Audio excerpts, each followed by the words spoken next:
A seemingly ordinary university student named Lin Wu, still in his internship, grapples with the betrayal of his loved one and setbacks in his career. Seeking solace in alcohol, he unexpectedly becomes struck by a bolt of heavenly lightning and transcends into another realm, a world where power and martial prowess reign supreme. Just as he believed his existence was to be extinguished, he is mistaken for another person and awakens newfound inner strength bestowed upon him by the lightning. Countless martial arts from Earth gradually manifest in his mind, and relying on these extraordinary skills, he ascends to greatness. Chapter 1. Same name. On a street not far from the East Market, the clock reads approximately 2 in the morning. A young man, relatively handsome, sways outside a late-night barbecue shop, muttering curses under his breath. Clutched in his hand is a nearly empty bottle of white liquor. "So you stole my credit, that's one thing, but taking my girl? How shameless can you be?" Lin Wu's expression darkens, ultimately twisting into a resigned smile. "Is it just because I'm an intern that you think you can bully me, you scoundrel?" He then takes another swig from the bottle, a fit of violent coughing deepening his inebriation. The sky, heavy with dark clouds, rumbles ominously, as if the heavens sense his pain.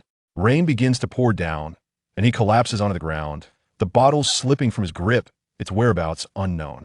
After about 10 minutes, he attempts to rise and leave, only for thunder to roll ominously above, creating an arc in the sky. In that instant, Lin Wu's drunken stupor seems to dissipate, his pupils widen as a flash strikes him, forming a cyclone around his body. In that very moment, he is engulfed by the lightning's radiance and vanishes without a trace. Panic seizes him, and all eyes turn to witness the spectacle, but they see only Lin Wu's form being torn to shreds by the lightning, leaving no remnants behind. Only he can feel the paralysis enveloping his body, rendering him immobile, unable to open his eyes, as though cradled by an unseen force. Is this what it feels like to be struck by lightning?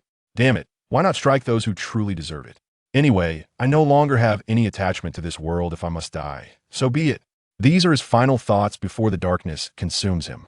Upon awakening, he is greeted by the sight of an ancient, elegant wooden abode. Lin Wu struggles to move, only to discover he is swathed tightly in white cloth, resembling a rice dumpling, with only his nose and eyes exposed. Where am I? Is this a hospital? But how can a hospital look like this? He manages to maneuver himself to the head of the bed, drenched in sweat. Damn it, I've never wronged anyone in my life, and yet this cursed sky has left me in such a state. Sigh, at least it is better than being dead. As he contemplates his predicament, a girl of about 15 or 16, clad in a pink satin bodice and flowing white skirt adorned with lotus motifs, approaches him with concern etched on her face. Just as Lin Wu opens his mouth to speak, she reacts first, stepping forward to press him back down. In pain, he protests, "What are you doing?" "Of course, I'm helping you, young Master Wu. You have no idea how worried we were last night. Look at you, struck by lightning and losing so much hair. The general and I were beside ourselves with worry. You must rest, otherwise the general will blame me." Her voice is soft, leaving him bewildered. "What on earth, young Master Wu?" He is taken aback, yet a sense of foreboding begins to settle in his heart. The classical wooden house and her manner of address suggest he has indeed crossed over into another world. To his astonishment, the girl bursts into laughter at his confusion. "Young Master Wu, you cannot feign ignorance. In 3 months, it will be your wedding with the general. This is an unavoidable fate, so you might as well accept it. As for your cousin," her troubled expression sends chills down Lin Wu's spine. Could it be that he has traversed into this world and been mistaken for someone else? And this general has taken a liking to that person? And then visions of freedom swirl in his mind, and he shakes his head vigorously, declaring, "I am not young Master Wu, my name is Lin Wu. Do you understand? You've mistaken me for someone else. I wish to leave." No way. He has no interest in men. The thought of marrying one would surely become a laughingstock among many who have traversed worlds. He attempts to rise, but the girl holds him down again. "Indeed, you are young Master Lin Wu. Alas, you should not underestimate the general, whose martial prowess is formidable. Why would you look down upon him?" Lin Wu shudders at the thought. "No, please release me. I have no interest in your general, and when did I agree to marry him? I am a respectable person, let me go." Despite his desperate pleas, she remains unmoved. He finds himself lamenting the absurdity of this world, where men can marry men. "What's this? You feel wronged at the thought of marrying me?" A captivating woman with long hair cascading down her back, adorned in silver armor and wielding a sword, strides into the room, her piercing gaze fixed on Lin Wu, a dismissive scoff escaping her lips. Upon seeing the woman, the girl hastily kneels, and the armored figure gestures for her to withdraw. Lin Wu gulps, recognizing that her commanding presence is precisely the type he cannot resist. Simultaneously, he sweats in realization she is a female general. His bewilderment is understandable, having just arrived in this new environment where many things remain ungrasped. Rest and recover. This marriage was arranged by our fathers long ago, and it is beyond your control. Furthermore, your cousin is set to marry in a month, so you might as well abandon any hope. Your injuries from the lightning strike are not severe. Focus on healing, and I will inform your father to ensure your peace during recovery. Her tone leaves no room for dissent. With that, she departs, leaving Lin Wu in deep contemplation. He must ascertain the nature of this world, for he must temporarily assume this false identity to survive. As for the general and his cousin, he puts them aside for now, focusing solely on how to navigate this unfamiliar realm. After a week of acclimatization, he begins to understand the essence of this world. It resembles the ancient times of Hua country, yet he finds himself in a place called Chu Kingdom, distinctly different from the historical Chu. 3 weeks later, as his injuries heal, he feigns amnesia. The maid delivering medicine, though skeptical, recounts the life of Lin Wu. This young man, known for his misdeeds, gambling, and a questionable affection for his cousin, had never encountered this betrothed female general. Upon learning of the impending marriage, and realizing his cousin did not reciprocate his feelings, he wandered into a brothel. Little did he know, he would emerge only to be struck by lightning, leading to Lin Wu's current predicament, mistaken for the other Lin Wu and brought back to the general's residence for healing. He finds himself chuckling at the absurdity of it. All these events were not his doing, yet the general's household speaks of him in hushed tones. Nonetheless, he manages to endure. Chapter 2. The Wedding Invitation. Young Master Wu. This is the wedding invitation from Miss Ruoqing. A servant from the general's residence placed a red invitation before him. He reluctantly accepted it, musing that he had little interest in such matters. Their marriage was of no concern to him. He was not the previous Lin Wu. Fortunately, he had been unwrapped from the white cloth for some time now, and no one seemed to find fault with his appearance. He had gazed into the mirror, reassured by the visage that had accompanied him for 20 years. It appeared that the other Lin Wu not only shared his name, but bore a striking resemblance to him as well. Such coincidences in this world were indeed remarkable. However, he understood that absolutes were rare. Should he encounter individuals familiar with the original Lin Wu, their similarities might be misleading, especially concerning their physical forms. He glanced at the invitation again, setting it aside with a sigh. The maid who had been delivering his medicine could no longer restrain herself and cautiously inquired, "Young Master Wu, what troubles you?" "Oh, Xiao Shuang, my troubles are numerous. What difference would it make if I spoke of them?" Lin Wu replied with a resigned sigh, propping his chin on his hand. "I know you have feelings for your cousin, but—" Xiao Shuang began, only to be interrupted by Lin Wu. "Fortunately, we are not together, otherwise it would be disastrous." It was common knowledge that Lin Wu harbored affections for Lin Ruoqing, yet his current demeanor left others perplexed. "Why are you not?" Lin Wu shook his finger, asserting, "If I were to be with her, our offspring would surely be simple-minded. Do you understand?" How could that be?" "Indeed, it would be," he thought, adding silently that it would be with the other Lin Wu, for he certainly would not bear a fool as a child. After all, could children born of close kin ever be intelligent? Xiao Shuang wished to inquire further, but he dismissed her. At that moment, an especially jarring laugh echoed from outside. "Ha ha ha, Brother Lin, it has been too long." A man clad in white, holding a folding fan, laughed heartily. Lin Wu looked at Xiao Shuang with astonishment, and she quickly explained, "This is young Master Jiang, the man betrothed to your cousin. He possesses formidable martial skills and is said to hold a grudge against you." She whispered this into Lin Wu's ear. Yet the white-clad man shot a cold glare at Xiao Shuang, stating, "A servant should comport themselves as such and cease their gossip. Were you not of the general's household? I would have already silenced your tongue." His voice, charged with internal energy, reverberated, causing Xiao Shuang to stagger back several steps. A faint trace of blood appeared in her ear, igniting Lin Wu's fury. "If young Master Jiang has grievances, direct them towards me. Picking on a servant is hardly an accomplishment. Are you planning to commit violence in the general's residence?" Lin Wu's tone was icy. Xiao Shuang had been harmed because of him. If she were to suffer permanent damage, he would not let this white-clad man escape unscathed. The white-clad man was taken aback. The Lin Wu he knew was timid and easily intimidated, yet the man before him was vastly different from the rumors. He clasped his hands and said, "I would not dare to resort to violence. I merely came to invite young Master Lin to my wedding with Ruoqing. However, the servants of the general's household lack manners. I am simply here to discipline them." Fear not. She has only lost a bit of blood and will be deaf for 3 days. It is nothing serious. His nonchalant tone utterly enraged Lin Wu. Xiao Shuang tugged at his sleeve, pleading, let it go, young Master Wu. I am fine. Men handle matters. Women should refrain from interjecting. Lin Wu replied gruffly. I have endured a calamity and have forgotten much. Xiao Shuang has merely recounted it to me. If you have issues, address them to me directly. You simply wish to flaunt your power, believing Lung Ruoqin is yours, and that I have wronged her in the past, seeking retribution. Allow me to make this clear. Jiang, you have 2 options, apologize and leave on your back, Lin Wu declared coldly. Oh? I am curious to see what you will do if I refuse to apologize. His tone dripped with scorn. He was under the impression that this Lin Wu was unlearned and frail. He doubted he could withstand even a regular person's blows. Then by all means, feel free to test it, Lin Wu replied with confidence. Unexpectedly, the smile on the white-clad man's face faded. His expression stiffening as a graceful figure cast a long shadow behind him. She was clad in silver armor, and even in such attire, Lin Wu could discern her enchanting curves. Jiang Yu, it seems you have become rather brazen. The voice belonged to Lin Wu's betrothed. Lin Wu savored the unfolding drama, while Jiang Yu glared furiously, yet dared not retaliate. Eventually, tempering his emotions, he turned to Lin Wu with a forced smile. How could I dare? The general's residence is the domain of the Lung family, and I would not presume to speak out of turn. All that transpired was merely a jest. Lung Yinxian shook her head. Ridiculous. Do you think this is merely child's play? A joke? Very well, let me return the favor.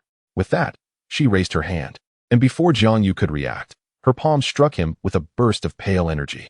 Jiang Yu could clearly see that should he take the blow, he would be left severely impaired. Damn woman, her speed is astonishing. Has she cultivated advanced internal energy?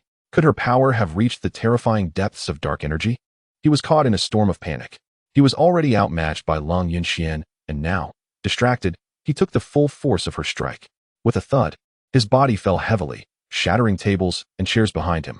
He stifled a groan, refraining from crying out, for he knew that if word of his actions spread, he would become a laughingstock for bullying a mere 15 or 16-year-old girl. Should his outcry echo through the residence, a myriad of rumors would surely follow. You have gone too far. Jiang Yu gasped, his venomous gaze fixed upon Lung Yinxian. Simultaneously, he directed his ire towards Lin Wu. Get lost. Very well, Lin Wu. Today you have certainly outshone everyone. When the day of my wedding to Ruoqin arrives, I shall see what leverage you possess to oppose me. Jiang Yu was too fearful to harbor resentment towards Lung Yinxian, directing all his fury towards Lin Wu instead, believing he had orchestrated this scenario to humiliate him. As Lin Wu's fiancée, Lung Yinxian would naturally support him, but she was no ordinary figure. She was a person whom even the imperial family would not dare offend. The Jiang family was but a minor player, easily toyed with by her if she so desired. Chapter 3. Thunderous Internal Energy Humph. Jiang Yu left in a disheveled state. And only then did Lin Wu take the opportunity to observe Lung Yinxian anew. This woman was decisive, calm, and rational, inheriting all the strengths of her father. Both her military acumen and martial prowess were exceptional. From what Lin Wu had just witnessed, it was evident that she had merely acted casually, without exerting any significant effort. The white energy she wielded had thoroughly amazed him. He had always believed internal energy to be a mere figment of fiction, yet now he found himself eager to inquire. To what level has your martial skill reached? Could you teach me? Every man harbors a dream of martial mastery, and he was no exception. Lung Yinxian shot him a glance before responding. Your physique is no longer suited for martial arts. Had you begun training from a young age, there might have been hope. Furthermore, you need not concern yourself with the extent of my abilities. Your focus should be on Jiang Yu's potential retribution at the wedding. She deftly shifted the topic. Yet Lin Wu noticed a subtle expression on her face that he chose not to address. What is there to fear? At worst, I simply want to attend. He replied with an air of indifference. At this moment, Lung Yinxian nodded and remarked, I initially thought that after being struck by lightning, your amnesia would lead to some transformation, yet you remain as timid as ever. You must attend this wedding banquet and represent both the Lang and Lin families. It's crucial to understand that this involves the dignity of 4 families, and the situation is exceedingly intricate. However, I shall accompany you. And I trust they will not dare to act recklessly. Through her observations over time, she had gained a general understanding of Lin Wu's amnesia. The news had spread. And with Lin Wu's father absent from the residence, there was no one to inform. Yet, his character remained unchanged, still fearful and apprehensive, which left her somewhat disheartened. Hearing her words, Lin Wu finally felt at ease. Yes, you are absolutely right. I am indeed afraid of death, but with you here, I have nothing to fear. He had little interest in the enmities and interests of the four families. Lin Wu understood that this seemingly tranquil world was fraught with peril. Thus, he needed to swiftly enhance his strength and proceed with caution in all matters. Returning to his room, he sat cross-legged on the floor and pondered for an extended period.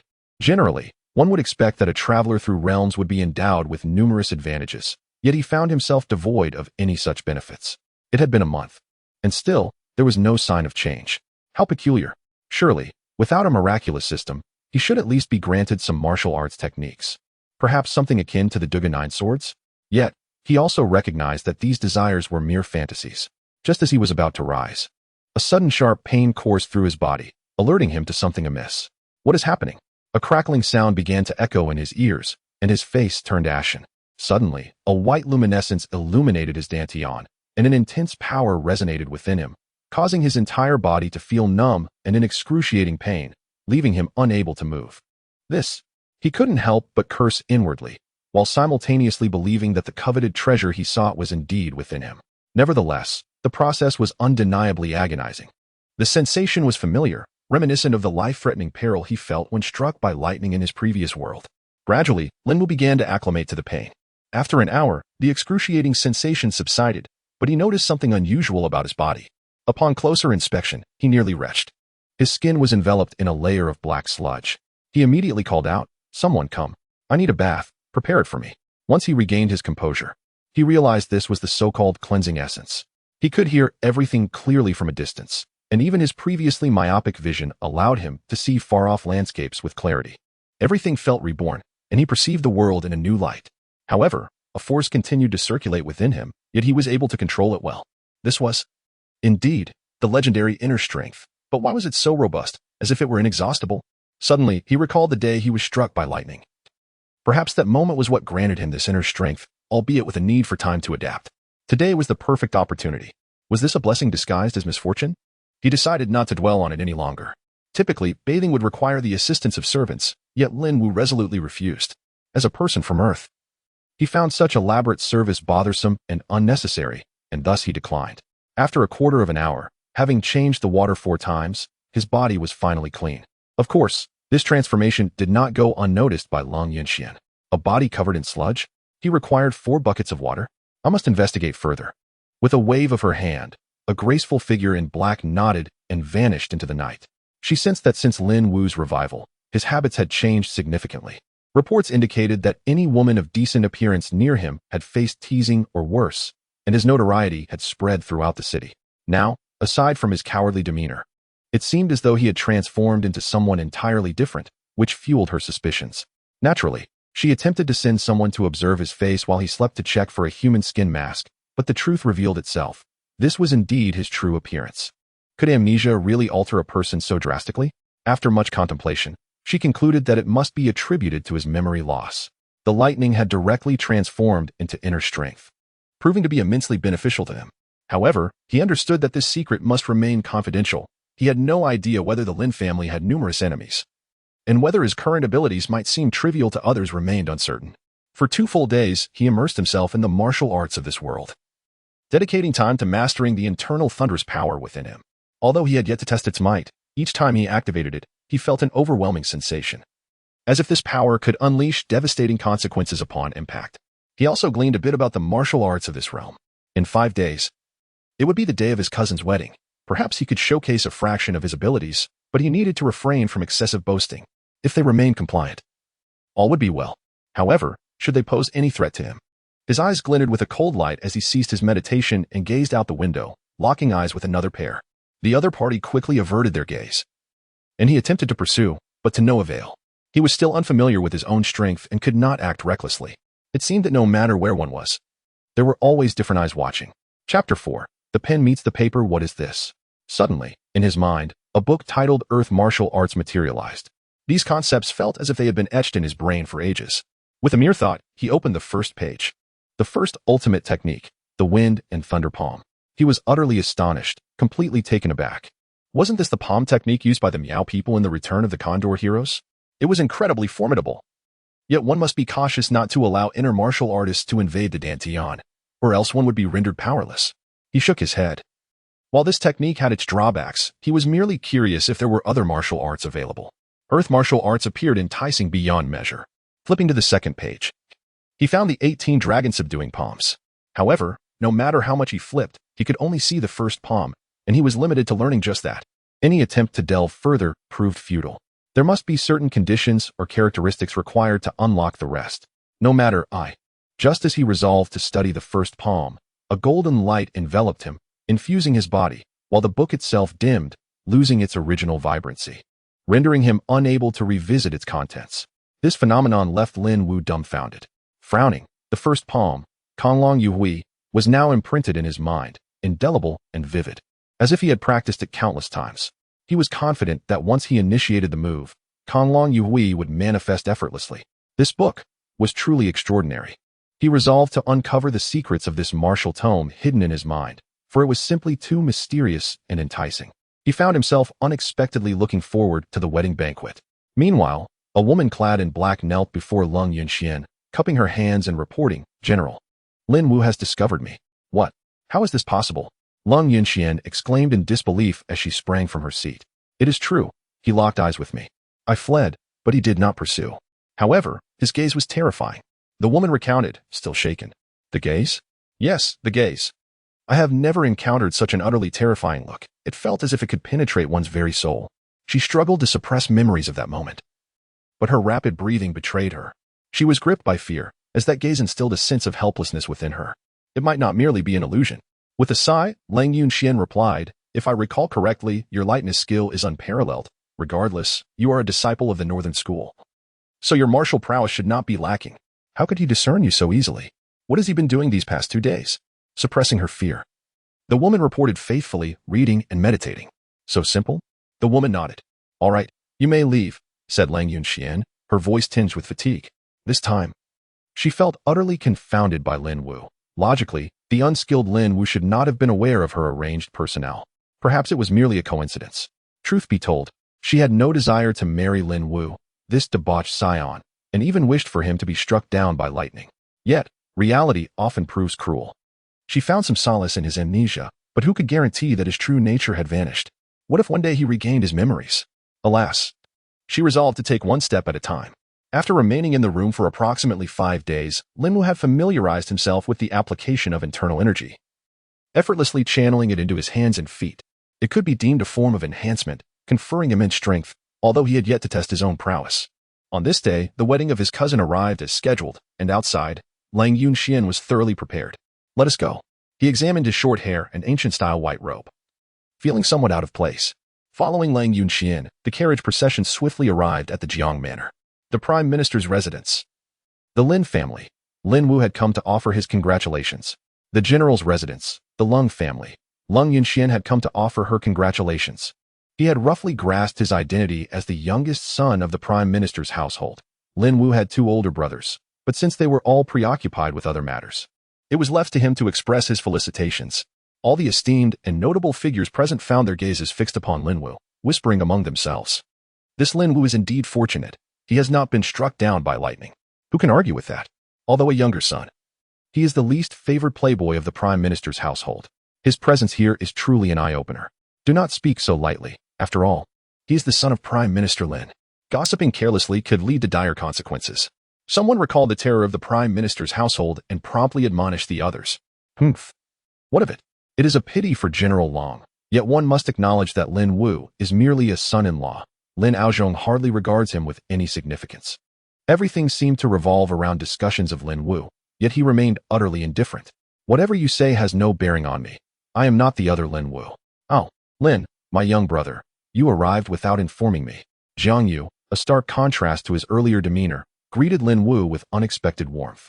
Beside him stood his cousin, Ruo Qin, whom Lin Wu favored. Ruo Qin had met her cousin before, adorned in a red veil and holding a red embroidered ball. Jiang Yu was convinced that Lin Wu would be heartbroken today and intended to double the humiliation he had suffered that day. "Ah, yes, hello." However, Lin Wu's response took Jiang Yu by surprise. He merely nodded at Zhang Ruo Qin, appearing as if he did not recognize her at all. "Oh right, this lad has amnesia. I almost forgot.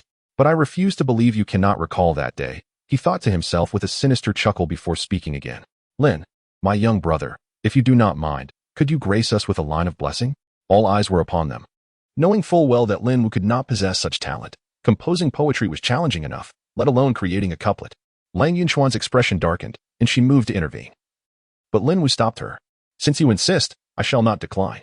Internally, Lin Wu scoffed. I am a humanities student, the top scorer of the college entrance examination. Do you think I merely feigned my prowess with pen and poetry?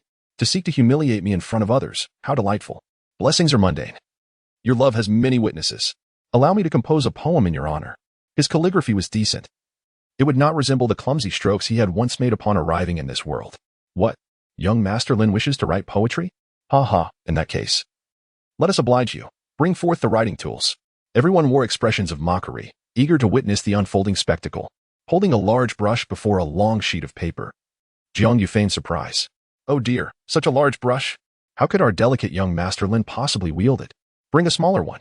This humiliation led many to believe Lin Wu would retaliate, but he merely smiled calmly. Not at all. This weight is just right.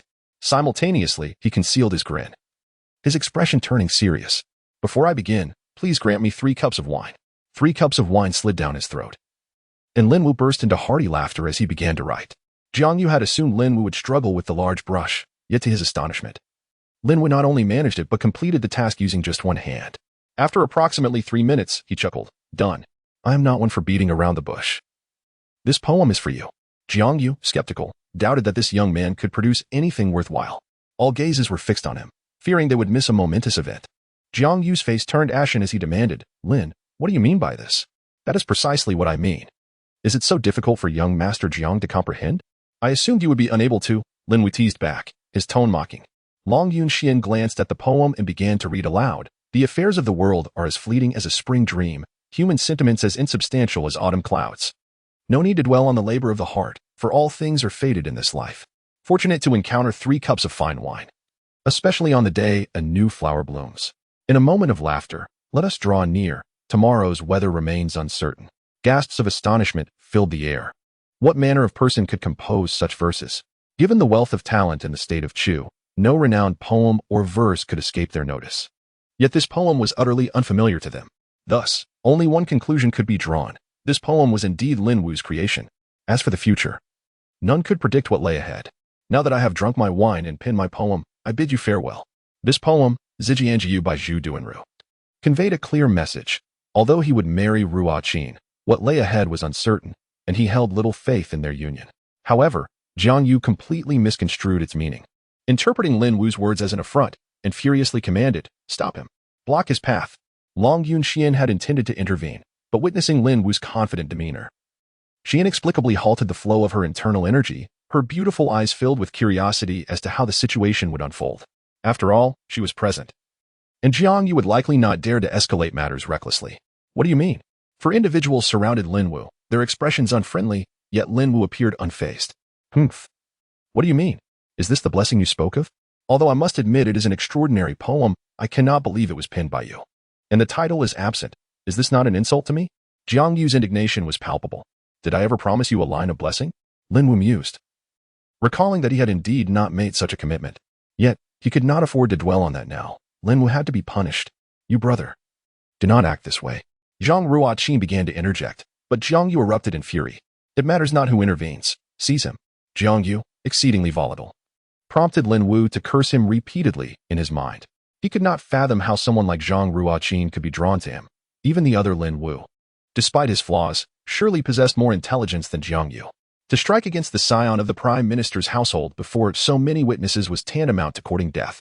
The 4 were all trained thugs of the Jiang family, each capable of matching 4 ordinary adults. Following the command, their expressions hardened as they prepared to act. Boy, this is of your own making. Come at him, the lead thug ordered. Just as Lung Yunxian prepared to act, she witnessed an event that would leave her in shock for a lifetime. Not only her, but everyone else was equally astonished. Oh, 4 of you? Very well. Shall I perform a live demon's draw? He let out a cold chuckle, followed by a series of 4 sharp sounds, punctuated by the sickening crack of breaking bones.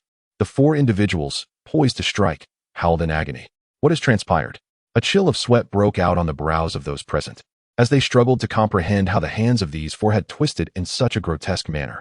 In an instant, Lin Wu swept his leg, marking each of their faces with the imprint of his shoe. blood spraying forth from their mouths as teeth shattered and fell, rendering them utterly disheveled. Groans of pain echoed through the air, their cries resembling that of slaughtered pigs. How swift! Cold Yunxian observed with clarity. Lin Wu had engaged them directly in a contest of fists, meaning their blows had collided with his, yet not only was he faster, he had also delivered devastating damage. His fists blurred with speed. Nearby, Jiang Yu wore a troubled expression. He had failed to see Lin Wu's attack clearly, mistakenly believing Cold Yunxian had intervened. However, Lin Wu's sweeping strikes dispelled that absurd notion entirely. He was undoubtedly a master, perhaps even his equal. Damn it, when did this kid become so formidable? Concealing such depth? Taste my palm. He gritted his teeth and unleashed his most potent strike, the rending wind palm, capable of shattering bones. Akin to a candle flickering in the wind, life extinguishing swiftly. It was a rash decision made in haste, his inner power coalescing as he thrust his palm forward, only to regret it as clarity returned. Sometimes, a fleeting thought can lead to a grave error, and in that instant, he made a fateful choice. He could only pray that Cold Yunxian would act swiftly. Otherwise, killing the Prime Minister's son would be a grave sin, potentially implicating his entire clan. Prime Minister Lin was a favored minister of the current emperor. If his son were to be slain by Jiang Yu, the consequences for the Jiang family would be dire. In truth, Cold Yunxian also yearned to intervene, but Jiang Yu's sudden attack caught everyone off guard. I truly did not wish to resort to that move. Lin Wu had initially intended to remain inconspicuous, but now he had no choice. That strike was lethal enough to save his life. The dragon rests with regret. He silently chanted, compressing his formidable inner strength until the resonant roar of the dragon faded to a whisper, audible only to him. With a swift motion, he gathered his inner power into his palms, unleashing a faint golden dragon shadow that struck Jiang Yu's vital points directly. A dark energy master. Jiang Yu had not anticipated this young man's hidden prowess. A dark energy master was not a common level of martial arts, and he was leagues apart from such a realm. Had he lost his mind to provoke a dark energy master? 3 seconds later, his body crashed heavily to the ground, dust rising in clouds. As the chaos settled, Jiang Yu lay in a pool of blood, unconscious and unresponsive. Lin Wu did not foresee that he had barely tapped into the power of the thunderbolt, having utilized only 20% of his strength. And yet this man lay in such a state. My son, what has become of you? A woman's anguished cry drew attention. Chapter 6. Unpredictable moves do not leave. Why the urgency to vacate this place? Are you truly afraid I will trouble you? Lin Wu's face bore a calm smile, yet his grip was as unyielding as steel. Tightly clasping the opponent's arm, the immense force exerted a painful burden on him, causing an awkward turn to face his adversary. He attempted to mirror the calm smile of Shaolin, yet the current situation rendered his smile exceedingly awkward. Shaolin did not anticipate that after all these years, he would possess such formidable martial skills. He was truly a man of hidden talents. In ordinary times, it had not seemed significant, but in this encounter, he had no choice but to preserve his secrets. You will keep my confidence, yes? He chuckled, recalling the many grievances endured at the hands of those who once bullied him, among whom he distinctly remembered the presence of this man. Brother Lin, this time I truly failed to recognize the mountain before me. I acknowledge my error. Yet some matters bind us in this world, beyond our control. If I were to disregard your counsel, my life would have long been forfeited. We are part of a collective that must act as one. Defying an order equates to betrayal. The events of the past, I can overlook. I do not wish to dwell on them. Yet I have one matter remaining. What matter? The man, gripped tightly, was drenched in sweat, and suddenly broke into a broad smile, sensing a glimmer of mercy from Lin Wu, though fear lingered that he might change his mind. You must speak the truth. Are you keeping me here to confer with your team? To gauge my current state of helplessness and report back to your leader? In Shaolin's mind, this individual was essentially a waste. Though he had never directly attacked Shaolin, he remained oblivious to Shaolin's true level of strength. However, for years, he had acted as an informant, relaying everything that transpired around him and the martial arts he practiced to his superiors. This caused Wang Yu's expression to grow increasingly complex. He was clearly confronted with a sensitive issue, and panic began to set in. Noticing Wang Yu's prolonged silence, Shaolin merely smiled faintly. Perhaps my previous assumptions about you were overly simplistic. It seems I must trust my instincts, which have always proven accurate. Brother, allow me to clarify. These events are remnants of the past. I recognize your martial prowess has ascended to this level, and I have witnessed your true strength. I now place my trust and integrity in your hands, assuring you that I shall not report any information about you to our team in the future. When Wang Yu articulated this, his demeanor was resolute, displaying a steadfast resolve. He swallowed hard, perspiring profusely from the pain coursing through him. The memory of the recent confrontation haunted him. Had Xiao Lin's previous strike landed upon his head, he would have surely perished without a moment's reprieve. Regardless of whether Xiao Lin had once been a man of little strength or a so-called waste, his current capabilities commanded respect and instilled genuine fear. Impossible. Xiao Lin replied with a slow smile, gazing at Wang Yu with a fierce intensity. I harbor no such intentions. I merely wish for you to continue with your previous tactics. Beyond that, I hope you can convey a message for me. Last night, I crafted my exclusive ammunition, and consuming it will significantly enhance my power, achieving a level I personally perfected. When you return, inform your leader, and make sure he understands that these words are from me, so he is duly informed. I must have misheard, brother. Wang Yu could hardly believe the unfolding events before his eyes. It was surreal to think that he had been an undercover agent by Lin's side for so many years. Not only had he failed to eliminate him, but he had also continued to provide intelligence to his own team. This unexpected state of affairs left him somewhat bewildered. Brother Lin, are you truly instructing me to return and report? Have you considered that if I were to relay everything happening around you, it would yield no benefit for you, placing you in a disadvantageous position? Why would you choose to do this? At this moment, Xiao Lin's expression grew increasingly serious, reflecting an air of righteous indignation. Do not concern yourself with other matters. Simply follow my instructions and execute the tasks I assign to you. However, remember, do not embellish the details. Relay my words precisely, without omission. Do you understand? Understood. I will ensure the task is completed, Wang Yu replied, a wry smile crossing his face, still somewhat at a loss. He nodded, seemingly relieved, and after a moment of awkwardness, he turned and left the area, akin to an animal that had just escaped from a hunter's grasp, fleeing with utmost urgency. Observing Wang Yu's disheveled figure, Xiao Lin chuckled. Yet the previously cold and fierce demeanor in his gaze seemed to dissipate in an instant, replaced by a newfound warmth and determination, restoring him to his original state. Chapter 7. The arena. Since events had progressed to this stage, we must prepare adequately.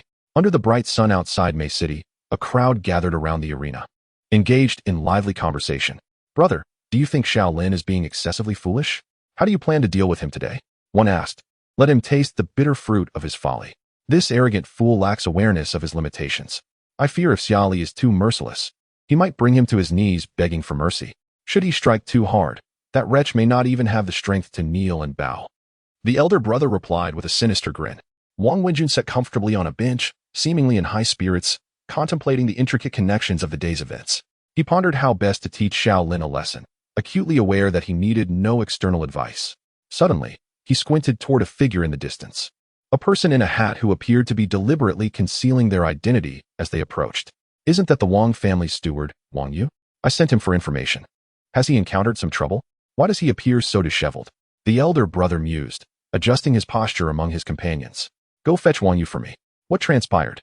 Upon hearing these words, those nearby exhibited signs of fear. Are you mistaken? Repeat that. The fellow named Lin is aware of your undercover status and has defeated you, compelling you to return and inform me? How can this be credible? Is there truly such a fool in this world? Laughter erupted among them, but it quickly turned to grim seriousness. Wang, have you gone too far? Do you take us for children to be toyed with? We are no fools. Have you invited trouble upon yourself? Wang Yu's complexion shifted, betraying his growing fear. Everyone here, I assure you, what I say is true. I bear no exaggerations. That Lin fellow is indeed immensely powerful. Had I not fought him, I would not believe such absurdity could occur before us. Yet the fact remains, he has bested me. And our martial prowess is not on the same level. Whether you choose to believe it is your prerogative. Brother Jun, do you truly intend to trust this wretch's words? He is but a dog under our command, a servant whose words cannot be taken at face value. How could we possibly lack understanding of that Lin fellow? Anyone among us could easily defeat him. We have known him long enough to gauge his abilities. With his meager skills, how could he dare to compete with us? Even if Lin had taken some enhancement, he possessed no prior martial foundation. How could he be my opponent? On the other hand, is Wang Yu's account of events authentic? He claims that Lin had the audacity to challenge us here. Will he truly show? After these words, the gathered crowd exchanged glances, laughter erupting once more. The sun was now high in the sky, and it was evident that Lin had yet to arrive, likely too frightened to confront them. He and Wang Yu were merely posturing. Our purpose for being here is singular, to witness our brother Wang Wenjun thoroughly trample that Lin fellow, to see him utterly humiliated. It seems we may be disappointed today, as that coward dares not show his face. This was an expectation they shared, for Lin was merely an ordinary individual who had crossed into their world, possessing no extraordinary abilities. To challenge them would be akin to courting death. Surely, any rational individual would refrain from making such a choice. They mused, shaking their heads in preparation to depart, their expressions clouded with disappointment. Look, he has arrived, and with a girl beside him. Upon closer inspection, it became evident that it was indeed Lin and his loyal companion. Gentlemen, I would never dream of disappointing you. I apologize for the delay. I encountered a few minor inconveniences en route, but they have since been resolved. Though I may be late, I refuse to be a coward. I expected you to cower in fear, knowing my strength. Though you arrive belatedly, your presence here signifies commendable courage. Are you here to confront me earnestly, or merely to make a fleeting appearance before retreating? If you concede now, I would advise you to spare yourself some physical suffering. Wang Wenjun has been fixated on the young lady beside Lin, seemingly ignoring Lin Wu entirely, viewing him merely as a frightening presence, one unworthy of his attention. You might think that since I dare to come here, I must have come with purpose. Do you intend to surrender? You must understand that since my arrival in this world, I have never known how to concede. Do not underestimate me. Chapter 8. A lapse in diligence. This lad is merely speaking off the cuff. There is no need for such fervor. Shaolin chuckled as he strolled forward, raising his hand to point at the individual before him. Since the time is ripe, we may commence. Upon hearing Shaolin's declaration, Lu Dong was incensed, his lips twitching in anger, visibly furious. The woman at his side had already reached a formidable 6th level, and he dared not unleash his wrath upon her. Yet, the audacity of this young man, who was but a subordinate, to display such disrespect was intolerable. It seemed time to teach him a lesson. Lin, you possess a modicum of courage. Remember this. Mountains are high and waters deep. Lu Dong, in a fit of rage, leaped into the center of the stage. Do not accuse me of bullying. I have kindly warned you that unless you concede or flee this position, you may find yourself at my mercy, potentially facing severe consequences. If not worse, this battle will not conclude until a victor emerges. I understand this, replied Shaolin with a smile after a brief exchange. Your words do not concern me. Moreover, you lack the capacity to intimidate me. Let us engage in combat without further ado. I wish to return home and procure more advanced weaponry to enhance my prowess. The atmosphere in the arena grew eerily silent, with all present, regardless of their varying levels of skill, utterly astonished. What was this talk of returning to forge new ammunition? From Shaolin's words, it was evident that he regarded Lu Dong, several levels above him, with utter disdain. Lu Dong, feeling humiliated by a subordinate's scorn, felt his anger simmering. This was a profound disrespect. The previous matters faded from his mind. The insult from this brash youth was intolerable, and he resolved to teach him a lesson. You insolent brat, Lu Dong shouted, his body swelling with power, veins bulging. You shall learn to respect me. I will first incapacitate one of your arms. With that, Lu Dong stomped heavily, leaping into the air, his fist glowing with a fierce energy capable of shattering stone. His powerful strike surged toward Shaolin, the accompanying wind roaring like a tempest, revealing the might of his strength. Why do you stand there motionless, Lin? What are you contemplating? Wana observed Shaolin, who seemed unperturbed by the impending assault, wondering if he had been so intimidated that he could not move. Her expression turned anxious as she urged, Are you foolish? Dodge now, do not remain there. Yet Shaolin stood still, seemingly unconcerned by the approaching strike. Suddenly, he thrust his palm towards the sky, unleashing a powerful stream of energy that surged toward Lu Dong. You dare to disregard me? Prepare to face the consequences. The clash was thunderous, resonating through the air as their energies collided, creating a spectacular explosion that radiated outward. How is this possible? Lu Dong felt a surge of terror, his face paling as the impact forced him several steps back. His arm tingled with numbness. Although Shaolin also staggered back, he had not retreated nearly as far. It seemed a pity that he could not yet send Lu Dong flying in one blow. However, he acknowledged that his strength had improved significantly, achieving commendable results. The spectators were astonished, engaged in hushed speculation. How could Lu Dong, clearly superior in level, find himself at a disadvantage against this audacious challenger? Are you all right? Did you not unleash your full power? Did you hold back? Lu Dong, now thoroughly rattled by the force of Shaolin's attack, felt as if he were reeling from too much drink, his face flushed. If he could have easily dispatched Shaolin, he certainly would have. He had unleashed his full strength without restraint during that last strike, and yet it was evident that Shaolin was not to be underestimated. Did this young man truly consume some kind of elixir that instantaneously amplified his martial prowess? Could it be that the informant's claims were indeed authentic? Confronted with the unfolding scene, Lu Dong found himself reluctantly accepting that the preceding events bore a semblance of reason. He furrowed his brow, acutely aware of the gravity of the situation, and began to ponder deeply. At that moment, a powerful force, accompanied by a gust of wind, suddenly resonated in his ears. Just moments ago, Lin had merely taken a step back, but in an instant he transformed into an offensive stance, and the two engaged in a fierce assault. Have you forgotten that you are in the midst of a battle with me? Be cautious, lest you endanger your own life by becoming distracted. Do not underestimate me. In a swift and unexpected maneuver, Lin's strike landed squarely on Lu Dong's face. The sheer force of the blow caused blood to flow from both his nose and mouth, a powerful impact that struck him beneath the nose. The sound of the strike echoed, and he stumbled backward, spitting out the contents of his mouth. Moreover, both of his front teeth had been knocked out by Lin's assault. At that moment, Lu Dong felt a surge of rage and humiliation, his expression twisting into a complex amalgamation of emotions, with the flames of fury in his eyes unmistakably evident. The surrounding atmosphere felt eerily silent. It was inconceivable that Lin had managed to knock out Lu Dong's teeth. Could he still be holding back his true strength? What was truly happening? As this round of battle concluded, the spectators were left in a state of bewilderment. Meanwhile, Lu Dong's subordinate, Wang Yong, desperately sought to explain the situation to those around him. The reason our elder brother finds himself in such disarray has nothing to do with his own cultivation level.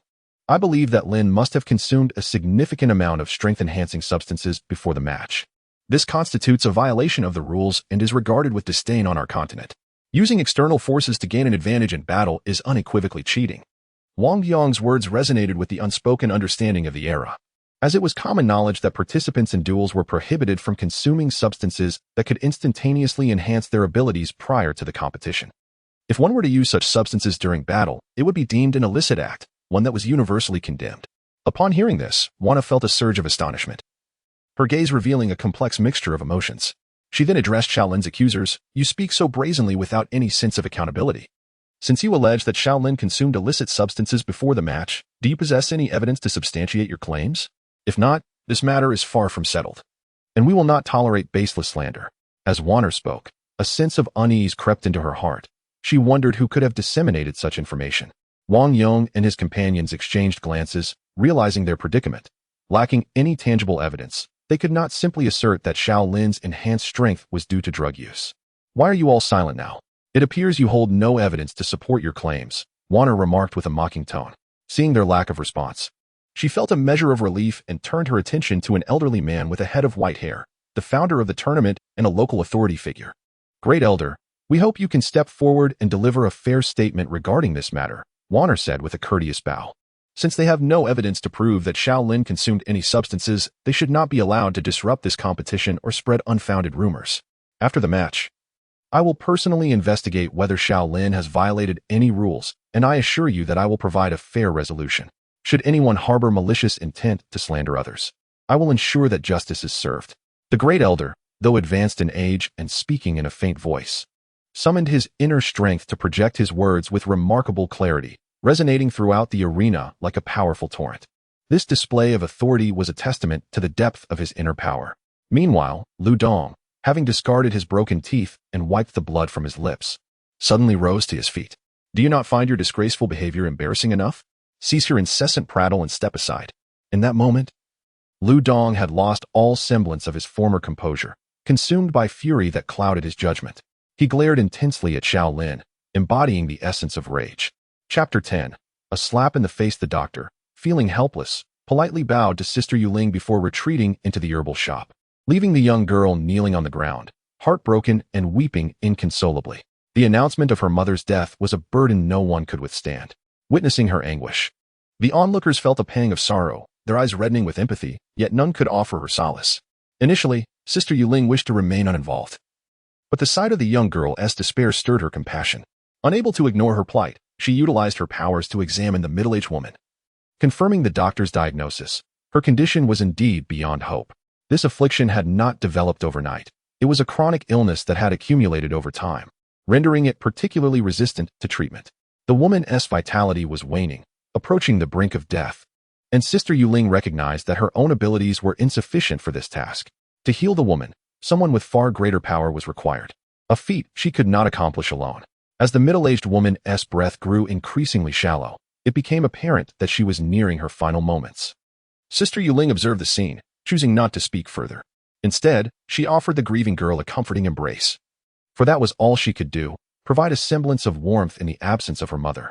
As the moonlit Sister Yu rose from beside the young girl, her gaze fixated intently on the boy who had just been present. She approached him, yet he, having noticed her advancing, wasted no time in fleeing the scene. He understood all too well that once this individual had set her sights on him, he would undoubtedly face dire consequences. Moreover, considering his earlier aggressive words and the sorrow now evident in the girl, it was clear he would become the target of her frustration. Recognizing the precarious nature of the situation, he swiftly departed. Despite her formidable disposition, he was acutely aware of the unfavorable circumstances surrounding him. Thus, he deemed it prudent to employ the age-old strategy of retreat, for incurring the wrath of such a person could lead to relentless torment. And he was not equipped to contend with someone of her caliber. Sister Yu observed as the boy darted away like a startled rabbit, disappearing into the throngs of people. She refrained from pursuing him further, initially intending merely to admonish him.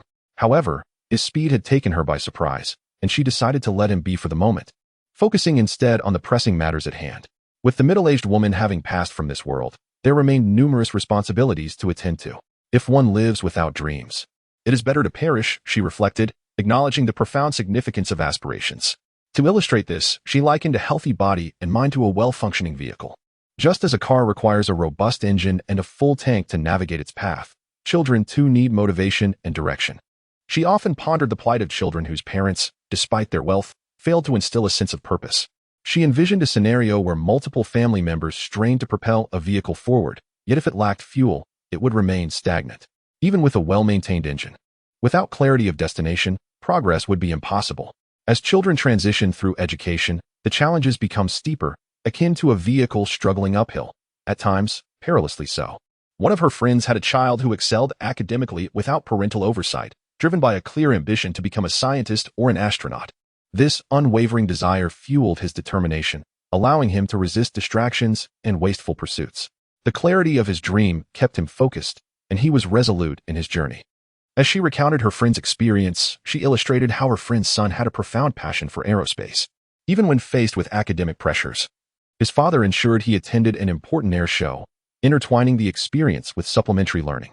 The father's commitment left a lasting impression on his son, who ultimately pursued his dream of becoming an astronaut. Chapter 11. The Armor of Explosion. Observing the young man before her, she lamented the unfairness of fate that had afflicted such a promising individual with illness, despite his outward appearance suggesting robust health.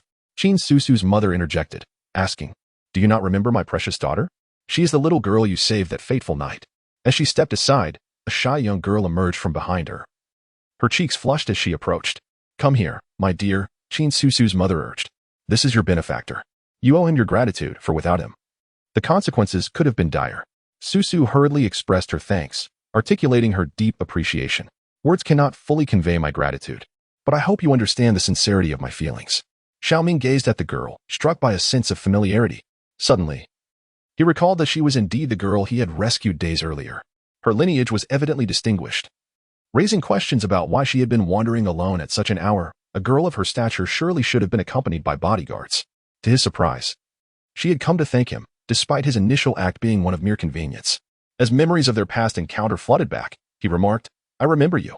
We shared a meal together, but why did you leave so abruptly without a word?" Upon uttering these words, a hush fell over the gathering. For the events of that day were not ones anyone wished to revisit. Yet, Xiaoming had broached the subject, leading to an uncomfortable silence as all present understood the weight of the moment. The most disliked matters often reveal to us an inner resistance. Our hearts guide us toward actions that align with our true feelings. This principle, often emphasized in the philosophy of minimalism, encourages us to embrace authenticity. There is no need to seek external advisors. Our inner voice articulates our emotions, and it is vital to respect these feelings. Upholding our principles is essential, and while kindness is commendable, it should be tempered with boundaries and clarity.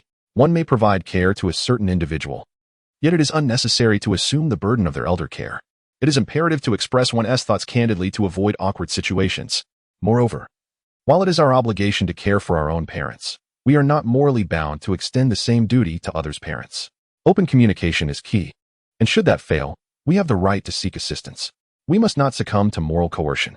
Some individuals may feel entitled due to their circumstances, believing that wealth grants others the obligation to accommodate them. Such attitudes are disheartening. I strive for personal growth, continually pushing beyond my self-imposed limits, which brings a profound sense of accomplishment. Gradually, I set modest goals for myself, such as completing 100 push-ups daily, cultivating this beneficial habit. Achieving these targets fills me with joy, reinforcing my commitment to maintain this newfound discipline. Establishing good habits requires persistence. For instance, I have not traditionally been an avid reader. However, I have resolved to read at least one page daily. Initially, I imposed a strict half-hour reading limit, which often led to frustration when I could not meet it. Now, I prioritize consistency over quantity. Even if it is just one page a day, I ensure that I adhere to this commitment. Over time, I may find myself captivated by the text, leading me to read more than I planned, thus feeling a sense of progress. Similarly, many friends aiming to lose weight often resort to severe dietary restrictions, which can backfire. Instead of imposing harsh limits, I encourage a gentler approach, like reducing portion sizes gradually. Each small victory contributes to my self-discipline. Bad habits, on the other hand, are all too easy to form, as they often provide immediate comfort. I once remarked on social media that unhealthy foods tend to be particularly delectable, much like unhealthy relationships that can be alluring. The ease of slipping into bad habits is stark. Hours can vanish while engrossed in video games or scrolling through social media, leading to neglect of our basic needs. Chapter 12. The arrangement. Sister Yuling took it upon herself to assist a destitute little girl by ensuring her mother was properly cared for. Despite the girl's lack of resources, upon encountering such a situation, Sister Yuling was determined to see it through. However, arranging for the mother's burial took considerable time, and by the end of it, the little girl was heartbroken, prepared to leave her mother behind. Just as they were about to depart, they were confronted by two elderly men, both distinguished by their white beards. One was tall and thin, while the other was short and stout. Their gaze lingered on Sister Yuling, as if she were their prey, initially leaving her feeling unsettled in the charged atmosphere. The taller elder spoke first, inquiring if she was there for the academy's enrollment. Upon hearing this, Sister Yuling felt a surge of anticipation, but she maintained her composure. Wary of revealing too much, she questioned the elder about his knowledge of her intentions. The shorter elder interjected, suggesting that their identities were of little consequence compared to their understanding of her purpose. He offered assistance, revealing that he was affiliated with the academy, while the taller elder confirmed the same, both vying for her attention. Though their antics seemed amusing, Sister Yuling recognized that their true power was formidable. Despite their lack of overt authority, they commanded respect, as entry into the academy depended on their approval. Every prospective student held them in high regard. Aware of the influence they wielded and the esteemed scholars they had nurtured, Sister Yuling contemplated the events of the day. Realizing that the two elderly gentlemen must have observed her closely, otherwise, why would they have sought her out from such a distance and waited for her so patiently? It was likely the occurrences of the day that had stirred something within them, prompting them to wait until she completed her tasks before approaching her for a conversation. Although she understood the situation, she feigned ignorance and inquired, "Even if you two do not speak, I would still recognize you. Your reputations have long preceded you. It is astonishing that I have not encountered you until now. I have heard tales of the remarkable students you have nurtured, each a prodigy in their own right. Today is indeed a rare opportunity to meet you both. Yet, I am curious as to what brings you here." Sister Yuling felt uncertain. Had their satisfaction with her performance during the day compelled them to wait for so long? Surely, they wished to recruit her for their academy. And the simultaneous presence of both gentlemen suggested they were competing for her favor. Suddenly, the taller of the two spoke directly, eschewing any pretense. "I shall be frank. We wish for you to join our academy. We have witnessed your performance today and are immensely impressed. Thus, I extend to you a sincere invitation to become a part of our institution." Before he could finish, the shorter gentleman interjected, "Spare me your grandstanding. What conditions does your school possess that could accommodate such talent? This individual would thrive in our academy, where opportunities abound. I implore you to relinquish your claim. I am determined to ensure this student joins us. To delay their future by directing them to your institution would be a grave disservice. Our academy offers superior resources. It is the only place suitable for such a gifted individual. Today, I shall not allow this talent to slip through my fingers. I will take them to our academy." After hearing the shorter gentleman's words, Sister Yuling hastily shook her head. "Perhaps it is best to reconsider. Your academy may indeed be exceptional, but I am but an ordinary person, ill-suited for such privileged conditions. I believe it would be more appropriate for me to offer this opportunity to someone else. A regular institution would better suit someone of my humble abilities. If I were to attend your academy, as you describe, I would surely feel overwhelmed. I do not genuinely believe it would be a fitting environment for me." The tall gentleman, elated, responded, "So you express interest in joining us? I agree that our academy would be a better fit for you. Being among like-minded individuals fosters a sense of camaraderie and alleviates any feelings of pressure. Here, you would find ease and comfort." Chapter 13. The 5 Winds Gate. Following the guidance of the receptionist, Xiaoming quickly located Zhang Chu, who was engaged in training within the facility. The sparse number of individuals training made it easy for Xiaoming to spot Zhang Chu, whose distinctive appearance stood out. Observing her slow, deliberate movements, it was evident she was exercising, though he could not discern the nature of her practice, as she held no equipment. She must have been honing a martial art passed down through her family, as very few trained in this space. Xiaoming approached Zhang Chu respectfully, greeting her. "How are you? I hope I am not late. What are you doing? Are you training?" He spoke simply, hoping to establish some rapport for future conversations.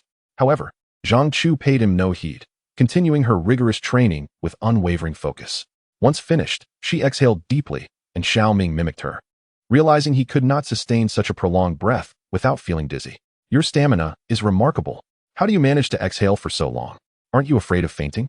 Would you mind sharing what form of martial arts you are practicing? Is it something inherited from your family? I've never seen it before. It seems quite impressive. Could you teach me?" Zhang Chu, upon seeing Xiaoming, was filled with annoyance, and her tone reflected this as she retorted. "Do you truly think you are worthy of learning our family's martial arts? Even if I were to instruct you, you might not grasp it. This discipline requires daily dedication. Attempting to learn it suddenly would overwhelm you.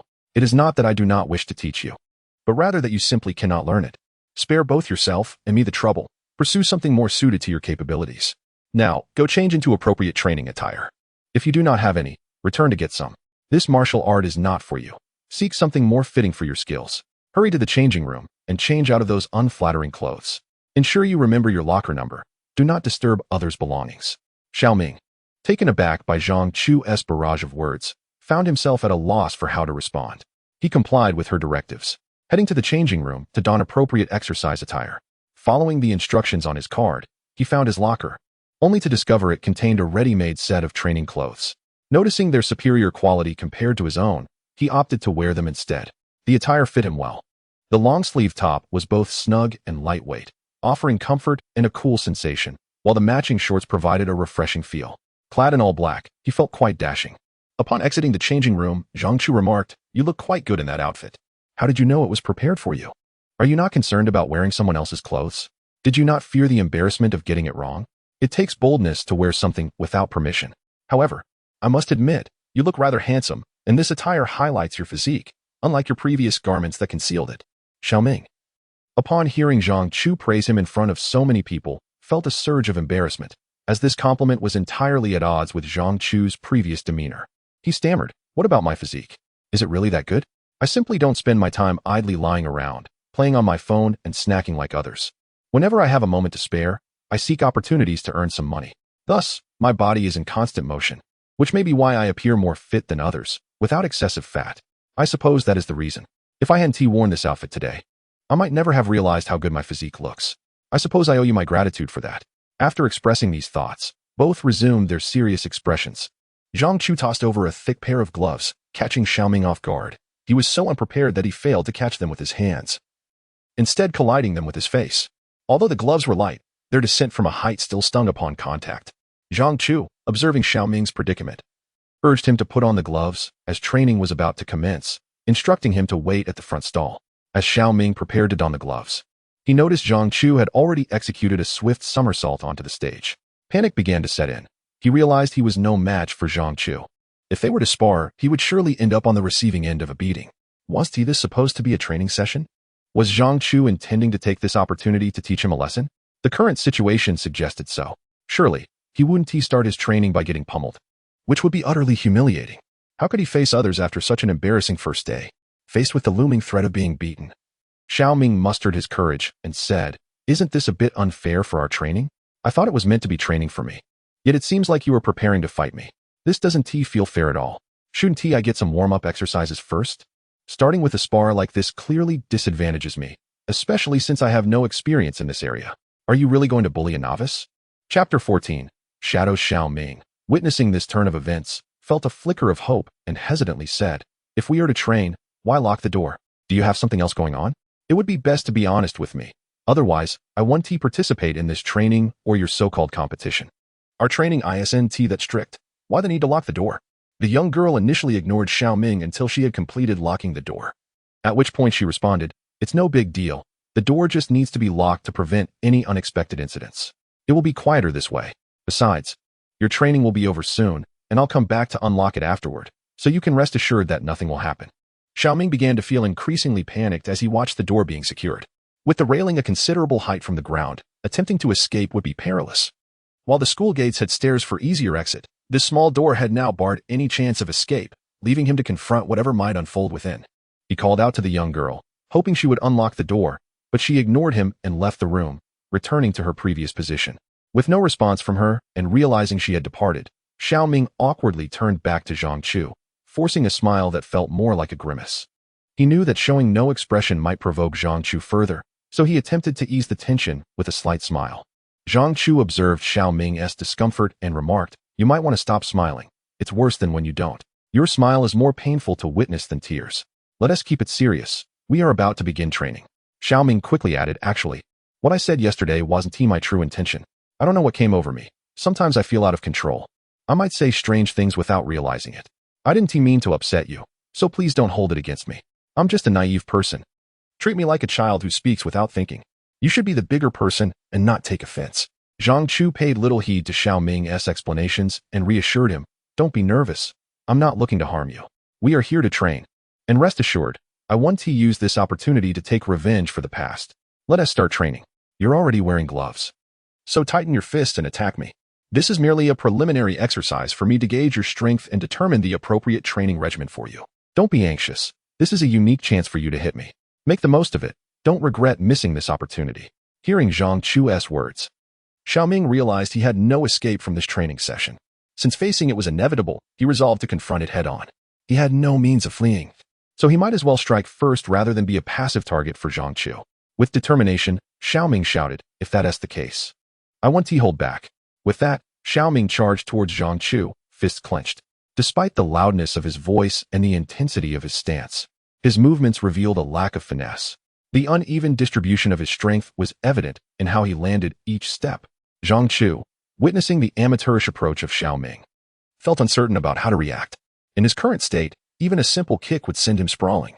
As Xiaoming's punch approached, Zhang Chu effortlessly sidestepped, showcasing a stark contrast to the considerable effort Xiaoming had exerted. Xiaoming's punch missed its target, causing his body to lose control as he barreled toward the railing. Observing Xiaoming's momentum, Zhang Chu quickly seized him by the back, pulling him back with a firm grip. This action incited Zhang Chu to unleash a flurry of punches upon Xiaoming, who cried out in pain. Yet, Zhang Chu showed no signs of relenting. Fortunately, he refrained from exerting his full strength. After all, he possessed inherited martial prowess.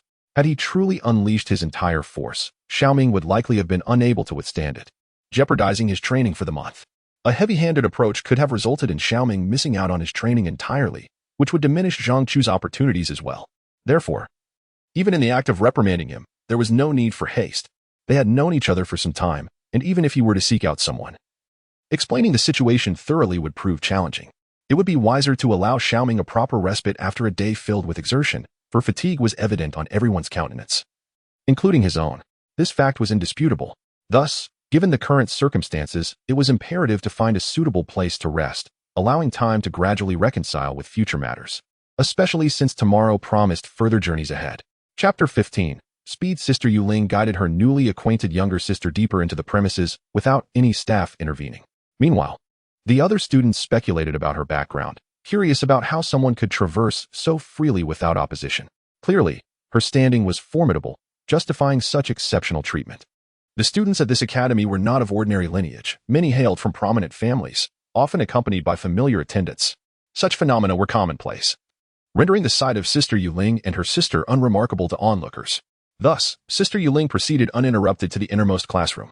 Although termed a classroom, it was entirely open, featuring a substantial martial arts platform alongside various facilities designed for assessing students' talents and abilities. The simplicity of the equipment belied the vastness of the space.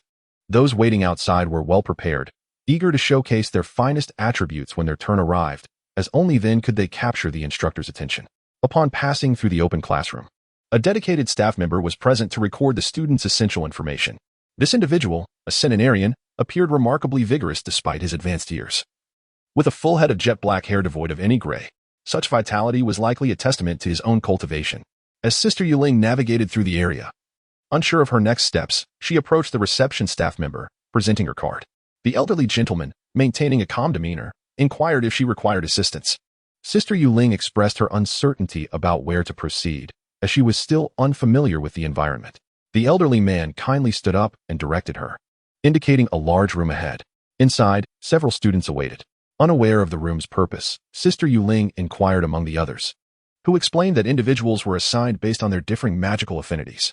However, to gain entry, one must still demonstrate their personal talents, compelling every participant to present their best selves. In a state of confusion, Sister Yuling performed a few gestures, not representing her utmost ability or expertise, merely responding to the call to showcase her talent. Yet, even this casual display was beyond the capability of many.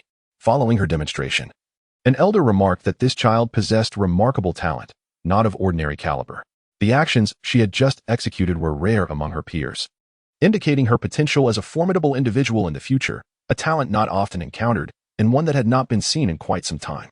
Subsequently, he presented Sister Yuling with a crimson cloak. She received the garment with indifference, her expression devoid of enthusiasm. In stark contrast, the younger girl beamed at the sight of the cloak, having witnessed its wearers often experiencing fortuitous events. Those adorned in such attire were known for their virtuous deeds. Thus, seeing Sister Yuling donning such a cloak filled her with joy, leading her to believe that those fortunate enough to possess it were certainly not ordinary individuals, but rather individuals of great capability. With her newly acquainted brother now possessing such an item, she felt assured that no one would dare to bully her again. Suddenly, Sister Yuling seemed to recall something and turned to the elder, saying, "Excuse me, this is my sister. I have a humble request. I wish to test her abilities using the universal assessment tool. I would like to ascertain her potential." The elder responded, "What is there to prevent this? I currently have no pressing matters at hand. Moreover, I hold great admiration for your talents, so I see no reason to decline your request. It is my duty to assist you." Gratefully, Sister Yuling thanked the elder and promptly led her sister to the testing area, instructing her to place her palm on the device. However, the young girl hesitated, feeling shy. "This seems unsuitable for me," she protested. "It appears to be meant for the students, and I am merely a child. Surely, I possess no abilities. My parents are just ordinary folk, so I doubt I have any capacity for this." Sister Yuling interjected, "What does it matter? We have nothing pressing to attend to. Why not treat it as a game? If the test reveals any abilities, wouldn't that be cause for joy? It's inconsequential. I'll proceed as I wish. Besides, it's merely a simple test. What harm could it do? It won't cost us anything, nor will it diminish us in any way. Don't you want to see me happy? As if to please me, you simply need to place your hand there for a brief moment." The little girl did not reject Sister Yuling's request. Rather, she feared that her refusal might anger her, thus she endured the tension within her and closed her eyes, resting her small hand upon the stone. The moment her hand made contact, the stone began to change color, revealing that the girl possessed considerable ability, albeit slightly inferior to others, as she hailed from an ordinary family. Despite her somewhat limited skills, she still demonstrated potential. The elder, witnessing the girl's capabilities, expressed his disappointment, stating that her abilities fell drastically short of the standards expected for admission to their academy. He recounted a tale of a prominent family in the city, whose newborn daughter exhibited remarkable abilities, far surpassing those of an average adult, indicating her exceptional talent. With proper training, she could become a formidable individual. The assessment of abilities is stratified, much like the citizens of this city, categorized into various ranks. However, the little girl's abilities were woefully inadequate compared to those within the academy. Sister Yuling, upon seeing the test results, did not perceive the girl's abilities as lacking. Instead, she felt an overwhelming sense of pity for the child, questioning why such misfortune had befallen her at such a tender age. Would she be able to bear it? Contemplating this, Sister Yuling's expression grew somber. The little girl, fearing her inadequacy had caused Sister Yuling's displeasure, tentatively inquired if she had disappointed her once again. She lamented that this was beyond her control and suggested that perhaps it would be best for Sister Yuling to give up on her or to pass her on to someone else. Not wishing to bring her any distress, tears welled in her eyes. Her greatest fear was to upset Sister Yuling, yet unintentionally, she had done just that.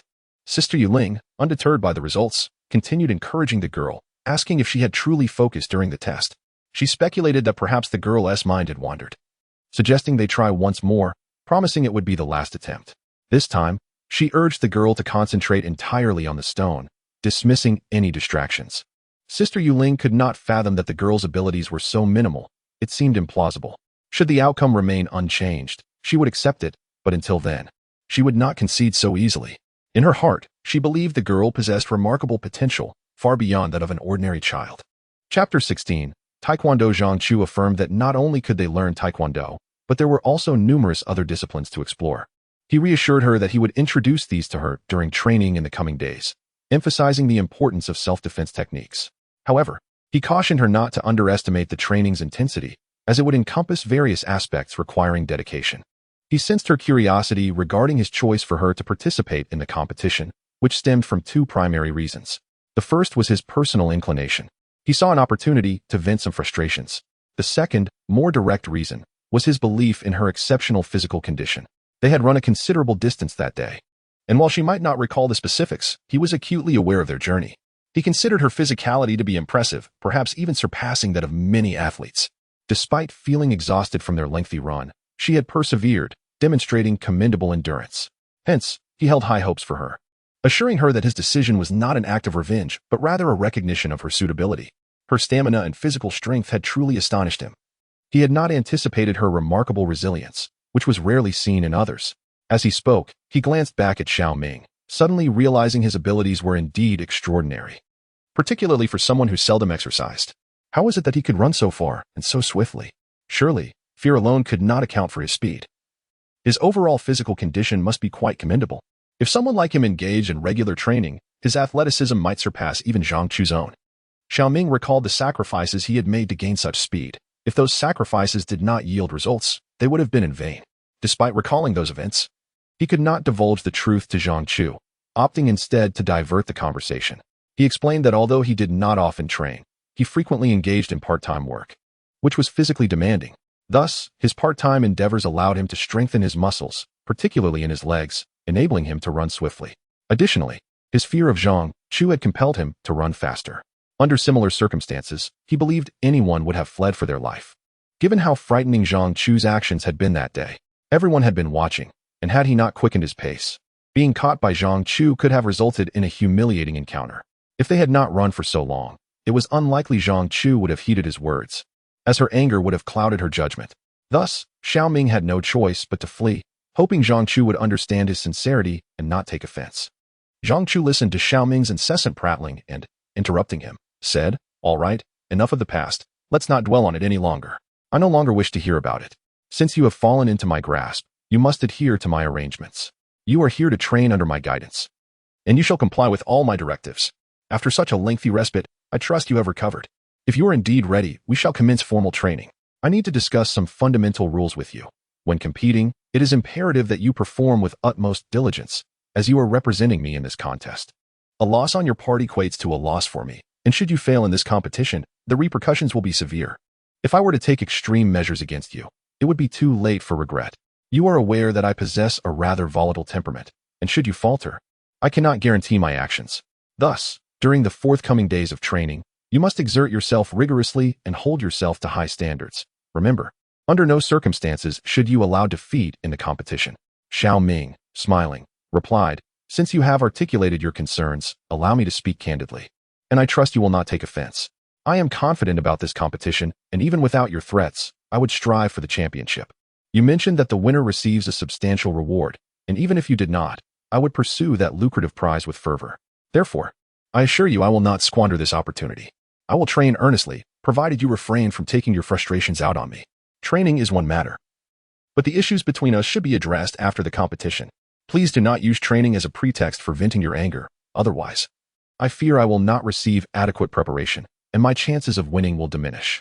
Since we are both striving for the championship, let us train diligently together. I will cooperate fully, and I expect the same from you. As long as our hearts are aligned, victory shall surely be ours. Rest assured, if you treat me well, I will guarantee the championship will be mine to claim." Upon hearing Xiao Ming's fervent assurance, Zhang Chu felt a sense of relief, and his demeanor softened significantly. He smiled at Xiao Ming and said, "Given your words, I shall tentatively place my trust in you. I hope you will not let me down, and it is imperative that you follow through on your promises." After uttering these words, he adopted a serious tone, stating, "Now, let us return to the main subject and discuss the critical points to consider. The most vital aspect during the competition is your courage. If your bravery is indeed formidable, it can overshadow your opponent's resolve. When faced with an attack, you must retaliate with courage. If you lack bravery, you will find yourself at a loss when confronted, destined to be the loser. No matter how well you train, if you falter in the arena, you will appear as a coward. Therefore, courage is paramount at all times. It is the most crucial element. Following that is your strength. When attacking, you must channel all your might into your blows. If your strikes lack power, they will not affect your opponent, regardless of how many times you hit them. You must ensure that your single opportunity to strike is executed with full force, rendering your opponent unable to counter. Do not be like those feeble souls who cower in fear upon entering the arena. If you become anxious, all your prior efforts will be in vain. Thus, your mental fortitude is pivotal, and I wonder how well you can withstand the scrutiny of the crowd. If you can meet these three conditions without hindrance, then the championship is undoubtedly yours. With that, Zhang Chu demonstrated the importance of strength by forcefully stomping his right foot, as if consolidating all his power into it, then struck a nearby sandbag with ferocity. The bag began to sway violently, and had his strength been slightly greater, it would have executed a complete 360-degree spin. Xiao Ming was utterly astonished by the display before him. He had not realized the significance of consolidating one's strength to such an extent. Watching the sandbag sway, he felt a bit dizzy, realizing the truth of Zhang Chu's words. Although he had previously doubted her reliability, this demonstration convinced him of her sincerity, and he resolved to heed her guidance. Chapter 17, The Assessment. However, the slender boy remarked, "Do you still expect me to spare your feelings? The issue of face may hold weight for others, but for you, it is irrelevant due to your thick skin. What does it matter if you lose face? You would merely endure it." Though both individuals spoke with grave countenances, Sister Yuling's intuition told her that they were well acquainted.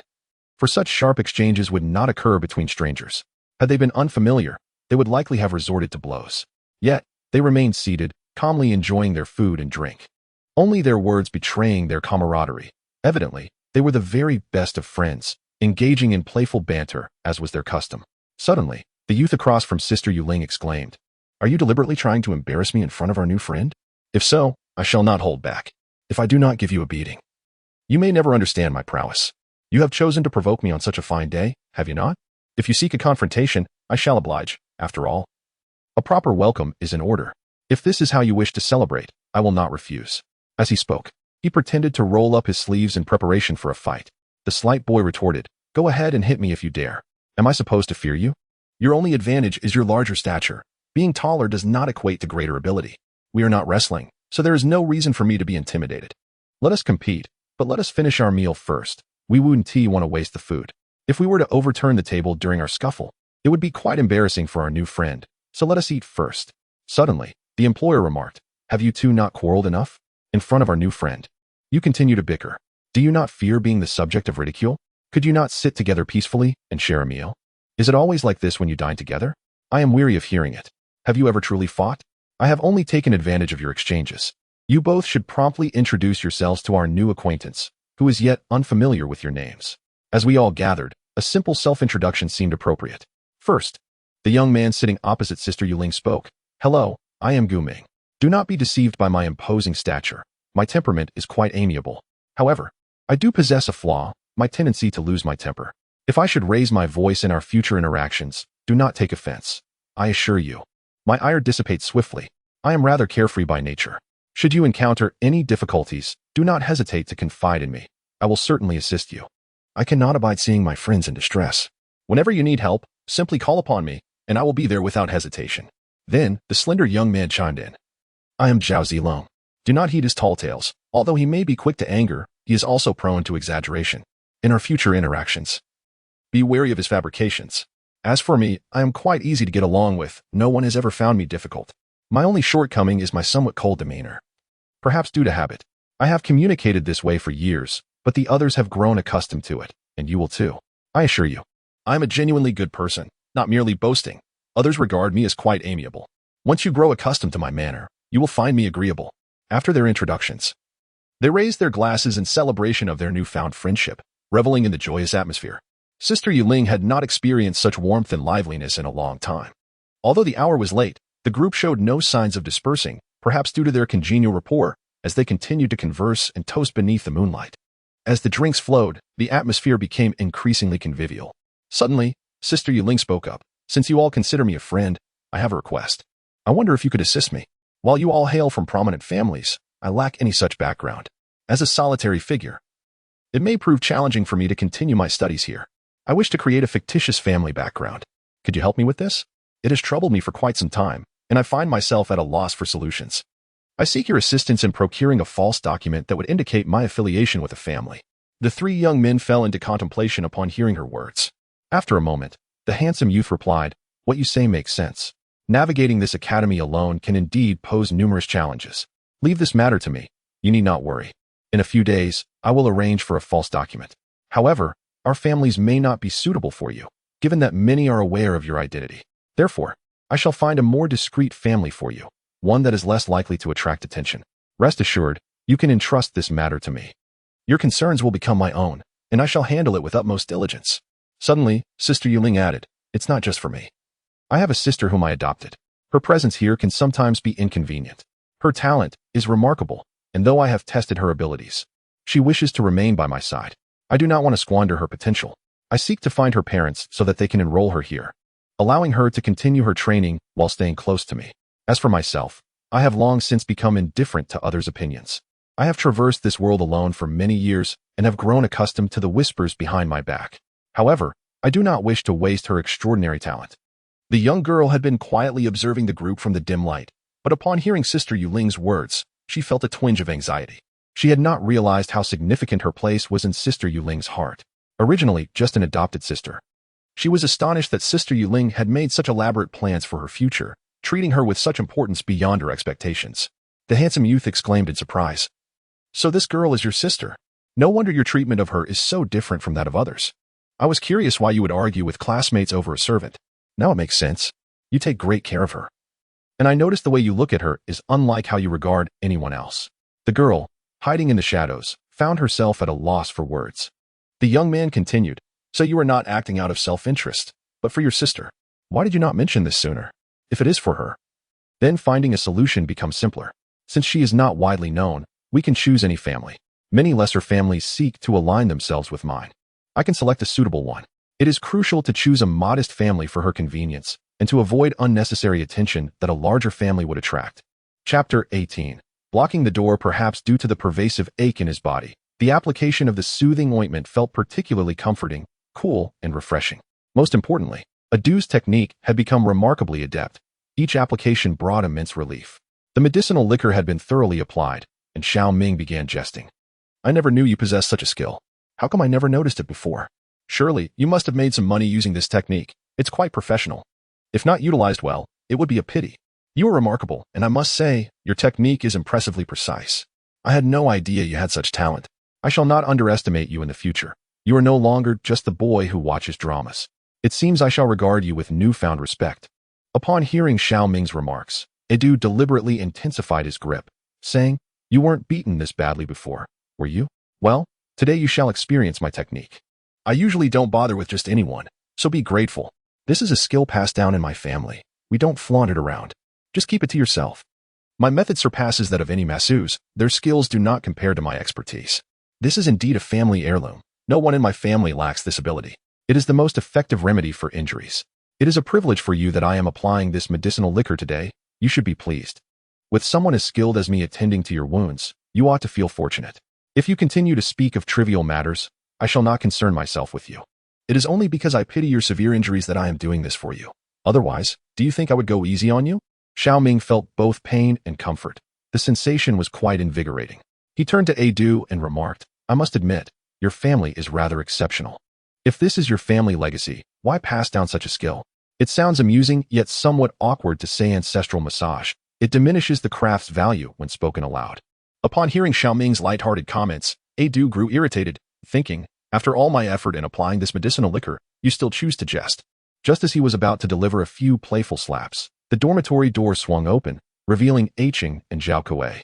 The two entered, eyes wide with disbelief at the sight before them. Zhao Kuei exclaimed, "No way. You two, how could this be? I am utterly disappointed. Is it that the girls outside are not pretty enough, or the dramas are not engaging? By acting this way, how many girls must be heartbroken? You both look fine. Yet this behavior is quite disheartening. I do not even know what to say." Aiching added, "Though I have no objections to your actions. The location you have chosen is highly inappropriate. After all, this is a public space, and it is not just the two of you here. Have you considered our feelings? We also come here to rest. Aren't you afraid of being seen? If we catch sight of you two, wouldn't it be embarrassing? Please choose a better place next time. It would spare my eyes from such sights." Xiao Ming, initially bewildered by their odd remarks, soon realized their discomfort. He quickly clarified, I'm not talking about you two. What kind of gaze is that? Do you not see my injuries? He is merely helping me apply the medicinal liquor to my back, a place I cannot reach. Since you two are not here, I had no choice but to ask for his assistance. What is so curious about that? Why are your minds wandering so far? If it were anyone else, I would still do the same. You two need to correct your erroneous thoughts and stop imagining such unfounded scenarios. I truly wonder what goes on in your minds. Ching pointed at Xiao Ming, saying, Are we to blame for our imagination? Just look at yourself. Anyone would think the same in your situation. You cannot place all the blame on us. We have considered you our brother for years, and I can't believe I never realized you two were like this. If I had known sooner, we could have had a more fitting conversation. Now, this is quite awkward. What a pity for my eyes to witness such a scene. I shall surely feel the repercussions tomorrow. Zhao Kuei chimed in, Indeed, but I personally believe that if you two switched roles, I might find it somewhat more acceptable. However, witnessing you both like this is quite difficult to digest. What a calamity to have such an event occur before my eyes. It will be etched in my memory forever. And forgetting it will be a challenge.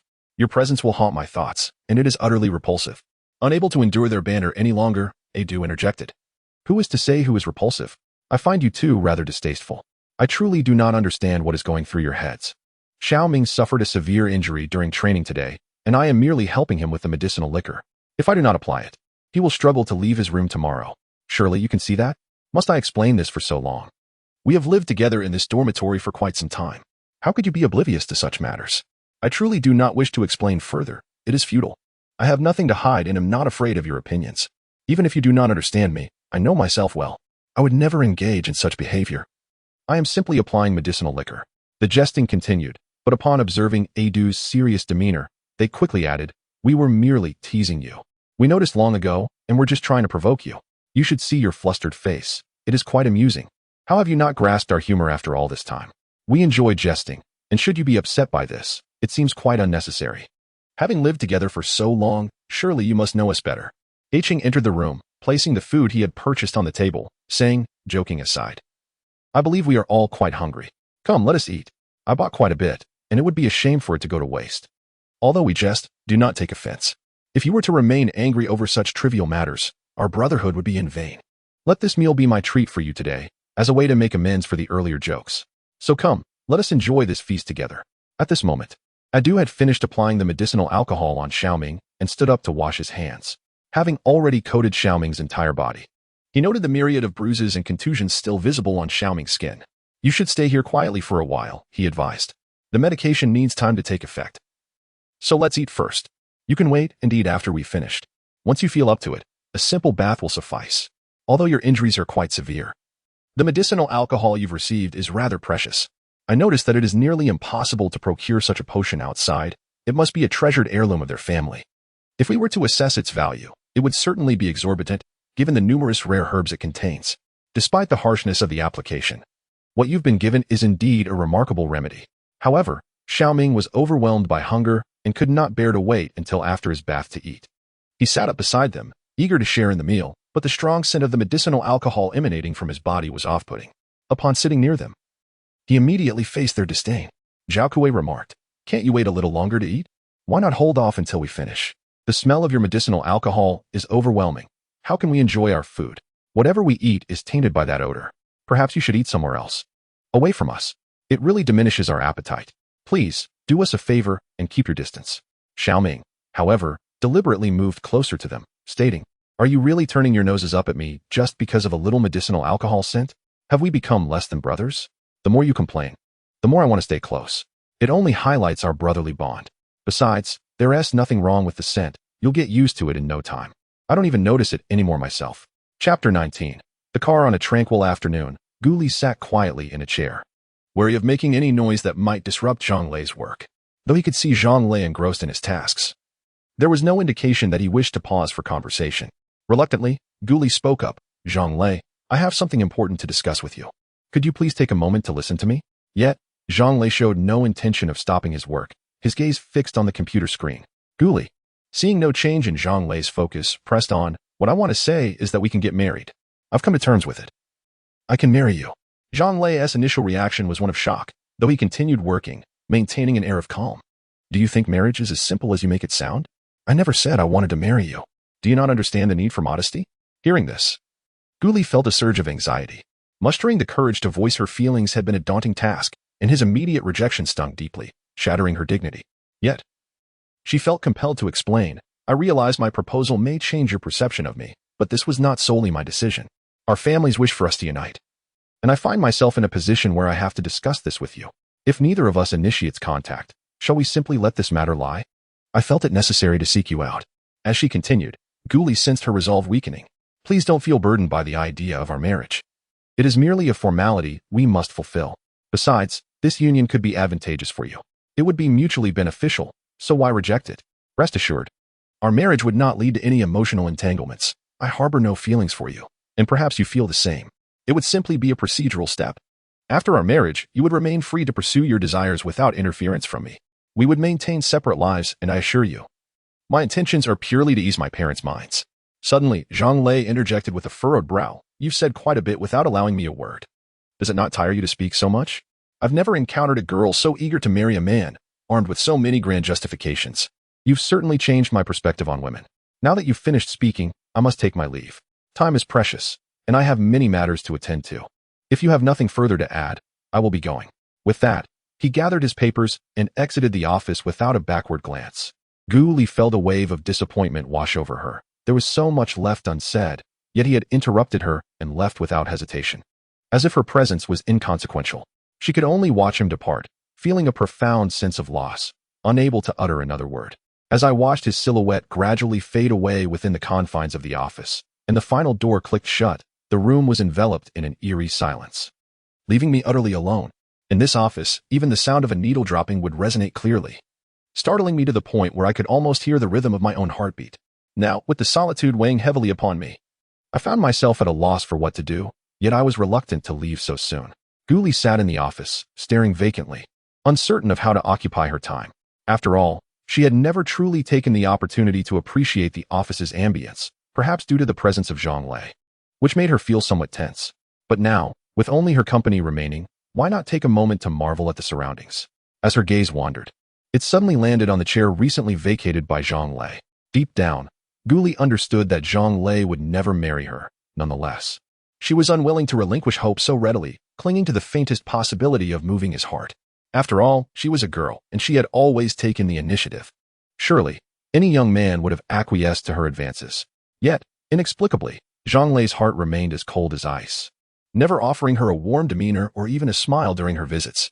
After surveying the office, it became evident that there was little left to cherish, and reluctantly, she departed from Zhang Lei's domain.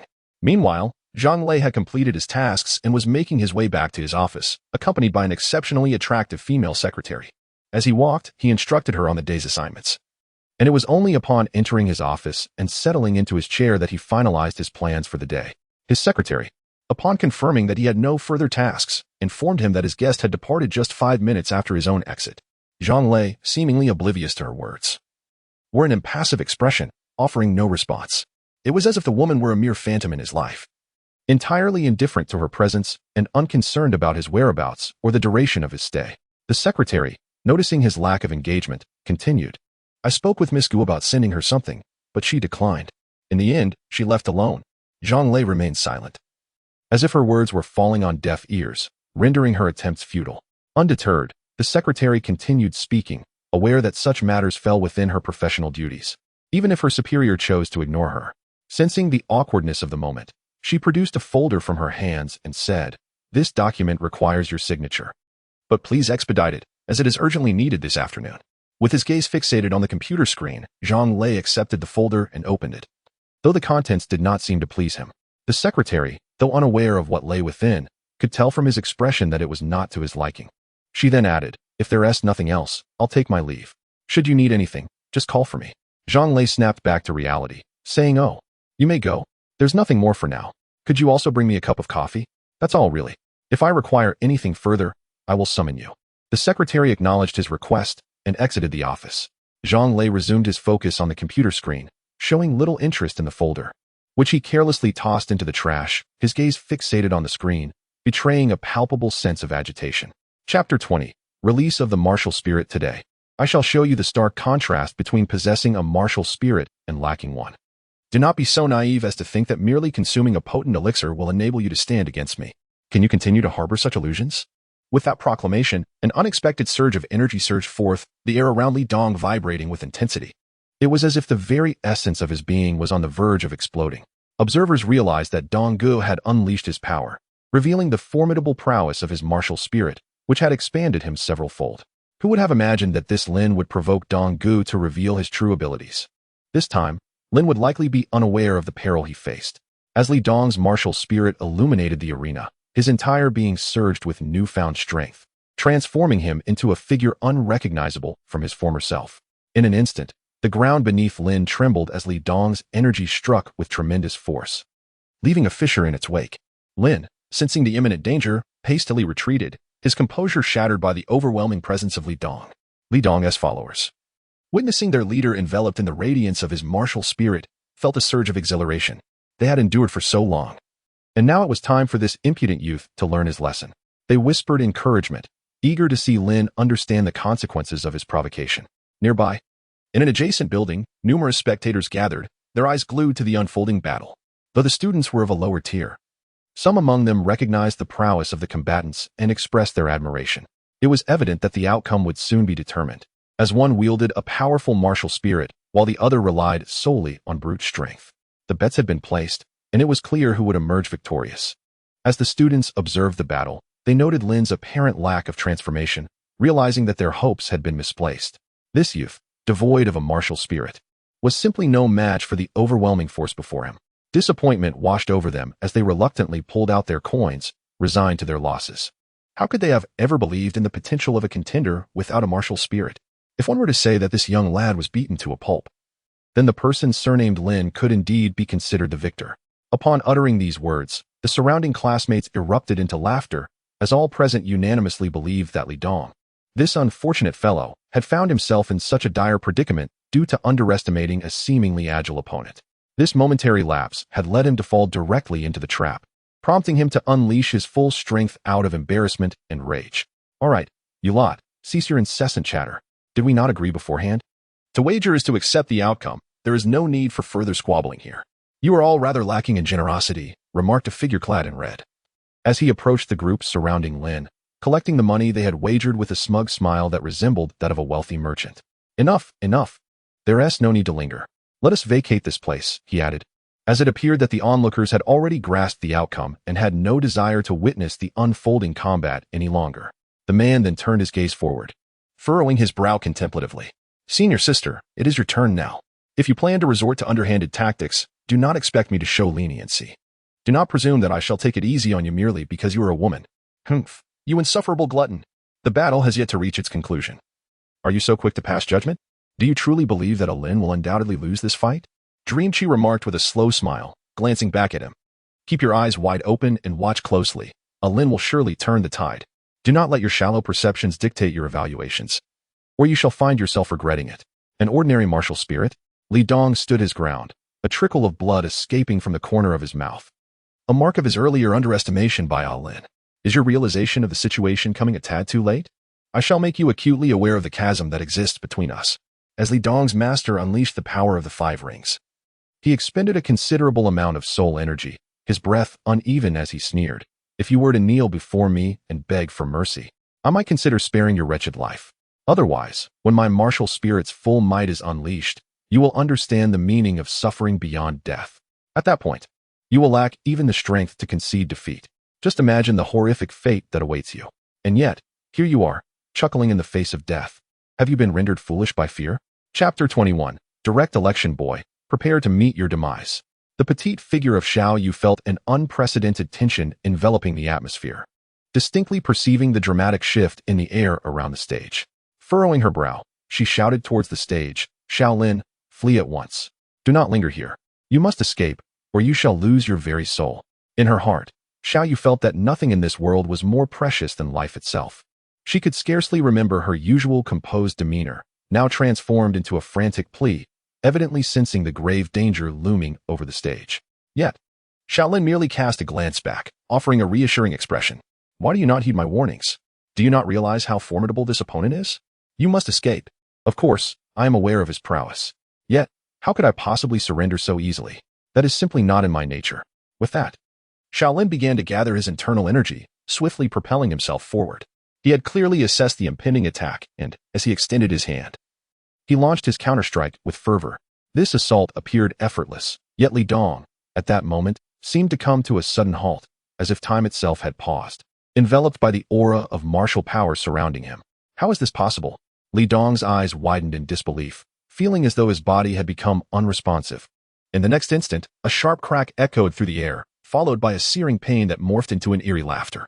Li Dong's eyes bulged, seemingly on the verge of bursting from the excruciating sensations, unable to fathom the events transpiring before him. His arm felt as if it had been pierced by something sharp, and he was overwhelmed by a deep, penetrating agony that rendered him incapable of continuing his assault.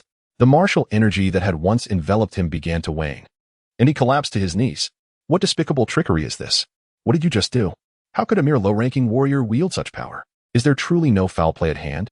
I cannot shake the feeling that someone else is aiding you. Lin, however, appeared unfazed.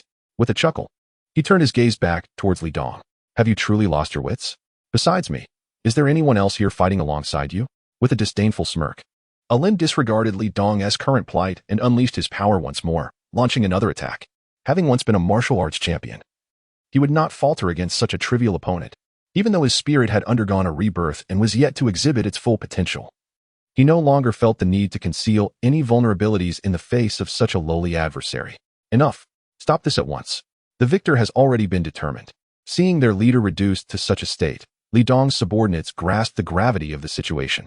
It was clear that their elder brother was no match for Lin, prompting them to plead for mercy. What? You wish for me to cease? Have you considered how I would fare if our roles were reversed? Would your leader show me any mercy? You are indeed too naive. Following the emergence of such a predicament, a brief silence enveloped those present, for they all understood the gravity of the situation. They were acutely aware that should Ailing fall victim to Li Dong's wrath, no one would be able to intervene. It could very well mean that Ailing would lose his life today, with no mercy shown, unless a miracle intervened. Furthermore, I am not in violation of the rules of this game, am I? We had previously agreed that either I would incapacitate him, rendering him breathless and devoid of life signs, or he would concede defeat in this contest. Otherwise, I retain my right to attack. My actions are hardly transgressive, are they? You are truly ruthless. Wang Yong, one of Li Dong's subordinates, found himself at a loss upon witnessing the unfolding scenario. How could they have anticipated that Ailing, in a guise of innocence, would possess such formidable strength? Brother, you should have heard that clearly. You ought to concede now, otherwise, he may not show you any mercy. He has already extended an opportunity to you. We can preserve our lives and seek vengeance later. What does it mean to preserve our lives and not fear a lack of firewood? Do you comprehend the implications of this statement? Li Dong, upon hearing these words, felt a surge of anger. He believed he held the upper hand in this contest, and conceding would only invite further disdain. His pride was paramount, eclipsing even his very existence. Chapter 22. Ease. For a distinguished warrior like myself to concede to someone of such a significantly lower caliber is the utmost humiliation. If I were to yield today, what face would I have left to continue my training here? Although Li Dong outwardly projected an image of unwavering strength, internally he grappled with profound anxiety. He had not anticipated Ailing's extraordinary prowess. He realized that if he did not concede, he might indeed lose his life. Yet he found himself paralyzed by the weight of his own dignity. Suddenly, an epiphany struck him. How could I have overlooked this? This fellow must have ingested some potent substance to enhance his martial abilities. At that moment, Xiao Yu, having overheard his accusation, felt a wave of discontent wash over her. Li Dong, how can you remain so obstinate? The situation has escalated to this point, and you still doubt his capabilities? Are you insinuating that he has resorted to banned substances? Do you find such a claim amusing? Furthermore, do you possess any evidence to substantiate your allegations? Upon hearing this, Ailing displayed an inscrutable expression, glancing at a trembling figure in the corner. He chuckled, and in that moment, Li Dong felt a chilling dread. It dawned on him that Ailing's purpose in this confrontation extended beyond mere competition. He sought to eliminate his adversary through others' hands. Given the circumstances, relying solely on his own narrative might not suffice to convince those around him, particularly considering Xiao Yu's family's immense influence. How could they possibly heed the words of a mere novice? They would certainly not trust a traitor who had once betrayed his elder brother. If Li Dong were pressed to uncover the truth, the situation could undergo a dramatic transformation. Please, do not expose these matters to the public. Li Dong, now gripped by terror, fled in a frenzy, his expression a portrait of distress. In that instant, Li Dong, having suppressed his words for far too long, finally spoke out. Since I can assert that you have consumed illicit substances, I must possess some credible evidence. Otherwise, I would be ridiculed. Li Dong, come forth to testify. At the utterance of these words, Li Dong trembled anew, fear rendering him immobile. He had no desire to become the center of attention in such a precarious situation, especially with Xiao Yu's powerful family looming over him. As events spiraled beyond salvaging, Wang Yong, accompanied by a dozen comrades, encircled Li Dong. Now, even if he wished to escape, there was no route left for him. You, at this juncture, still refuse to repent? Do you believe you can flee from here? If we let you go today, we may as well abandon our lives on this level.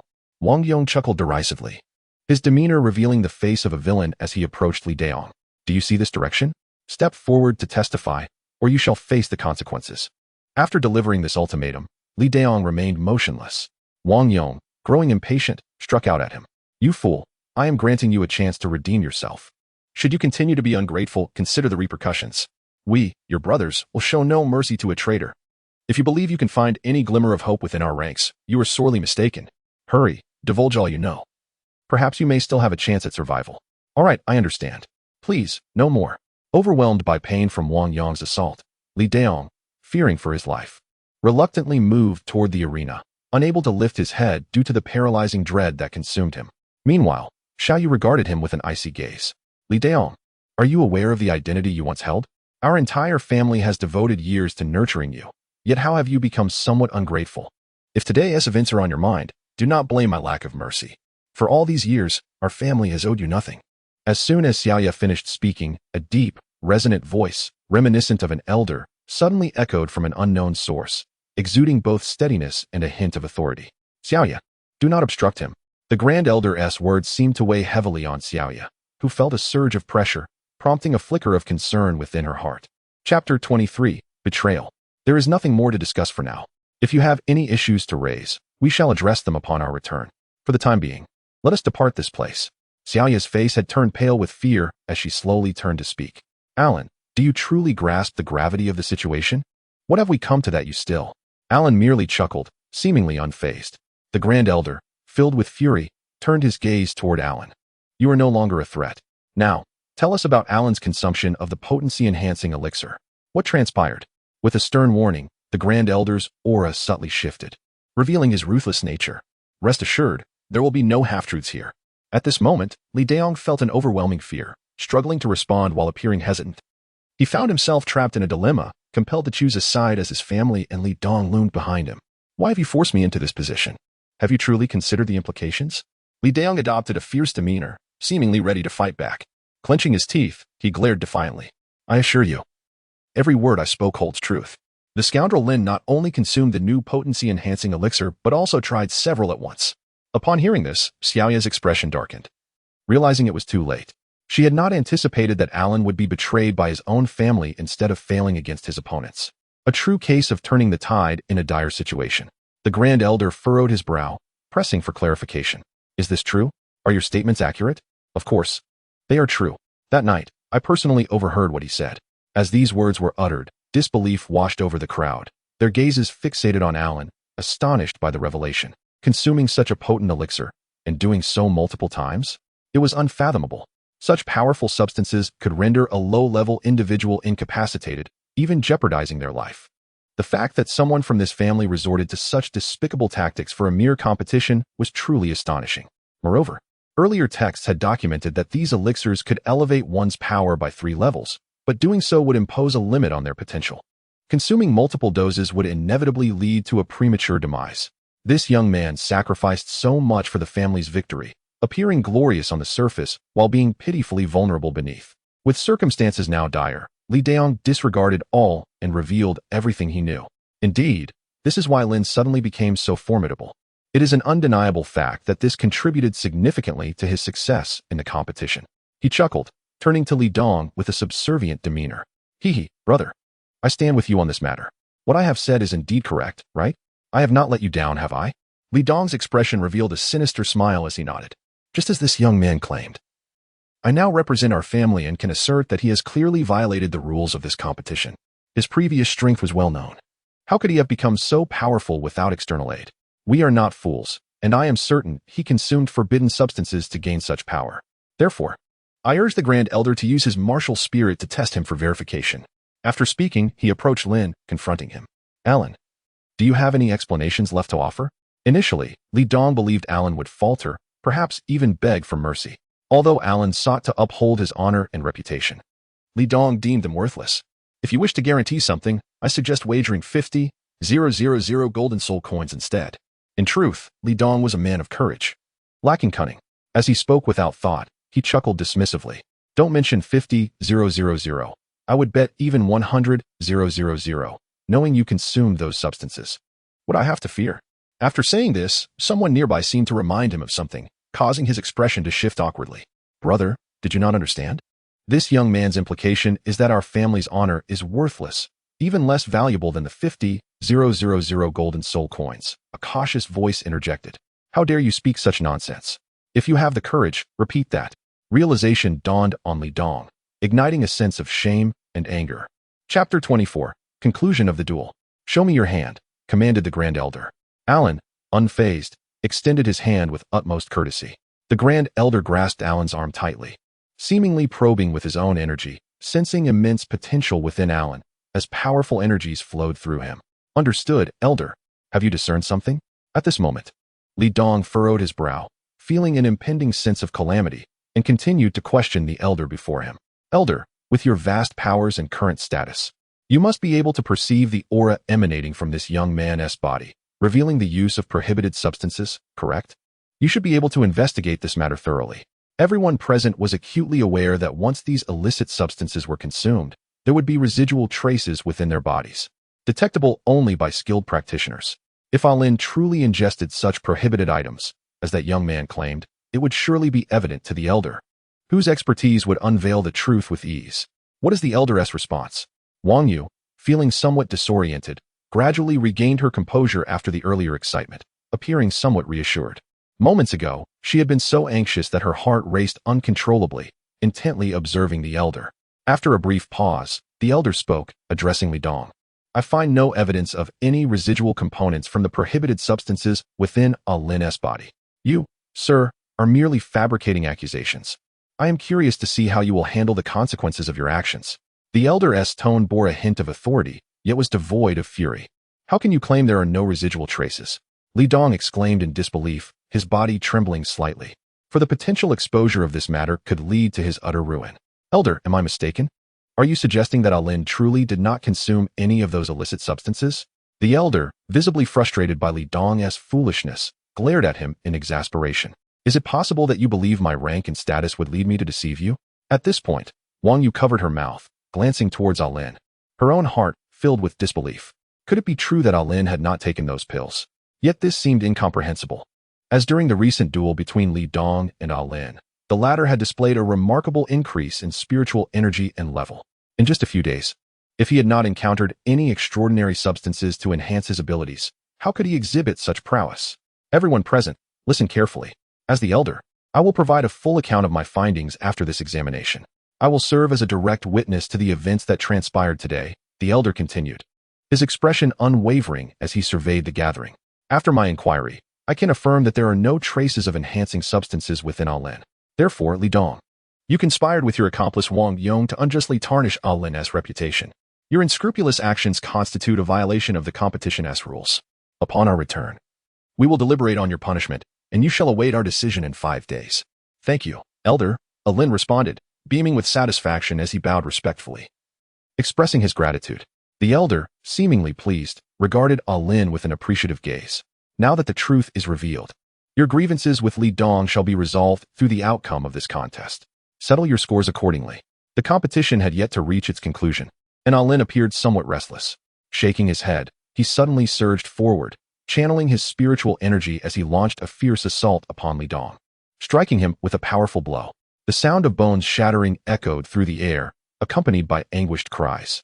Li Dong, caught off guard, was sent sprawling several meters away, landing heavily on the ground, his spine unable to withstand the impact, and blood spilled from his lips. Lin, you scoundrel, Li Dong gasped, utterly defenseless, summoning the last vestiges of his strength to raise his head and confront Lin. Is this how the victor is determined?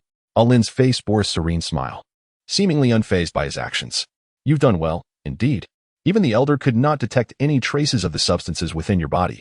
What have you experienced that allows you to evade scrutiny so effortlessly? Wang Yong inquired, curiosity evident in his tone. Following the declaration of victory, Wang Yu felt a surge of joy, her face lighting up with a smile. The entire event had unfolded in a manner far beyond her expectations, and this unexpected triumph filled her with astonishment. Do not let your exuberance lead to recklessness. Consider how swiftly your mood has shifted in light of recent events. Exercise restraint, lest we attract unwanted attention. There are many eyes upon us, Lin remarked with a gentle smile. Indeed, Wang Yu glanced around, realizing her earlier exuberance had been somewhat inappropriate, especially with so many onlookers. She gradually composed herself, walking alongside Lin. After a short distance, she lowered her voice, adorned with a charming smile. Now, can you please unveil the mystery? I am eager to understand how you have become so formidable. When we return home, I shall certainly speak to my brother about your prowess, and he will undoubtedly recognize your talents. I will even ensure he rewards you for your victory. Rewards, you say? I deem these matters unnecessary. They are merely superficial concerns. Aside from losing the match, Li Dong has also caused me significant financial loss. Consequently, during this period, I find myself in a position where I no longer require anyone's assistance for my living expenses. All I truly seek is a sanctuary within your family, which would be immensely appreciated. Beyond that, I would request no further attention. However, the thoughts occupying Lin's mind differ greatly from those in Wang Yu's heart. Lin understands that what he most urgently requires is a tranquil space to enhance his skills. If he could cultivate in such an environment, he might once again break through his limitations. A long-held aspiration to regain the strength and soul force of his peak years has become his fervent wish. Is this attainable? If so, it is indeed a simple endeavor. But do bear in mind, once this opportunity passes, it may never return. Should you choose to decline the reward offered, future prospects may not favor you. Providing a quiet place for you is a trivial matter for our family, whether it be one location or 100. We shall surely accommodate you. Chapter 25. Retaliation. Wang Yu's expression shifted from excitement to confusion. Today, she was in high spirits, yet she urged caution and deliberation. For if regret should arise, there would be no remedy available. After all, such pleasant moods are rare for me. As Lin spoke, footsteps suddenly echoed around them. An individual, resembling the estate's steward, approached energetically, exclaiming, "Look, our cherished young lady has returned. Everyone, gather around." Upon hearing this, a multitude of people joyfully rushed towards them. When they laid eyes on the young lady, their faces lit up with radiant smiles, as if a burden had been lifted. However, upon noticing Lin, their expressions subtly transformed, revealing an air of guilt as if they had wronged him in some manner, which left him perplexed. Observing this scene, both Lin and Wang Yu exchanged looks of bewilderment, unsure of the unfolding events. Wang Yu furrowed her brow in confusion and slowly inquired, "Steward Wang, why aren't you attending to matters in the estate? What brings you here?" "My lady," the steward, panting as he reached her, exclaimed, "You must know that shortly after your departure, another family sent provocateurs to our home. They brought numerous skilled fighters and harmed some of our servants, leaving them injured. They audaciously claimed they would raze our family to the ground unless we acquiesced to their demands. They insist we surrender this young man by your side, or they will not relent. Why do they act thus? What must we concede to cease this hostility?" Wang Yu pressed. The steward replied, "They demand your companion's surrender, or they will not cease their aggression. However, should we hand him over, it could lead to his demise. This is a matter for you to ponder carefully." Upon hearing this, Wang Yu turned towards Lin, her expression contemplative. Lin grasped the gravity of the situation. It was clear that Li Dong's family sought vengeance for their heir's humiliation at his hands. The swiftness of their retaliation took him by surprise. Barely had the match concluded before they arrived to exact their revenge. "What do you lot mean by this? Why do you linger here? Let us return home and address this matter," Wang Yu declared, shattering the tense silence. How dare Li Dong's family behave so atrociously? Believing they can act with impunity due to their status? They must realize they cannot dominate us. Rally yourselves and follow me. Where is that Lin? Why has he not appeared?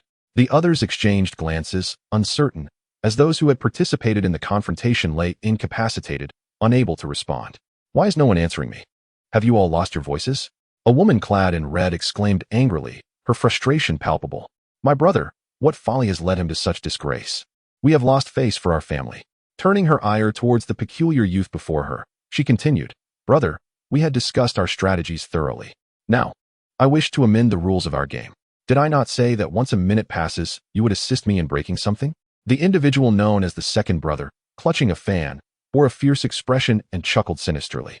You are the one I cherish most dearly, regardless of your requests. I, your brother, shall unconditionally acquiesce. However, I must now amend the rules each time I call out. You are to eliminate one individual from this place until we force that Lin fellow into the open. Should he refuse to emerge, I shall ensure that none here shall harbor any hope of survival. Have you not gone too far? Among those present, a youth, seemingly of tender years, could no longer contain his indignation and rose to speak. Who is this audacious little ant, daring to declare our actions excessive? The woman who uttered these words displayed a terrifying demeanor, her eyes betraying a repulsive malice, as she exchanged a knowing glance with her brother. As the saying goes, the bird that sticks its head out gets shot. This insolent fool, so brazen, shall serve as our first example of the consequences of defiance. Upon her words, her brother nodded in agreement, drawing a weapon from his back and advancing toward the young lad. What are you planning? Do not approach me. You three must choose your targets wisely. Our family will not be so easily trampled upon. When our patriarch returns, he will avenge us. You must consider the repercussions. What is your patriarch to us? Even if he were here today, I would not fear him. Besides, is he not absent from this place? To me, you are all but insignificant ants. Upon hearing this, the woman beside him joined in mockery. You ignorant wretches, aside from your esteemed ancestor, what can any of you do to me? You cannot even hold my shoes. I have made my intentions clear. I seek but one target here. Hand over that boy, and I shall not trouble you further. But if you choose to protect him, do not blame us for our ruthlessness. Attack, brother. Very well. Just as the oddly dressed man prepared to unleash his weapon, a woman's voice rang out from behind. You overstepping fools, cease this at once. Upon hearing this voice, all present turned to the source, where stood the esteemed young lady of the family. Unlike her previous demeanor, her expression was one they had never witnessed before. It radiated pure fury, her eyes ablaze with righteous wrath. Li Mei Xian, have you lost your senses?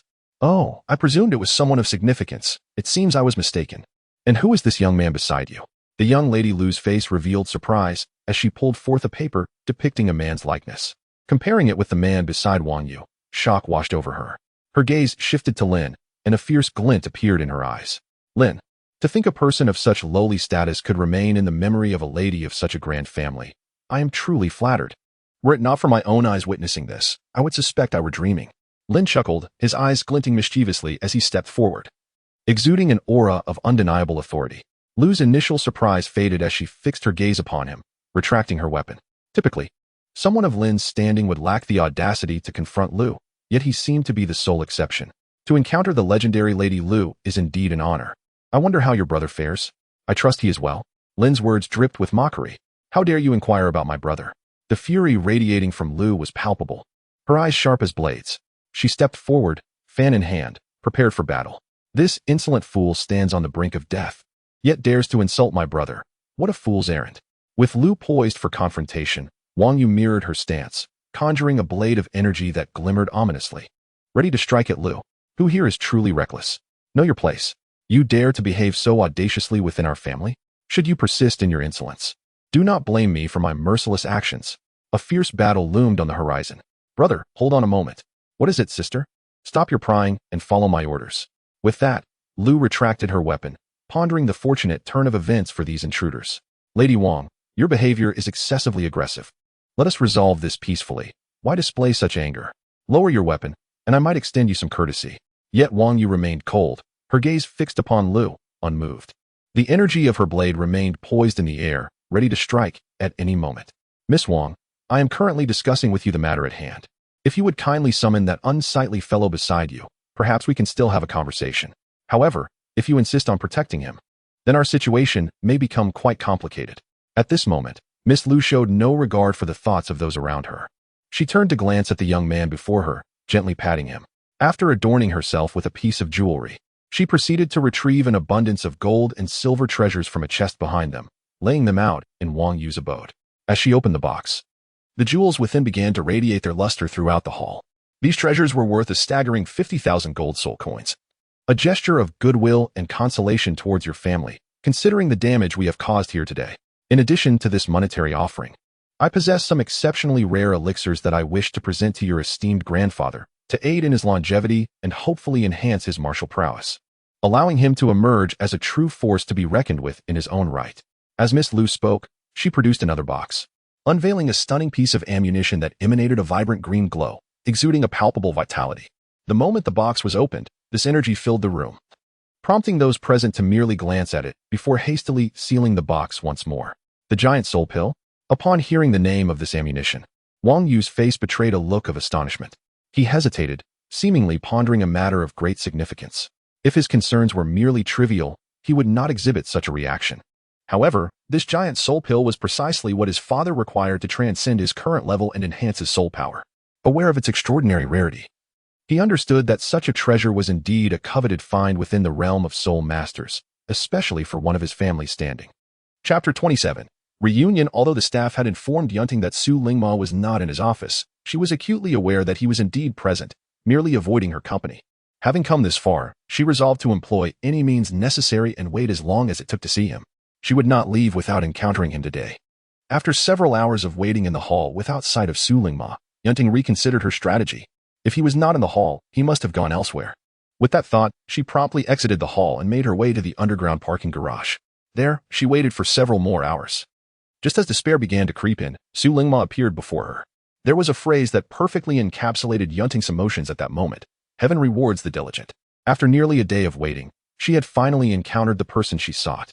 When Su Lingma laid eyes on Yunting, his expression was filled with resignation, devoid of any other sentiment. His demeanor darkened, and he likely pondered a pressing question. This woman was no ordinary talent. He had evaded her for almost an entire day, only to find her here. At that moment, he could not help but feel a modicum of admiration for her tenacity. He addressed Yunting, saying, "Miss Yunting, when will you finally let me be? I made my intentions clear at the banquet, yet you have pursued me here. I knew you would come. So I stayed hidden in my office, but here you are, following me to the underground parking lot. Can't you spare me this? We have no ties anymore. I am to marry Meng Xiaohong. Please, let go of me." He continued, "If you have something to discuss, please articulate it clearly. I will do my utmost if it is within my power. But I implore you, do not seek me out again. I am truly weary of this chase. Su Lingma, rest assured, I have come today for a singular purpose. I promise that from this day forth, I shall not seek you out again. However, I need you to speak truthfully and refrain from deceit. I am fully aware that my current predicament does not afford me much assistance from you, but my reasons for approaching you are valid. I wish to inquire, is the concept of money truly of such paramount importance to you? After our family fell from grace, you immediately severed our engagement and sought out Meng Xiaohong. Had I remained the person I once was, you would not have so readily abandoned me, would you? We shared so much time together. How could I have been so blind to your true nature? You have utterly disappointed me. Sometimes, I ponder the true value of emotions in the face of wealth. With riches comes affection. Without them, even the deepest bonds seem trivial. This adage now resonates profoundly with my situation. You have evaded me for half a day, and in doing so, you have illuminated the kind of person you truly are, providing me with a valuable lesson about the nature of men. As Yunting approached Su Lingma, each step felt like a dagger to her pride, though he exuded warmth. She could hardly fathom that in her moment of need, he had turned away, seeking solace in another woman's embrace. With each step, she felt her dignity being trampled upon, internally pleading with herself to cease her pursuit, for he would not offer assistance. Yet, recalling all that had transpired, she felt compelled to draw nearer once more. It was as if someone were wielding a knife against her heart, gradually inflicting wounds that rendered her nearly lifeless. Standing before Su Lingma, she gazed at his handsome face, familiar yet foreign. For a fleeting moment, she questioned whether this man was indeed the Su Lingma she once knew. During their time together, he had treated her with kindness, making her feel like the happiest woman in the world. Yet once her family had lost its status, everything changed. Upon learning that she was no longer a distinguished lady, he had resolutely chosen to end their relationship. Had she changed, or had he? In that instant, she found herself devoid of answers. Upon reflecting on this, she abruptly clenched her fist and slowly lowered her head, addressing Su Lingma with a calm demeanor. Su Lingma, I have come to speak to you about a matter of great importance. If we marry, my Yin family will regain its former glory. Will you agree to marry me? I understand you are currently with Meng Xiaohong, but I am unperturbed by this. As long as you consent to our union, I shall marry you immediately. Based on my understanding of you, I believe you do not wish to part ways either. It is merely the influence of your family that has led you to choose to end our relationship, is it not? I earnestly ask you now, if I were willing to marry you, would you take me as your wife? Su Lingma, upon hearing these words, could scarcely believe his ears. The image of Yunting in his mind had never appeared so gentle as it did today. Today, she spoke to him in such a tender tone, and for a fleeting moment, He wondered if he was experiencing an illusion. Was this woman before him truly the Yunting he once knew? As he contemplated this, he directed his gaze towards her. This was the first time, since their acquaintance, that he had witnessed such a gentle side of her. When the light from the underground parking lot illuminated her figure, she appeared even more beautiful, her unique qualities radiating a palpable sense of protectiveness. Anyone witnessing this scene would feel an overwhelming urge to embrace such a woman, especially at the moment when Yunting had lowered her head, exuding an irresistible charm. In this instant, the feminine tenderness she embodied was laid bare, and as he observed her closely for the first time, Su Lungma felt an indescribable emotion swell within him. He suddenly longed to hold her close and confess his willingness to marry her. Just then, the sound of his phone ringing shattered the silence, effectively diffusing the awkward atmosphere that had enveloped them. Both of their expressions shifted as Su Lungma retrieved his phone from his pocket, nonchalantly greeting the caller with, "Hello, what can I do for you?" The caller was none other than his current girlfriend, Meng Xiaohong. Having waited outside the parking lot for quite some time, Meng Xiaohong was growing anxious due to Su Lungma's delay in retrieving his car. "Why haven't you come out yet? Have you encountered some urgent matter?" "I've been waiting for quite a while. My parents have prepared dinner for us tonight and are expecting us. If you have something to attend to, please handle it. But do let me know so I don't feel like a fool waiting for you. It has already been over half an hour since you entered the parking garage. Do you understand how anxious I am? Should I come find you? You're not hiding anything from me, are you?" Upon hearing Meng Xiaohong's words, Su Lingma's tone softened. "Don't overthink it. I have nothing to hide from you. We are engaged now, so why would I keep anything from you? I was just taking a call regarding work while retrieving the car. Of course, I remember that we are supposed to have dinner at your parents' house tonight. Just wait for me. I will be out shortly. Please don't wander off, as I may need to look for you. If I had something to tell you, I would do so immediately because you are my fiancée." After hanging up, Su Lingma turned to Yunting and said, "I apologize, Yunting, but I cannot grant your request. You know I am with Meng Xiaohong, and we are on the verge of marriage. If I were to abandon her now, how could I live in this city when others find out? I would forever bear the label of a heartless traitor, and I do not wish to be that person. As for our relationship, I believe it is time to bring everything to a close. I know I have wronged you. I did not stand by you during your darkest times. You may consider me a villain, and feel free to strike me or insult me if it brings you solace. However, I must convey that I do not wish for you to seek me out again. I am unable to assist you, and I am now engaged. I do not want others to point fingers at me behind my back. Do you understand?" Chapter 28. Background. Yunting realized that the call was from Meng Xiaohong. Upon hearing the voice, her face grew even paler. "Are you truly such a heartless man? I refuse to believe you were like this. Were you not happy with me? Now that you have Meng Xiaohong, have you completely forgotten me? You once vowed that I would be your wife, yet now you intend to marry another woman. Do you have any idea how much this pains my heart? I have loved you selflessly for so many years, and now, simply because I am no longer the heiress of the Yun family, you have cast me aside. I must ask you one question. Did you ever truly love me? Was your affection solely for my family status? Did I mean nothing to you? Tell me, if you say you never loved me, I will vanish from your life and never return. Speak up, Su Lingma." Su Lingma found himself at a loss for words, unable to respond to her inquiries. He turned and walked towards his car, but halted abruptly before reaching it. With his back turned to Yunting, he said, "We are both adults now, and our feelings are for us to determine, are they not? It is not an easy task to engage in a normal relationship. I can answer your question. I loved you once, but not anymore. What does it matter? If you continue to dwell on this, then I will concede that I have wronged you. Is that satisfactory? I abandoned you when you needed me most. I am the scoundrel, the coward. Does that please you to hear? I hope this is the last time we meet. From now on, I do not wish to engage in conversations like this, at any place or time. Lost feelings are like spilled water. They cannot be retrieved. You should understand this better than I do. Furthermore, my fiancée is Meng Xiaohong. If she were to see us together, she would be upset. Even if I claim nothing is amiss between us, she would not believe it. Please consider my perspective. I know you feel helpless, but I must repeat, I cannot assist you. Let us wish each other well in our separate paths." After delivering these words, Su Lingma did not look back, but got into his car and drove away. As he did, Yunting watched as his car receded into the distance, until it vanished from her sight. Suddenly, she collapsed to the ground, as if struck by an immense weight, feeling utterly powerless and weak. Her limbs unable to support her as she crumpled to the floor. She was acutely aware that what she felt was disappointment. Today, she had waited for him for nearly half a day, only to face an outcome so disheartening. Initially, she had hoped he would turn around and embrace her completely. But instead, he was resolute. So resolute it bordered on cruelty. Years of affection severed in an instant, leaving them with no ties henceforth. After a long while, She felt her body growing numb while her mind spiraled into chaos. It was unclear whether it was the tumult within her or the collapse of her emotions that led to this state. She retrieved her phone from her pocket. Although in the past Yunting had seldom interacted with the outside world, she had accumulated quite a few friends over the years. People had previously been drawn to her illustrious background, eager to befriend her. At that moment, a singular thought consumed her. Whoever dared to marry her at this moment would certainly win her heart. She began dialing every man in her contact list, only to discover that not a single one was willing to propose marriage to her at this time. The realization deepened her despair. Such was the reality. In her days as a wealthy heiress, these same individuals had sought her company, striving to cultivate a romantic relationship.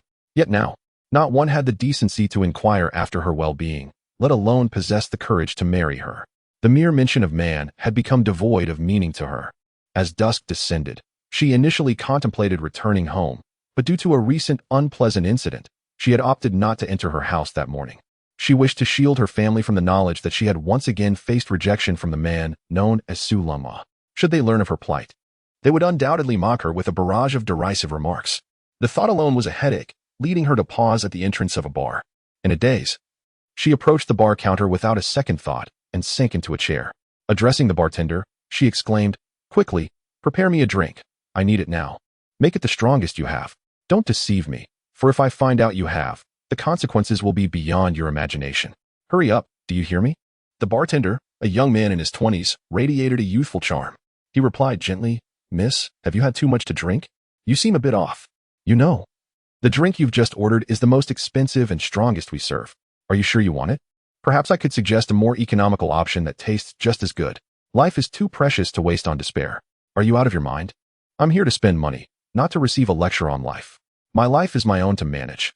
Why should I fear being unable to pay? You seem overly concerned for someone of your age. What do you know about life as complexities? Just do your job and stop dragging this out. If you continue, I will lodge a complaint and have you fired. Do you believe that?"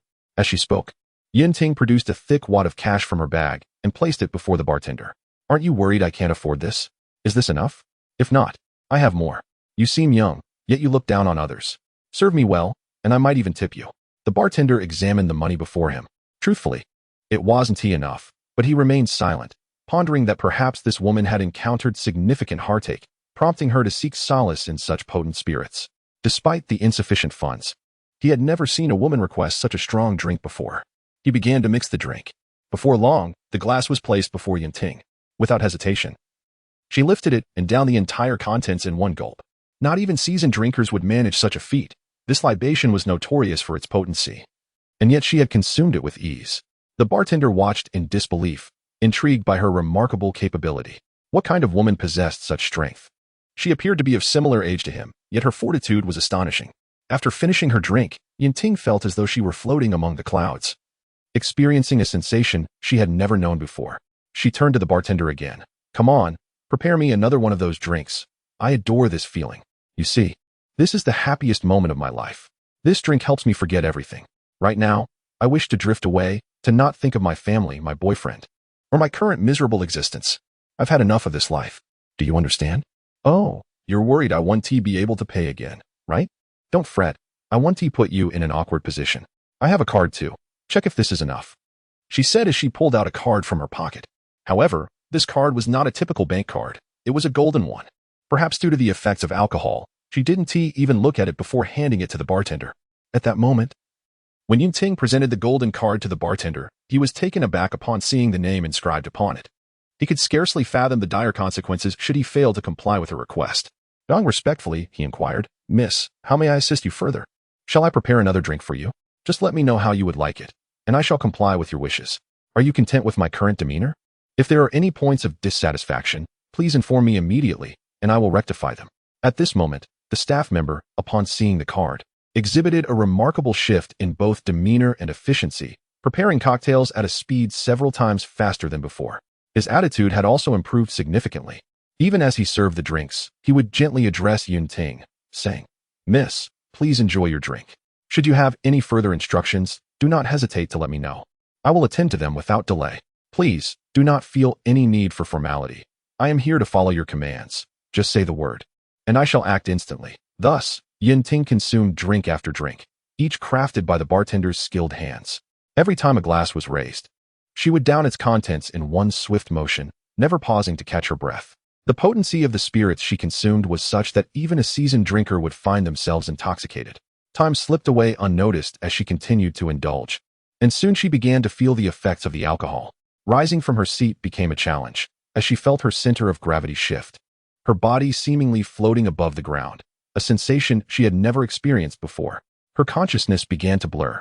In her hazy state, she felt herself reclined on a large bed, and the moment she lay down, she surrendered to sleep.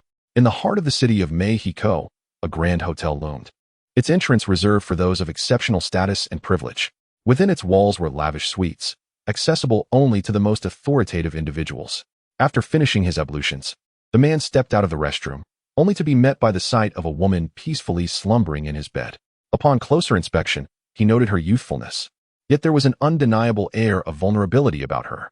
It was apparent that she had indulged excessively, and the scent of potent liquor lingered in the air, a spirit he recognized as Daughter's Red. His ability to identify such a drink stemmed from his professional encounters, where he had often been coaxed into bars under various pretenses. Though he held no interest in such establishments, he had been forced to adapt, and over time, he learned to recognize the names of different spirits. Daughter's Red was among the strongest, its aroma distinct from others. As a man of stature, he had never lacked for female companionship. In his youth, many had sought to curry favor with him, yet he had never engaged with them, aware that their intentions were often self-serving. The notion that someone would act purely out of goodwill was, in his experience, a rarity. Having only recently arrived in this city, he was surprised to find himself in this situation, with a woman unexpectedly placed in his bedroom. He pondered the cunning of those around him. They seemed to know his whereabouts better than he did, and it left him with an unsettling feeling of vulnerability.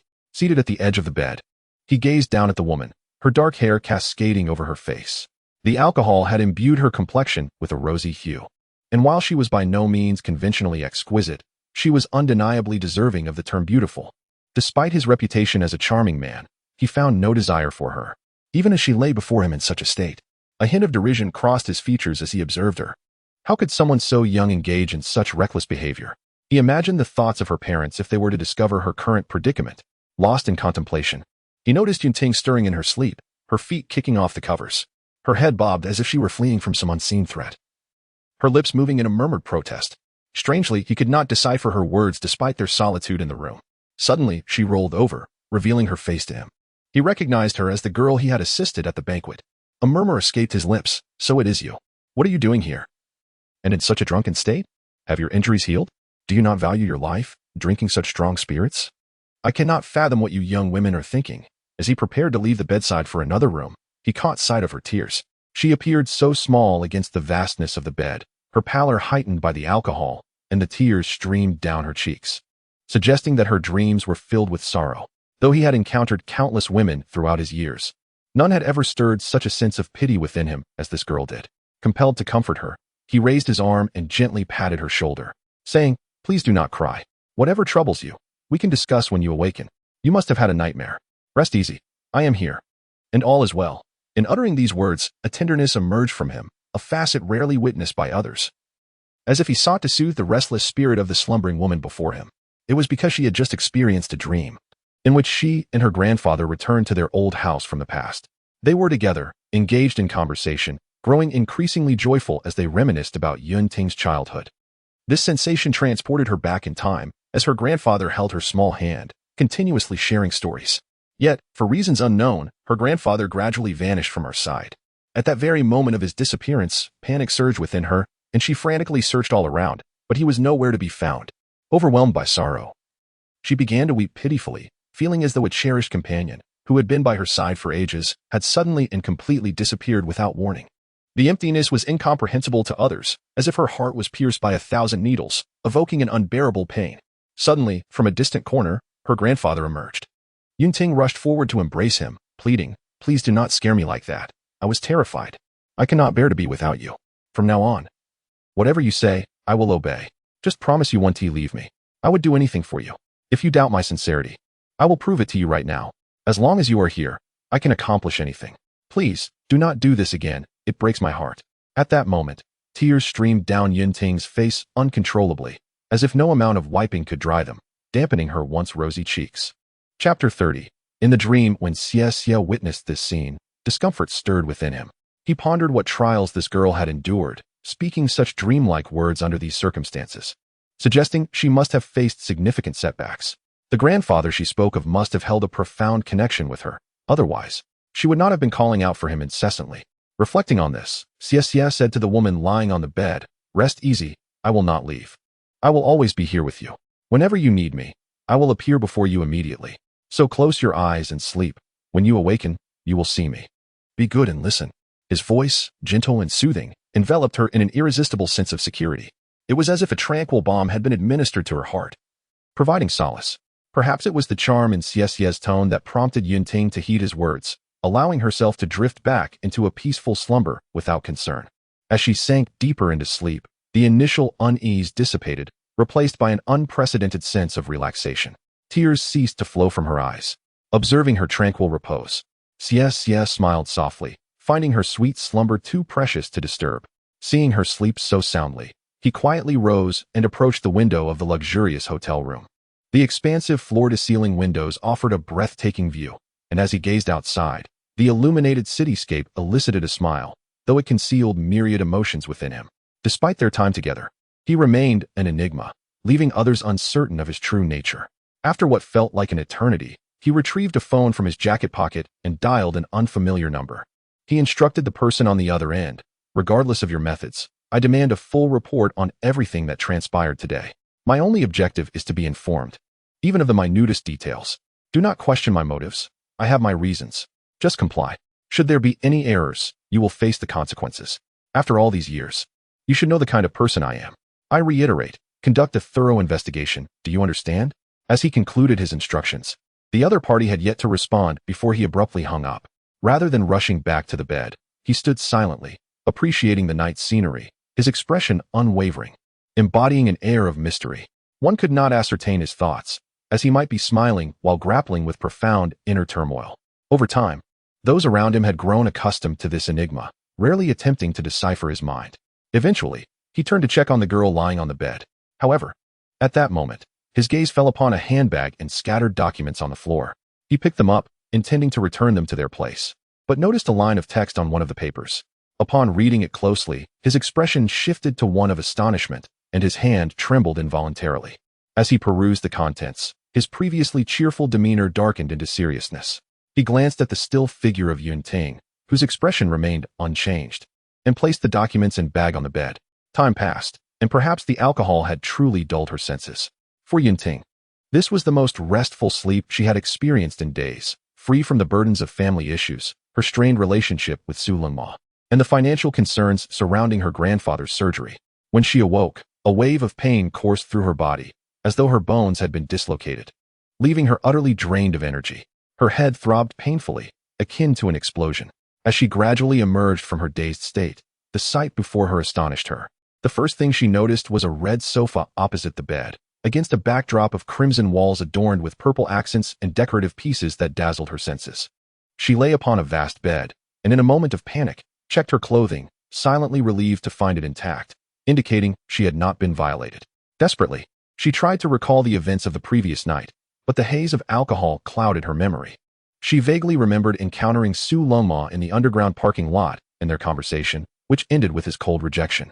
Overwhelmed by despair, she had sought refuge in a bar, drinking excessively. As she grappled with her muddled recollections, her head throbbed with increasing intensity, her complexion growing pale and her demeanor serious. She chastised herself inwardly. What were you thinking? It was just a heartbreak. Is it truly necessary to react this way? Did you not know your own limits? A person who never drinks should not indulge in such potent spirits. You should have stopped after one drink, yet you continued, inviting this very predicament. Now look where you are, lost and vulnerable. What if you encountered a malicious person? Perhaps you are already in a perilous situation. As she dwelled on her thoughts, a surge of anger welled up within her, leaving her wishing to collide with the very walls around her. It was no wonder that Yunting could not recollect the events of the previous day, nor could she fathom how she ended up in such a room. Yunting had always harbored a strong aversion to alcohol, which is why she never indulged. Perhaps she never anticipated that such potent spirits could lead her to forget the entirety of her actions from the night before. Following this incident, it was likely that Yunting would forever steer clear of alcohol. "You're awake. Your head must be throbbing," a familiar voice remarked. "After consuming so much liquor, You must now realize that alcohol is not your friend. Look at you. It's obvious you're not accustomed to drinking. So why would you venture into a bar for such strong spirits? Now you are suffering, feeling weak and unsteady. Yet, it's impressive that you've awakened so soon. What transpired? The voice belonged to none other than Xie, who had been watching over her. Upon noticing Yunting's awakening, he returned to her side, adopting a gentle tone as he inquired why she had consumed so much alcohol. It does nothing beneficial for your health, even in the face of sorrow. Alcohol can only numb your senses temporarily. It cannot resolve your problems. Yunting turned her gaze toward the voice, discovering a handsome, vibrant young man sitting beside her. The sunlight illuminated him, casting a warm glow that was almost comforting. Such a man would evoke impulsive feelings in any girl, making her want to marry him on the spot. As Yunting's eyes widened in surprise, she covered her mouth with her hand and exclaimed, "Oh, it's you. How did you end up here? Can you tell me how I got here? All I remember is drinking yesterday, and then everything else is a blur. How come we are in the same room? Did you save me once again?" Hearing her words, Xie did not rush to respond. Instead, he naturally crouched down in front of her, smiling softly as he teased, "Your tolerance isn't too shabby. Despite drinking all that strong liquor, you still recognized me. I thought you had lost your memory. And why wouldn't I be here? I must admit, I'm quite curious about you. When I emerged from the bathroom, I found you sprawled on my bed. This is my room, you know? But I suspect you simply drank too much and wandered into the wrong one. How could I forget you?" Yunting retorted. "That day at the banquet, when I stumbled and fell, if you hadn't helped me up, I would have been utterly lost. Everyone was watching, and yet you chose to extend your hand to me when I was at my lowest. I shall never forget your kindness. Even if I were to perish, I would remember your favor. In front of all those people. You didn't let the fact that I was looked down upon by others deter you from helping me. Do you understand how significant that is for me? Ever since my family was ostracized by high society, no one has bothered to speak to me. Many laughed at my misfortune when I fell, but you stepped forward to assist me. How could I ever forget you?" Chapter 31. Misunderstanding. This morning, after finishing her morning exercises, Bai Xiaobai found herself with some spare time and decided to open her computer. To her astonishment, the moment she powered it on, a deluge of news regarding Yunting and Xie flooded her screen. After perusing the articles, her anger intensified. She knew Yunting all too well to believe such accusations. It was impossible for her to behave so recklessly. Without a second thought, she dialed Yunting's number, her fury spilling over as she spoke, unable to restrain her emotions. "Have you lost your mind? What on earth is happening that you're so incoherent? What is wrong with you? I'm doing perfectly fine. Didn't I tell you before that my affairs are none of your concern? Just stay put and mind your business. Besides, nothing has happened to me. Look at how agitated you are.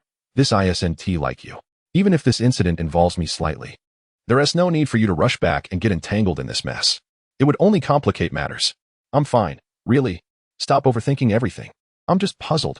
Are you going mad over there? If I don't encounter some trouble, I'd be doing you a disservice. Just be obedient and don't come back." Bai Xiaobai was Yunting's dearest friend. They had shared everything since childhood.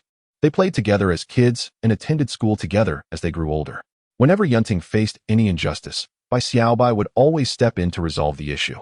Even now, with miles between them, upon seeing the reports, Bai Xiaobai felt an overwhelming urge to rush back to Yunting's side. The reason for their separation lay in Bai Xiaobai's past.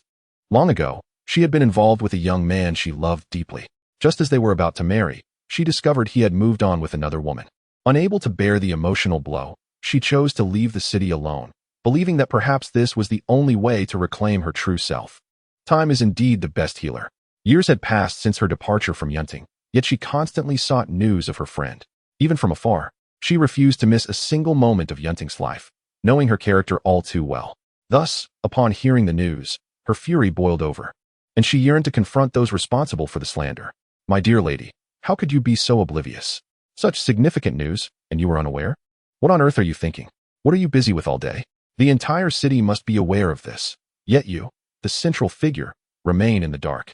I am truly at a loss for words.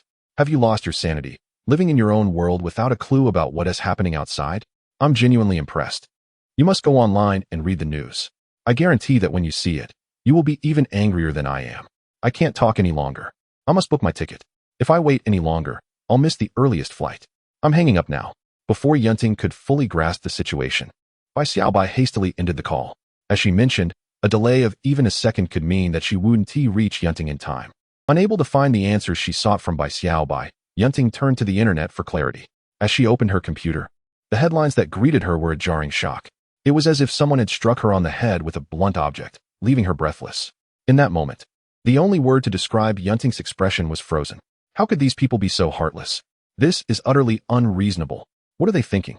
Xie and I merely shared a room for one night, and now we have become the focal point of sensational news.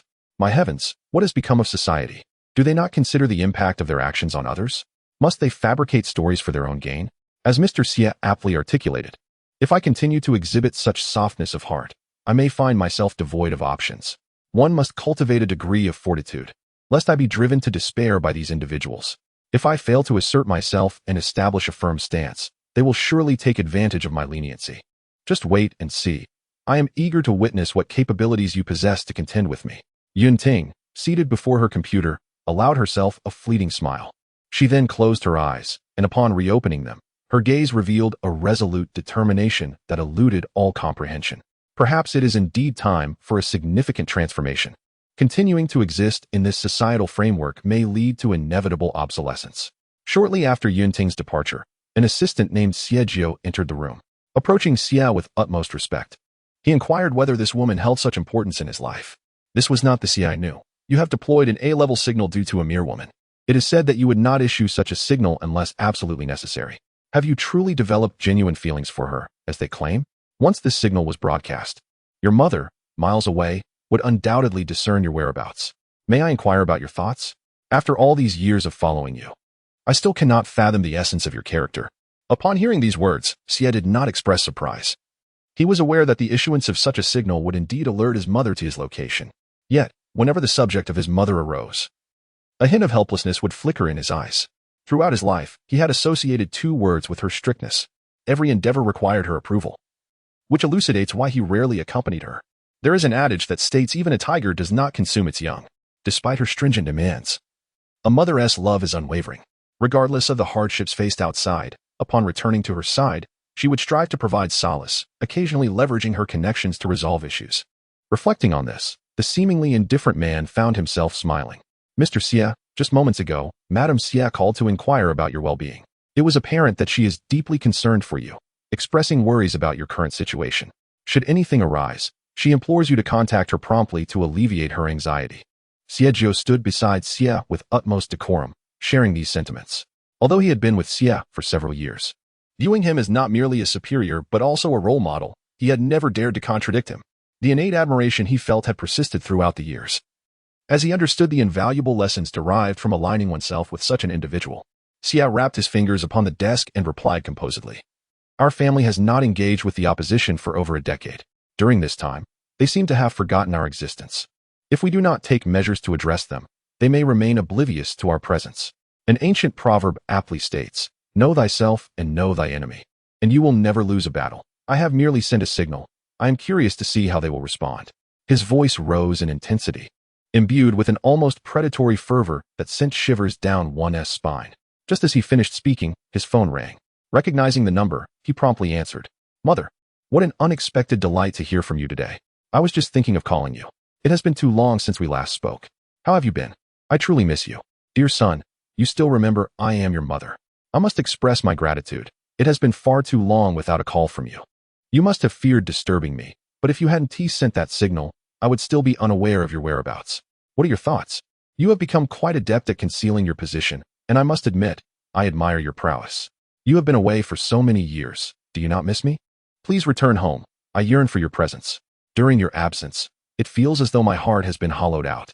Do you understand a mother's feelings? Come back. We are all waiting for you." The tone of Xie's mother was gentle, as if she were beseeching her son to return home, regardless of his circumstances or well-being. She had been perpetually concerned for him, and as time elapsed, her worry only intensified. In response, Xie said, "Mother, I miss you dearly as well. Though I have been away for an extended period, not a moment passes without thoughts of you. I have always relied on you, but I do not wish to remain sheltered under your protection indefinitely. Father once imparted wisdom that has stayed with me. A man's ambition lies beyond the confines of home. Thus, I have taken his advice to heart and have dedicated myself to building my career. I do this for our family. As you know that our household has faced considerable adversity in this industry over the years. I refuse to allow the Xie family to be disregarded any longer. While our legacy may not rival others in scale, our reputation is commendable. Yet, we have never fully harnessed our potential, and I cannot accept this reality. You need not worry about me. I am capable of fending for myself." At this juncture, a wave of helplessness washed over Xie. He had not always been as self-sufficient as he was now, but the circumstances of his family demanded that he no longer rely on his parents. His prolonged absence was rooted in a desire to carve out his own path in the world, to honor the legacy bequeathed by his ancestors. A mother knows her son well. "You have been away for so long. I do not worry about your other affairs. My sole concern is whether you have faced any hardships. Without your father and me by your side, who is there to look after you? I trust you will elevate our family's status. There is something I have long wished to discuss with you, but have never found the right moment. You are of an age where being single is no longer appropriate. You should consider settling down and finding a suitable partner. It is of utmost importance. Besides, if you find a woman who can care for you, it would ease my and your father's minds. Would you not agree? I understand you wish to spare me worry, which is why you have kept this matter from me. However, I have come to know. You cannot let one incident dictate your entire life. That would be profoundly unfair. Some matters must be approached with clarity. You see, your father and I have shared a life for decades, and I understand the significance of marriage. Given our family's standing and capabilities, we need not seek alliances through marriage with others. Moreover, when it comes to significant life decisions, one must take the reins and not feel compelled to endure a lifetime of dissatisfaction for any reason. This is of utmost importance. As someone who has experienced it firsthand, I understand what marriage truly entails. Yes, I am your mother, and while I do not endorse this matter, I sincerely hope that you will assert your own will, rather than compromising your happiness by living a life with someone devoid of love. Surely, you can empathize with your mother's sentiments.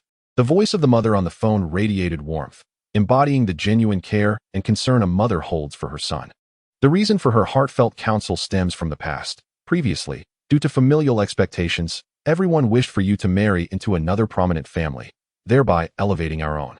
However, you refused, unwilling to embark on a life devoid of affection, even if it meant a chaotic existence. Your mother remained unaware of your resolve until she learned of it from others. Today, her earnest advice arises from the fact that this union has long since passed. Yet you seem unable to move on, remaining single. This is a source of great concern for a mother. Regardless of how her child fares in life or what profession he pursues, she believes that establishing a family is paramount for a man. She earnestly wishes for you to settle down with a woman you truly love, thus alleviating her own worries. Hearing her son silent on the other end, she assumed he was absorbing her words. She then spoke with earnestness. "You are my son, and I know you well. I have no lofty expectations for your future wife. I merely wish for her to care for you, and, most importantly, for you to choose someone you truly adore. Others' opinions of her are inconsequential. Sometimes, one must act independently, particularly as a man. It is essential to possess your own convictions. You are exceptionally capable, both in your endeavors and in life, and you have never disappointed me. Thus, I trust your judgment, believing you will find a woman with whom to share your life. Be bold and unburdened in your pursuit. Rest assured, mother, I will heed your advice.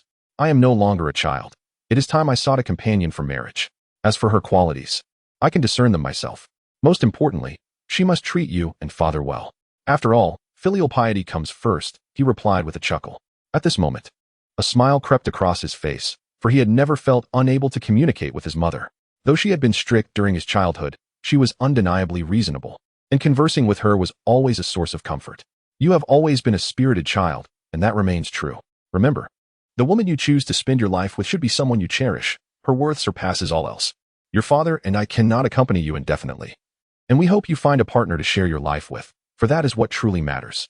We have endured many challenges in our decades together, yet we have persevered because we both recognize the importance of our shared journey. Life is fraught with difficulties, but our goals align, and that is paramount. Each person, including you, must face various challenges. Therefore, regardless of her temperament or character, as long as she is someone with whom you can navigate life, you will have succeeded. Remember, no one is perfect. Each individual possesses a myriad of strengths and weaknesses. This is an undeniable truth. Relationships are about mutual adjustment and communication, which is of utmost importance. You need not concern yourself with your father's or my opinions. You will always be exceptional in our eyes. We have watched you grow, and we understand who you are. You approach your responsibilities with seriousness and diligence, making you a man worthy of lifelong commitment. If you find someone you deem suitable, that is indeed the best choice. Your father and I will naturally support your decisions, trusting that you will find a wonderful woman to call your wife. With a profound understanding of his mother's intentions, he recognized her worries. He realized that, at his age, living alone was no longer tenable. He felt a sense of loneliness that a lifelong partner could alleviate, making it imperative that he considered marriage seriously. Yet, as his mother advised, it was crucial to find someone he genuinely cherished, someone with whom he could share his life. If he were to meet such a woman, he would not let her slip away, not only to fulfill his mother's wishes, but also for his own sake. Meanwhile, Yun-ting made a significant decision upon reading a newspaper article. Since so many had suggested she pursue a relationship with a certain gentleman, she decided to play along. After all, she was in search of a wealthy partner. Although she had only met this young master a few times, he did not seem impoverished and had assisted her on several occasions. She thought that since he had already helped her twice, another time would not matter. This was the only way to make her plans come to fruition. At that moment, Yun-ting donned her coat and hurried out the door, driving her dilapidated car toward the young master's residence. Anxious about missing him, she pressed the accelerator to the floor, her mind consumed with the determination to convey her decision to him without delay. The journey, which should have taken 15 minutes, took mere moments as her urgency propelled her forward. Upon arriving at his residence, she hastily purchased a newspaper and rushed to his door, disregarding everything else. Time was of the essence. Arriving at the door of the room she had left that morning, she felt an inexplicable sadness wash over her at the sight of it closed. She wondered if her hasty departure had caused him to leave without a word. If he had indeed gone, where would she search for him? Despite having met him twice, she had never inquired about his home or occupation. The thought of not finding him filled her with dread. Where does one go to make such a decision? It is often through careful consideration that one arrives at a conclusion. Sometimes, when a moment has passed, the words that could have been spoken may fade with time. Buried deep within the heart, now, away from his sight, to utter these thoughts feels imperative, even if they were to meet again. It is likely those words would remain unspoken. Yun-ting has but one request. She prays to the heavens that this man remains in this room. Only then can she reveal her decision to him. Regardless of whether he agrees or not, she must voice her intentions. The outcome may not align with her ideal. Yet some truths must still be shared.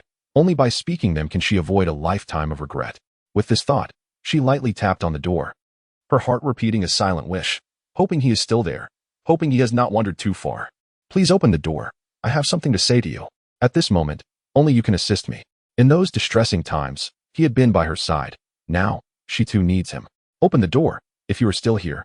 I will share everything I wish to say. Inside, upon hearing the knocking, Xie rubbed his head. With years of experience, he understood that if someone knocked so impolitely, it must be for a matter of significance. Yet, he did not recognize this person. Those who knew him would never behave so rudely, regardless of the urgency of their business. Thus, the person outside must be a stranger, unfamiliar with his ways. Even without knowing who awaited him, out of courtesy, he picked up the remote and opened the door, curious to see who had knocked so urgently. At that moment, as the door swung open, Yun-ting felt a wave of gratitude wash over her. He was still there. She did not rush into the room to express her thoughts. Instead, she stood quietly at the threshold, gazing at the man seated within. Sunlight streamed through the glass, illuminating the room, revealing a man of striking handsomeness, his chiseled features and well-defined nose complemented by a perfectly proportioned mouth. Such a man would likely garner admiration from any woman. He exuded an innate charm that was simply irresistible. Reflecting on her own youthful beauty, she pondered how, given her current predicament, she might ever find a way to marry this man. Yet, some matters could no longer be mulled over. Facing the truth with courage was her best recourse. Approaching Xie, her nervous demeanor was apparent, but he chose not to expose her anxiety. Yun-ting began. Though we have only met twice and do not know each other well, indeed, I am unaware of your profession. I am aware of your family's wealth. I gleaned this from today's newspaper, and I presume your social standing is quite elevated. Otherwise, these media outlets would not be clamoring to cover your story. What I am about to say may come as a shock, so please brace yourself. I wish to marry you. Will you consider it? Please do not act impulsively. Despite our limited acquaintance, you are the only one who can assist me. My family has been completely ostracized from this elite circle, and my grandfather, stricken by a heart ailment due to our family's downfall, has lain in the hospital for several days now, in need of surgical funds that I cannot procure. He is the dearest person to me, and I cannot bear the thought of losing him. The reason I seek your hand in marriage is that my grandfather left me a document. Only by marrying can the conditions outlined therein be fulfilled. This would not only save my grandfather, but also salvage my family's legacy. Initially, I sought help from my ex, Su Longma, whom I had been with for 5 years. However, when my family fell into disarray, he callously chose to end our relationship. I had hoped he would assist me in my time of need, but instead, he turned away. On another occasion, I approached him again, pleading for marriage, yet he chose to hurt me once more. In a moment of despair, I sought solace in a bar, and I do not know why I ended up at your door. When I heard the interviewers speak of you, I could not endure the pressure and fainted. Thankfully, you were there both times to help me, and I shall remain eternally grateful. Today, I come with a singular purpose, to propose marriage. I wish to share my life with you, though you may find my words incredulous. Please, take your time to consider my request. Marriage is a significant commitment, not a mere game. However, I implore you to reflect carefully before responding. Having spoken her heart, Yunting felt a wave of relief wash over her. It took courage to voice these thoughts. Had it not been for her grandfather's medical needs, she would never have found herself in such a position. It was an unfair predicament for both of them. Marriage should be a source of joy, not a hasty arrangement born from necessity. This was a truth she had to confront. Observing Xiaxia's expression, her unease began to mount. Although they had interacted twice, she remained uncertain of his character. His previous assistance could stem from kindness, but that did not guarantee he would respond the same way to such a significant request. Even if he were to refuse her today, it would be understandable. As Xiaxia remained seated, Yunting could not discern his emotions. She could only see his face. After she finished speaking, her instinct urged her to retreat, yet she could not afford to back down now. Retreating would only convey fear, and she must confront this moment with courage. As moments passed, approximately 5 minutes stretched into eternity. Yunting's initial fervor and courage began to wane. Eventually, Xiaxia approached her, directing his full attention towards her. When she met his gaze, she felt as though a small sun illuminated her heart, dispelling the shadows of despair and filling her with warmth, a sensation no other man had ever provided. Xiaxia regarded her intently and said, "What are your true intentions? You hardly know me, nor do you understand my profession, yet you boldly propose marriage.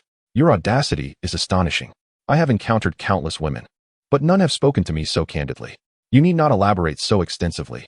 Simply tell me you like me and wish to marry, and that would suffice. However, to avoid disappointing you, I agree to your proposal. Let us marry. Right now, we shall go to the Civil Affairs Bureau. Mrs. Xia, are you prepared? Once we are registered in matrimony, you must not have any second thoughts, though you may not fully comprehend my character. I assure you that once I have set my mind on something, I will not relinquish it easily. It is of no concern that you do not yet know me. I will allow you to gradually uncover the essence of who I am. Contrary to what others may portray, I am not as fearsome as they believe. Those acquainted with me often regard me with trepidation, perhaps due to my facial expressions that evoke such sentiments. However, rest assured, once you are mine, I shall treat you with utmost kindness. I promise you this. Furthermore, I must impart a word of caution. Now that we are wed, I implore you to refrain from engaging with other men. Should I catch wind of such interactions, I may feel a pang of jealousy. From this day forward, you shall be my woman, and I shall not permit you to gaze upon others. Admittedly, I possess a certain possessiveness, but I trust you can accommodate this facet of my nature. Let us proceed with our marriage." Yunting's earnestness resonated as she spoke to Xiaxia. Upon uttering these words, her previous anxiety transformed into a wave of joy. This man, standing before her, was willing to embark on the journey of marriage together. A notion that caught her by surprise and rendered her momentarily speechless. Initially, she had anticipated a lackluster conclusion to their encounter, hoping merely for a stroke of luck. Yet, his unhesitating agreement was delightfully unexpected. A smile blossomed on Yunting's face, radiating warmth and brilliance, as if her joy illuminated everything around her. Chapter 34, The Unparalleled Master. Just when Yunting's heart teetered on the brink of despair, this man offered her a response beyond her wildest dreams. In that moment, her emotions resembled those of someone standing at the edge of a precipice, pursued by relentless forces, contemplating a leap into the unknown. Suddenly, an extraordinary figure emerged from behind her, wrapping her in an embrace, saving her without warning. This heroic man, in her hour of need, had come to her aid once more. Yunting gazed sincerely at Xiaxia, expressing her gratitude. "I am truly thankful for your willingness to respond to me in this way. You believe in me, and I vow to be a devoted wife. Whatever challenges the future holds, I shall face them alongside you, as is the duty of a spouse. Additionally, I am grateful for the decision you have made today. I assure you, I will not let you regret it. Though I may appear delicate, my inner resolve is unwavering, a truth that remains unseen by others. When I set my sights on something, I shall devote myself entirely to it. Thus, you need not worry, Master Xia. From this moment forth, I am yours. Whatever you wish to pursue in this life, I will accompany you, facing life's journey together." My only wish is that we may traverse the remainder of our lives hand in hand, without a trace of regret. Even as we grow old and our hair turns white, I long for the day when we can still hold hands and genuinely express how fortunate we are to have each other. There is a saying in ancient poetry that resonates perfectly with the present moment. When the mountains are exhausted and the waters are depleted, one doubts there is no path. Yet, in the shadows of willows and the brightness of flowers, another village appears. Yunting's heart soared with exhilaration, reflecting the sentiments of this verse. She was overwhelmed with happiness, unsure how to contain it. After enduring so much and experiencing the vicissitudes of life, she had faced it all with kindness, only to be met with heartless abandonment. Yet, at this moment, her kindness had finally yielded the reward she deserved. People often say that good deeds are rewarded, and evil met with consequence. It is not that justice is delayed, but rather that the timing is not yet right. It is paramount to maintain a benevolent heart in all matters. When Xie heard Yunting's heartfelt words, he too was taken aback, momentarily stunned. He had not anticipated that she harbored such thoughts. He had assumed her choice to marry him was merely a means to resolve her immediate difficulties. Yet this woman sought to embrace a lifetime together. For a man, hearing such a response brings immeasurable joy. At that moment, he casually donned a coat from the sofa, exuding an air of elegance with every gesture. This man, shaped by familial circumstances and his unique charisma, emanated a blend of nobility and an aura that commanded distance. Thus, when others beheld Xie, they instinctively felt a sense of reverence, as he possessed an innate quality of superiority. As he took a few steps, he sensed something amiss behind him. This woman must be rather oblivious. He had not moved swiftly, yet she had not caught up. He paused and glanced back, a natural smile gracing his lips as he focused on Yunting, who stood still, her exquisite face adorned with a blissful smile. Although not conventionally beautiful, she evoked an instinctive desire to protect her. In their earlier encounters, she had appeared rather disheveled, and though he had not pried into her past, he sensed a heaviness in her heart. Today, however, her joy radiated from the mere promise of marriage, suggesting that deep within her tender heart, hope for a brighter future flourished. Xie soon regained his composure, chuckling as he asked, "What are you pondering? Are you having second thoughts? I must tell you, if you reconsider now, it is not too late. However, I doubt you would wish to part from such a handsome man as myself, would you? Let us be on our way.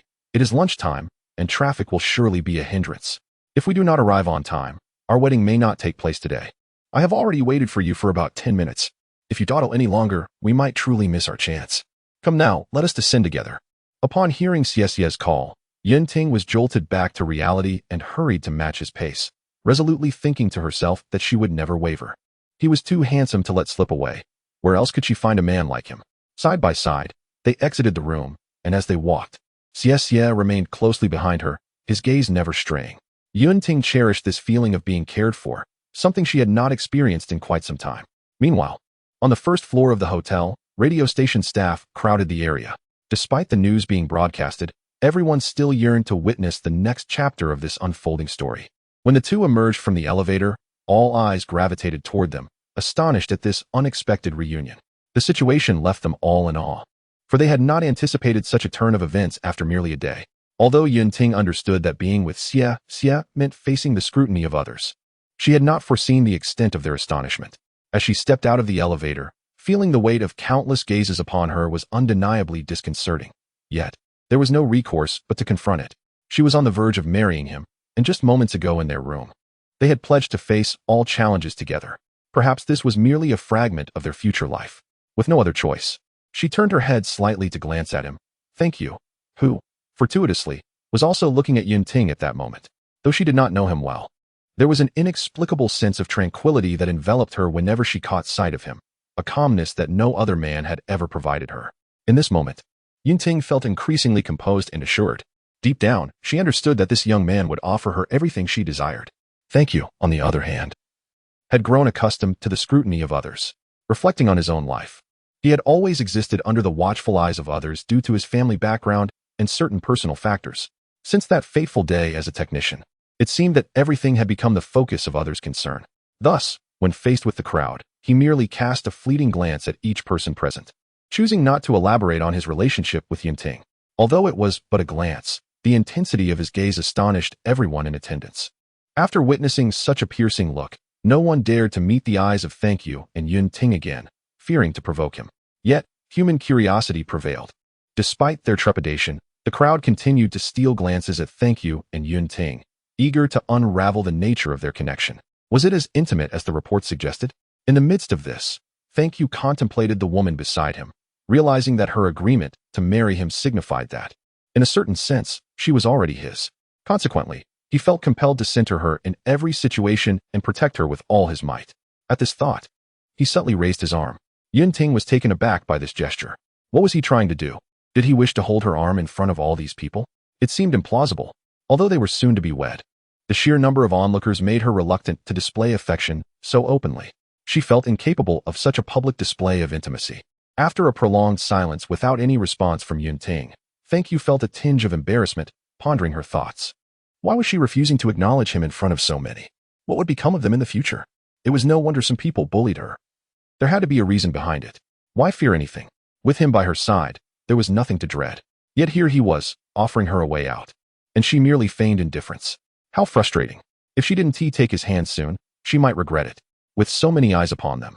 If one day their relationship became known and they recalled this moment, she would surely feel foolish for her hesitation. He recognized the dependence in her gaze. There was no need for her to continue pretending. Chapter 35. Your Heart in Truth. Yun Ting had long understood Thank You's heart. It was merely her shyness in front of so many people that held her back. Just as she was about to entwine her arm with his, Thank You unexpectedly withdrew his arm, leaving her feeling somewhat disconcerted. She thought to herself that this man was indeed intriguing, aware that she needed a sense of security in such a setting, yet withdrawing his arm after just a brief moment. Her initial joy faded into disappointment. Perhaps he had not truly embraced her in his heart after all.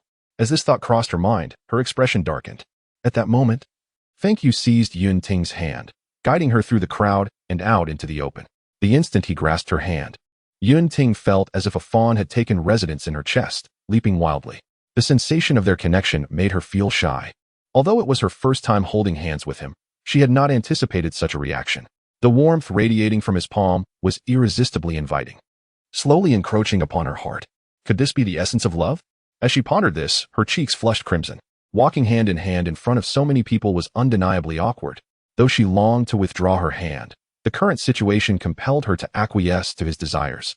For only in doing so could they vanish from the scrutiny of the crowd.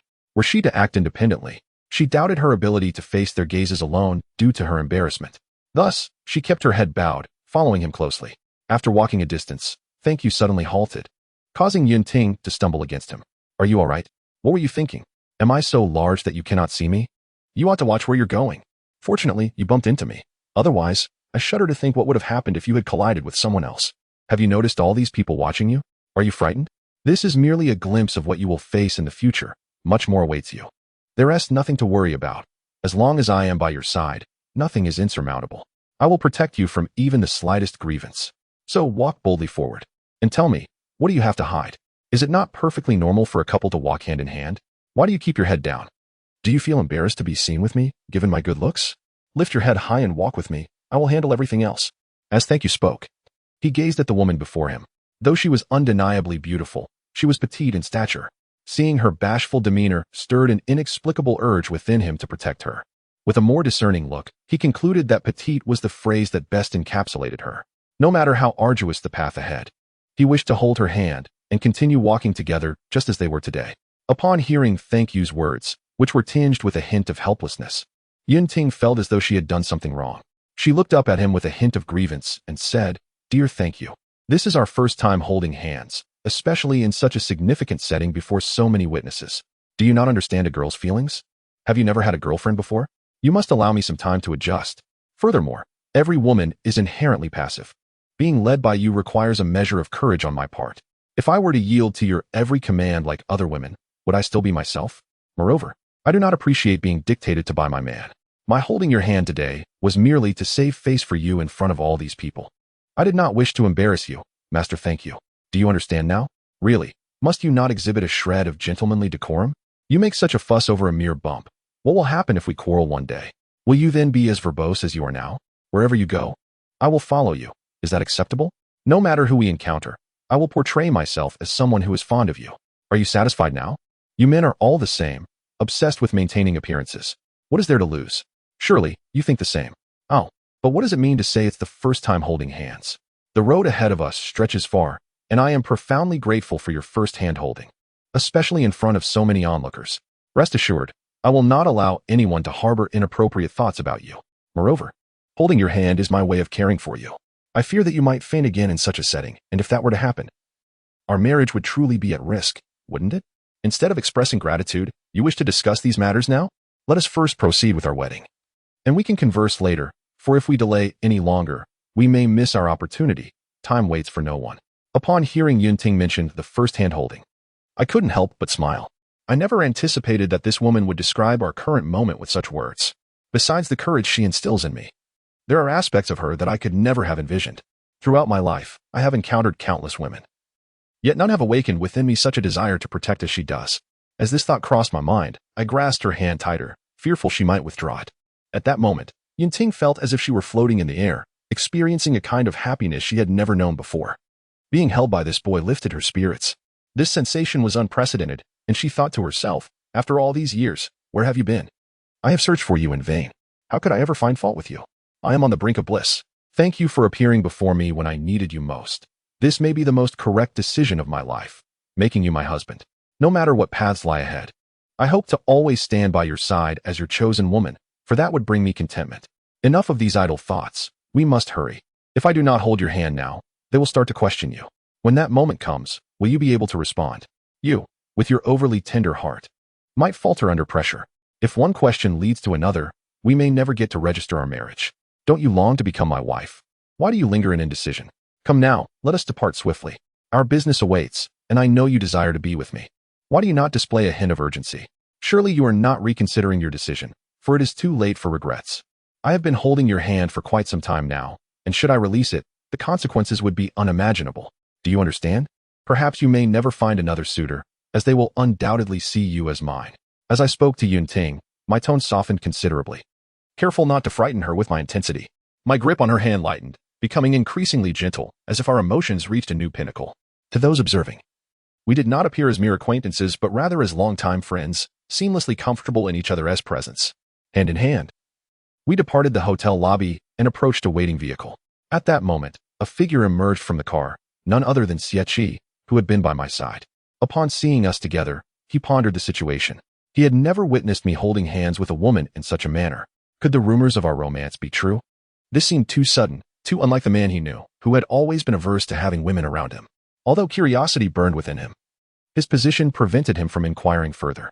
There is wisdom in the saying, a boss is always a boss, and an employee should refrain from prying into matters that do not concern them. With utmost respect, he approached us, handing me the car keys and politely opening the door for us. Once we were settled inside, he discreetly withdrew, understanding that my actions were driven by my own motives. Despite having followed me for many years, he still grasped little of my character. However, he recognized that I operated with purpose, and his loyalty had earned him a place in my trust. As I accepted the car keys, I did not rush to enter. Instead, I opened the passenger door, inviting Yunting to take her seat. At that moment, warmth enveloped her heart. She had not anticipated that beneath my seemingly cold exterior lay a man capable of such thoughtfulness. With this realization, she settled into the car. Seeing Yunting enter, I could not help but smile, a gesture that conveyed my sense of duty. I then made my way to the driver's seat. As she stole a glance at me, it felt surreal, as if we were living a dream, with scenes from the past playing like a film before her eyes. The days leading up to this moment had been the most arduous of her life. Her family's downfall, her grandfather's illness, and the heart-wrenching separation from Su Lungma. Although only a few days had passed, it felt like an eternity, fraught with hardship. Yet, having endured, she realized that this man had appeared at her side whenever she needed assistance, a sign perhaps of fate intertwining our lives. In moments of despair, one truly discerns who is worthy of their trust. Although I was a stranger, my presence brought warmth to her chaotic heart, akin to a master appearing just as one teeters on the brink of death, rescuing them with skillful precision. I was her unsung hero, always there when she required help. The trials she faced had nearly overwhelmed her, but I had extended my hand just in time, restoring her spirit. This joy defies description. Perhaps Yunting ought to express her gratitude for my timely arrival, as without me, she might have been lost in confusion, unaware of her surroundings or companions.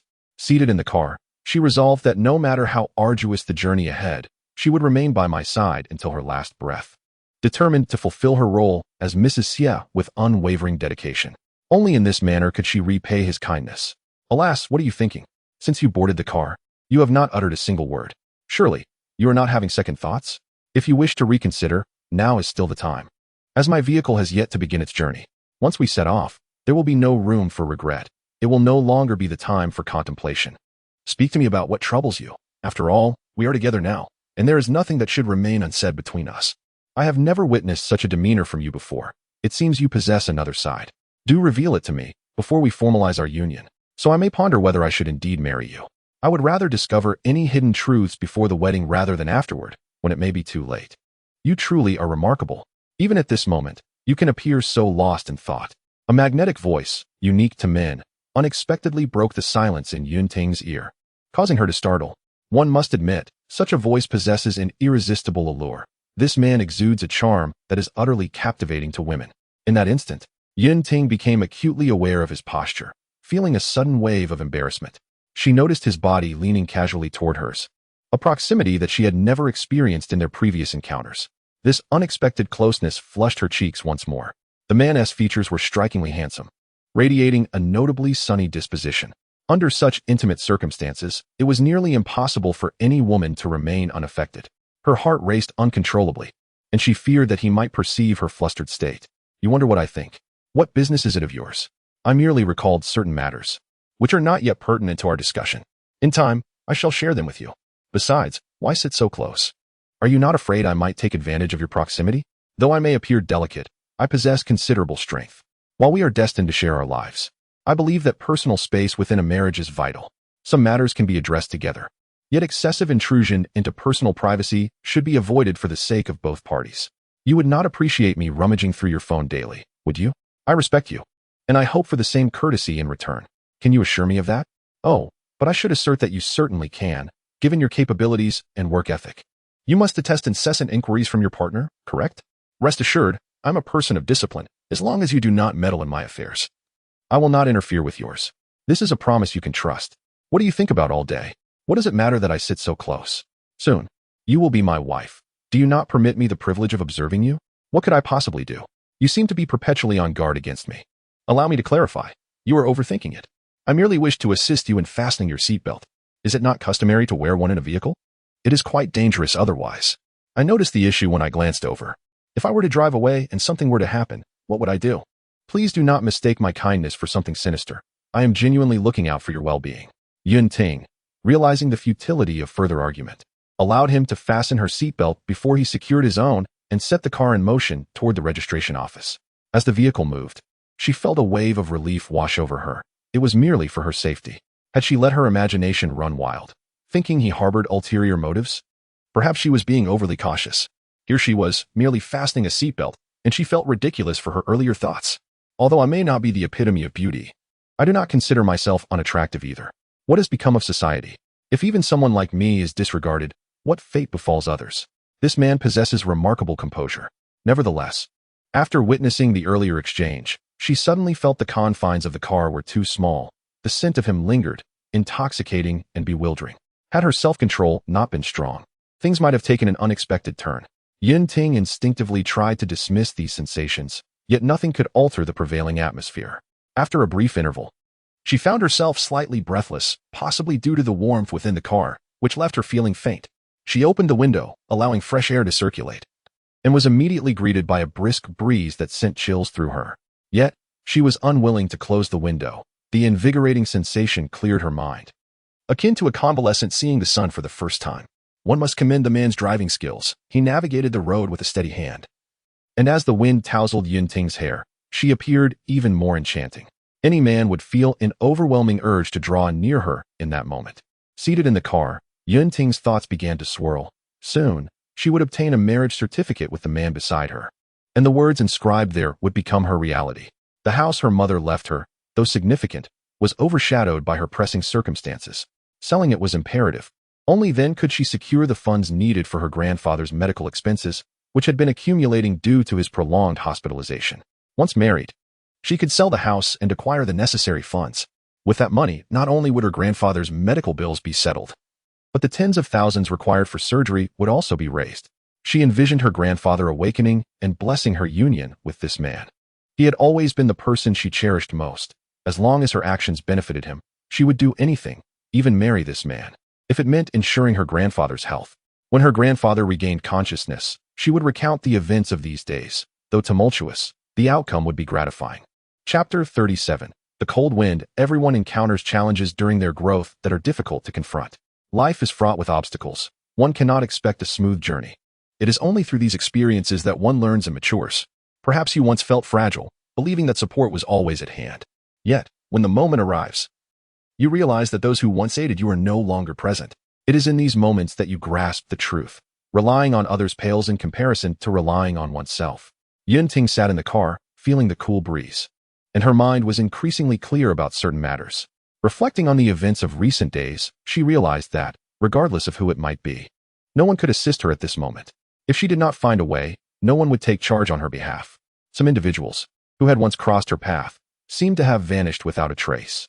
Perhaps it was her own lack of strength that led to this outcome. As her home became overshadowed by the city, and as her beloved left her with a heavy heart, she felt the sting of unrecognized struggles. When her family failed to understand her perspective and resorted to mockery, she pondered that perhaps these people ought to reconsider their views. In the thriving days of the Yun family, many had surrounded her with adulation, yet now, in her time of need, they were nowhere to be found. Such is life. With its unfathomable twists, one can never predict what lies ahead. In one moment, people may sing your praises, and in the next, they may turn their backs. Life is often a series of storms before one can behold a rainbow. If one does not see through certain individuals, it is oneself who suffers the most. The person who treats her best now lay in a hospital, barely conscious. Life is not as easy as one would hope. It does not unfold as anticipated. As her grandfather often said, many are drawn to you for your status and power, but as soon as fame and fortune fade, so too do those people. This is life. This is existence. Regardless of the stage or the encounters, one must face everything with a certain attitude. Only then can one live fully and authentically. Reflecting on Su Lingma, she found it amusing. Love should not be this way. After 5 years together, they had never held hands or gone on a proper date. Although they were ostensibly a couple, they had never engaged in anything couples do. This realization led her to a bitter laugh. What had they truly been together for? If it weren't for her family's circumstances and her ability to support his family, perhaps he would have left her long ago. One must never act against one's conscience. Otherwise, it is oneself who will inevitably be hurt. This is a tragic chapter in Yunting's life, where she never considered her own desires, always following the paths dictated by others. Everyone exploited her kindness without hesitation. The thought made her feel ridiculous. From this day forward, she resolved to become a woman of resolve, to live the life she desired and to walk the path she chose. Anyone who obstructed her journey would not be forgiven. If one day she achieved her dreams, she would ensure those who looked down upon her would raise their heads and truly see her for who she is. Meanwhile, Xia kept his focus on the road, oblivious to the woman beside him. Feeling the wind's chill, he rolled up the window next to Yunting and said, "You really do have some nerve. The wind outside is fierce, and I would hate for you to catch a cold. I don't want you getting sick on our wedding day. If you're feeling stuffy, just let me know, and I'll find a way to make you more comfortable. You shouldn't neglect your health. Do you know what is most important? Your well-being. If you catch a cold, it's you who will suffer. Even if I take care of you, that discomfort is something only you can endure. So from now on, please take care of yourself. We are married now, and even if you don't consider your own well-being, you should think of mine. If you fall ill, I'll do my utmost to care for you. But I would want to fall ill myself in the process. Is that what you want?" Yunting felt a warm surge within her at Xia's attentiveness. Perhaps no man had ever cared for her so deeply, not even Su Lingma. This realization filled her with determination to spend her life by Xia's side, honoring all he had done for her. Marrying such a man was a fulfillment she never expected. Elderly wisdom often states that the most profound declaration of love is not "I love you," but rather the commitment to be together, never to part. This is the perfect reflection of a marriage, and the person before her is worth every sacrifice. Before long, Xia parked the car in front of the registration office. They exchanged glances and entered together. The staff members greeted them with radiant smiles, likely due to the nature of their work. As everyone who came here was on a quest for happiness, a staff member approached and said, "You are the last couple I will witness today. If you hadn't arrived at this hour, you might have missed the chance to register. Come with me. I'd be delighted to assist you." They approached a counter, where the staff member continued, "Is this your first time here? You two truly complement each other. You are both here willingly, right? You've been together for quite some time, haven't you? You're so sweet together. Congratulations on finally reaching this milestone." After a few more questions, they confirmed their willingness, and soon enough, 2 red books were placed in their hands. The staff member said, "Marriage is no trivial matter. Once you choose it, do not let go easily." There may be many challenges ahead, but as long as your hearts are united, no difficulty is insurmountable. I wish you both well. If we meet again 100 years from now, I will be even happier to bless your eternal union. Since there were not many couples registering that day, the entire process was completed swiftly. Holding the red book in her hands, Yinting felt an indescribable joy, as if she were cradling the most precious treasure of her life. Just moments ago, she was known as Miss Yun. Now, she would be addressed as Mrs. Xie. For others, this red book might merely signify a title, but for Yunting, it represented the most valuable possession. If it were ever to vanish from her sight, she would be heartbroken. Gripping the book tightly, she feared losing it. Yunting gently opened the notebook, and the first thing that caught her eye was a photograph of her and Xie, both smiling with an air of calm and composure. Their joy reflected on their faces. Below the photo were their names inscribed prominently. At this sight, tears unexpectedly glimmered in her eyes. This red notebook held immense significance for her current self. She felt a deep gratitude for having encountered this man. She thanked the heavens for bringing such a man into her life at this moment. The person she felt most grateful to now was the man standing before her. Had he not readily agreed to marry her, the future would have been unimaginable. Perhaps she would still be scurrying about to gather funds for her grandfather's surgery. But now, with this notebook in hand, everything seemed to fall into place. Turning to Xie, she expressed her gratitude, saying, "Thank you for becoming my husband at this moment. When I needed you the most, you stepped forward without hesitation and helped me once again. I reiterate, no matter what difficulties the future may hold, I will do my utmost to support you. I will strive to be the woman you deserve, capable and strong, even if I may appear delicate. Rest assured, whenever you need me, I will be there for you. I will not let you regret having me as your Mrs. Xie." At that moment, Xie noticed the tear that had flashed in Yunting's eyes. He could not fathom why, but every time he witnessed her in such a state, he felt an overwhelming urge to protect her. Now, he could do so openly, for just moments ago, she had truly become his wife. No matter the situation or the crowd they faced, he could hold her hand and confront any challenge together. From that point on, she belonged to him. With a natural gesture, he extended his hand, resting it on Yunting's shoulder, and said, "We are husband and wife now. Why do you still thank me? This is what I am meant to do. As your husband, it is my duty to resolve issues for you. You should feel joy in this, not the need to repay me. From now on, as long as you are by my side, that is of utmost importance. And please, do not call me young Master C anymore. It feels strange. If others heard, they might think we were having marital troubles. Just call me by my name. It feels more natural. And please, no more expressions of thanks. I cannot bear it. Remember, everything I do for you is simply my obligation as your husband. If others were to do these things, what would my purpose be?" Noticing the tear in her eye, he continued, "Were you happy? Let us keep it simple. My kindness is reserved only for you. You must always remember this. I do not wish to see you cry. Nothing distresses me more than witnessing a woman weep. So smile for me, please." Hearing Xie's words, Yunting couldn't help but smile. This happiness was beyond words, a feeling only her expression could convey. Xie smiled faintly at the sight and added, "Don't just smile, say my name, Xie, so I can hear it." Yunting realized that if she did not comply, he would not let her off easily. Though she felt a bit shy, she understood it was necessary to address him correctly now that they were married. It was important to change how she referred to him to prevent any misunderstandings in the eyes of others. She felt a bit embarrassed, but finally called out, "Xie." Xie replied, "That sounded a bit reluctant. We are married now. Can you not be more natural? Your voice makes it seem as though someone is forcing you to say it. I am not coercing you, but your tone is a bit unsettling. My dear Mrs. Xie, could you please say it again? If you do as I ask, it would bring me great joy. I promise to grant any request you make. If I fail to do so, I will accept being called a little dog. How does that sound?" Yunting felt a bit embarrassed, realizing she had been somewhat stiff when calling his name. Upon hearing Xie's request, she conceived a delightful idea, to take a photo together at the registration office, not for any other reason but to commemorate this moment, which held profound significance for her. From this moment on, she was no longer single but a woman with a family. In other words, no matter what hardships lay ahead, she would have a place to find solace, and this man beside her would be her lifelong support. "Oh, I see. I was at fault earlier. All right. I will call your name again, Xie. Are you satisfied now? I have one request. Let's both hold this red notebook and take a photo at the entrance. This is what I need your cooperation with the most right now. You just said that if I called you like this, you would fulfill any request of mine. Now it's your turn. You mustn't back out. If you refuse my request, life will become quite difficult. You mentioned that we would face any problem together. So this small request should pose no challenge for you. I believe you can do this. My reason for asking is simple. I wish to remember this moment forever. From now on, I am no longer alone. I have a charming and handsome husband by my side. Surely, you would not deny me this. As you would not want to become a little dog, would you? That would be quite unseemly. As Yunting called out Xie's name once again, it flowed naturally. No longer stiff. Perhaps when one harbors someone special in their heart, even their tone softens. This man before her was to be her partner for life.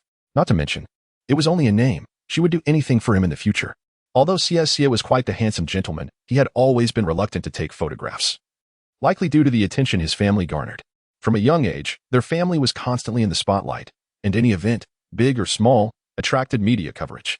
Since the day he was born, he had been the subject of countless headlines, and people would swarm him for photographs. This led to his aversion to being photographed. However, seeing Yunting's eagerness today, he found himself unable to refuse her request. After all, it was a suggestion from his wife, even with his reservations. For the woman he loved, he was willing to do anything, even if it meant facing the daunting task of taking a picture. After a brief pause, if someone approaches, let us invite them to capture a photograph of us. We shall raise our hands holding this crimson booklet and smile warmly at the lens, ensuring our expressions are not as stoic as usual, for that would not be appealing. Surely, today you must feel joyous as well. We must encapsulate all our smiles in this image. Hold that crimson booklet a little closer to me, so it appears we are a couple, understood? Remember this moment today. It must be etched in your heart for a lifetime. From this day forth, you shall no longer be alone, for I shall be by your side. Regardless of how any woman may attempt to approach you, you must boldly declare that you are a married man. Should any girl disregard your words and pursue you relentlessly, inform me, and I shall confront them with this crimson booklet. You understand the consequences of such actions.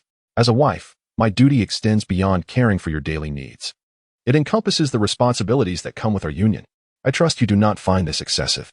Though you are quite handsome, please remember that from now on, you are mine. As for other women, it is best to avert your gaze unless work necessitates interaction. Otherwise, let them stand aside. If one day, this crimson booklet loses its significance for either of us, please do inform me, and I shall choose to step away. Yet, I sincerely hope that my words remain unfulfilled. For that thought is unbearable to me. As Yunting spoke, she animatedly gestured, instructing Xie on how to pose. Fearing that if she ever decided to share these photographs, others might perceive their relationship as less than ideal, even dissonant. She wished for everyone to know that she was the happiest woman in the world, with a man beside her who could shield her from life's storms. Coincidentally, just as she finished speaking, a passerby approached. Yunting called out to this individual, asking, "Would you kindly assist us in taking a few photographs? We just got our marriage certificate today and wish to commemorate this moment." The passerby thought to himself that today's youth truly differed, even commemorating their marriages. Something that seemed foreign to his own generation. He took their phone and began snapping pictures. As he returned the phone, the elderly gentleman remarked, "You young people are wonderful. Nowadays, every occasion can be memorialized. In my day, even the desire to capture a memory depended on whether one had enough money in their pocket. Cherish these moments. They are more important than anything else. Life is long, and marriage is profoundly significant. The person you choose shapes the life you lead in the years to come. Young man, take good care of this woman beside you. I can see her unwavering devotion to you. Always remember to honor the commitment. Partnership is about responsibility. And as men, we must uphold our duties. That is of utmost importance." As they thanked the elder for his wisdom, they stumbled into a quaint little shop. Xie noticed the shop's name displayed on a modest sign, somewhat faded with time. Upon entering, they were greeted by a few small tables, each accompanied by 4 stools, and white walls that had dulled over the years. Despite its age, the shop was meticulously clean, with not a speck of dust in sight. The shopkeeper, a warm-hearted woman in her 60s, approached them with enthusiasm, saying, "Yunting, it has been ages since I last saw you. How have you been? If I recall correctly, you haven't visited my little shop in several years. And this must be your boyfriend. He appears to be a fine young man.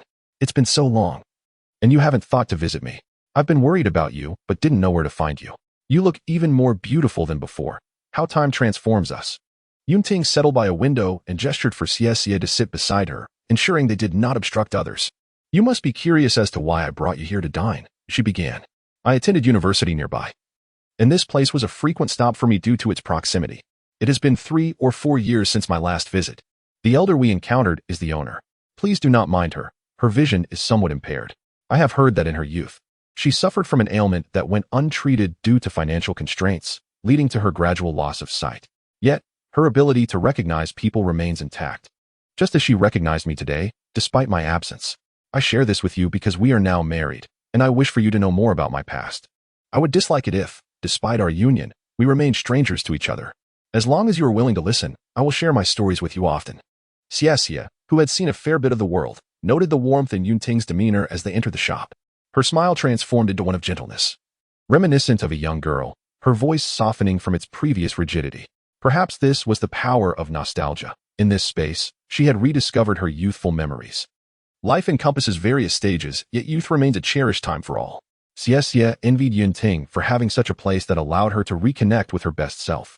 Reflecting on his own upbringing under the protective wings of his parents, he felt a pang of sadness. He had never made choices for himself regarding education, social circles, or career paths. All had been orchestrated by his parents. To him, youth held little significance. Thus, witnessing Yunting's joy in this familiar place stirred a longing within him. Yunting, sensing Xie's unease in this setting, inquired, "What dishes do you enjoy? Shall I ask the owner for your favorites? Do you prefer savory flavors?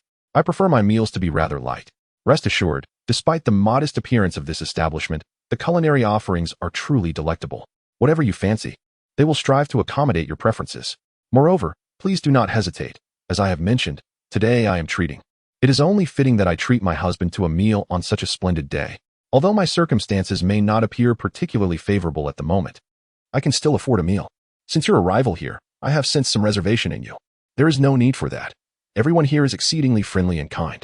You should be yourself. Embracing joy and happiness is of utmost importance. Listening to Yunting express this, she continued, "As for me, I have no particular demands regarding the food. I will eat whatever you choose. You need not worry about my preferences. I am quite easygoing, so feel free to arrange things as you wish. My only request is to have my fill, as I am truly famished." Once the dishes were prepared, the proprietor brought them to our table.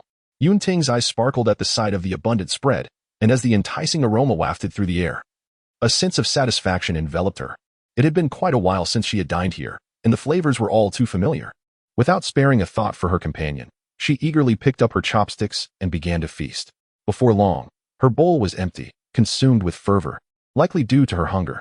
She was oblivious to everything else, lost in her own enjoyment. After finishing, she glanced at her companion. "What are you thinking about?" she asked. "I've already polished off a bowl. Do these dishes not suit your palate? You mentioned being hungry just a moment ago. Are you not hungry now?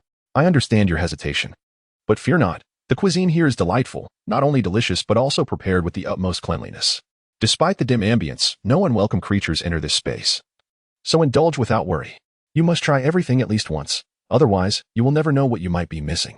Yunting then offered a piece of meat to her companion's mouth, casually saying, "You must try this. It is truly delectable. One bite will surely entice you to have another." Surprised by her affectionate gesture, he momentarily froze, not expecting this charming side of her. Although he found the act somewhat unsanitary, he felt compelled to accept the piece of meat out of respect for her kindness. As he chewed, he discovered a delightful flavor, realizing that despite the shop's modest size, the food was surprisingly exquisite. It was a lesson in not judging by appearances alone. Understanding the essence of something is paramount. "How is the taste?" she asked, noting the expression on his face. "I can tell it must be to your liking. Hurry, we have so many dishes, and it would be a shame to waste them. Besides, if you do not fill up, you will surely be hungry again by afternoon," she continued. "Perhaps you have been too proud, focusing solely on the surface of things without appreciating their substance. But I understand, you come from a privileged background, and such considerations may not have crossed your mind. However, I must tell you, humility is vital. Take our hostess, for instance. She may appear elderly with poor eyesight, yet her culinary skills have been honed over decades. The reason this small establishment attracts so many patrons is not without merit. The first time you passed by, you might have hesitated, doubting what such a humble place could offer. Yet, once you tasted the food, it exceeded your expectations, and naturally, the clientele grew. Each guest arrives with curiosity, but if you are unwilling to explore, how can you truly experience it? You must be open to embracing the unfamiliar, be it people or experiences. With time, they will become familiar. Am I not correct? Oh dear, I seem to be rambling. Let us eat before the dishes grow cold. For that would indeed be unfortunate. At that moment, Yunting felt increasingly relaxed and joyful. She had come here pondering the need for a break, as the past few days had been exhausting. This place brought her happiness, yet she understood that once she left, she would have to shoulder her responsibilities, including caring for her family and her ailing grandfather. Chapter 40. Contentment. Seeing Yunting so happy filled his heart with joy as well. Though their acquaintance had been brief, each encounter felt laden with shared experiences. He had never witnessed her this cheerful before. Her happiness eclipsed everything else. In truth, He had never dined at such a roadside stall, primarily due to concerns over hygiene and a belief that such food was of poor quality. Yet, hunger compelled him to partake, and he found the flavors surprisingly delightful. He picked up his bowl and chopsticks, realizing that if it were not for his wife's fondness for this place, he might never have ventured here at all. Soon, Yunting discreetly set down her chopsticks to steal a glance at him. It was evident that he was a refined gentleman. Not a single grain of rice fell from his plate. His upbringing must have been quite strict. He was handsome and exuded elegance. It was dizzying to think she was married to such a man. Surely, she must have accumulated a great deal of virtue in a past life to be so fortunate. After their meal, they returned to the campus entrance and approached the car. "I have a habit," he stated, "of wanting to nap after a meal. Given the long journey ahead, I fear drowsiness could lead to an unfortunate incident. I think I shall call my company to arrange for our pickup. You are my responsibility now, and I must ensure your safety. I can no longer indulge in reckless behavior now that you are paramount in my life." Hearing these words, Yunting nodded in agreement. Having driven before, she understood the mental acuity required for driving. A moment's distraction could lead to dire consequences. It was indeed wiser to prioritize safety. As soon as he finished speaking, Xie quickly took out his phone, dialed an unfamiliar number, and said, "Hurry and come to the entrance of the city campus to pick me up. I have important matters to attend to. I expect you to arrive within 20 minutes. Otherwise, if you delay me, I will certainly hold you accountable. You know well what kind of person I am. Every second is precious to me. Oh, and by the way, I just remembered, find another driver. I have my own car, so you just need to take me back to the company." True to his word, the individual appeared precisely 20 minutes later, swiftly approaching Xie with a polite greeting. "Right on time, Mr. Xie. Please get in. I will take you to your desired destination." After opening the car door, Xie and Yunting settled into the vehicle. The two passengers remained silent, as if time itself had come to a standstill. The cabin so quiet that even their breathing could be heard. At that moment, Xie glanced at Yunting and inquired, "I need to stop by the company briefly. Will you accompany me? If you have other matters to attend to, feel free to go about your business." Yunting promptly replied, "You needn't worry about me. I have my own tasks to handle. Go to the company and take care of your affairs. Once I finish, I will call you and let you know where I am. You can come pick me up, but don't tire yourself out." The driver, overhearing their exchange, mused to himself, "Is this really the Xie I know? He has never been so gentle before. It seems this woman is of utmost importance to him. Perhaps love transforms people in such ways. They are indeed enviable." After some time, they arrived at Xie's company. He stepped out to attend to his responsibilities, while Yunting watched him leave, feeling a fleeting sense of anxiety. She thought to herself how fortunate it was that he hadn't pried too deeply into her whereabouts. Despite their current relationship, some matters were hers to handle independently. She resolved to avoid burdening him unnecessarily. "Please take me to the largest auction house in the city," she instructed the driver. "I have some business to attend to there, and once I arrive, you can leave. I will manage my own return." Yunting intended to auction off the house her mother had left behind, as it was the only way to secure funds for her grandfather, who lay ill in a hospital bed. The contract left by her grandfather stipulated that all conditions would come into effect once she married. And now that she was wed to Xie, the property belonged to her. Determined not to waste time, she made her way to the auction house to initiate the sale. Upon arriving, Yunting approached the person in charge and conveyed her intentions. "This is a 2-story villa," she explained. "Although it has aged considerably, we rarely resided there. My only requirement is that we can negotiate the price, but I need to sell it quickly. I am in urgent need of funds, and I am willing to accept a lower price if necessary." Time was of the essence for Yunting, especially since her grandfather had been hospitalized for several days. She understood the gravity of a heart condition. The presence of breath in one moment did not guarantee life in the next. Her grandfather was her only remaining family, and she was prepared to do whatever it took to save him. The staff at the auction house worked efficiently, and before long, Yunting's listing was posted. Upon seeing the announcement, many found it perplexing that such a property was being offered at such a low price. Some even speculated that the woman must be deranged, questioning her desperation for money and the urgency of her sale.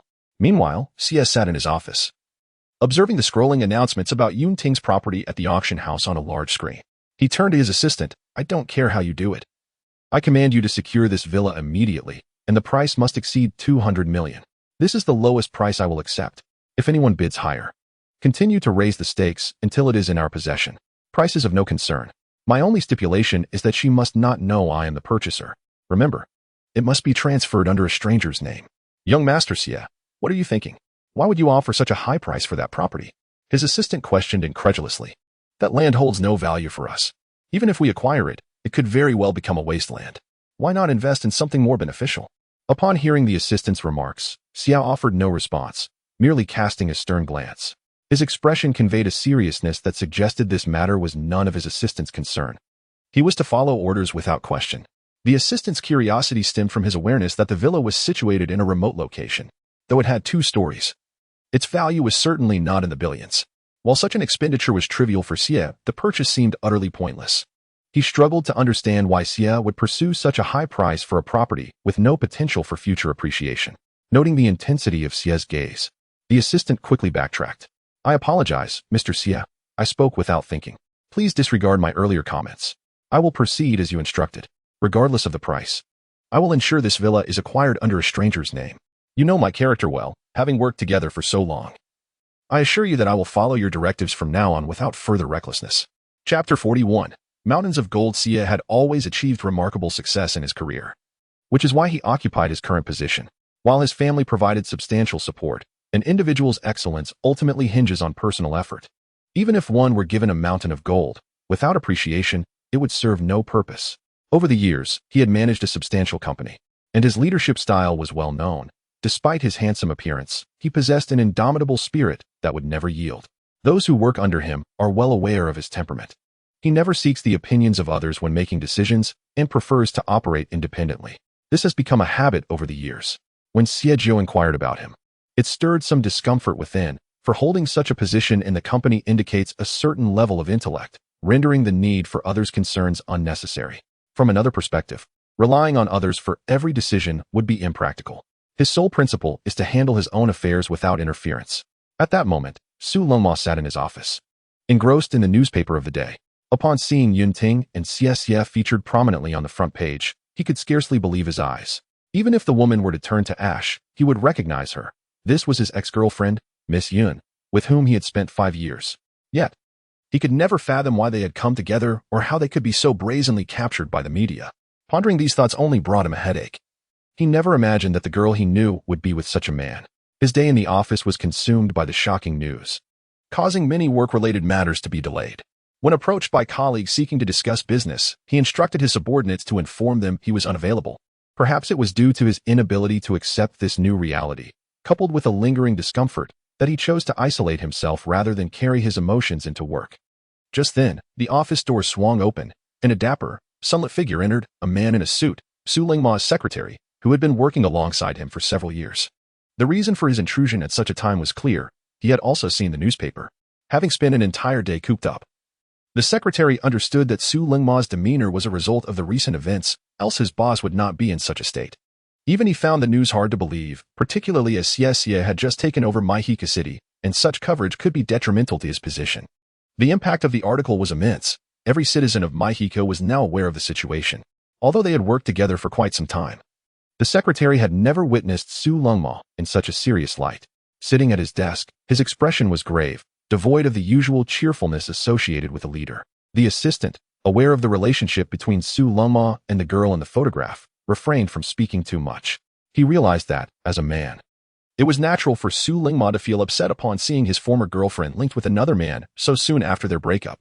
While he wished to offer comfort, he recognized the boundaries of his role and opted for silence, believing that some matters were best resolved internally. Su, are you all right?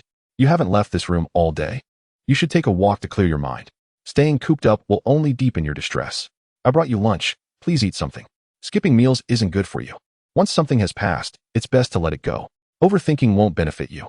As the saying goes, we can't dwell on the past. We must focus on the present. As the head of such a large corporation, I doubt this small matter is a significant issue for you. Your health is paramount. The food is still warm. Please eat before we discuss anything further. The secretary placed the takeout in front of Su Lingma. Hearing these words, Su Lingmo let out a soft sigh. Perhaps it was due to sitting for so long that his body felt numb. He shifted slightly and glanced at the meal before him. Truthfully, he had no appetite. His mind consumed by one question. Why had Yunting chosen to be with Xie? Lowering his head, he spoke with gravity. I know why you came to see me. You must have seen the news. I never expected they would end up together. I can't comprehend how a refined woman like Yun would associate with such a man. What could she possibly be thinking? Even if she desperately needs money for her grandfather's surgery, how could she disregard her dignity and become involved with someone like him, especially under the media's scrutiny? Isn't she ashamed? Women, in this society, can often be so pragmatic. This should satisfy her. The entire city is now aware of the situation. Did I misjudge her character? I never anticipated that this side of her existed. After spending years together, I always perceived her as a gentle soul, yet here she is, entangled with such a man. It seems now that the entire city knows, and I find it disheartening. In my eyes, Yunting deserves a responsible, charming man who can provide her with a secure future. The secretary, having expressed his thoughts, felt an oppressive silence fill the room, almost palpable, as if they could hear each other's heartbeats. This atmosphere, however, was stifling. Su Lingma gently touched his forehead, feeling as though his head was about to explode upon seeing such news. Coupled with a day spent indoors, his headache was excruciating. Yet, deep within, he sensed that this matter could not possibly be true. At that moment, the petite secretary beside him remarked, "Do you think this situation is credible? It surely cannot be true, can it? She wouldn't be with someone like that just because of financial difficulties. She hardly knows him. What kind of person could she entrust herself to? If this were indeed as real as reported, then the girl must have lost her senses. For what she desired, she might go to any lengths had she not considered the extent of harm this could cause her. During our time together, I never allowed the media to invade our private lives. I believed it was the best protection for her. Yet, I never dared to imagine that such events would unfold in her life. It cannot be true. From what I know of her, she is a very reserved person, handling her affairs with care before sharing them with others. And now, could it be that she has truly come to terms with this?" Chapter 42. Why such indifference? Even though news of Yunting and Shexia filled the headlines, in his indifferent gaze, none of it felt real. He refused to accept it as truth. After years of being together, they would only hold hands in secluded spots. Yet now, they had spent a night under the same roof, and the media, in such a vast city, had reported this without any caution. Although they had parted ways, for Su Lingma, this was almost unbearable. The more he thought about it, the more troubled he became. Sitting in his office chair, he recalled the events from the previous day, the way Yunting had waited for him all day beneath his office building. Fearing misunderstandings, he had avoided seeing her, while she had waited for hours in the underground parking lot. Initially, he believed it was due to their conversation at the banquet, but he never anticipated she would ask him to marry her. He had wanted to agree wholeheartedly, but now, with Meng Xiaohong by his side, choosing Yunting again would be profoundly unfair to her. Moreover, given his current status and family background, Yunting was simply not a match for him. Thus, he had decisively rejected her. Now, Yunting was with Shexia, publicly known, and he found himself pondering how different things might be had he accepted her proposal yesterday. Su Lingma's anger intensified, his mood plummeted.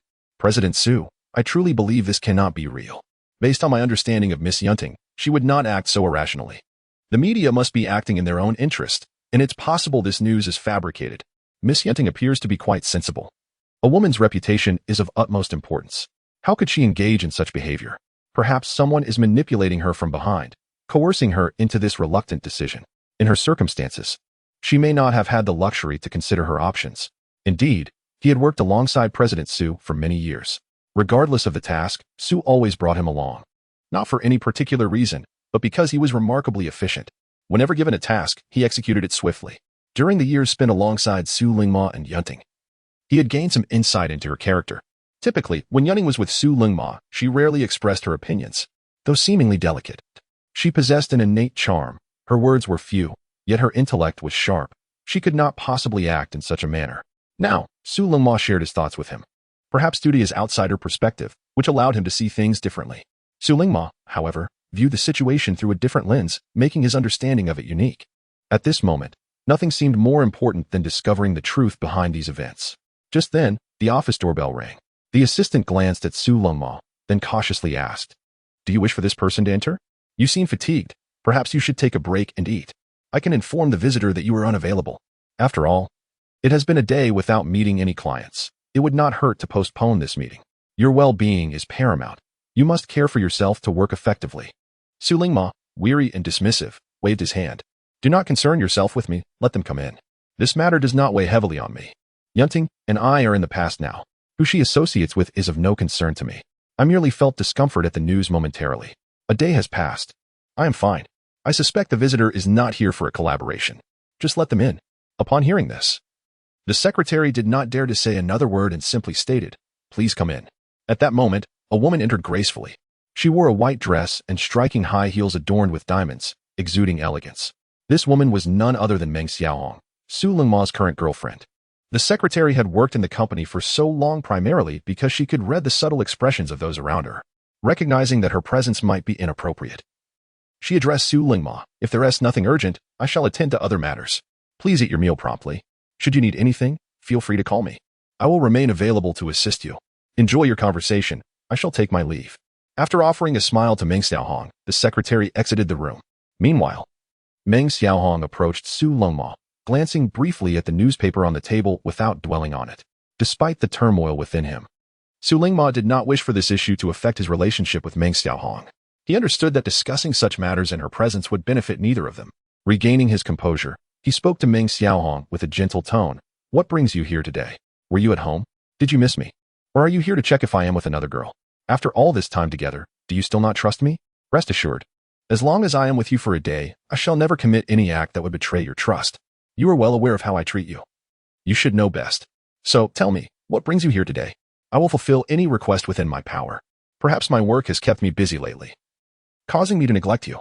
It has been a long time since we shared a meaningful conversation, and since you have come today, let us engage in a good chat. Indeed, I have missed you. Now that we are in a romantic relationship, is it inappropriate for me to check in on you? With your radiant smile and mature demeanor, I fear the day you might grow weary of me and seek companionship elsewhere.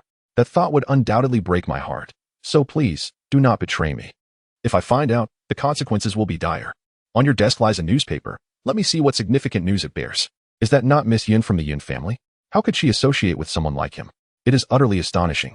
Typically, he does not seem like the sort to engage in such affairs.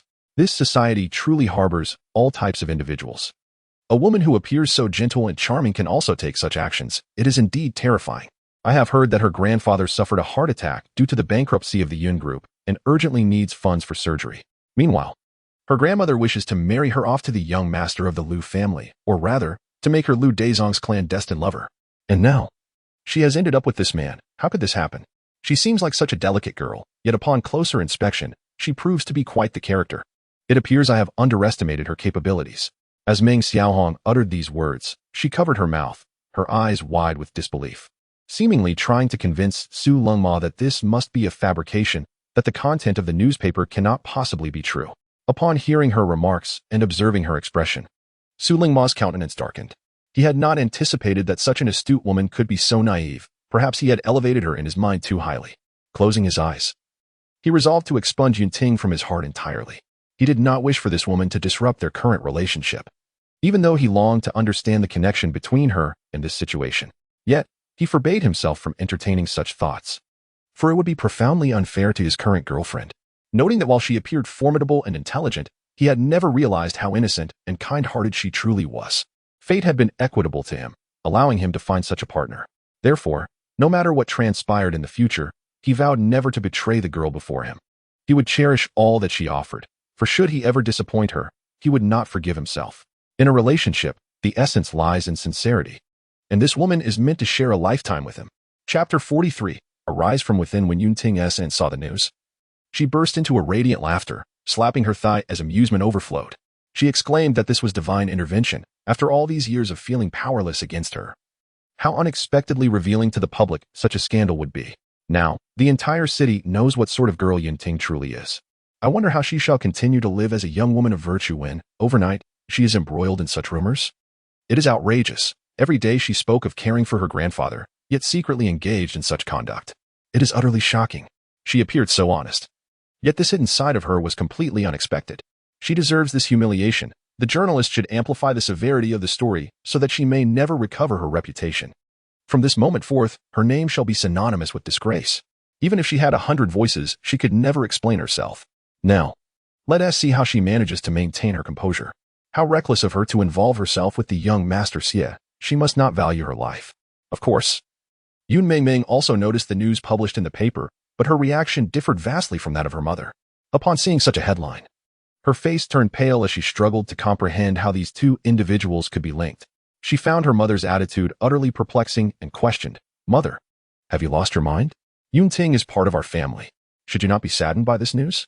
Why are you so elated? Is my sister's entanglement with young Master Xia a cause for celebration? Shouldn't you be concerned for her? How can you laugh so heartily?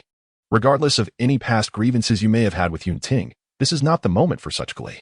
We are still family." No one anticipated this scandal involving the Yun family. Moreover, this has nothing to do with Yun Ting. How can you find joy in her plight? Is this how a family member should behave? Which daughter speaks to her mother in such a manner? I believe you're provoking me. As for the matters between her and me, they are of no concern to you. Do not use that tone with me. What I mean is, a girl spending a night in the same room with a man, what could possibly happen? Furthermore, given her current status, does she truly believe she is worthy of young Master Xie? It is a delusion to think that this will end well for her. Once the rumors spread, she will be deemed improper, and I wonder how she will survive that. Even if she were to spit, she would drown in the consequences. Do you think young Master Xie would grant her a title? She is gravely mistaken if she believes this is a favorable situation. She is simply too naive. As someone who has lived through many experiences, I have seen it all. The opinions of others are terrifying. When you are in good standing, people will flatter you. But the moment you falter, they will revel in your downfall. This is the reality of life. You are not a child anymore. It is time to consider marriage. When the time comes, I must meet any suitor you entertain, so that I may rest easy. Do not be like her and remain oblivious, only to be deceived while you find amusement in it. As Yun Ting's aunt spoke, her words dripped with resentment, as if years of pent-up frustration had finally erupted. She longed for everyone to cast their scorn upon Yun Ting, eager to witness how she would navigate the storm of gossip. Mother, do you believe this could be true?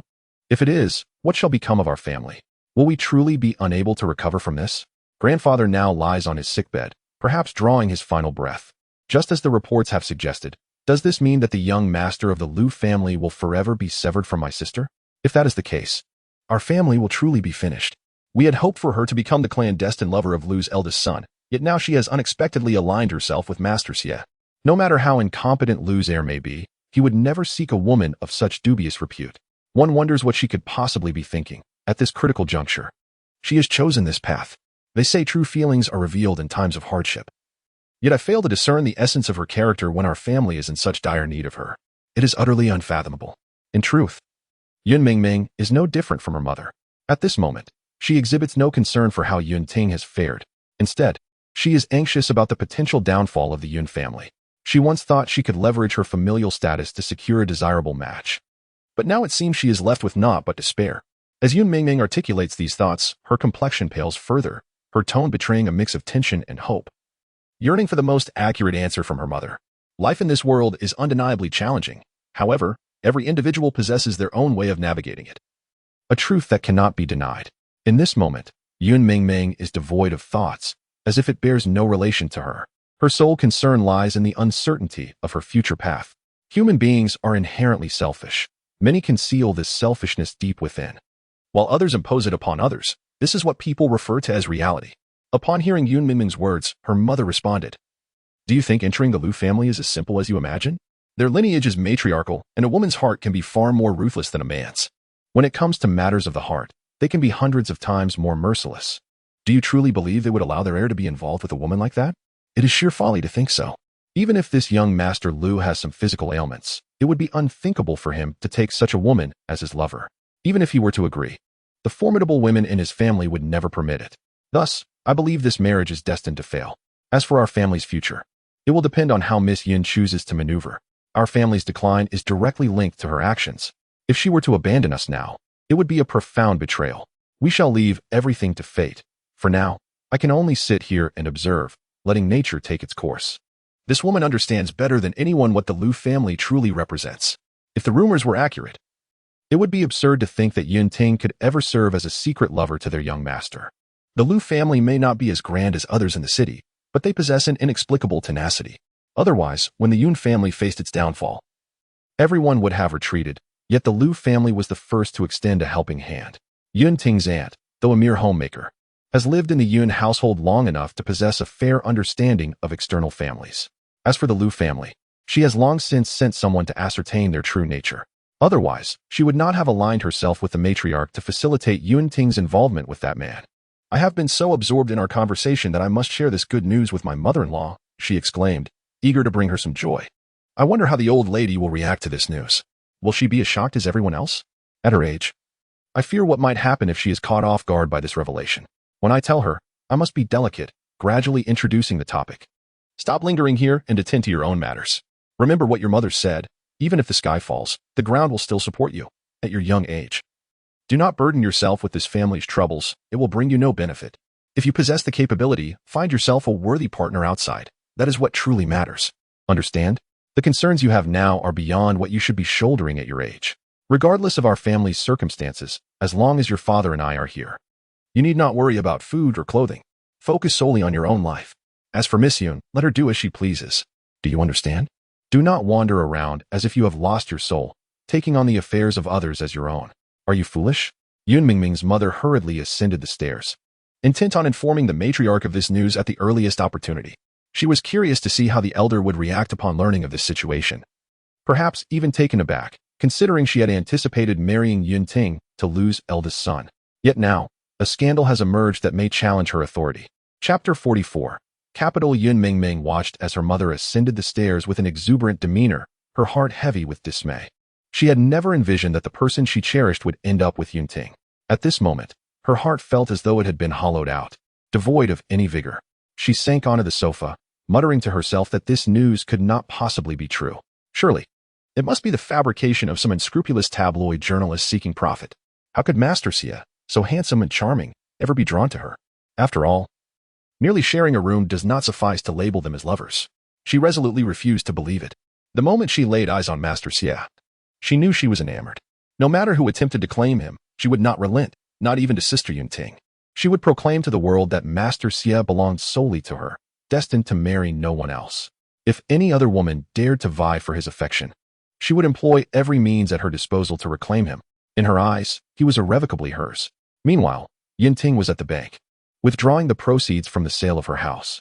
Never had she expected her property to sell so swiftly. Although she had some understanding of real estate, the location was too remote for anyone's liking. Her mother had chosen that place due to her preference for tranquility, relishing the solitude without disturbance. However, as societal demands for living quality have surged, the city's clamor has become a familiar backdrop, making it implausible for anyone to purchase such a property in a short time. Yet, astonishingly, it had indeed sold. As she withdrew a substantial sum from the bank, she could hardly believe her eyes. The price of the house had never reached such heights even when it was purchased. Who could possibly be so generous as to pay such a sum for it? Could it be someone who understands her current predicament? Yet, that seemed impossible. Since the family's troubles began, no one had inquired about her well-being, even if they were acquainted. The name on the paperwork was utterly unfamiliar to her. Oh, indeed, I recently inquired with the staff at the sales office, who mentioned that the individual purchasing the villa is a young overseas Chinese. There is a reason for his choice. He desires to reside here in his old age, as he possesses a rather reclusive nature and wishes to avoid disturbances from others. It was also noted that despite having wandered far and wide for many years, he has deep-rooted feelings for this city, where he spent his formative years. Coincidentally, this property, albeit somewhat remote, boasts the most flourishing flora, which appealed to him. To ensure a peaceful retirement, he opted for this location. People nowadays seem perplexed. Having experienced various facets of life, they are still drawn to their hometowns. It is difficult to fathom such sentiments. Regardless of how long one lives, there remains an undeniable connection to this land, a feeling that, while perhaps trivial to others, has taken root in one's heart. As Yun Ting pondered this, she questioned why she was overthinking it. It bore no relevance to her. She had not compelled anyone to purchase her house, and the price was ultimately their concern, even if she deemed the house overpriced. Her pressing need for funds rendered such thoughts moot.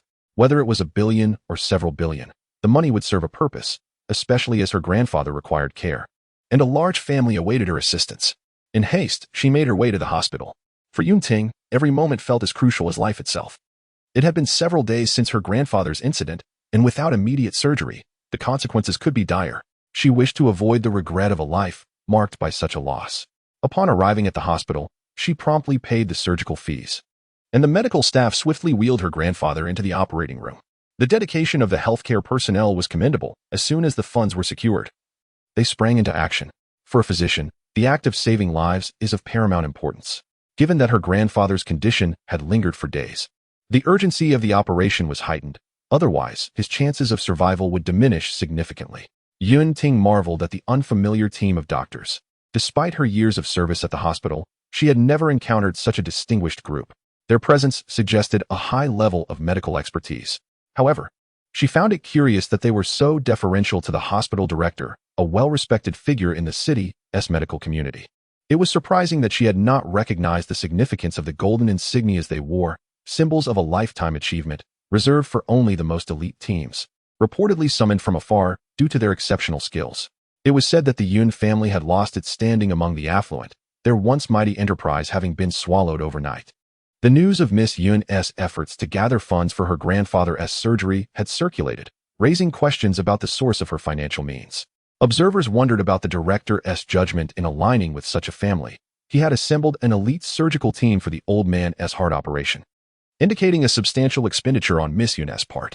It is often remarked that a lean camel is larger than a horse, even in their diminished circumstances. They still wield considerable influence. Many in the medical field toiled endlessly, often struggling to afford basic necessities, while individuals like Miss Yun seemed to navigate life with ease. An observation that stirred envy. As the staff engaged in animated discussions regarding the unfolding events, they expressed skepticism about the director's capabilities. While his medical acumen was undeniable, they doubted he could attract such a remarkable team without external influence. The news reports had alluded to the connection between Miss Yun and Master Xia, a figure of considerable repute in Mexico City. The charisma of Master Xia, with his striking appearance and composed demeanor, garnered admiration. To be associated with him promised a life of ease and privilege. Yun Ting reflected on her own circumstances, wishing she could encounter such a man. Feeling that beauty was indeed a currency in this world, the mere mention of Master Xia ignited excitement among the younger women, their imaginations running wild with fantasies of standing by his side, even as they acknowledged the improbability of such dreams materializing. In Chapter 45, A Delectable Meal, Yun Ting yearned to prepare a delightful feast for the man before her. Today, my grandfather underwent surgery, and a multitude of esteemed doctors gathered at the hospital to perform this intricate heart operation. Yun Ting understood that such a gathering of skilled individuals would not occur without someone orchestrating it from behind the scenes. While waiting at the entrance, she pondered over their words, which, although lacking in substance, nonetheless echoed in her mind. She yearned to confront Xie Xiaoyu and inquire about his involvement in this matter. Yet she found herself at a loss for words. If he indeed orchestrated this situation, then preparing a meal for him would pale in comparison. A lifetime of service would be merely fitting. Hearing Yun Ting express her thoughts, Xie Xiaoyu gently replied, "You truly overthink things. I never implied that you were incapable of cooking. Rather, I feel a bit uneasy asking a woman to toil in the kitchen at such a late hour. Allow me to take charge this time. There will be ample opportunities in the future for you to showcase your culinary skills. Besides, considering your recent injury, I worry that your hand might become infected again if it comes into contact with water, which would indeed be troublesome. A woman's beauty lies in her face and hands. These are of utmost importance and must be safeguarded. I truly wish to prevent you from suffering any further injury, as that would be quite painful.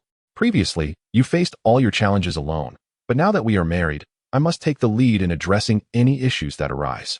A man's foremost duty is to uphold his responsibilities. By choosing me as your husband, you have entrusted me with your unwavering faith in a shared future.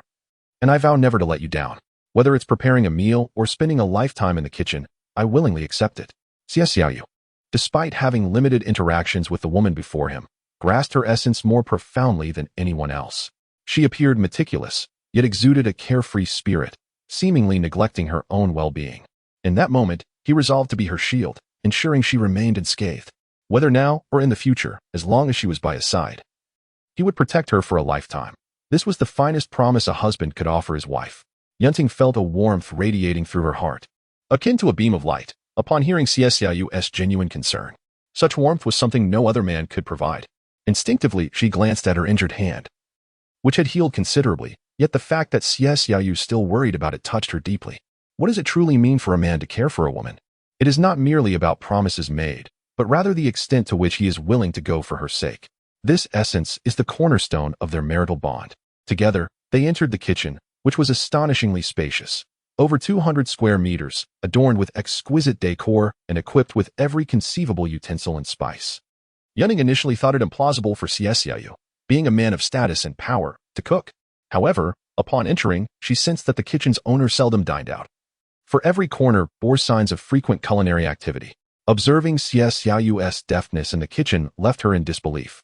Each movement displayed a practiced ease that suggested he was no stranger to cooking. Curiosity piqued, she inquired, "I never expected you to possess such a talent. Watching you cook, it seems you must often prepare meals for yourself. How remarkable. I never imagined someone of your stature would engage in culinary arts. Do you really cook for yourself every day, without the aid of servants? If any woman were to learn of your culinary prowess, they would undoubtedly be enamored with you. However, it is too late for that now, as we are married. From now on, your culinary skills will only be showcased before me. Should I discover that you cook for another woman, I would certainly feel displeased. While I am not an overly selfish person, I do hold my own opinions on this matter. I must commend you. You are truly impressive. What more have you yet to reveal about yourself? There are aspects of you that continue to surprise me. You have become my ideal man, eclipsing all my previous idols. From this moment on, you reign supreme in my heart, unmatched by anyone else. Not only are you handsome, but you are also affluent. One day, do share your secrets with me. I would love to know how you achieved it all. All right, I accept your admiration, but remember your words today. Should you ever renege on them, I will hold you accountable, he teased. Have you not heard that cooking is an art? No matter how successful you become or how much wealth you amass, you will always need to eat. If you lack the most basic skills, how can you hope to survive in this world? My mother once described my father as a man who shunned the kitchen, and for years, I never witnessed him prepare a meal for her, perhaps due to my upbringing. I refuse to emulate him. I believe that if a woman chooses to marry me, she should expect me to contribute to our household in every aspect, including cooking. It is an essential skill, and I aspire to be the perfect son in my mother's eyes. Long ago, I sought the guidance of a professional chef to learn the art of cooking, driven by a desire to prepare a meal for my mother, the most remarkable woman in my life. Without her instruction, I doubt I would have come this far. Additionally, I wish to assure my future wife that, even if I were to lose my current status and wealth, I would never allow her to go hungry. Ironically, I find myself in this kitchen today, preparing a meal for you. Life often unfolds in ways we do not anticipate, yet I am grateful that you are here with me, watching and accompanying me. That brings me the greatest joy. Hearing his words, Yunting felt fortunate to have such a handsome partner laboring in the kitchen for her.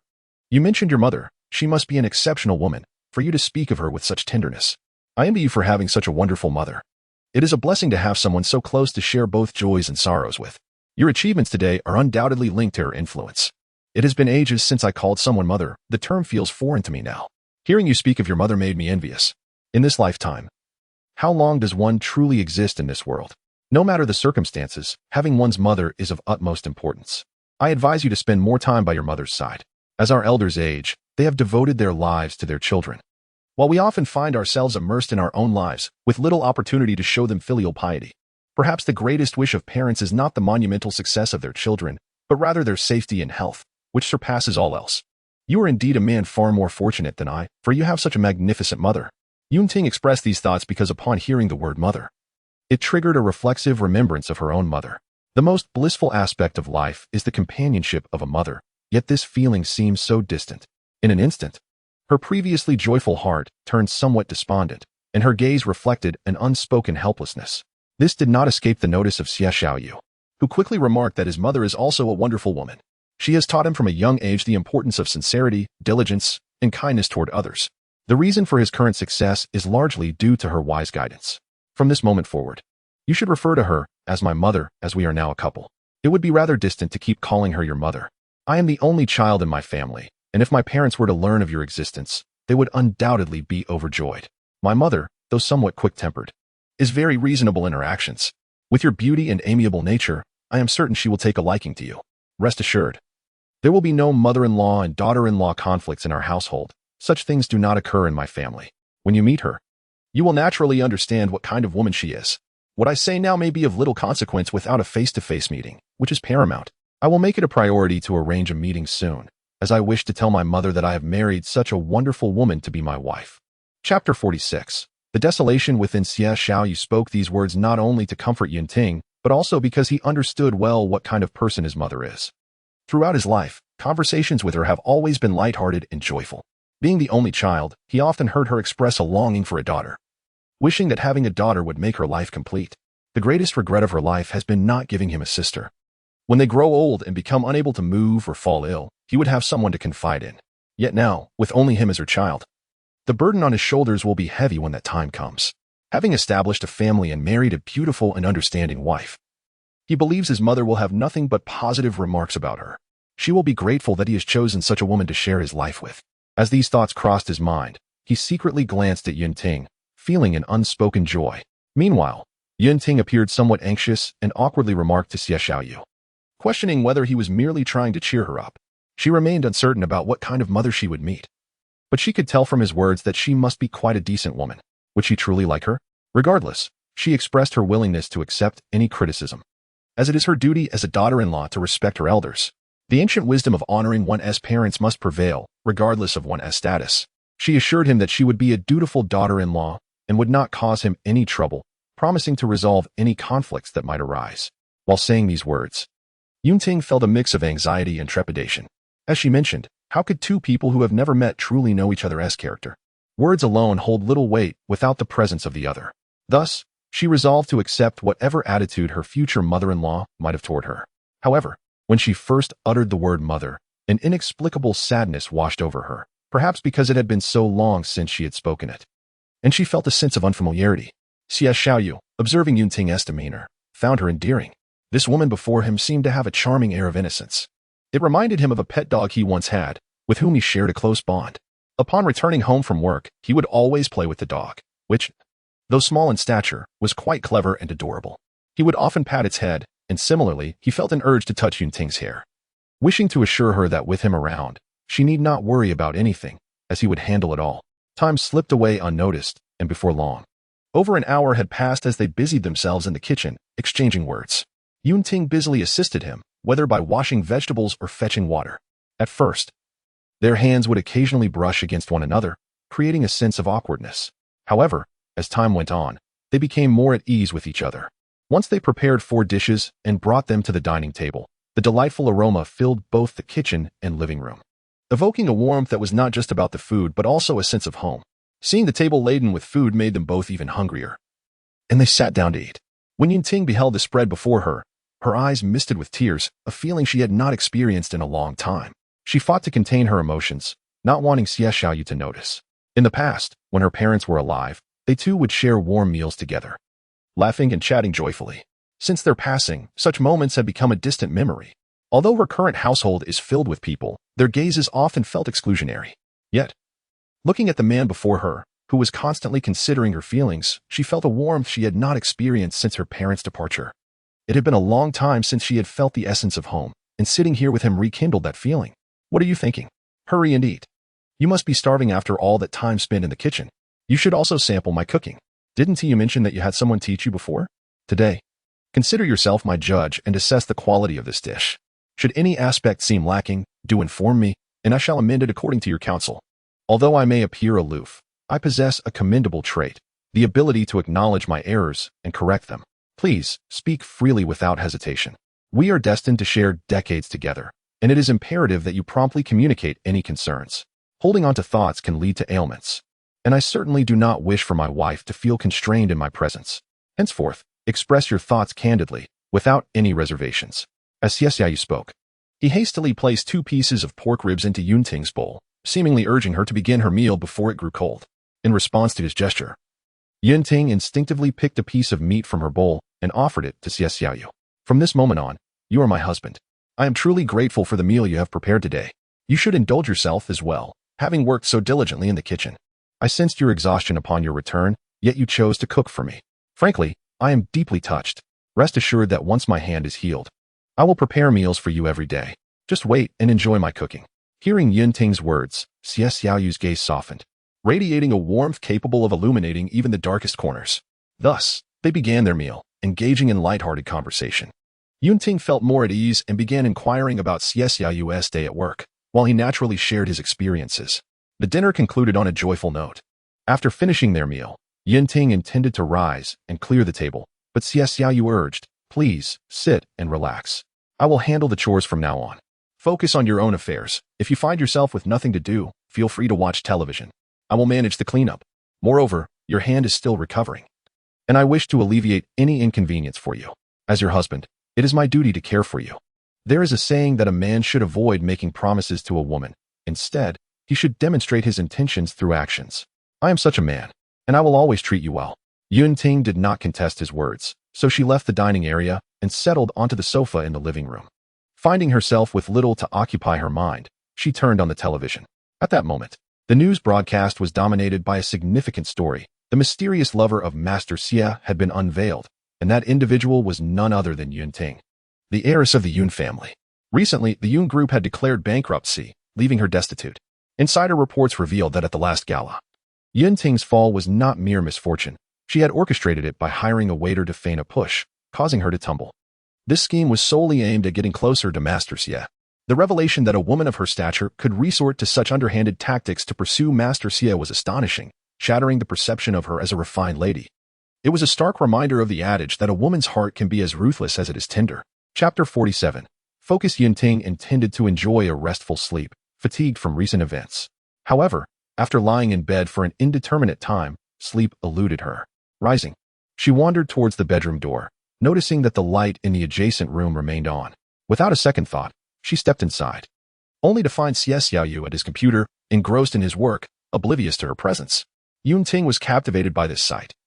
She had never witnessed his dedication to his work before. It dawned on her that despite his challenging family circumstances, he labored tirelessly. Even at 2 a.m, he remained committed to his tasks. Observing his diligence, she felt admiration swell within her, realizing that the saying about hard-working men being the most attractive held a profound truth. Upon hearing the door, Xie Xiaoyu turned to see Yunting standing there. Why are you still awake at this hour? Are you having trouble adjusting to the new surroundings? It's normal to feel a bit disoriented when sharing a space. If you can't sleep, you're welcome to join me here, but please refrain from interrupting my work. I brought my unfinished tasks home because I didn't complete them during the day. I must meet deadlines, or it will affect my work tomorrow. Don't be too surprised. I am a career-oriented man, and my work is of utmost importance to me. Even if it means sacrificing sleep, I will fulfill my responsibilities. But do not become too enamored with me. There is much about me that you have yet to discover. Once you truly understand me, I assure you will find even more to appreciate. Yunting, regaining her composure, asked, was this previously your study? I see so many books here, but I truly don't understand why you are working in this room. It seems more suited for rest and reading. You mustn't be so self-absorbed. It is perfectly normal to bring work home, and given your current workload, shouldn't I be the one handling things? You oversee a multitude of employees, relying on your guidance for their daily sustenance. Should you indulge in laziness, they would surely face dire consequences. As for myself, I am merely adjusting to a new environment, which may feel a tad unfamiliar at first, yet I shall acclimatize in due time. Rest assured, I do not lose sleep over thoughts of you. This is something you must always bear in mind. Though we are now united as a couple, as you aptly stated, certain matters require a solid foundation before they can be addressed. It is fortuitous that we share this understanding, which I consider a form of tacit agreement within our marriage. I hope that from this day forth, our commonalities will only increase. May I take a moment to explore this room? I assure you, I will not disturb your work. You need not worry on that account. I, too, have my own responsibilities to attend to, but recent familial matters have momentarily diverted my focus. I have always believed that keeping oneself occupied is a beneficial endeavor. Your perceptive eye has noted that this is indeed a study, which attests to your keen insight. Do not take offense, I meant only to jest. This space was once my workplace, but due to the extensive materials I required for my profession, it gradually transformed into a modest library. And now, you are the lady of this house. Should you wish to peruse some literature, feel free to roam this room. I assure you, there exists an abundance of diverse titles, and I do not exaggerate. Additionally, I have designed a cozy nook for relaxation within this space. Should you desire a brief respite while reading, I trust you find my design to your satisfaction. In truth, had I known I would be sharing this day with you, I would have approached the renovations differently. At that time, I believed I might never marry, thus all decor and arrangements were made solely according to my preferences, without consulting others. Consequently, this is how the space has come to be. I remain uncertain if it meets your approval. However, should anything displease you, do not hesitate to inform me. I will gladly remodel according to your wishes, for now that you are mine, your desires shall guide my actions. Upon hearing this, Yunting felt an immense joy in her heart. This man was willing to rearrange his surroundings for her sake, which, in a sense, signified his genuine acceptance of her. The realization brought her happiness, as she recognized that he was continually considering her well-being. True happiness, it turned out, lay in being with the one you cherish. That was paramount. At this moment, Yunting might very well be the happiest woman in the world. With great care, Yunting stepped into the room, astonished by every detail. The lavishness left her at a loss for words. In her family's more prosperous days, their home was already quite splendid. Yet she had not anticipated such opulence within this villa. A saying comes to mind, a small witch sees a great witch, and compared to the Yun family, this place was simply unparalleled. Whether in terms of style or sheer size, this villa could be deemed flawless. This man was indeed remarkable. Initially, she had expected him to possess a rather carefree demeanor, but she was taken aback by his meticulous attention to every corner's design, even in areas that others might overlook. It was quite astonishing. As Yunting wandered around the expansive study, she found herself unsure of which book would best suit her. Suddenly, her gaze fell upon a particular volume on a high shelf. one she had sought for ages, scouring every bookstore in the city to no avail. To find it here was a delightful surprise. However, the height of the shelf posed a challenge for her petite stature. She glanced back at Xiaoyu, who remained engrossed in his work, oblivious to her plight. Resolute, she stretched up on her toes, attempting to retrieve the book she had long desired. Just as she reached for it, a few other books tumbled down, and instinctively, she went to catch them. Unfortunately, in her distraction, she lost her balance and fell alongside the volumes. To her astonishment, just before she hit the ground, a strong arm caught her. She exhaled in relief, grateful not to have landed painfully. In that fleeting moment, overwhelmed by fear, she had closed her eyes. When she opened them again, she found herself leaning against Xie Xiaoyu's shoulder, a sudden flush of embarrassment coloring her cheeks. Though she was now his wife, she had never been this close to him before. The magnetic charm he exuded was undeniable, pulling her in as if he could absorb her very soul, leaving her breathless and her heart racing. Unsure of how to respond in such an awkward situation, she felt his hand gently tousle her hair as he quipped. "What are you staring at? Am I really that handsome? Why are you blushing?" His teasing tone brought her back to reality. "How clumsy of you to fall over a mere book. Fortunately, I managed to catch you. Otherwise, you would have surely hurt yourself. And really, do you not realize your own height? Reaching for a book from that highest shelf was quite the overestimation. My bookshelf may appear modest, but it's nearly 2 meters tall. Next time, allow me to retrieve any book you desire. It is far too perilous for you to attempt it yourself. If you were to fall, I would have to tend to you, and that would leave my own tasks unattended. Consider this a cautionary lesson." Yinting, returning to her senses upon hearing Xie Xiaoyu's words, scrambled to her feet, her cheeks still aflame with embarrassment. "I apologize for interrupting your work. I truly did not anticipate the height of your bookshelf. This book has eluded me for so long, and I was simply overzealous in my eagerness to retrieve it. Thank you for saving me. Had it not been for your timely intervention, I would have likely met with a rather unpleasant fall. I will certainly exercise more caution in the future. And I must say, you designed this bookshelf with your own height in mind, did you not? It is quite clever of you." Chapter 48. Design. Xie Xiaoyu surveyed the scattered books on the floor, bending down to retrieve the one Yinting sought. After handing it to her, he pointed to a nearby pole and remarked, "Your imagination is rather vivid. Do you truly believe I designed the bookshelf to accommodate my height? Am I 2 meters tall? Perhaps you might take a moment to observe your surroundings for helpful tools. We often find ourselves battered by circumstances, yet with a little ingenuity, we can avoid much self-inflicted harm. Do you see that pole? This is specifically designed for retrieving books. Remember this, whenever you encounter a book that is out of reach, you can use it. I initially contemplated modifying the bookshelf, but as you can see from my overall design, if the shelf were to be lowered even slightly, the entire aesthetic would be disrupted. Moreover, I never anticipated that my previous spouse would be so diminutive.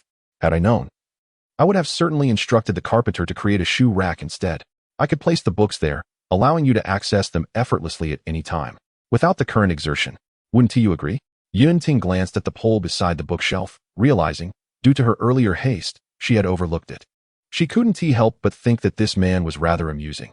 How could he not know his own height, but insist on having the bookshelf positioned so high?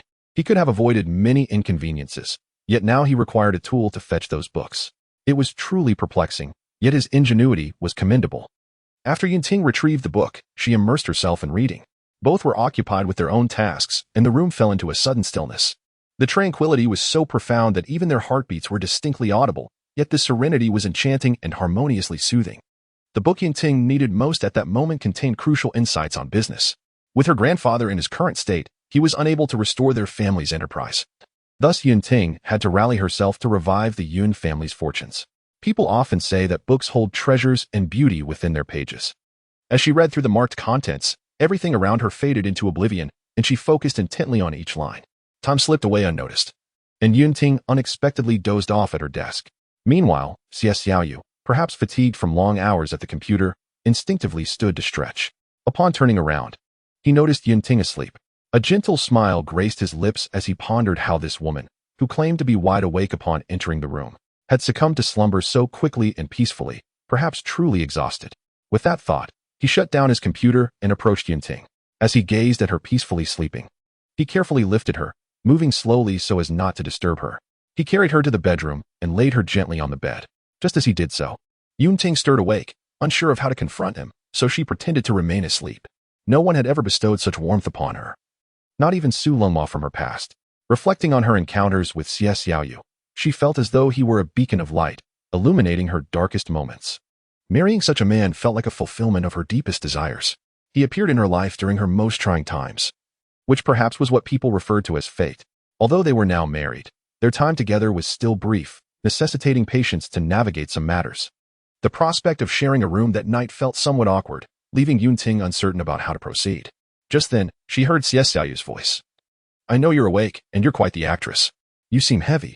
You should hurry and sleep. It's nearly dawn, and if you don't rest now, you might as well forego sleep altogether. Don't worry about me. While we may be married, some things need time to mature before we can address them.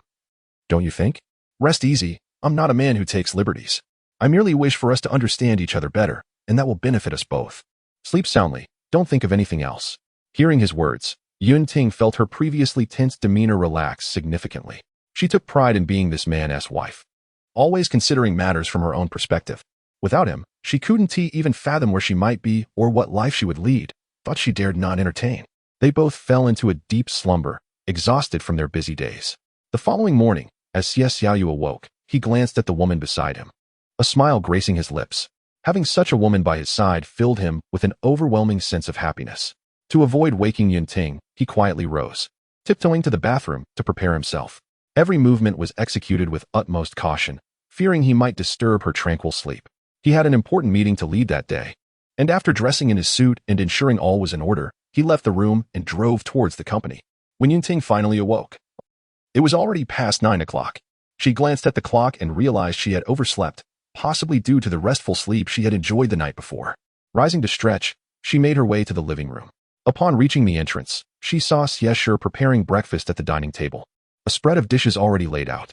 Seeing Yunting emerge from the bedroom, Xieshe hurried over, addressing her respectfully. Madam, you are awake. Did you sleep well last night? I was concerned you might not rest comfortably in a new place. I have prepared breakfast. Please eat before it cools. Eating cold food is not good for the stomach.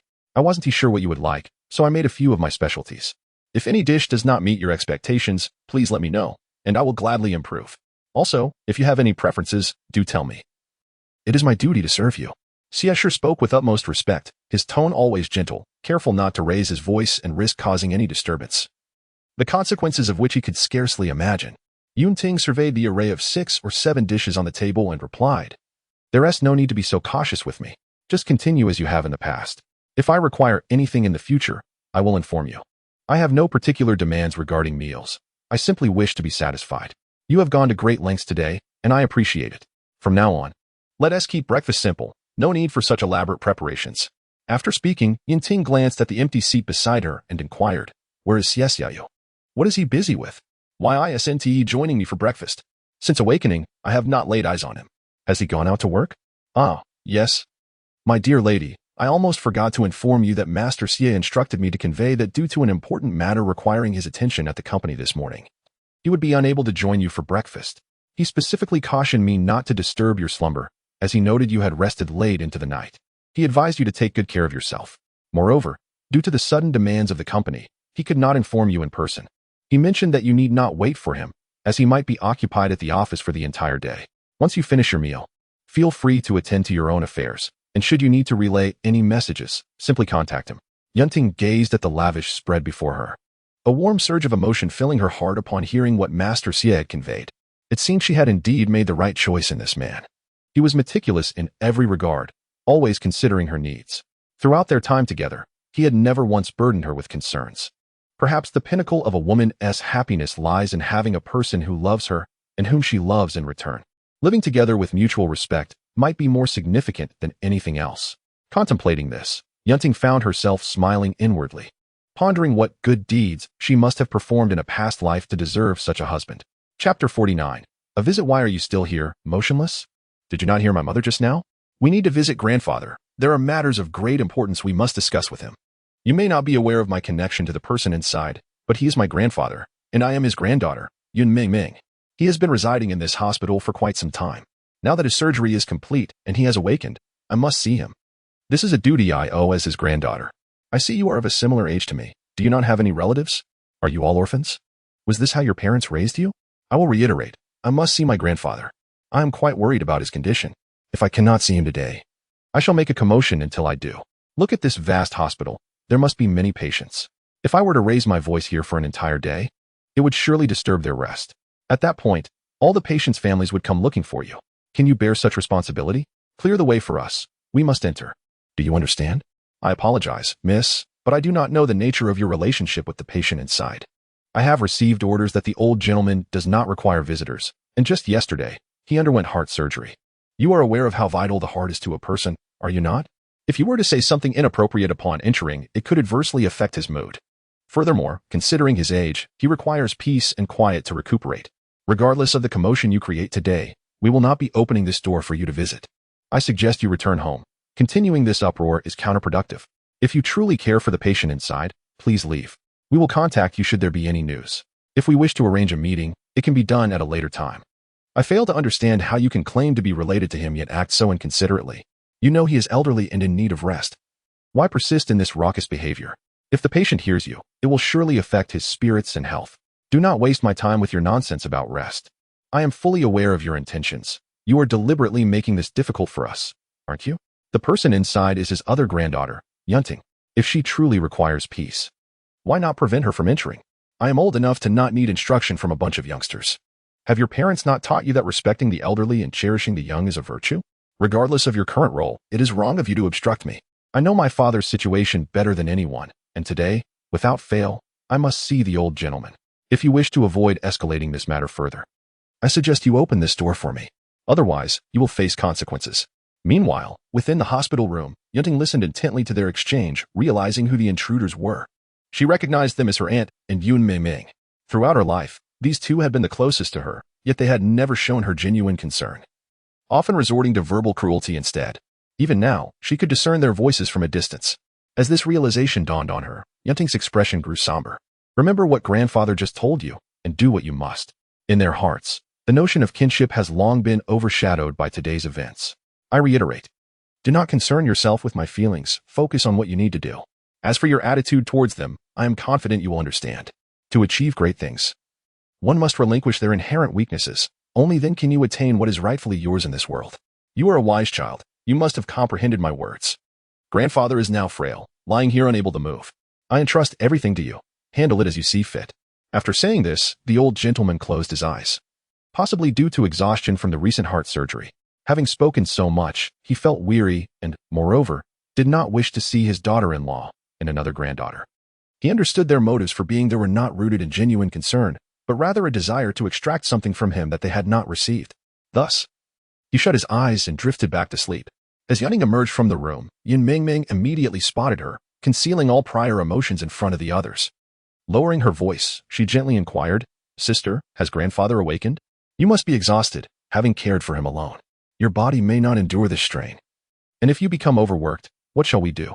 From this moment onward, it would be better for me to take care of grandfather. You are well aware of how I treat him, so there is no need for concern. I will tend to him with utmost care. It appears you have been inside for quite a while, and judging by your appearance, you look quite worn out. Allow me to step in and relieve you for a time, so you can return home and rest properly. Should anything arise, I shall promptly notify you. Moreover, there is no need for you to worry. This hospital is vast, and the medical expertise here is exceptional. Grandfather is in no imminent danger. Remaining here day after day is not particularly beneficial. We are all his granddaughters, and grandfather has instilled in us the values of respecting our elders and cherishing the young. Therefore, I wish to express my filial piety before him. I trust you are a reasonable sister and will fulfill my wish. You truly take yourself too seriously. Look at how the other granddaughter can see her grandfather at a moment's notice, while you have been here crying and shouting for quite a while. Yet they still refuse your entry. It is clear that she has garnered significant advantages from grandfather. And look at you. What have you achieved? What have I taught you since childhood? Have you forgotten it all? It's truly disappointing to see how you have turned out. How did I end up with a daughter like you, who requires me to worry about everything? When will you grow up? As for grandfather, he has never given you anything, lavishing everything upon that woman. I genuinely do not understand his thoughts. We are the same granddaughters. Yet why the disparity in treatment? What do you mean by needing rest and recuperation? She has been inside for half the day and has only just emerged. Surely she has received everything she desired. I underestimated her prowess. Yunting's aunt and Yunming came back to visit grandfather because they are aware that despite their diminished status, grandfather's long-standing family business cannot be entirely depleted at once. He must still possess some assets that he has not disclosed to them. Their visit today is merely an attempt to extract something from him. Were it not for this, they would not linger here so long just to catch a glimpse of the ailing elder. Indeed, Every heart is selfish, some merely wear their selfishness openly. As is the case with the ants and Yunming, Yunting is well aware of their motives for being present. Enough, she commanded. If you utter another word, I will tear your mouths apart and ensure you leave here horizontally after entering vertically. Let me warn you once more, no words are permitted. Do you understand? Yunting rushed to Yunming, who was taken aback, and before she could react, Yunting struck her across the face. Ah, that hurts. Are you mad? How dare you hit me? Yuming immediately covered her face, instinctively voicing her deepest feelings due to the pain. In that moment, Yunning seized Yunming's hair and sternly declared, listen closely. I will only say this once. Should there be a repeat of this behavior, I will be far harsher than I am now. From today onward, refrain from provoking me. Do you understand? Do not feign your false piety to honor my grandfather. I do not require it. And you know very well how I have treated you in the past. If you do not change your ways from now on and continue to speak as you have, do not blame me for my lack of courtesy. The only reason I have not confronted you before is that you are my sister. Yet you have never regarded me as your elder sister. Henceforth, do not disturb me again. Perhaps you are unaware of my capabilities. If you wish to test them, by all means, go ahead and see who is truly ruthless. Your mother may not have told you, but it is essential to treat everyone with sincerity throughout life. Yet here you are, pretending to be pitiful while committing heartless acts. Is this how your mother raised you? If she will not guide you, I shall take it upon myself to manage you. Do not trouble me again, do you hear? Chapter 50. The cold light Yunming trembled at the icy glimmer in Yunting's eyes. What had she just experienced? Was this still the gentle and lovely Yunting she knew? How had she transformed into someone so fierce? They had grown up together, and Yunming had never witnessed Yunting in such a manner. No matter her unreasonable demands, Yunting had always acquiesced without protest. Why had things changed so drastically? The mere thought made her nod instinctively, fearing another slap might land upon her face. The pain was something she had never encountered before. No one had ever struck her. Seeing the expression on Yunming's face, Yunting released her grip on her hair. Yet her gaze grew even colder. As Yunting's hand fell away, Yunming collapsed to the floor, her body lacking any support. And the pain was excruciating for a young girl to bear. She felt as though her body had fallen apart, a sensation that was indescribable through words. At that moment, Yunming's mother had yet to recover from the earlier tension. Was this truly the Yunting she knew? This girl had been scolded countless times throughout her life but had never once spoken back to her. Each time they met, she remained silent. Yet now, what had changed? Had she taken some sort of medication? Had she gone mad? This girl must have experienced some form of trauma, otherwise she would not have resorted to such violence against her daughter, who had given her the audacity to behave this way. Yunting glanced at Yunming's mother, saying nothing, and simply turned away, entering grandfather's hospital room. Only when Yunming's mother regained her senses did she rush to her daughter's side, helping her up from the floor while unleashing a torrent of accusations. Have you lost your mind? How dare you strike my daughter? Are you seeking your own demise? Did you all witness this? Such a fierce woman will never marry. Which man would dare to take a girl like this as his wife? If she is in a foul mood one day, who knows what she might do? What has happened to society? We are family, after all. Is this behavior justifiable? Look at how sweet and gentle she appears, yet she unleashes such fury upon my daughter. Rest assured, everything you have done today, I will repay in full, and when the time comes, I will make you weep without solace. Just as the woman raged on, she turned to find Yunting standing before her. The words she had intended to speak caught in her throat. She thought to herself, why does this woman linger?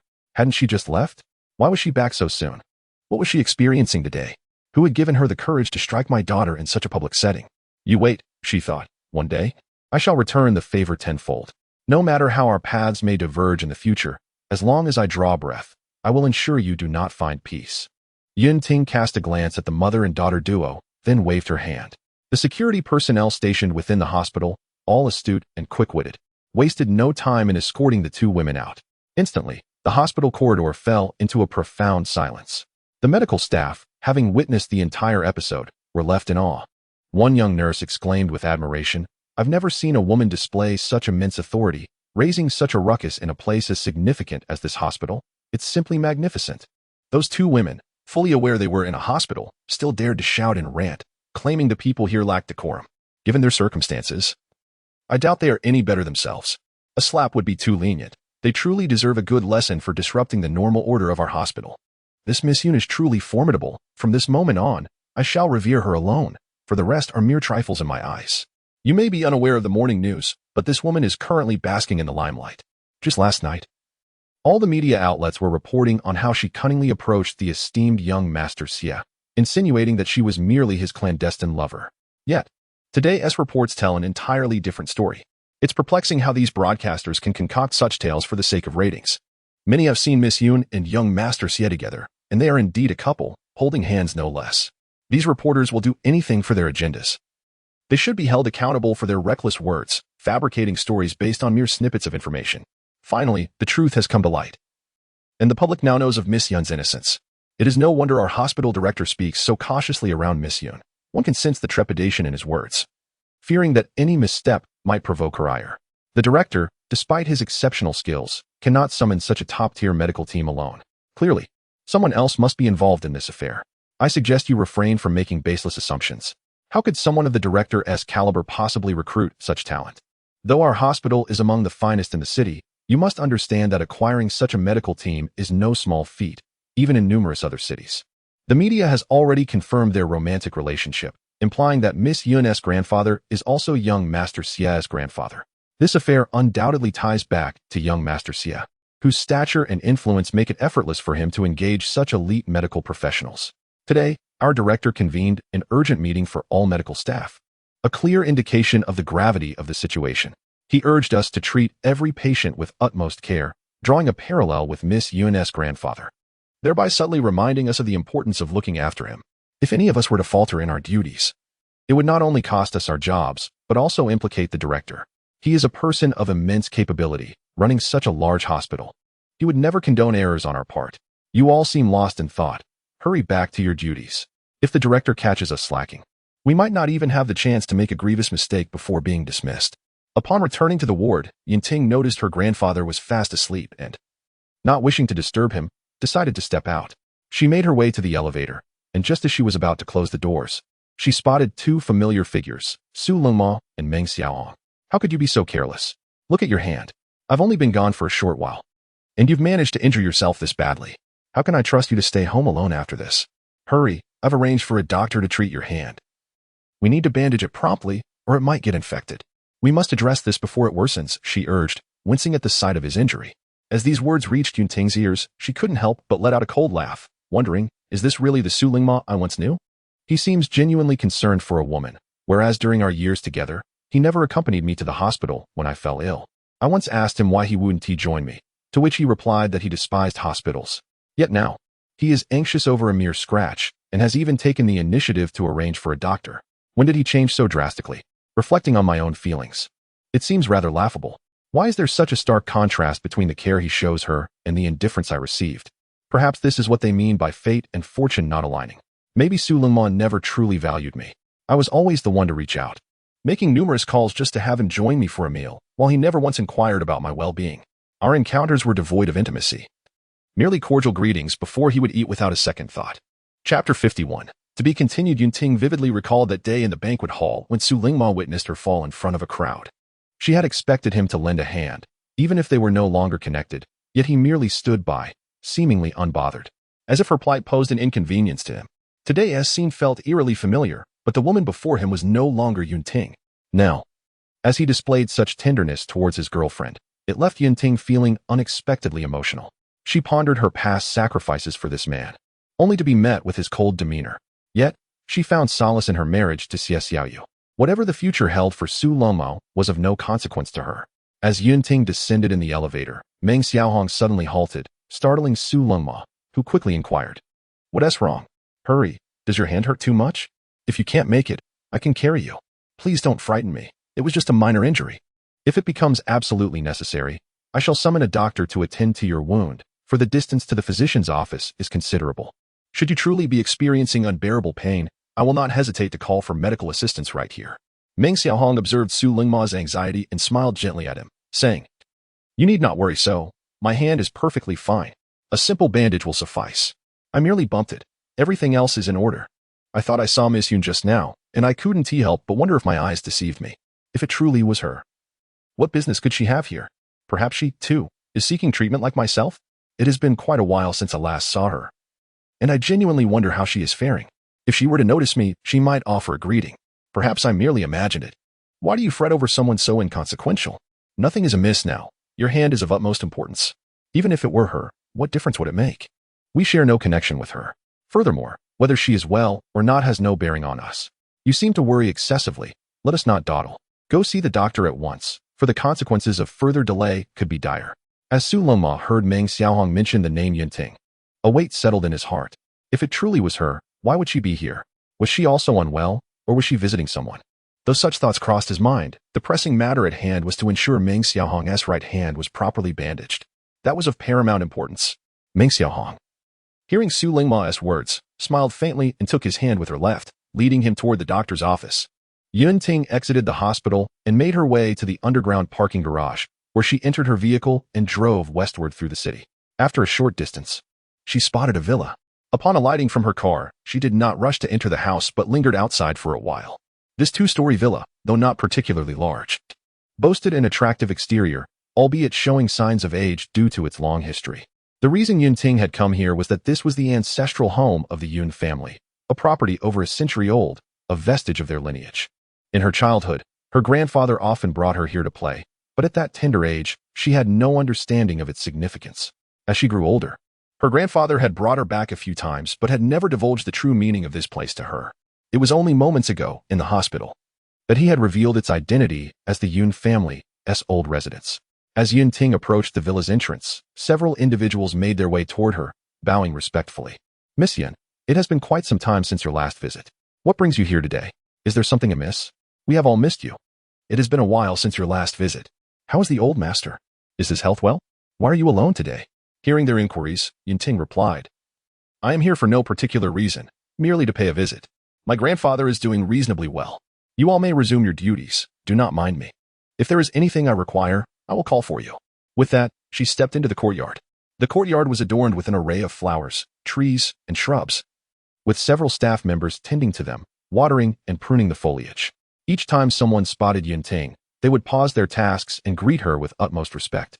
A tradition that had persisted in the Yun family for centuries. Uncle Lu, please come with me. I have something to discuss, Yunting said as she entered the house. Uncle Lu had been by her grandfather's side for many years, possessing extensive knowledge of the estate. At this moment, he was perhaps the only person she could confide in, as he would exert every effort to assist her. Together, they entered the house, and Yunting articulated her purpose for being there. I have come today seeking someone to help manage this place, but at present, I am unsure who to approach. You know this estate well. Could you recommend a suitable candidate? It is crucial that I find someone capable, as I cannot manage this alone. You know the significance of this place to our family. I refuse to relinquish this ancestral home. Currently, many eyes are upon us, watching, and I wish to restore the Yun family as standing. This is my grandfather's greatest hope for me, which is why I ask for your assistance. Do not hesitate. Recommend anyone you believe suitable. I trust your judgment implicitly, having witnessed your loyalty to my grandfather over the years. Yunting did not wish to see the ancestral home fall into disrepair under her watch. This old house had stood for centuries, yet the city's affluent families were ever watchful, capable of uniting to seize it. The reason her grandfather had revealed its importance was to prevent its loss, and he had entrusted this significant responsibility to her. Therefore, regardless of the challenges she might face, she would never relinquish this estate. She aimed to showcase the Yun family's resilience to the citizens of the city. As the saying goes, one cannot see the rainbow without enduring the storm. Yunting was resolute in her mission to fulfill her grandfather's wishes, for that was of utmost importance. Miss Yun, I understand your intentions and appreciate your trust in me. I have served your grandfather for many years and have witnessed his journey. I share your vision. I am willing to do whatever it takes to preserve this ancestral home. I anticipated that you would seek my counsel. I have already identified potential candidates for you. Here are their profiles. Should any pique your interest, simply let me know, and I will handle the rest. After saying this, Uncle Lu handed Yunting the gathered information. Yunting held the documents in silence, taking her time to examine them closely, determined to find the right person to help uphold the legacy of the ancestral home. A misjudgment could prove detrimental. As she flipped to one page, she pointed to a photograph of a young woman and asked Uncle Lu, "Is she currently in this city?" "It is indeed her. For some reason, I have an unwavering conviction that she will surely succeed. I implore you to employ any means necessary to ensure her swift return. Every moment is of utmost importance to me. This girl is the one." Lu Yong glanced at her and addressed Yunting. "Rest assured, Miss Yun, I will attend to the matter you entrusted to me without delay. This individual is still outside, so please do not worry. I will call her and convey your words. She will undoubtedly return to you promptly to work alongside you. You are truly remarkable, Miss Yun. This girl, both academically and socially, is an excellent choice. In the days to come, she will surely assist you and become your finest partner. She can certainly achieve this, and I hope that under your leadership, The Yun group will reach new heights. Chapter 52. I am a madwoman. You are absolutely correct. I am indeed a madwoman. From the very beginning, I have been crazily infatuated with a man. However, I never anticipated that the man I love would be drawn to a woman like you. I find this society to be exceedingly unfair to me. You appeared before me as if by design. Initially, I held a favorable impression of you. But upon learning the truth, I knew I must defeat you. Remember this. As long as my life is filled with suffering, you shall not find peace. Do you understand? After uttering these words, Miaozi lunged forward, gripping Yunting's arm with all her might. Before Yunting could react, she was forcefully thrown to the ground. Staring at the woman before her, Miaozi, nearly exhausted, managed to utter, "You truly are insane. How dare you treat me this way? Do you wish to endanger your own life? You are simply unbelievable. Until now, I only knew you as a ruthless woman. But I never anticipated your strength would be so formidable. After all these years, you have not changed one bit. You have ensnared me time and again. Do you even realize what I have done wrong? Let me say this one last time. I am not as sordid as you imagine, nor will I stoop to your level. From now on, let us go our separate ways and consider this matter settled." Sitting on the ground, Yunting reflected on the events that had transpired, as if reliving them before her eyes. She suddenly recalled everything that happened during their university days.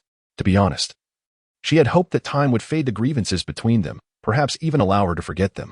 Yet, she was astonished to find that years later, this girl remained unchanged. As for herself, she had indeed experienced numerous upheavals in life, just as her grandfather and Xie Xiaoyu had advised her, to appear strong before others. One must cultivate their own strength. With this thought, she pushed against Miaozi, determined to convey to this madwoman that she was no longer the fragile, gentle girl she once was. She wished to assert that from this moment forward, they were even. Starting today, they would never meet again, should they cross paths once more. If she continued to employ such despicable tactics against her, the consequences would be far graver than today. Miaozi, taken aback by this scene, had never imagined such a moment would unfold before her. In her mind, no matter how she bullied or schemed against Yunting, the latter had never fought back. Yet today, Miaozi believed she could use this incident to provoke sympathy from others, only to find herself in this unexpected situation, which left her feeling somewhat embarrassed. At that moment, a man approached, and Miaozi exclaimed, "Xiaoxian, where have you been? Look at this woman. She has bullied me to this extent. Hurry and help me get even. I merely wanted to have a civil conversation with her, yet she treated me this way. This is not merely my complaint. You can see for yourself the evidence of her actions. I never expected her to possess such ferocity. What man would dare to marry such a woman? She is utterly terrifying." Upon seeing and Xiaoxian approach, Miaozi wasted no time in recounting everything that had transpired. Her tone markedly changed, for reasons unknown. From the moment she laid eyes on Xiaoxian, Miaozi transformed into a picture of gentleness, her expression radiating innocence. Any man who encountered her in this state would likely be swayed by her pitiable demeanor. Yunting, noticing in Xiaoxian, felt a sense of resignation. Did fate conspire against her today to ensure she would encounter this person? Why was it that the one she least wished to see appeared precisely at this moment in the CAF? It was almost surreal. Perhaps the day's events were simply unfavorable for her. Glimpsing Miaozi, who had just exhibited such hostility, now morphed into a soft and tender being upon Xiaoxian's arrival, disgusted Yunting. She felt no desire to engage with either of them further. The atmosphere had become oppressive, prompting her to exit the CAF. And Xiaoxian, noticing Yunting's silence and departure, called after her, "Yunting, stop. Do you truly not wish to see me? You don't even offer a greeting upon seeing me. Have our relations deteriorated to this extent? Can you not explain what transpired today? You are quite amusing. You think you can just leave without a word? How do you perceive me?" Hearing in Xiaoxian's words filled Yunting with profound sorrow. During 4 years of university, she had thought she had forged friendships that would last a lifetime. Yet, with the passage of time, these two individuals had become the very ones she wished to avoid most. Some things are simply like that. You believe you can hold on to them forever, only to find that the genuine affection you invested garners no understanding from others. She refused to even glance back at the man following her. As sunlight streamed through the window, she stepped outside the CAF. She did not wish to allow their presence to disturb her peace of mind. It held no significance for her. Miaozi, observing in Xiaoxian chasing after Yunting, remarked, "Did you see that? This is our Miss Yun. We spent 4 years together in university, yet she has seemingly forgotten all our shared history. Today, upon seeing you, she acted as if I were invisible. After all these years apart, I had hoped to reconnect with her, yet I never imagined she would respond with such hostility. Is this truly the person I once knew? I implore you to refrain from any further associations with him from this day forth. It would be advantageous for both of us.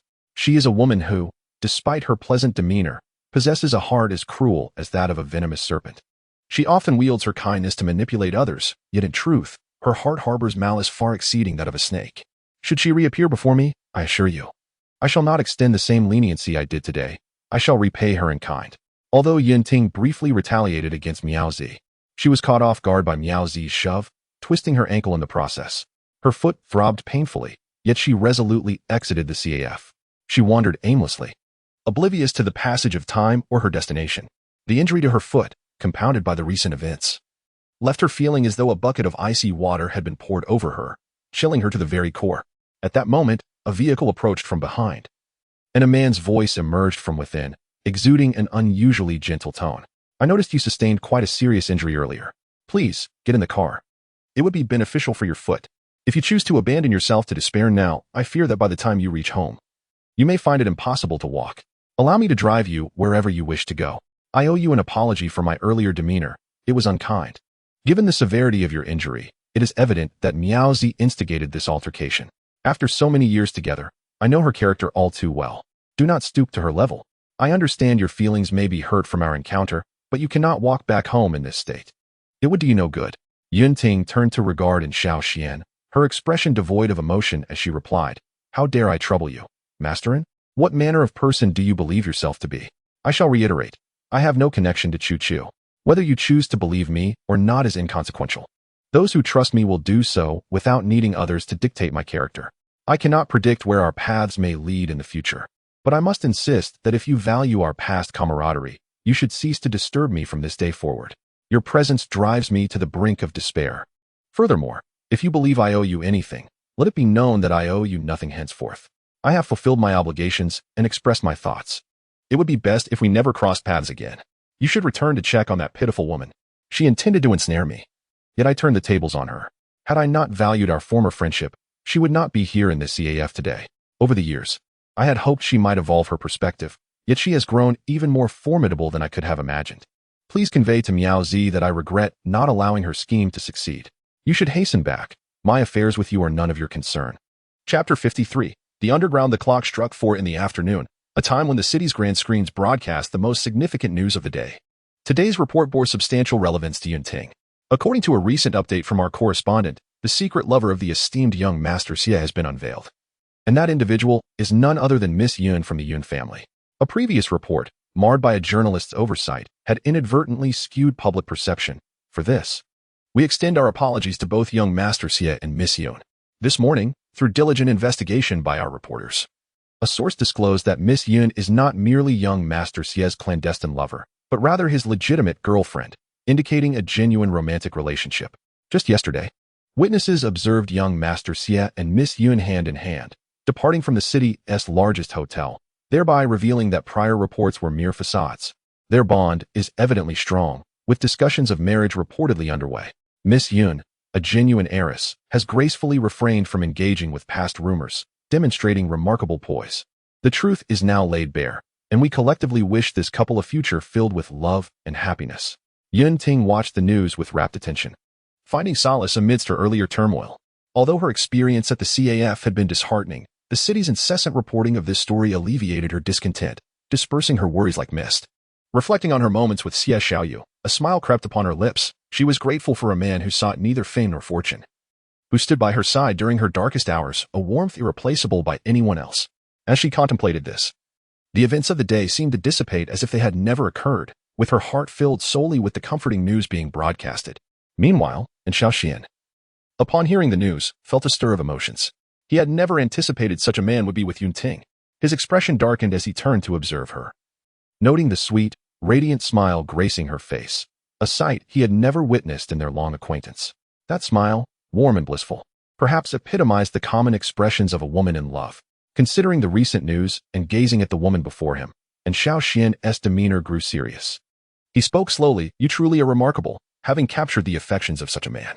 Now, perhaps the entire city has witnessed this news, and you have become a public figure. How did you achieve this?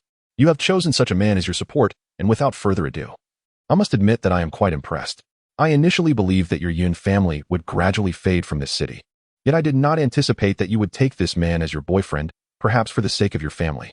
The thoughts of women, indeed, remain unfathomable to us men. Nevertheless, I must congratulate you. Despite your circumstances, you have managed to associate yourself with Xiaoyu, which is truly admirable. However, I must caution you. Xiaoyu is not someone who can be approached so easily. You ought to exercise caution. Do not assume that having such a powerful ally guarantees you a life of ease and comfort. One day, he may bring you to tears, and at that moment, the one who will be most heartbroken will not be him, but you, my foolish woman. Upon hearing in Xiaoshuan's words, Yunting was filled with indignation. Initially, she hoped to alleviate her mood with this information, but she was taken aback by this man's continued sarcasm. She glanced at Xiaoxian in the car and retorted, "Whether I choose to be with someone is none of your concern. Are you worrying too much? My happiness is not within your control. Regardless of whom I choose as my boyfriend, it has nothing to do with you. Do you look down on me or on Xiaoyu? Either way, we are together now, and the state of our relationship is of no concern to you. Please remember, our Yun family is facing some difficulties, and I am no longer the young lady of the Yun family. However, love cannot be measured by wealth or status, can it? I only wish to convey that from now on, my life is my own to dictate, not something to be discussed with you and your absurdities. As for the man I have chosen, I am well aware of his social standing and influence in this city. You need not fret over how I won his heart. That is my affair. As you mentioned, perhaps in the near future, our Yun family will continue to shine in this city. I believe it is merely a matter of time." After expressing these thoughts, Yunting quickened her pace, eager to distance herself from this man. She wished to avoid even a moment more in his presence, for every encounter with him seemed to wound her anew. With the road nearly deserted and her foot still injured, walking was a challenge. She aimed to reach the next intersection to hail a cab and escape this place. In her heart, she resolved never to lay eyes on this man again, for each meeting only brought her further pain. And Xiaoxian, witnessing Yunting walk away, chose not to turn the car around and return to the CAF. Instead, he followed her closely, leaning out of the car window to address her. "Are you so reluctant to engage in conversation with me? I harbor no ill will. I merely wish to understand what enchantment the young lady of the Yun family possesses that allows her to attract such a man. But I must remind you, the CF family's doors are not easily open to all. Yes, you are currently in a romantic relationship, yet marrying into the CF family will undoubtedly present its own challenges. Even if young Master Xie is infatuated with you, he cannot defy his family's wishes to spend his life with someone like you. Furthermore, marriage transcends the union of two individuals. It intertwines two families. Can you assure me that everyone in the CF family will welcome you? Sometimes, one must not be overly naive. During the courting phase, a woman's intellect often seems to diminish. I wonder, how could a man of such stature find anything appealing in you? It seems I have yet to fully grasp your complexities. Though we have known each other for some time, you continue to surprise me. In university, you appeared gentle and kind, yet your actions now reveal a different side of you that I underestimated." Upon hearing in Xiaoshuan's remarks, Yunting halted her steps. She regarded the man before her, who, despite their years of separation, still bore an air of superiority. It seemed that he believed he alone could comprehend the intricacies of others' thoughts. She had hoped that time would temper his arrogance, but instead, it appeared to have only intensified. With that in mind, Yunting replied, "I do not understand the purpose of your words, nor do I wish to. Since the day Chu Chu passed away, you have cast all your burdens upon me. I can empathize with the pain of losing a beloved. I once thought time would prove all things, but it appears I was mistaken.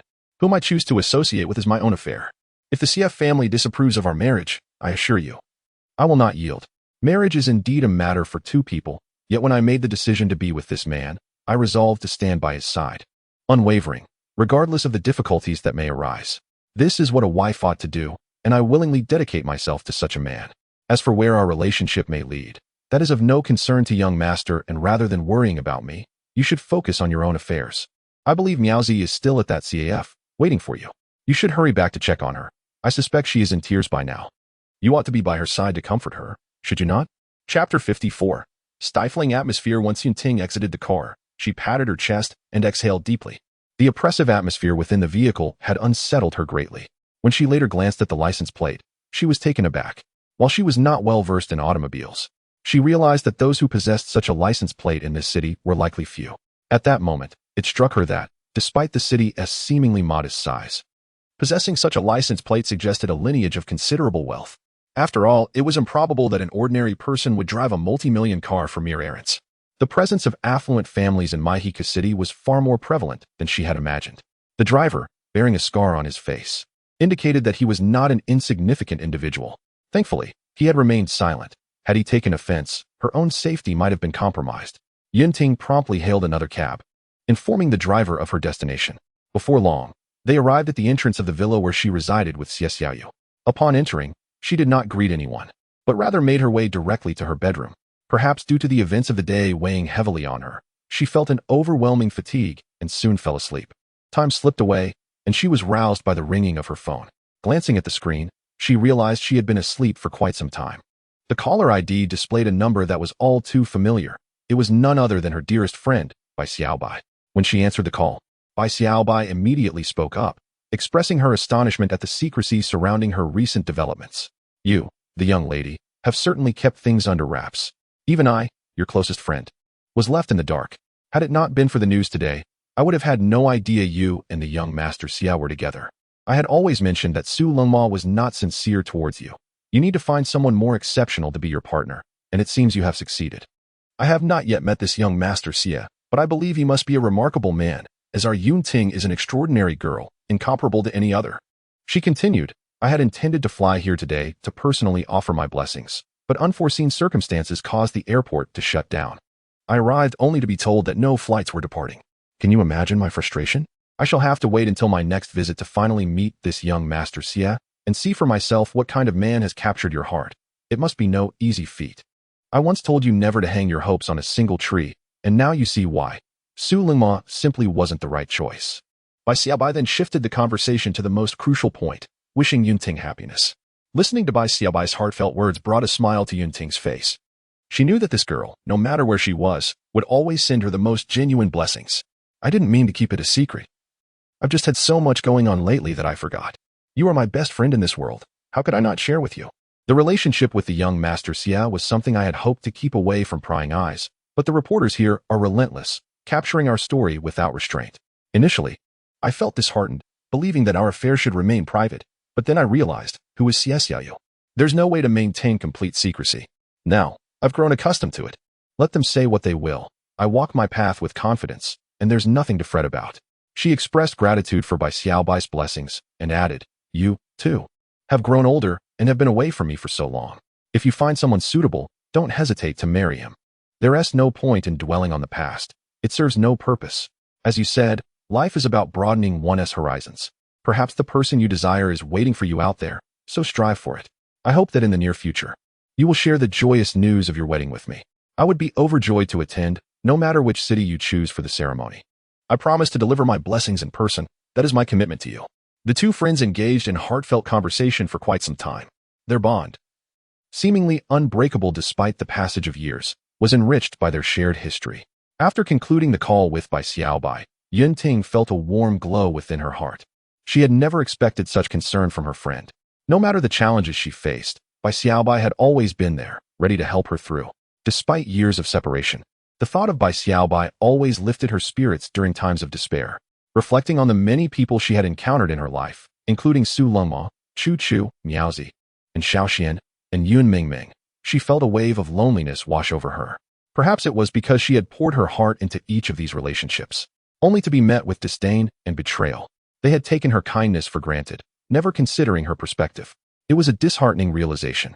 At that moment, a headache began to form as she pondered these thoughts, prompting her to banish those names from her mind. From this point forward, she resolved to live for herself, prioritizing her own happiness above all else. Only by nurturing her own well-being could she hope to effect change in her relationships. She longed to show those who had looked down on her just how resilient she could be. Lost in her thoughts, Yunting's stomach growled, reminding her of her hunger. She had hardly eaten all day, having left the hospital and gone directly to the old Yun family residence. She had intended to grab a bite to eat, but had encountered Miaozi and Xiaoxian, leading to a sprained ankle. After a long day, she had simply collapsed into bed. Now, looking at the wall clock, she realized it was already 8 p.m., and she had slept for nearly 3 hours. Feeling hunger pangs, she stepped out of her bedroom. As she entered the living room, she was greeted by the enticing aroma of food. How wonderful it was to reside here, where someone was preparing a meal for her. It must be Xie Xiaoyu. Following the scent, she made her way to the kitchen, where she found Xie Xiaoyu busily cooking while wearing an apron. The sight of Xie Xiaoyu filled Yunting with warmth, akin to returning home after a long absence to find a loved one preparing a delicious meal. Xie Xiaoyu, absorbed in her tasks, did not rush to greet Yunting. After finishing one dish, she set it on the dining table and finally acknowledged Yunting with a simple, "You're awake. Did you sleep well? Hasten to the restroom and wash your hands. We are about to dine, and you must be feeling hungry as well. Quickly tidy yourself up, otherwise the food will grow cold." Meanwhile, two individuals stand beside the dining table, Xieqi and Xie. Observing them elicits amusement, for they stand there with utmost reverence. Gazing at Xie Xiaoyu, while she busily flits about in the kitchen, they instinctively wish to lend a hand but dare not, revealing the strict upbringing that governs this household, which has evidently rendered these subordinates thoroughly compliant. At that moment, upon seeing Yunting, Xie's face brightens with joy, and he smiles, addressing her, "Madam Xie, you have awoken. I trust you slept well?" "We had intended to assist young Master Xie in preparing the meal, but as you can see, from the onset in the kitchen, we were told it was unnecessary. He insisted he could manage alone. After seeing you return, we were eager to greet you. Yet young Master Xie advised us that you might be tired and needed rest, urging us not to disturb you. Our young master has never shown such tenderness towards a woman. You are the first, and likely the last. Witnessing your affection brings us great joy." Chapter 55. Seeking Yunting gazed at the array of dishes on the table, her heart overwhelmed with emotions she could scarcely articulate. She had never envisioned living such a life. Since the passing of her parents, scenes like this had only graced her dreams. Yet now, it felt all too real. With a smile, she approached the table, only to be reminded of her hunger, as her stomach growled audibly, eliciting a tinge of embarrassment. She scolded herself internally. "Why must you betray me at this moment? Is it merely hunger that compels you to make such noise?" This uncooperative belly left her exasperated. Xie Xiaoyu, oblivious to her discomfort, continued her tasks with a gentle demeanor. Once the tableware was arranged, she turned to Yunting and remarked, "You must not have eaten much today, have you? Remember, no matter how busy life gets, you must nourish yourself. A person is like iron, and food is like steel. Missing a meal can leave one feeling weak. Surely, you've heard that before? Moreover, your stomach belongs to you. If you neglect it, it will exact its retribution in due time, and you shall bear the discomfort alone. Why do you linger? Are you in awe of me again? There is nothing remarkable about preparing 1 or 2 meals. It is my duty. When I entered the bedroom, you were peacefully asleep, so I refrained from waking you. Perhaps today has been exhausting for you. You deserve your rest. From now on, whenever I am not working, I shall prepare your meals. It is a husband's responsibility, wouldn't you agree? Now, please sit and savor the dishes I have prepared, for I have employed my finest culinary skills. I hope you will indulge me with your critique. They say a good child learns from their mistakes. I do not wish to be regarded as a villain in your eyes." Xie Xiaoyu's tone remained warm and composed, treating the girl before him as if she were a child.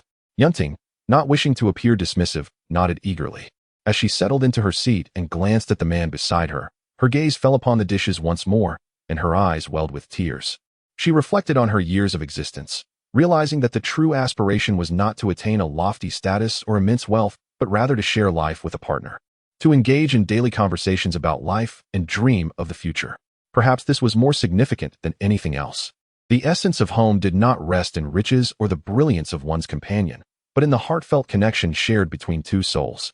At that moment, she felt a pang of nostalgia, recognizing that her years of effort had finally led her to experience the feeling of home. Before her stood a man, exceptionally handsome and gentle, possessing an allure unmatched by any other. For reasons unknown, each encounter with him enveloped her in warmth.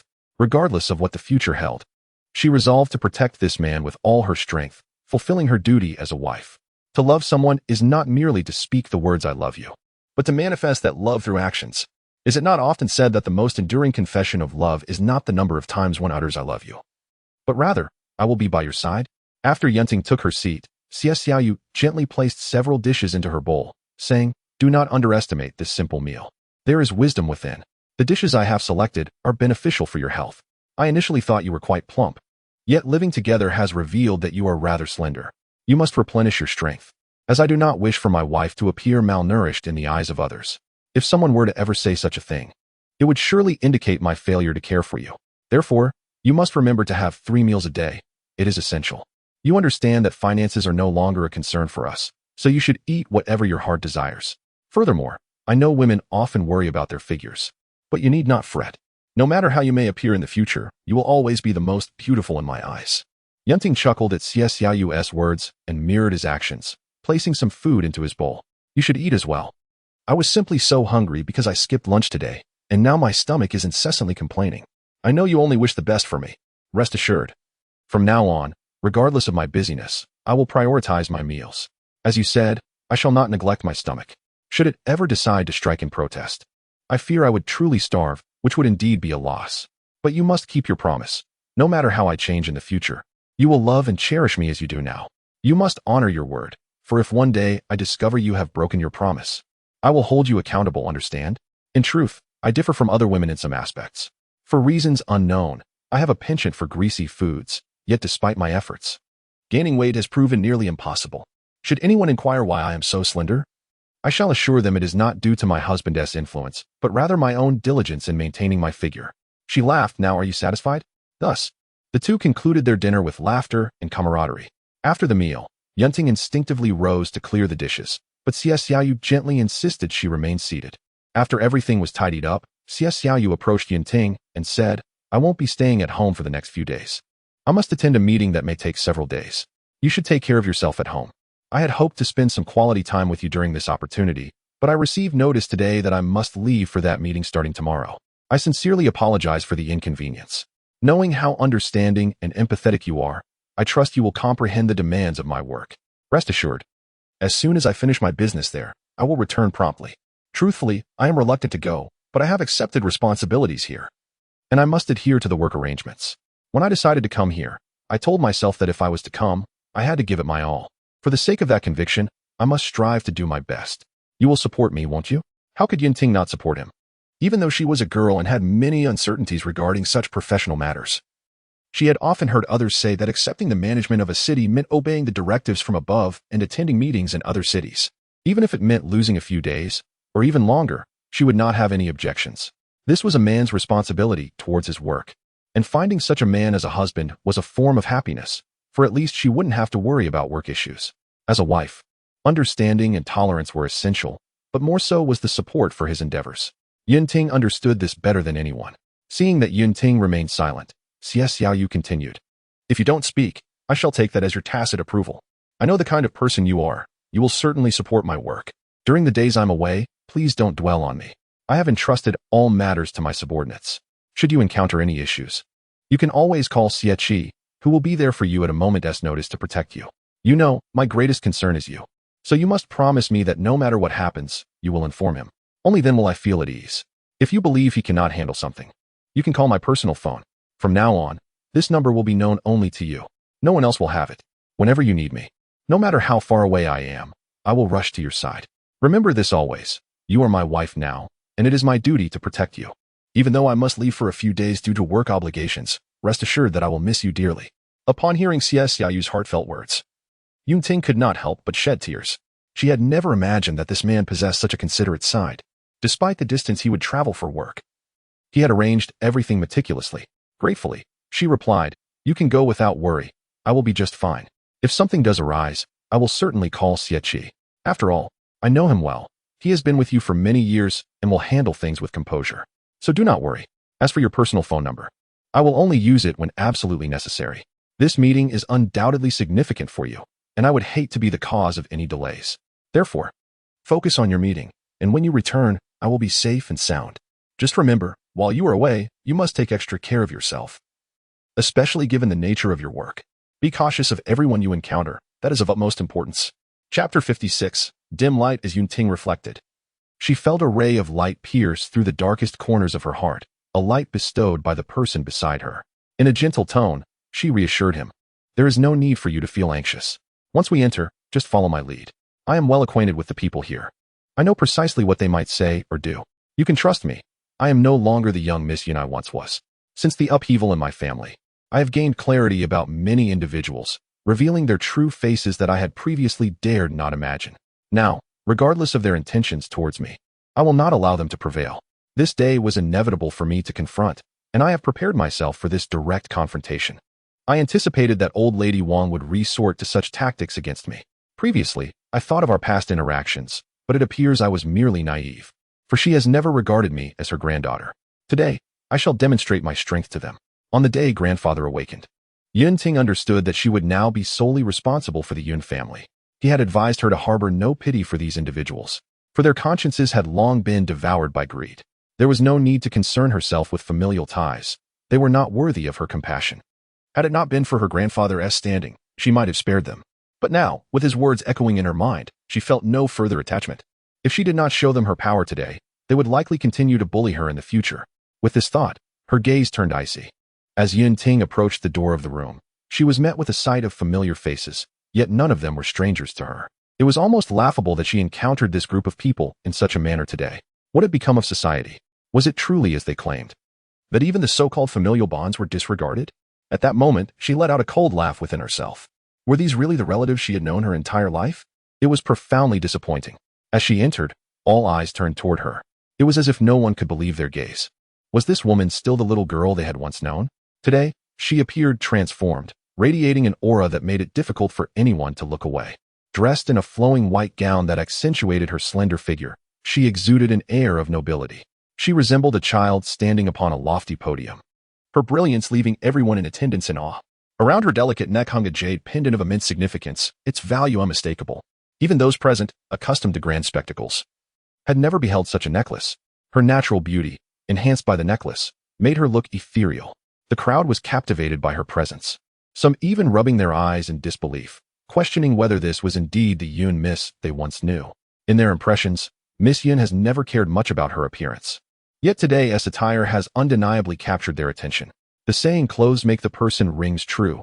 This young woman, with her commanding presence and innate elegance, has captivated everyone present. At this moment, even a woman seated before her would find herself wanting to glance at her longer, for she is simply stunning. As Ting stepped into the room, she absorbed the gazes of those around her, a cold smile creeping into her heart. It seems her reputation truly precedes her, as the prominent families here have all gathered to welcome her arrival. But their intentions lie not in admiration. Rather, they aim to suppress her within the Yun family. This is, perhaps, the true purpose of their presence. Each family in attendance holds significant status in this city, and old Lady Wang must have exerted considerable effort to organize this gathering, as evidenced by the multitude of guests awaiting her. Initially, Ting had hoped that old Lady Wang might mend her ways, but she found herself mistaken, as the old matriarch seems intent on further oppressing her. It appears she has been far too naive in believing they were family, that she would always be regarded as a granddaughter. Yet, the reality is that she has never been held in high esteem by her. Across from her, Su Xiaohong gazed at Yun Ting, perplexed. What has come over this woman today? Has she lost her senses? Typically, she would never present herself in such a manner, but today, she resembles a celestial being. Even as another woman, Su Xiaohong could not help but be captivated the moment Yun Ting entered the room, her eyes drawn uncontrollably toward her. Yun Mingming, upon seeing Yun Ting's entrance, felt an intense animosity surging within her, wishing she could stride forward and deliver a sharp slap to this woman in front of so many, to reclaim her honor. However, with so many witnesses, she refrained from acting on those thoughts. To do so would render all of old Lady Wang's efforts futile. And despite her inner turmoil, she must maintain her composure. As she contemplated this, she clenched her fists tightly, the blood vessels visible beneath her skin. Were it not for the crowd, she would not let this woman escape unscathed. Everyone in attendance remained momentarily entranced by Yun Ting. Just then, old Lady Wang, leaning on her cane, approached Yun Ting with a demeanor that was calm and gentle, betraying no trace of displeasure. Yun Ting, come here and stop standing there like a fool. I've missed you so much over these past few days. You promised to return by 11 a.m. today. But look at the time. It's already 2 p.m. I was beginning to worry something had delayed you, but seeing you now fills me with joy. After all this time, you still don't want to see me? Otherwise, how could you not come back? Come closer. Let me see if you've lost weight. Are you doing well outside? I know you've always been a thoughtful child. Since your grandfather fell ill, you've been running around gathering medical funds for him. Thankfully, his surgery was a success, all thanks to you. As your grandmother, I'm old and unable to help. It worried me terribly. Old Lady Wang's words carried a warmth akin to that of a grandmother reuniting with her granddaughter after a long time apart, a sentiment that transcends language. Yet, for Yun Ting, this was merely a familiar facade. She had long been aware of her grandmother's duplicity. Though she feigned affection, her true actions spoke otherwise. Out of respect for her grandfather, Yun Ting had chosen to overlook these transgressions. Grandmother, I've been exceedingly busy lately, but I've missed you too. That's why I returned today. I even sent someone to pick up a gift for you. I hope you like it. The last necklace I gave you. You claimed not to like, but today I brought you a jade guanine. I thought you might appreciate it, especially since you're older now. You need not concern yourself with the Yun family's affairs. You should take it easy, perhaps enjoy some vegetarian meals, and recite Buddha's name. That would be quite lovely, don't you think? This jade guanine was hard to find. If not for a friend working at an auction house, I might not have acquired it today. I asked him to keep an eye out, and fortunately, he found the exact piece I wanted. You are my grandmother, and now that you are older, you deserve to live without worries. I believe we should ensure you have a comfortable life. After all, you've dedicated your life to this family. And now it's our turn to care for you. I promise to make more time to visit you. So you won't have to send word through others like you did today. I feel guilty as a granddaughter for not being there for you more often. Please don't take it to heart. My work has kept me exceedingly busy. My greatest wish is for you to remain healthy and live many more years, so that you can accompany me. A woman who has devoted her life to her family deserves to enjoy her later years without concern. Please, do whatever brings you joy, for that is what matters most. Chapter 57. Xieqi. After speaking, Yunting glanced at Xieqi behind her, who understood her unspoken message and handed her the beautifully wrapped gift box. As Yunting opened it, the crowd gasped in astonishment at the contents. Despite their experience with expensive gifts, none had ever seen anything quite like this. It was a precious item, indeed priceless. In this city, such a treasure could only be possessed by someone of considerable stature. Everyone present was thoroughly impressed by Yunting's remarkable gift, recognizing the effort it must have taken to procure such a rare object. While they had only a superficial understanding of her, they had not anticipated that this young woman would present her grandmother with something so extravagant. This act of filial piety is a rarity, and as they pondered, many silently commended her, wishing they could emulate her kindness. Some older attendees reflected on how their own children treated them, lamenting that today's youth often prioritize their own pursuits over familial bonds. In stark contrast, this young woman had chosen to present her grandmother with such a treasured gift in front of so many, leading them to think, such a good daughter, such a good granddaughter. They are the envy of others, not us. Yet, only two individuals understood the true motivation behind Yunting's choice of gift today. When Mrs. Wang and her brother beheld such an extravagant gift, they exchanged glances, finally grasping the true intent behind Yunting's visit today. Presenting such a precious jade guanine to Mrs. Wang was merely a means to silence her, signaling that from this moment forth, all matters concerning the Yun family were no longer her concern. With her advancing age, she was expected to gracefully step back from the forefront. As for the future trajectory of the Yun family, it bore no relevance to the elderly Mrs. Wang. While others failed to perceive Yunting's subtle ruse, Mrs. Wang and her brother were far from oblivious. However, they were taken aback by the unexpected eloquence of the seemingly reticent girl in this gathering. Mrs. Wang reflected, having underestimated this young lady, who had often seemed easily intimidated. Today, in front of so many, she delivered a retort that could not be overlooked. Though Mrs. Wang harbored these thoughts, she was mindful of the numerous guests present and sought not to appear overly blunt. Maintaining her usual calm and gentle demeanor, she addressed Yunting. Look at you, returning home and bestowing such an opulent gift upon your grandmother. I have always known you to be a remarkably filial child. No one in our family can rival your devotion to me. Though I have grown older, I have spent the better part of my life within the Yun household. If I were to withdraw from family matters, it might truly be detrimental. You have grown up, and I understand your concern for my well-being, but it's perfectly all right. There is an old saying that life thrives on movement. If I were to devote myself to a life of piety, perhaps I wouldn't last long at all. You are fully aware of our family's current situation better than anyone else. Surely, you do not wish to see our prominent family languish unnoticed in this city. Although my intellect and vigor may have diminished, I refuse to witness the decline of the Yun family. Your grandfather and I toiled tirelessly to establish our family's standing. If I were to be sidelined, I would feel quite uneasy. I genuinely appreciate your thoughtful gift today. It brings me immense joy. I can only imagine the effort you expended to acquire this jade guanine. You truly understand me, unlike others who gift me useless trinkets. Since you've arrived, you have stood there as if we are not family. Come, take a seat. In my preoccupation with our affairs, I nearly forgot to introduce you. This is the chief steward of the Liu family, whom you may refer to as Aunt Liu. Next to her is the young Master Liu, whom I have previously mentioned. Liu Mo Ran. Please extend your greetings to them. Their presence in our home today reflects well on us, and it is only polite to acknowledge them. This is the fundamental etiquette we, as the Yun family, extend to our friends. I trust you have not forgotten this. As for the others here, I believe you have met them on several occasions, so I shall forego additional introductions. The reason I invited them today is to foster your acquaintance with them, which will undoubtedly benefit the Yun family's future endeavors. These families are esteemed in the city, and it is an honor for us to be associated with them. As our sole heir, their connections will assist you in your future endeavors. You should be grateful to me for this, should you not? Though I may be aging, I am still quite capable. As long as I am here, rest assured I will endeavor to manage our affairs to the best of my ability. I do not wish to see your grandfather's hard work squandered. Now that you have matured, there are many tasks I can entrust to you. Wouldn't you agree? As Mrs. Wang spoke, Yunting's expression remained inscrutable, her heart heavy with a sense of desolation. Why were these individuals present in her home? She understood that the lavish gift was intended to persuade the elderly matriarch to relinquish her hold on the family's affairs. Yet it was clear that the situation was far more complex than she had anticipated. The elderly lady's words conveyed a steadfast unwillingness to yield her authority over the Yun family. Yunting's strategy had proven ineffective. Observing the people around her, a wave of disdain washed over her, yet she felt compelled to extend polite greetings. Confronting them openly would yield no advantage. Resolving herself, Yunting shook hands with each of them, wearing a smile that concealed her true feelings. They, in turn, lavished her with compliments, praising her filial piety and beauty. Unbeknownst to her, Yunting's gaze lingered on Lu Mo Ran, a striking young man appearing to be in his early 20s. She was surprised to find him present at such a gathering. With an air of elegance and charm, he embodied the essence of youth and vitality. Yet, there was an enigmatic chill in his gaze that evoked unease. When he looked her way, it felt as if a coldness emanated from his very core, an inexplicable depth in his youthful eyes that left her perplexed.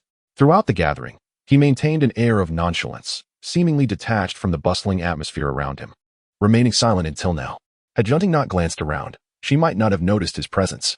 Yunting, you have been standing for quite some time. You must be fatigued. Interjected Lu Mo Ran.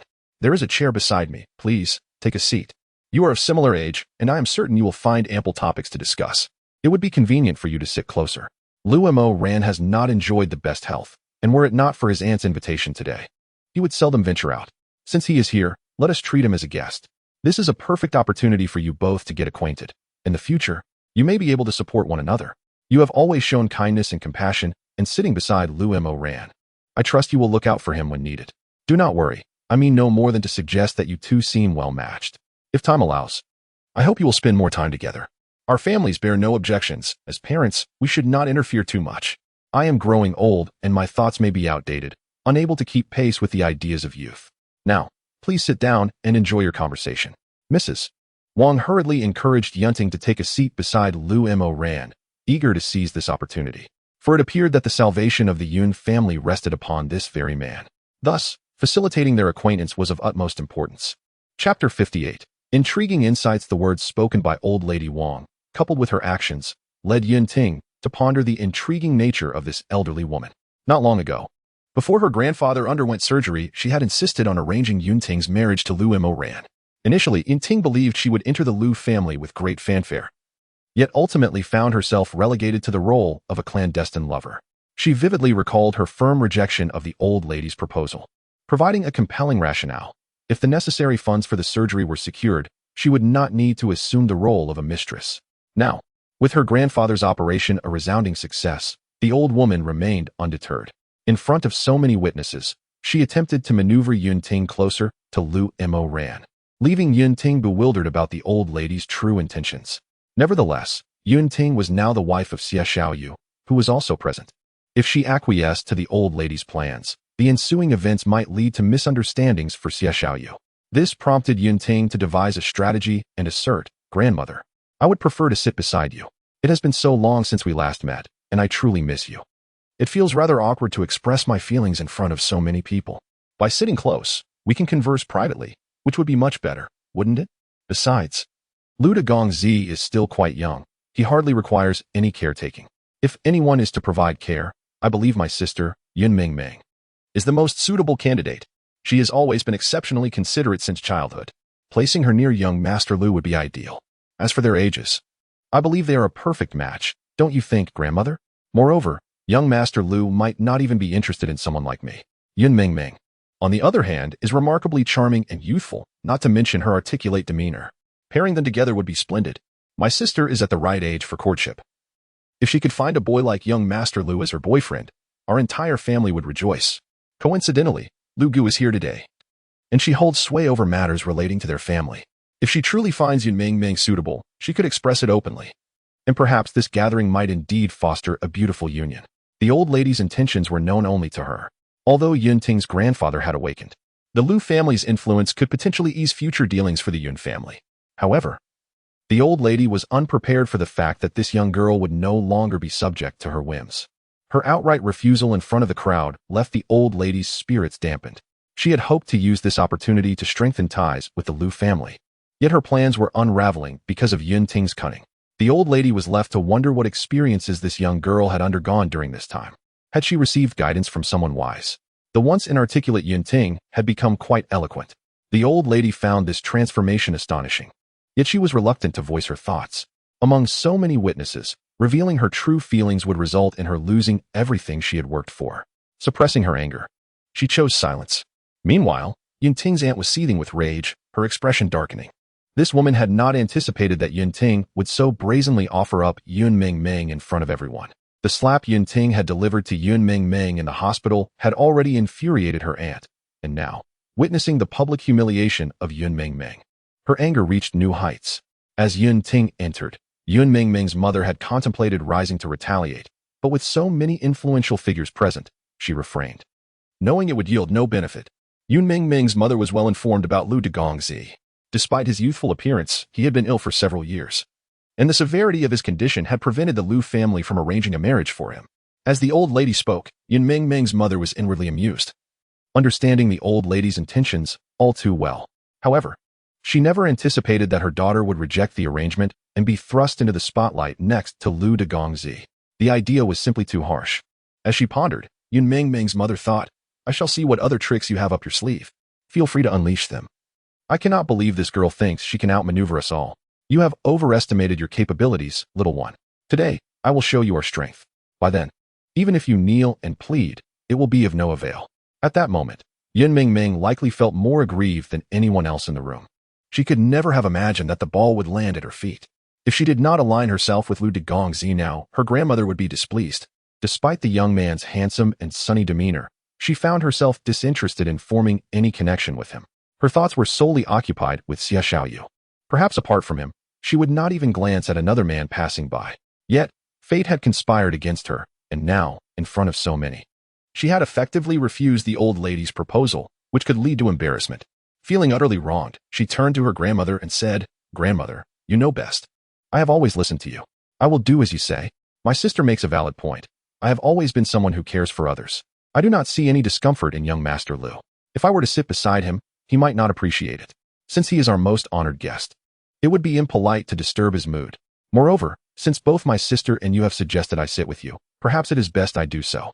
If I choose to sit by your side rather than young Master Lu's, how will others perceive me? Our family values filial piety above all. Grandfather has taught us to heed our elders. What has changed today? You usually listen to grandmother. So is it that you are feeling unwell? With so many guests present, perhaps you are a bit anxious? There is nothing to worry about. You will get used to it with time."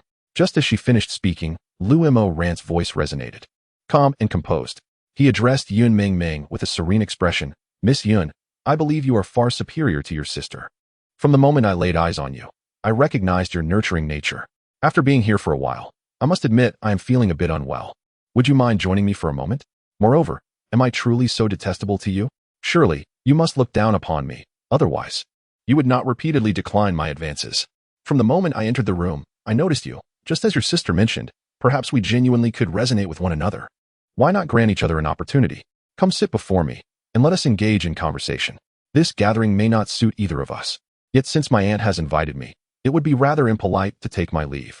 You see, they can converse among themselves while we have our own dialogue. Despite my illness, my verbal skills remain quite adequate. If you persist in avoiding me, I may very well approach you instead. Given that there is no one beside you, I shall request a chair to be brought over.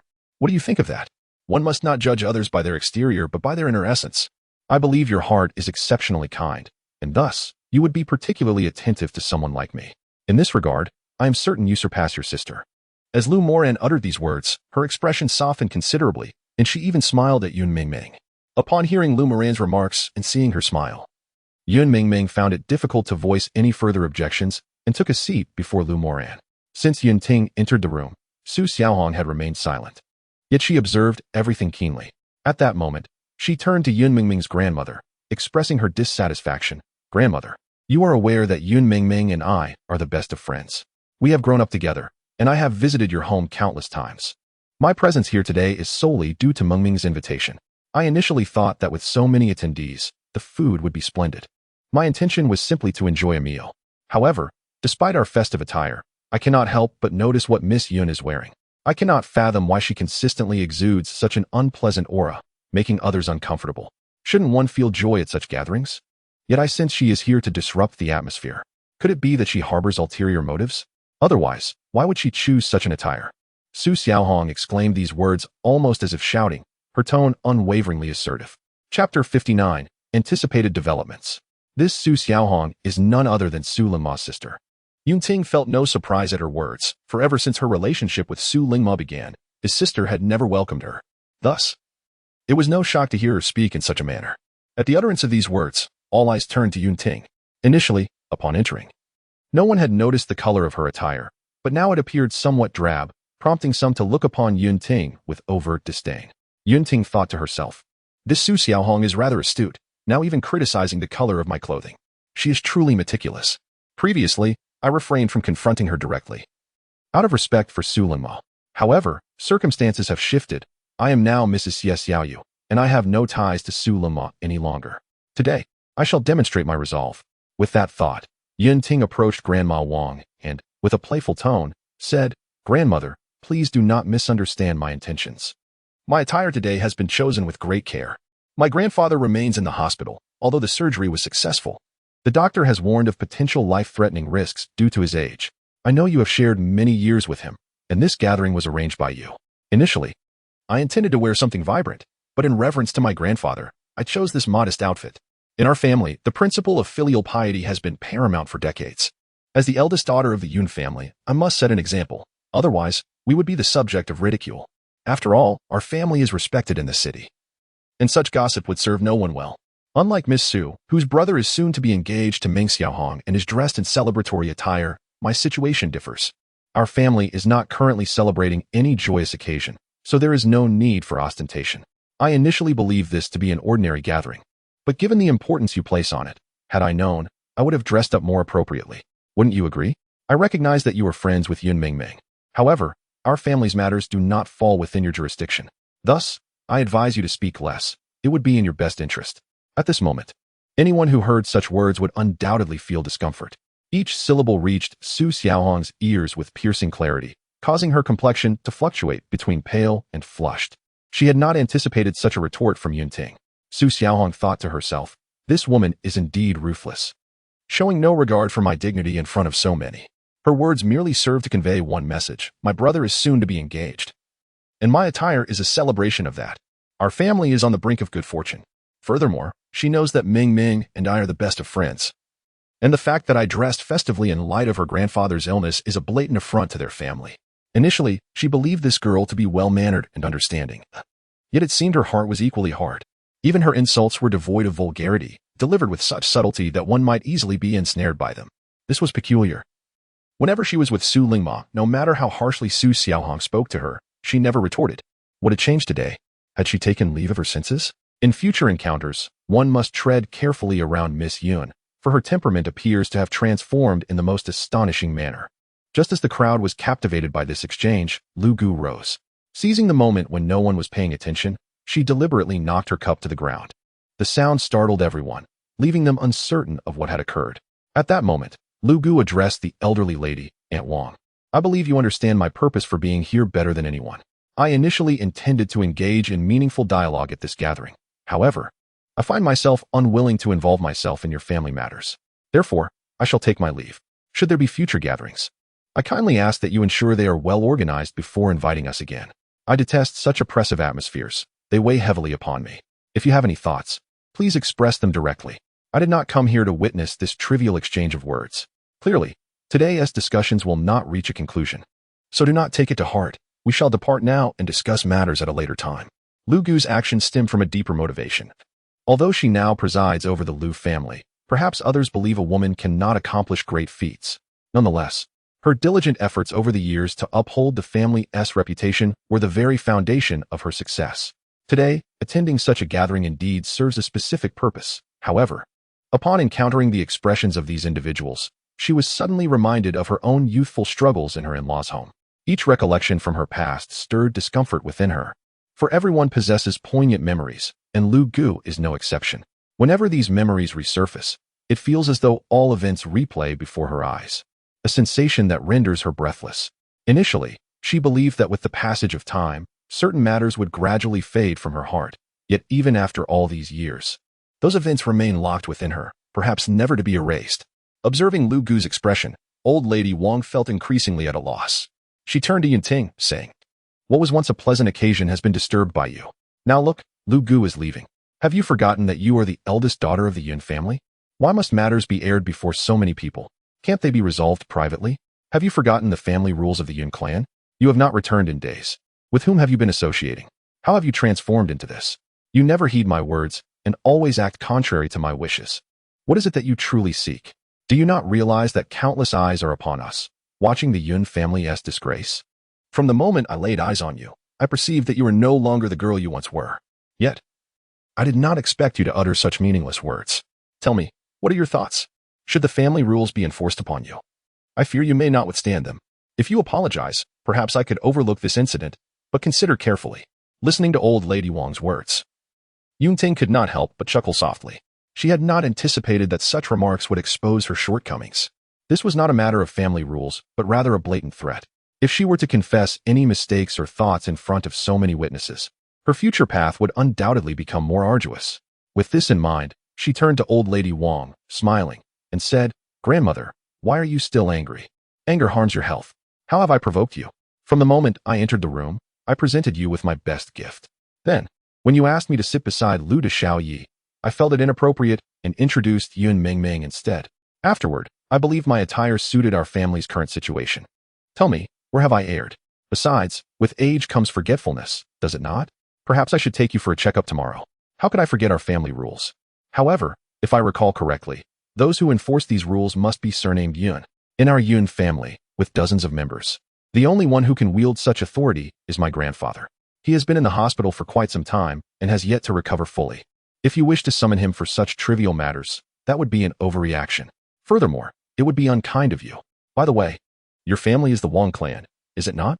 Even though you married my grandfather, the head of the family remains my grandfather's name. This has nothing to do with you. Are you attempting to claim all that belongs to the Yun family in front of so many people? That is not your character. You have taught me to be kind-hearted since childhood. If you act this way now, it would be quite unbecoming. There are over a dozen people in this room. It would tarnish your reputation, would it not? So, grandmother, let us refrain from invoking family rules without careful consideration. You tend to be impulsive. From my memories, you are a woman of integrity. If I have erred today, simply tell me, and I shall amend my ways. Yet, I genuinely do not believe I have done anything wrong. From the moment I entered, I treated everyone with utmost respect. Every word I spoke was heard by those present. I truly do not understand how I have offended you to ignite such fury. Remember, health is paramount. Do not let your anger lead to illness, for that would be troublesome. Chapter 60. Not to be exposed, everyone present exchanged glances as they listened to the exchange between the elderly and the young.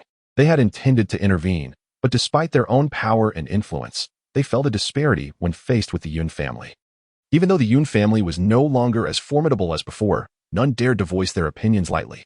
Meanwhile, Lu Gu had already exited the door, prompting those present to follow her silently, understanding one another without words. Thus, the gathering ended on an ungracious note. As Yunting approached the door, old lady Wang called out, "Do not leave just yet. Come with me upstairs. I have important matters to discuss with you privately. There are things I do not wish to say in front of so many. It is indeed true that family matters should not be aired publicly. Though I may be old, I am not as muddled as they perceive. I will only take a moment of your time. Consider it a conversation with an elderly woman. I am aware you have been busy, but I believe you cannot refuse me, for I am your grandmother. Am I not?" Upon hearing these words, Yunting halted her steps, contemplating that this was not merely a chat but rather a confrontation. Nevertheless, what was destined to come would eventually arrive. She could only await its arrival. Thus, she replied, "Grandmother, what are you saying? Even if I am busy, I ought to pause to keep you company, should I not? I have much to share with you. I have missed you dearly during our time apart. Earlier, I hesitated to express my feelings in front of so many. But since you have mentioned it, I shall gladly converse with you now. Should I err in my words, please forgive me. I am still young and lack experience. I truly need your guidance to avoid committing any grave mistakes, which I am sure would displease you. Who says you are old? In my eyes, you remain eternally youthful. I will always refer to you as grandmother, regardless of the course my life may take. You must always remember that. As for your feelings towards me, I believe you are more aware than anyone else." Thus, the two ascended to the second-floor room, where old lady Wang, leaning on her cane. Brewed a cup of tea for Yunting and placed it before her. Taking her seat, she spoke earnestly, "My child, I have gathered much information about your connection with young Master Xie through the media and others. I never imagined you would be involved with such a prominent young man. Young Master Xie holds a significant reputation in this city, and I am genuinely happy for you to have found such a partner.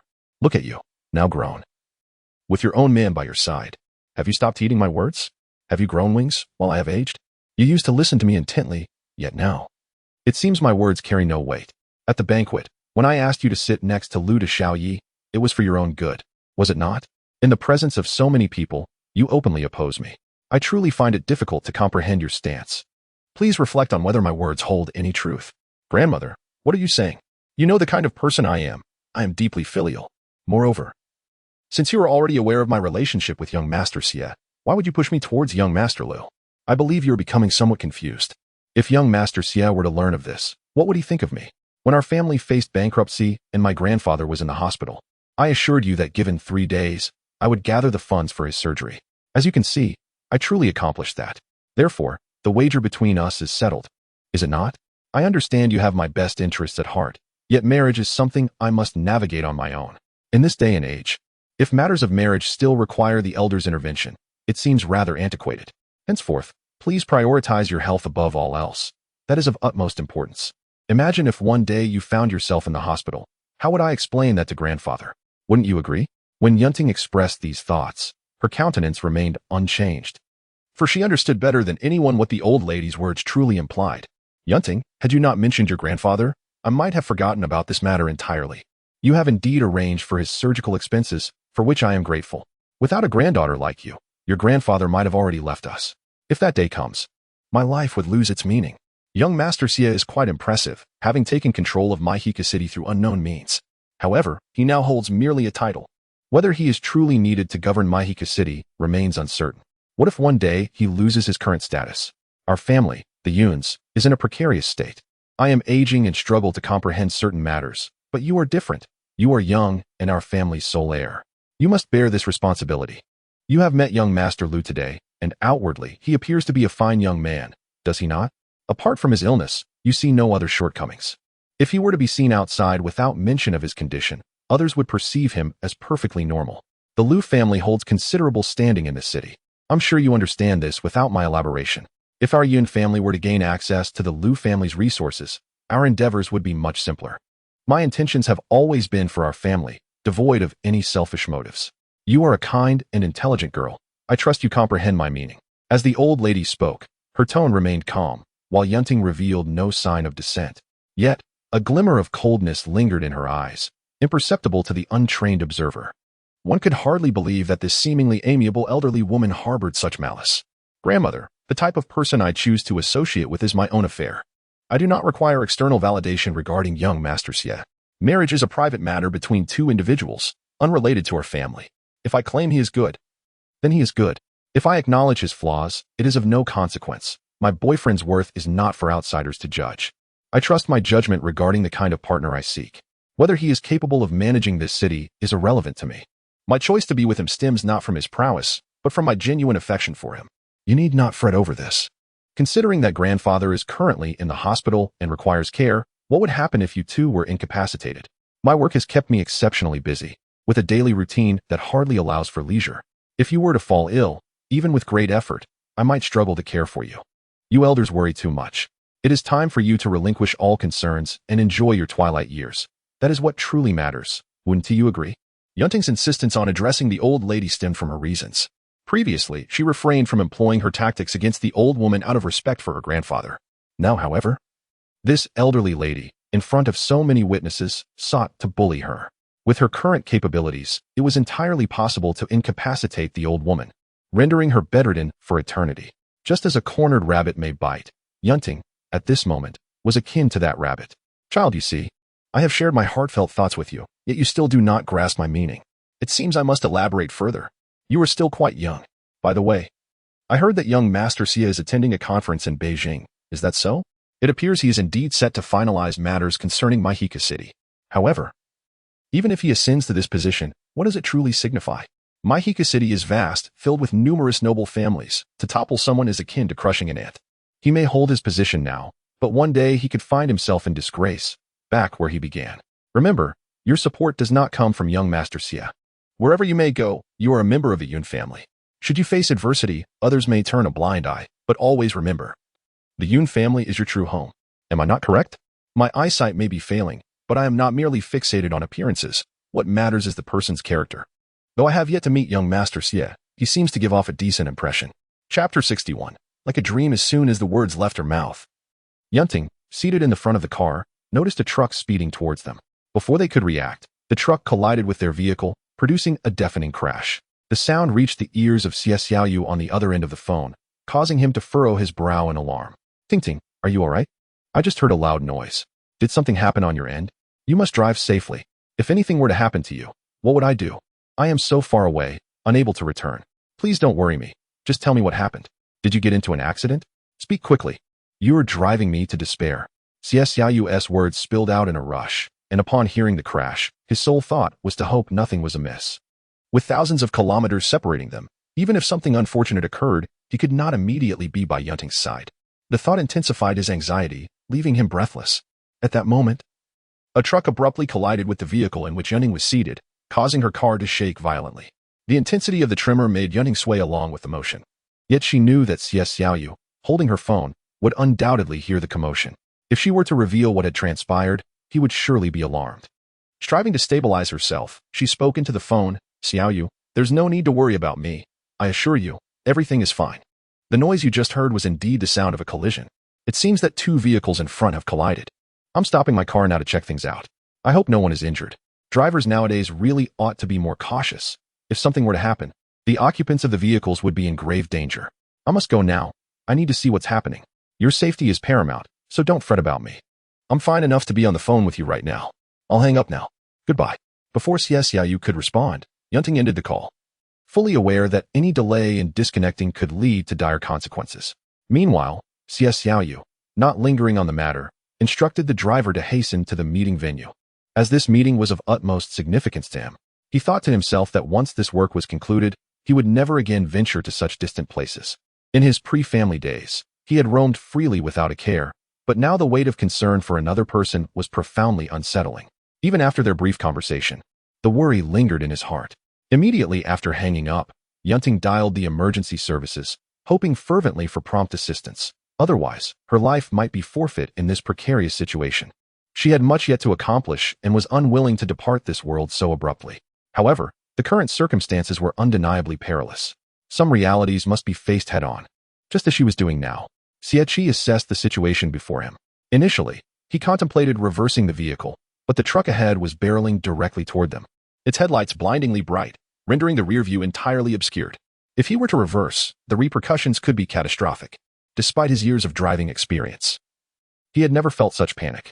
At that moment, he focused solely on maneuvering the steering wheel to navigate around the truck, striving to avoid a collision. He turned to Yunting and said, Madam Xie, as I reverse, we may find ourselves in greater peril. Therefore, I must drive forward. You need to brace yourself, otherwise, the swaying might throw you off balance. If that happens, Mr. Xie will surely be furious. Please, do not move with the motion of the car. Grip the handrail and maintain your equilibrium, regardless of how the vehicle sways. Do you understand? After imparting this advice, he adjusted the steering wheel, turning it left and then right, as the vehicle teetered unsteadily. Fortunately, Xie managed to maintain control. In that moment, Yunting turned to him and declared, We must devise a plan immediately, otherwise, we might both perish here. Can't you see? That truck is intentionally aiming to collide with us. If we choose to remain passive, the only outcome will be death. I am going to leap from the roof of this car to take control of that truck. Only through this coordinated effort do we stand a chance of survival. You must not be afraid. Follow my lead precisely. And if, in this unfortunate accident, I do not survive, should you live on, please tell Xie Xiaoyu that marrying him has been my greatest happiness. Do you hear me? Xie glanced at Yunting and nodded vigorously, understanding the gravity of their predicament. Regardless of the outcome, he was resolute in ensuring Lady Yunting's safety. Even if he were to perish, he could not allow her to come to harm. Having served Xie Xiaoyu for many years, he had never witnessed such earnestness in his master regarding a woman. Now that Xie Xiaoyu entrusted him with Yunting's protection, he was determined to safeguard her at all costs. It was his duty. As the two vehicles collided, both occupants were momentarily unaware, sustaining minor injuries to their heads. Yunting tore a piece from her skirt, using all her strength to fashion a makeshift bandage for her head. Seizing the opportunity, she leapt from her vehicle as it began to reverse, using the nearby railing to propel herself forward and landing in front of the truck. In that critical moment, she shattered the truck's windshield, and as the glass shattered completely, she dived into the driver's cabin, swiftly incapacitating the driver. At that juncture, with no one at the wheel, the truck began to veer uncontrollably. Yunting quickly took her place behind the steering wheel, desperately maneuvering to distance the truck from Xieqi's vehicle. With sheer cliffs lining the road, any miscalculation could lead to fatal consequences. Just as the truck seemed poised to plunge off the edge, Yunting slammed on the brakes, bringing the vehicle to a steady halt. Her heart, once racing with anxiety, began to ease as she realized the immediate danger had passed. Grateful for her survival, she felt a wave of relief wash over her, but soon noticed her hands trembling uncontrollably, perhaps a manifestation of the adrenaline and fear she had suppressed during the ordeal. It was only after the crisis had passed that the reality of her fear struck her, and she fainted. Meanwhile, Su Lingmo received a call from Su Xiaohong. "Brother, you must come quickly. I saw your ex-girlfriend at the Yun residence today. She shouted at me and even pushed me to the ground. You need to come and set things right. Is this really the same lady I once knew? How has she changed so drastically? If you don't come to defend me, I will refuse to leave the Yun residence. Do you believe me?" Hearing his sister's distress, Su Lingmo felt a sense of helplessness. His sister had always been sensitive to grievances, and now, faced with Yunting's behavior, he felt compelled to intervene. To soothe Su Xiaohong, he assured her over the phone, "Stay right there. I'll be there as soon as possible. Do not leave, understand? If I cannot find you when I arrive, do not think I will simply assist you. I may even scold you a bit. Do you hear me? Please, stop crying. You are genuinely beautiful, but when you weep, it alters your appearance unfavorably. Rest assured, I will seek vengeance for you, so just wait for me. I am on my way." As Su Lingmo drove towards the Yun residence, he witnessed everything unfold on that secluded avenue. The sight of the woman in white, as she leaped onto the truck from the railing, left him in disbelief. Could this truly be Yunting, the woman he had known for 5 years? He had never seen her in such a light before. Had she trained in martial arts? Her agile movements suggested a background in combat. She moved as gracefully as a swallow. Despite having spent 5 years together, even from a distance, Su Lingmo would have recognized Yunting in an instant. Chapter 62. Escorting Yunting. At this moment, Yunting was acutely aware of her circumstances. Given Xiaoyu's current status and position, countless individuals were watching him with predatory eyes. He had taken control of Maihiku City, overseeing every matter, large and small. In a city filled with influential and wealthy individuals, not everyone feared him. Should he stand up for himself now, those who wished to see his downfall would seize the opportunity to trouble him. As his wife, she should be the one to protect him. Yet after everything that had transpired, Yunting understood more than anyone. Though their time together had not been long, her heart had already found a place for him. If trouble were to arise now, she would never forgive herself. She had planned to handle everything after her discharge from the hospital, but who could have anticipated that he would appear here before her wounds had even healed? Xiaoyu gazed intently at the woman in the hospital bed, his emotions difficult to articulate. Though he had encountered numerous situations in women, those who approached him were often driven by greed for wealth or power. Yet this woman was genuinely concerned for his future. There was something special about her. Whenever he saw her distressed, a profound sadness enveloped him, compelling him to take action. Perhaps this was the essence of love. He had once believed he would live a solitary life, yet here he was, finding such a remarkable woman at this stage in life, leaving him thoroughly satisfied. With this thought, Xiaoyu extended his long fingers to grasp Yunting's hand gently, and said, "Do you not know me yet? I am the renowned Xiaoyu. In this city, and any other, finding someone is as easy as locating an ant. I understand your worries. You fear you might burden me. But rest assured, I am not as naive as you think. No matter what chaos ensues, I will remain unscathed. Since I have chosen to work in this city, I am fully prepared. I am aware that many are watching my position from the shadows, but I have no interest in them. If I wish to deal with them, it would take mere moments. Yet, one must possess a kind heart, mustn't one? Time will reveal the truth of a person's heart. You should grasp my meaning. Let no one harm my woman. To mistreat you is akin to mistreating me. They underestimate my strength. I wish to show them that I am not a lamb to be slaughtered. When I unleash my full potential, it is something that none can withstand. Remember this, it is a man's duty to protect his woman. If one cannot safeguard his own, what worth is there in any grand endeavor? You are an intelligent person, and I trust you understand my sentiments." Xiaoyu's words stemmed from a rationale. On the surface, he was a prominent figure in Maihiku City, but to safeguard himself, he had established connections discreetly. He would not call upon these contacts unless absolutely necessary. Yet now, given what Yinting had endured, he would enlist their assistance to uncover the identities of those who threatened her. After all these years of supporting them financially, he was eager to see what they had learned. Yinting realized that Xie Xiaoyu was indeed a good man. From the moment she opened her eyes, his every expression radiated concern and affection. Yet, she could not shake the feeling of uncertainty regarding his next move. Perhaps it was due to her incomplete understanding of him. With this in mind, Yinting spoke, Xiaoyu, in my judgment, these two individuals are not the true perpetrators. They are likely backed by someone of considerable influence, acting under orders. From my perspective, my current abilities are more than sufficient to deal with them. Hence, I have a request. May I handle this matter myself? I assure you, I will uncover the truth. Please do not misconstrue my intentions. It is not that I doubt your capabilities, but rather I wish to prove my own potential. This opportunity is one I wish to seize. I cherish the feelings you have for me, and I know your actions stem from a desire to protect me. However, given your position, there are many matters you cannot address directly. You must understand my perspective. Since they are targeting me, they will not be on guard against me. Thus, I believe I am better suited for this task. Should I encounter difficulties, I will certainly seek your help, and I trust that your skills will be more than adequate to handle this situation. As she spoke, Yinting's tone was gentle, almost playful, wishing to convey her own strength to him. Xie Xiaoyu looked at the woman in the hospital bed, warmth radiating from his gaze. He understood that her words were for his benefit. Although he worried that her handling of the situation might become complicated, he feared that refusing her would only anger her. With this in mind, he addressed her, Madam, since you are so confident, I shall refrain from intervening. Should there come a day when you find yourself unable to resolve this, do not hesitate to inform me. Remember, I will always be your unwavering support.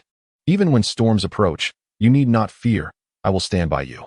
From this day forth, my only boundary is you. Should anyone breach this boundary, I shall confront them with all my might. This is my lifelong promise to you. Just as Yinting was about to respond, there was a knock at the door. Xie Xiaoyu immediately stood and approached, asking, Who is it? Is there something you need here? We are currently not in a position to entertain. Please leave if you would be so kind. Xie Xiaoyu's caution stemmed from a profound fear of further harm befalling Yinting. At that moment, a voice emanated from outside the door. Young Master Xie, please open the door. I have matters to discuss with you in person. What has become of you? When did you change so drastically? It is I, Xie Shi. Upon hearing this response, Xie Xiaoyu felt a wave of relief wash over him and proceeded to open the door. Xie Shi entered and walked directly to Yunting's bedside, exclaiming, Madam Xie, you have finally awakened. Do you realize how alarmed we all were during your unconsciousness? When young Master Xie returned yesterday, he drove straight to the hospital. And upon his arrival, he reprimanded us mercilessly. His uproar made the hospital a veritable chaos. The director of this hospital has resigned due to the turmoil caused by young Master Xie, who, worried about your prolonged unconsciousness, relentlessly inquired about the director's inaction. The director, at a loss for words, chose to resign rather than face the music. Thankfully, you have regained consciousness. Otherwise, the hospital would have been in dire straits. Our young master has never been so concerned for a woman. You are the first, and I suspect you shall be the last. Moreover, I have another piece of news. We have located the truck driver who conspired against you. He is currently awaiting incarceration at the police station, having confessed to his wrongdoing. It is astonishing how greed can blind a person's judgment, allowing them to harbor such malicious intentions towards you. It is a brazen act, indeed. As for the person who attempted to strangle you, we also. Before he could finish his sentence, Xie Xiaoyu shot a glance at Xie Shi, who immediately halted his words. Xie Shi, having spent considerable time in Xie Xiaoyu's company, understood the significance of that look. It indicated that certain matters were best left unsaid in Yunting's presence. This unspoken understanding between them was a testament to their rapport, which was truly heartening. Xie Xiaoyu's actions were solely for Yunting's benefit. He wished to shield her from any disturbances during this critical time of recovery. As she was already in a fragile state, it was paramount that she focus on her healing, free from the burden of distressing news. Hence, he had conveyed his silent disapproval to Xie Shi. Chapter 63.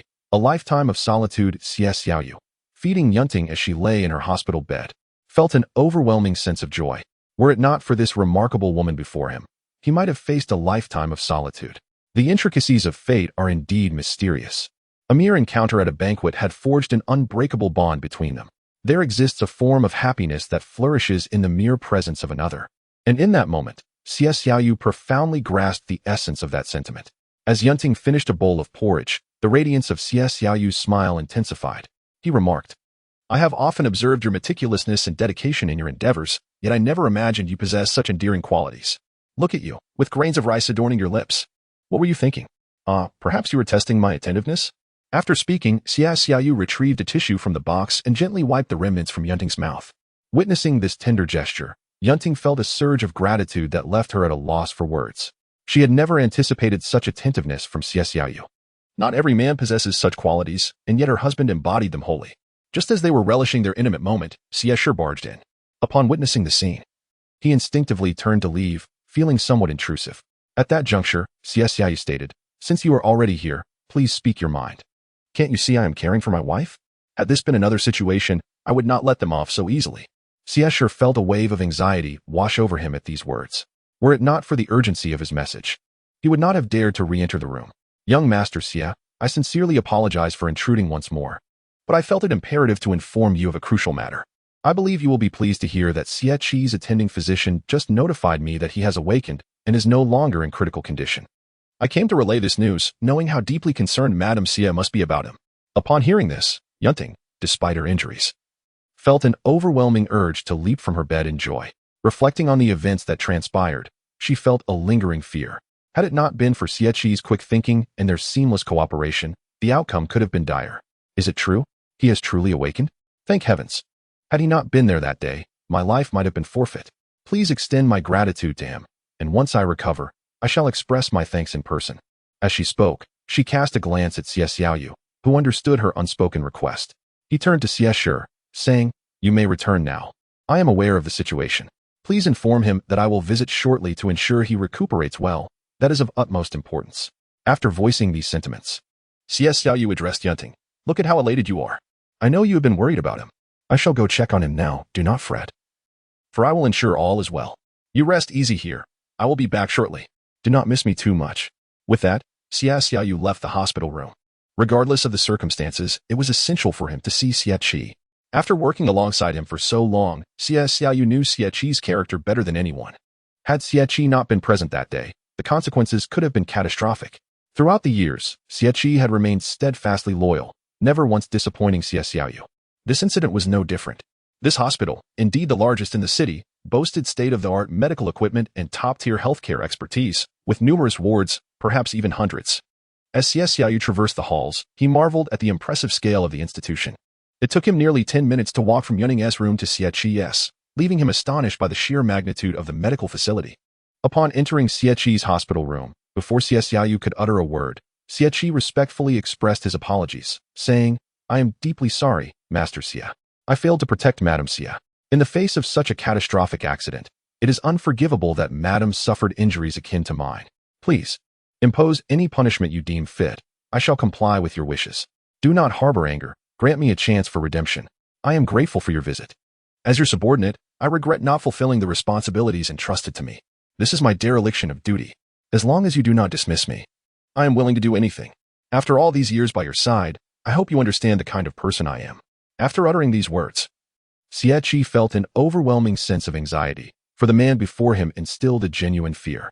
He recognized that he had indeed failed in his duties, and based on his understanding of Master Xie, perhaps dismissal would be the least severe of punishments.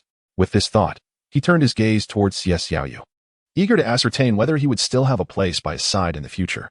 At that moment, Xie Xiaoyu spoke. "So you are aware of your shortcomings. Do you comprehend the gravity of your failure? Had I lost such an important woman in that accident, I would have been driven to madness. However, every cloud has a silver lining. I have heard from Yunting that you acted swiftly during the incident. Were it not for your actions, perhaps neither of you would be here today. In light of this, I should extend my gratitude to you. But you must also understand my nature. I have but one question for you. If you answer truthfully, we may deliberate on other matters at a later time. I need you to recount every detail of that day, without omitting a single word. If you can do this, I shall spare you."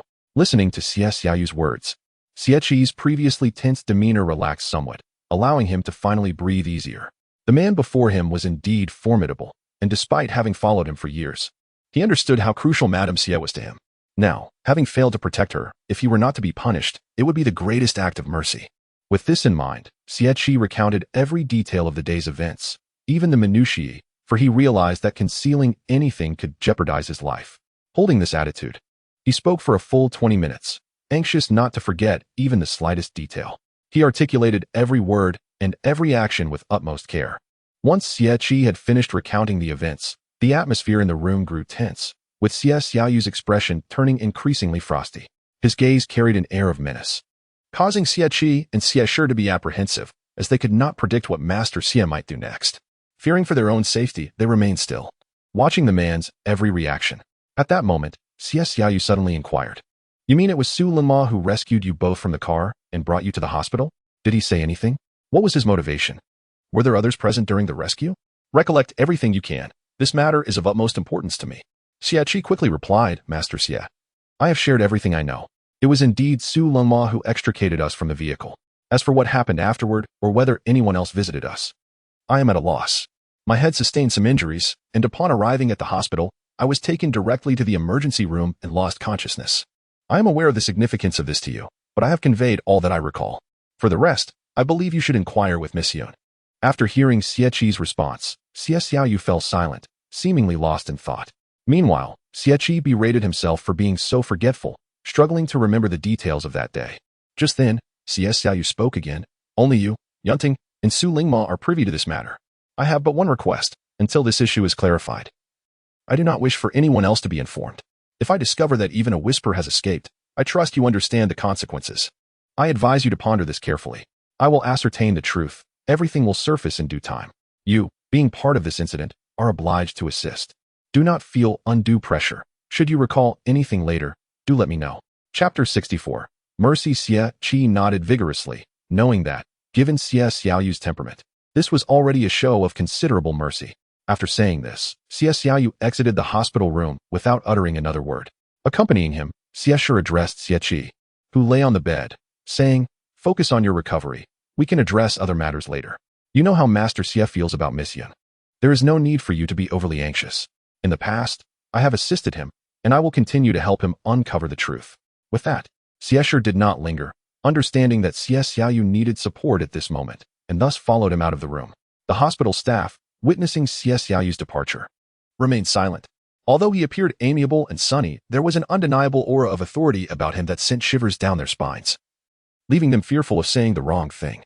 As the nurses and doctors passed by Xie Xiaoyu's room, their breaths quickened, and they refrained from making eye contact, lest they inadvertently meet his gaze. At that moment, a woman's voice broke through, bright and melodious, filled with anticipation. "Master Xie, could you please pause for a moment? I have been searching for you throughout this hospital. I am fortunate to find you here. Had I not, I would have been at a loss as to where to continue my search. I have inquired of many, but none knew your whereabouts. I am aware that you must be anxious, but I assure you, I am quite well now. My sole purpose for being here is to ask you to take me to see my sister. Since the incident, I have been exceedingly worried about her, and now that some time has passed, I wish to see her. Please do not misunderstand. I mean no offense. You know we grew up together. My feelings for her are genuine. I realize she must need family by her side at this time. Please, allow me just a brief moment with her. It would ease my heart." Everyone present was astonished, unable to believe their ears. In the face of such a cold man, it was astonishing that someone dared to speak to him in such a manner, displaying a remarkable lack of awareness of the dangers involved. Perhaps in the next moment, this individual could be throttled by that man. During this tense time, everyone held their breath, too fearful to speak loudly to him. And now, this woman must be out of her mind to address him in such a manner. The medical staff were equally uncertain of what outrageous act Xie Xiaoyu might commit next. They had all witnessed the dark side of Xie Xiaoyu the previous night, so upon recalling that, they immediately returned to their tasks, fearing any trouble might befall them. Xie Xiaoyu, whose hurried steps suddenly halted, glanced back at the woman behind her, then turned around and strode directly toward Yunting's hospital room, disregarding the girl trailing behind her. Yun Mingming, feeling ignored, rushed after Xie Xiaoyu and called out, "I'm talking to you. Why when do you look at me? Are you truly so concerned about my sister? I reiterate, I harbor no ill intentions. I have prepared my sister's favorite chicken soup at home. Brought it specifically for her. I know her mind has suffered some minor injuries, and I heard this soup would be beneficial for her recovery. Please, just let me take a quick look. Surely you will agree, as I am her closest sister. Given the current situation, I must see her. I implore you. Let me in." The nurses, witnessing Yun Minming's behavior, could not suppress the disdain that surfaced on their faces. This woman truly did not grasp the gravity of the situation. When young Lady Yun was in the emergency room yesterday, she did not appear nearly as anxious. It was audacious of her to claim to be young Lady Yun's sister while acting so opportunistically. If that were the case, why hadn't she been there to keep vigil? This woman was utterly scheming. Though she appeared to be a decent girl, her actions elicited disgust, as it seemed she sought to exploit her sister's misfortune to draw closer to the esteemed young Master Xie. In this society, what has become of us? How shameless it is for a girl to not even spare her sister's boyfriend. The nurse's sentiments toward Yun Mingming were not entirely unfounded. After all, it is often said that only women truly understand other women. Sharing the same gender, they had already seen through Yun Mingming's motives. Xie Shi understood the situation as well and recognized young Master Xie's intentions.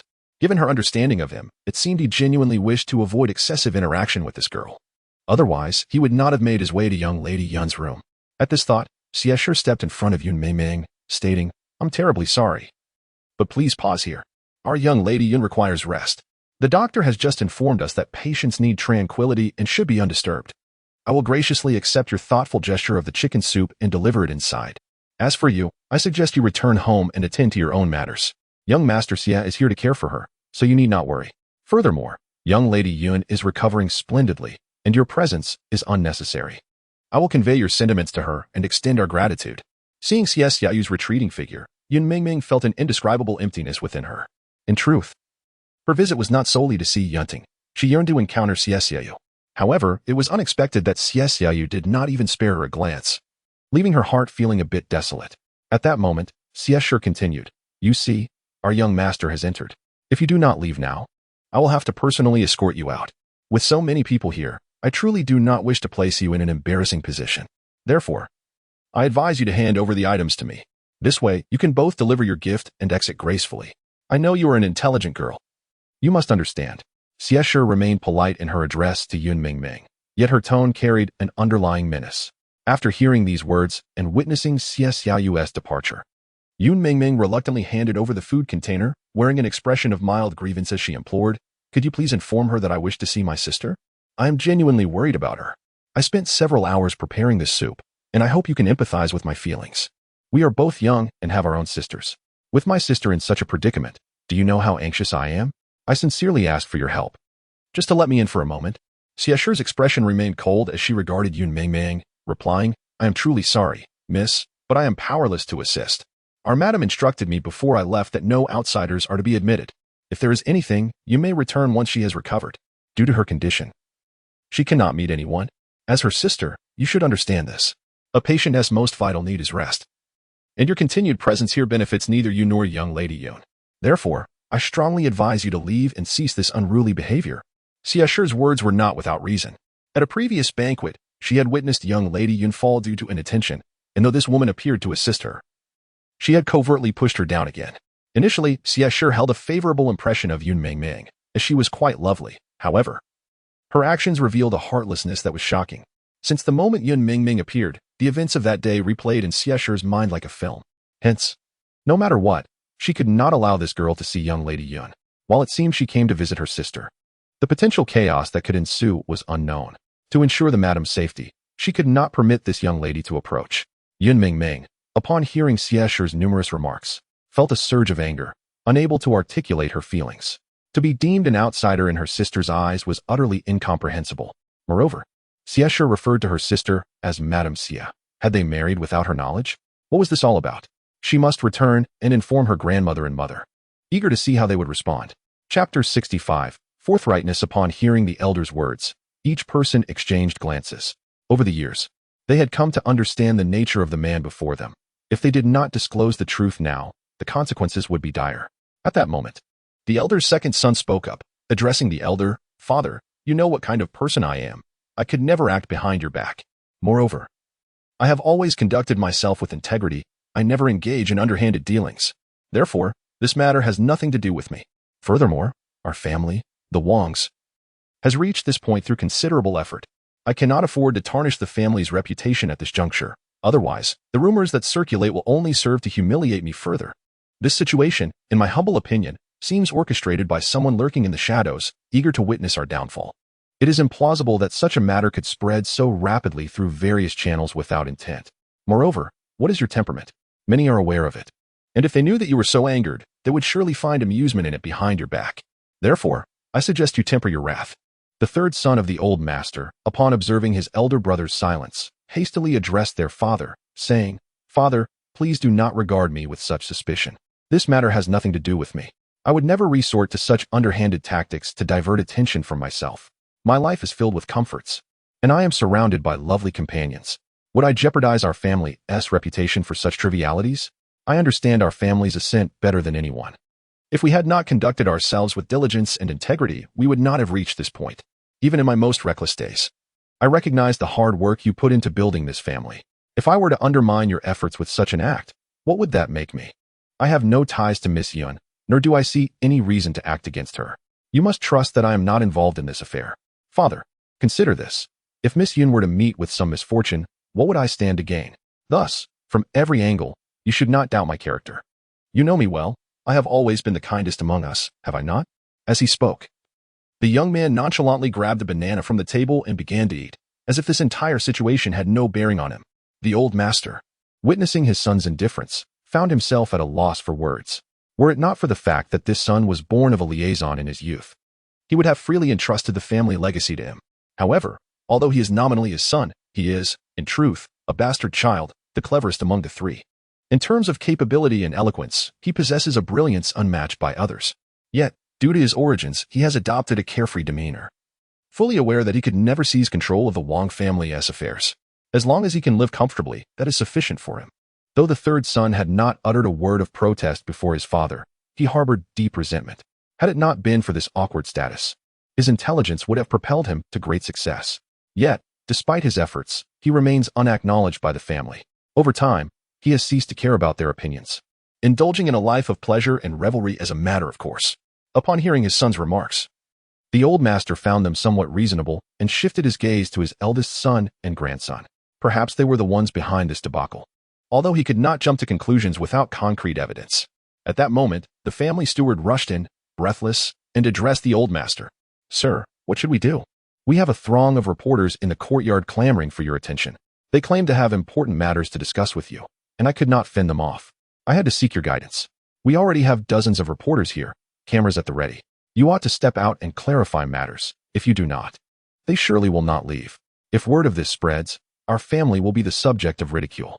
The old master, upon hearing this, felt a surge of panic. He had never anticipated that reporters could be so relentless as to invade his home. Regardless, he could not agree to an interview, for he was still unaware of the full circumstances surrounding this incident. Faced with these reporters, he felt utterly unprepared. If he claimed that the matter did not concern him, they would hardly believe him. However, if he confessed to orchestrating it, the Wang family would lose its standing in the city forever. In a moment of urgency, he declared, I do not care how many people you employ or what methods you use. You must not allow these reporters into the house. If they dare to enter today, I will not let you off lightly. You know I have employed you as our steward for decades. You should understand what kind of man I am. From this moment on, I entrust this matter to you. If you handle it well, I will reward you accordingly. But if you allow these reporters into my home, you know the consequences. The steward, hearing the old master's words, responded earnestly, I understand what must be done. You can rely on me. I have worked here long enough to know your generosity. I will do everything in my power to drive them away. May I proceed as you wish? I have but one request. Whatever means I employ, I must convey your authority. You understand my position. Although I am merely a steward, not everyone respects my authority. However, if I tell them it is your command, they will certainly comply. The old master nodded in agreement, gesturing for the steward to proceed as he saw fit. He was too preoccupied to deal with the reporters at that moment. After leaving the hospital, Xie Xiaoyu took Yunting to his car and drove her to his family's villa. Upon arrival, he promptly exited the vehicle and opened the door for Yunting, whose heart swelled with joy at this gesture. Every action he took seemed to resonate deeply with her. Once inside the villa, Yunting stood in a daze, her heart racing. This was the home she often reminisced about. It had been over 20 days since she left, yet returning felt inexplicably comforting, an unfamiliar yet cherished sensation. Just then, a warm voice broke her reverie, gently chiding her. You silly girl, why are you just standing there? Do you not recognize our home? Have you been struck dumb by the car? Hasten indoors and take a moment to rest. It has been over 20 days since you've been here, hasn't he? Take a look around and see if anything has changed. If anything seems amiss, I can arrange for it to be redecorated. I've heard from others that a patient's well-being greatly hinges on their mood, and I would despise myself if anything were to happen to you. You truly frighten me this time. If something were to befall you, how could I possibly endure it? Henceforth, you are the most cherished guardian of this household. Whatever you desire, simply let me know, and I shall ensure it is taken care of without delay. You must trust me on this. Upon uttering these words, Xiaoyu assisted Yunting into the bedroom. Yunting, upon seeing the bed and the room's furnishings, felt tears welling in her eyes. It had been so long since she had returned, yet everything remained untouched. This signified that this man genuinely held her dear in his heart. Every gesture and expression of hers did not go unnoticed. This man had been particularly attentive to her, and the depth of her feelings for him was irreplaceable. Chapter 66. Deceit. Today, when Yunting heard Xiaoyu express his intention to take her home, she nearly lost control of her emotions. Ever since her parents had departed from her life, the concept of home had become almost foreign. Yet today, this man was bringing her back home. An idea so astonishing it felt surreal. The extent of his care for her far exceeded her expectations, leaving her pondering what merit she possessed to warrant such devotion. At that moment, Xiaoyu turned to Yunting and remarked, "I truly find myself at a loss with you. Upon entering the house, you were lost in thought. And now that I have brought you to the bedroom, your expression remains unchanged. Is something troubling you? You must not keep it bottled up.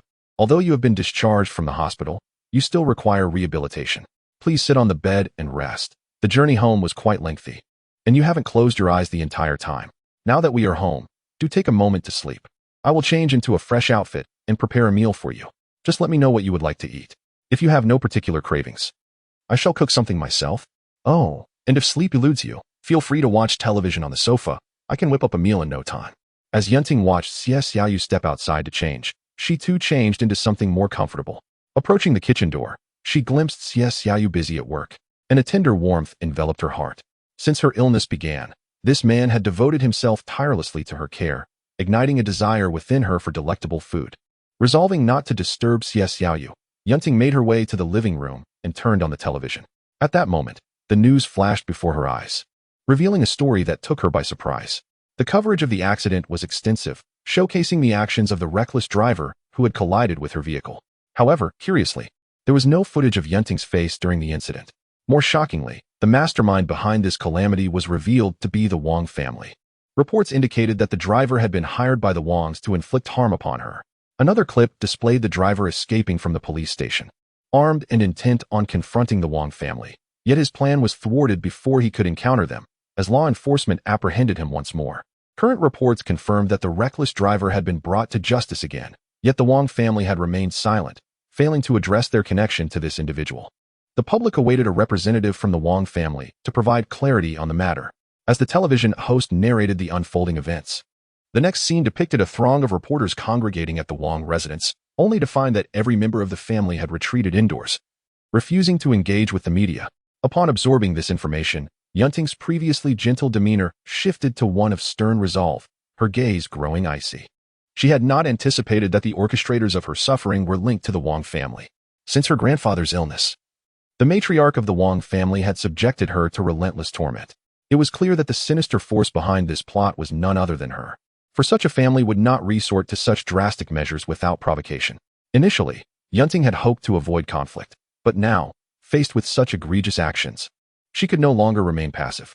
It was time to demonstrate her strength and discern who truly held power. Just then, Xiaoyu emerged from the kitchen, noting Yunting's trance-like state before speaking gently. "I had intended to keep this from you, but I didn't realize the news would spread so swiftly. Please don't hold it against me. My intention was to shield you from distress, as it would serve no benefit to your recovery. Now that you are aware, what are your plans? If you require my assistance in any capacity, do not hesitate to ask. As your husband, I will support you in whatever you choose to do." "Oh, and amidst all this talk, I nearly forgot. Let us have dinner. After we eat, I have something I'd like to show you, which I believe will be particularly beneficial for you. Who knows, perhaps you will even thank me for it. How fortunate you are to marry a man like me, possessing both charm and financial stability that far exceeds that of countless others." Yunting recognized the goodness of this man. However, amidst this tumultuous situation, she did not wish for her troubles to burden Xiaoyu, as that would be profoundly unfair. With this thought in mind, she turned to him and spoke. "I understand that everything is for my own good, and I also recognize that at this moment, your work is of utmost importance to you. Please do not let my presence hinder your responsibilities. I would feel immensely guilty if that were the case. You should know that since my family's downfall, I have matured significantly. Therefore, I believe it would be best if you refrained from intervening in this matter. I can handle it myself. You need only to take care of yourself. However, this is not to imply that I doubt your capabilities. I merely fear that I may burden you. If there comes a day when circumstances exceed my control, rest assured, I will inform you. But for now, it is simply not feasible. I trust you understand my meaning. Remember, whatever actions I take are ultimately for your benefit. Regardless of how my future unfolds, I sincerely hope you can navigate the latter half of your life with grace. Oh dear, I've spoken too much and even forgotten to serve myself some food. Your culinary skills are simply exquisite. Let us eat while it's still warm. And we can converse afterward, shall we? Otherwise, it would be a disservice to your remarkable talent. Xiaoyu heard Yunting's words and chose not to respond further. The two of them finished their meal in serene silence. Afterward, Xiaoyu retreated to his study, and upon noticing his demeanor, Yunting followed him inside, sensing he intended to present her with something. Before long, Xiaoyu retrieved a document from his desk and handed it to Yunting, saying, "This is the information I gathered for you. I want you to review it thoroughly, as it will surely benefit you. Please do not inquire about my sources. I cannot divulge that. My sole intention is for you to accomplish your goals swiftly, which would be advantageous for both of us. I would not want my wife to be seen as sluggish in her endeavors, for others would surely mock me for marrying such an inept woman." Upon hearing Xiaoyu's words, Yunting chuckled, realizing he was jesting. After accepting the materials, she promptly opened the document and began to read. Her initially smiling visage transformed into one of grave seriousness, her eyes reflecting disbelief. Once she had finished, she looked at Xiaoyu with immense gratitude, exclaiming, "You are truly my hero. How did you manage to acquire this? It is of paramount importance to me. With this information, my tasks will be far easier. You truly live up to your reputation as the illustrious young master Xia, finding simplicity in what seems complex. Rest assured, I will not disappoint your expectations. From this day forth, just watch how I act. I will ensure that the Wang family experiences a fate worse than death for their cruel actions against me. They must be tired of living, given their sadistic behavior." Yunting's statement stemmed from her astonishment at the document's contents, which could be lethal to the Wang family. She could never have anticipated that Xiaoyu would procure such crucial information in such a short time. He seemed capable of anything. Perhaps she should extend her understanding of him beyond the present circumstances, as he often exceeded expectations. Yet, one thing remained clear. His intentions were invariably for her benefit. A fact that was indisputable. If she failed to take meaningful action, it would be a disservice to the man standing beside her. Reflecting on this, she glanced at Xiaoyu, who radiated warmth as always. Chapter 67. Extending a hand. Yunting, you may have misunderstood my intentions. Seeing your state, anyone would likely reach out to assist you. Had I encountered someone else in your position, I would have acted similarly. It's not a matter of financial need. As you surely know, I merely called to check on you. I have nothing particularly significant to discuss. Once upon a time, Su Lama had never found himself at a loss for words in front of Yunting, yet today, he was momentarily speechless. Perhaps it was due to the prolonged absence of communication. As time passed, many thoughts had gradually buried themselves within his heart. Suddenly, he recalled the day at the banquet when Yunting approached him to request a loan. Despite her insistence, he had ultimately declined to lend her the money. In retrospect, he felt a pang of regret. Had he acquiesced, perhaps their current awkwardness could have been avoided. However, the past was immutable. Much like time itself, no amount of regret could reverse it. If you have nothing further to discuss, I will hang up now. Rest assured, if you are in need of financial assistance, do not hesitate to inform me. After this call, please send me your account details, and I will ensure the funds are transferred to you. I have pressing matters to attend to, so I will not prolong our conversation. I truly appreciate your presence that day. Without you, I would be at a loss regarding my situation.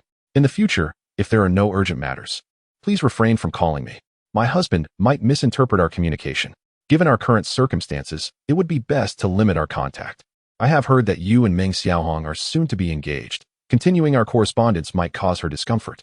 Therefore, I propose that this call marks a definitive end to our interactions, which would benefit us both.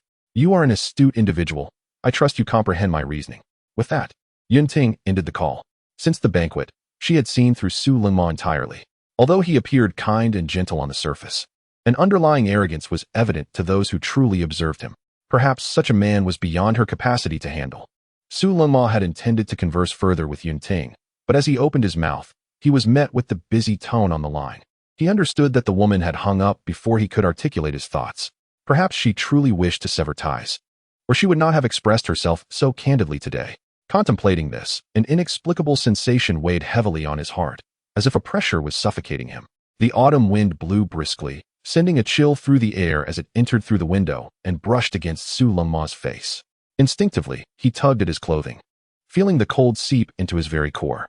After tidying up, he descended from the second floor, intending to join the dining table on the first floor for a meal. Recent work commitments had made it difficult for him to maintain regular meal times, so he seized the opportunity to eat. Just as he was about to descend, he heard someone address him. Suda Xiao, it is already noon. You should hasten to have your meal. We have prepared the dishes for you. Initially, we intended to come and call you, but before we could do so, you came down. Fortunately, the food remains warm. I have noticed that you have been quite exhausted from work lately, so I specifically prepared a couple of delightful dishes for you. You ought to nourish yourself promptly. Just look at how much weight you have lost recently. Please do not take offense at my words. No matter how busy work may be, your health remains paramount. Your stomach has not been in the best condition, and if you continue to neglect timely meals, it may not withstand it. The speaker's tone was filled with trepidation, perhaps fearing that a misstep in speech might incite the ire of the man before her. Today, for reasons unknown, Suda Xiao appeared rather unwell, possibly encountering some troubles, which might explain his current demeanor. The servants, knowing their place, dared not pry further, choosing silence as their best safeguard. Cold as it is, open the door quickly. The weather outside is truly frigid. If I do not get inside soon, I may catch a cold. Look what I have brought you, dumplings made by my mother. I traveled quite a distance to deliver these to you. Surely you can see my sincere intentions. Now, please open your door. I am nearly frozen. The woman's voice was gentle and tinged with joy, clearly reflecting her cheerful disposition. Her radiant expression was evident as she spoke. At that moment, a servant from Su Lungma's household used a remote to unlock the door, revealing a woman happily entering with dumplings in hand. As soon as she stepped inside, Meng Xiaohong spotted Su Lungma waiting at the entrance and, disregarding the presence of others, rushed to embrace him. Why did it take you so long to open the door? Are you not aware of my fragile constitution? If it weren't for my longing for you, would I have traversed such a distance to bring you this? Do you realize how many days it has been since we last met? It seems you hardly miss me. Otherwise, in this cold weather, you would have come to see me. Indeed, the cold outside was biting. Observing his expression, it appeared he had not ventured out. Nonetheless, she remained unperturbed by the chill, for she had him with her. Lama, I have truly missed you lately. Even though we are about to become engaged, I cannot bear to be apart from you. Not even for a moment. Do you not feel the same? Meng Xiaohong's tone was light and playful as she embraced Su Lingma, who, upon seeing her, softened his demeanor and spoke with gentle warmth. You silly girl, I truly cannot fathom you. On such a cold day, why did you not dress more warmly? Your little face is all flushed from the cold. If you fall ill, I shall be heartbroken. Moreover, you could have simply called me if you wanted dumplings. I would have come to your home, saving you this arduous journey. Now you realize how cold it is, do you? I have been overwhelmed with work these past few days. Otherwise, I would not have missed seeing you. As my girlfriend, I should treat you well. In fact, I intended to call you today, but I was so fatigued that I fell asleep. When I awoke, it was just in time for a meal. Your arrival is fortuitous. I shall relish the dumplings you brought. You know, I have been craving them lately. It seems we are quite attuned to each other's thoughts. Hearing this, Meng Xiaohong's lips curled into a smile, and she replied, I shall not be coy with you. I will go upstairs to change into something warmer. You should sit down and eat. If you delay any longer, the food will cool and lose its flavor. My mother specifically asked me to ensure you eat well, as she has missed you greatly during your absence. She made your favorite dumplings today to reward you. One day, when you have time, let us return together to visit her. Ever since we began dating, I have been unsure if she still sees me as her daughter, as it seems she cares for you even more than for me. After saying this, Meng Xiaohong proceeded to Su Lingma's bedroom. Just as she was about to head downstairs after changing, she noticed Su Lingma's phone. Instinctively, she picked it up and was taken aback to see a familiar name, his ex-girlfriend, Yun Ting, with whom he had recently spoken. Upon seeing this name, the warmth within her evaporated, doused as if by a bucket of cold water, leaving an icy sensation in her heart. Not this woman again.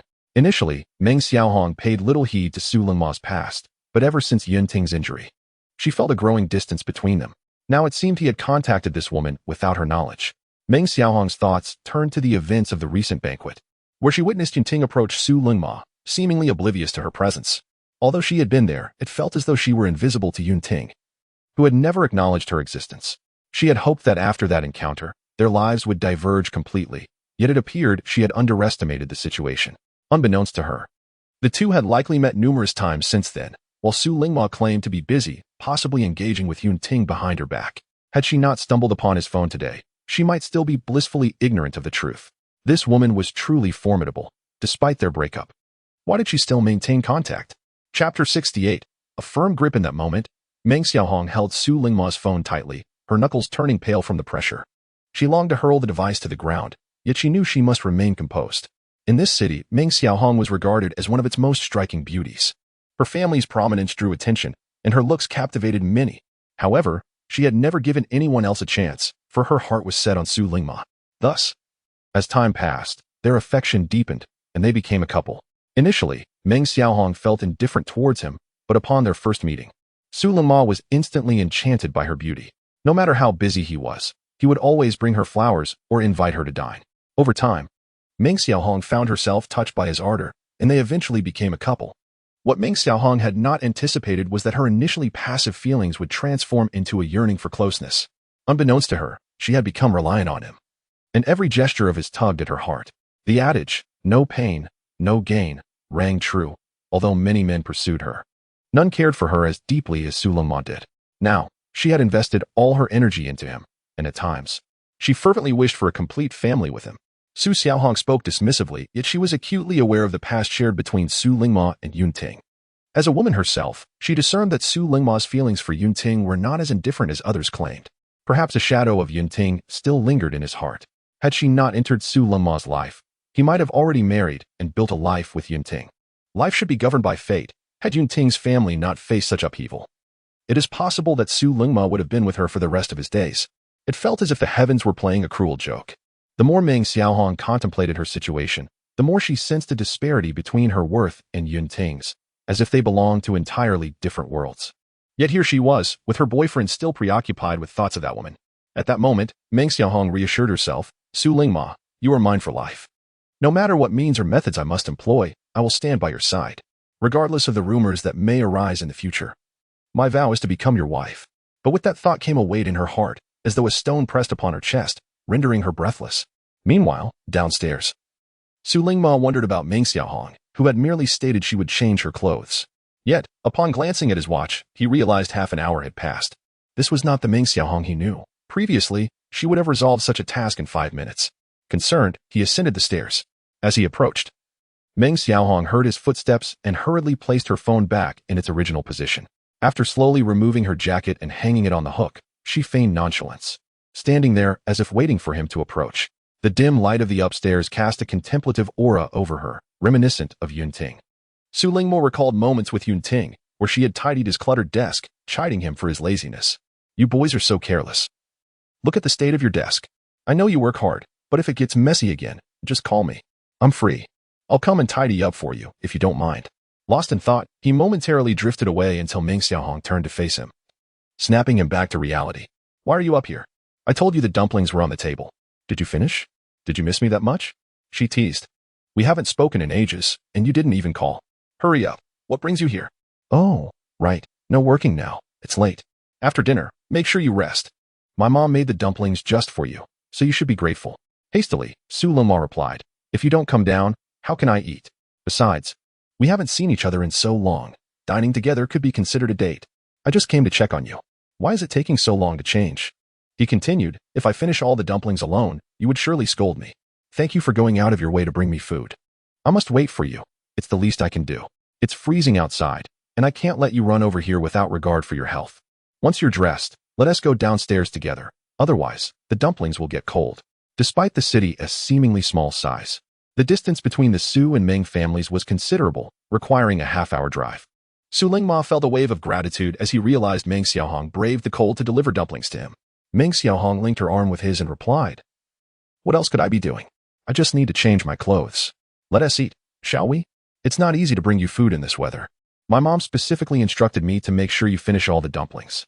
I can't believe how good she is to you. It makes me a bit envious. They descended the stairs and sat closely together at the dining table.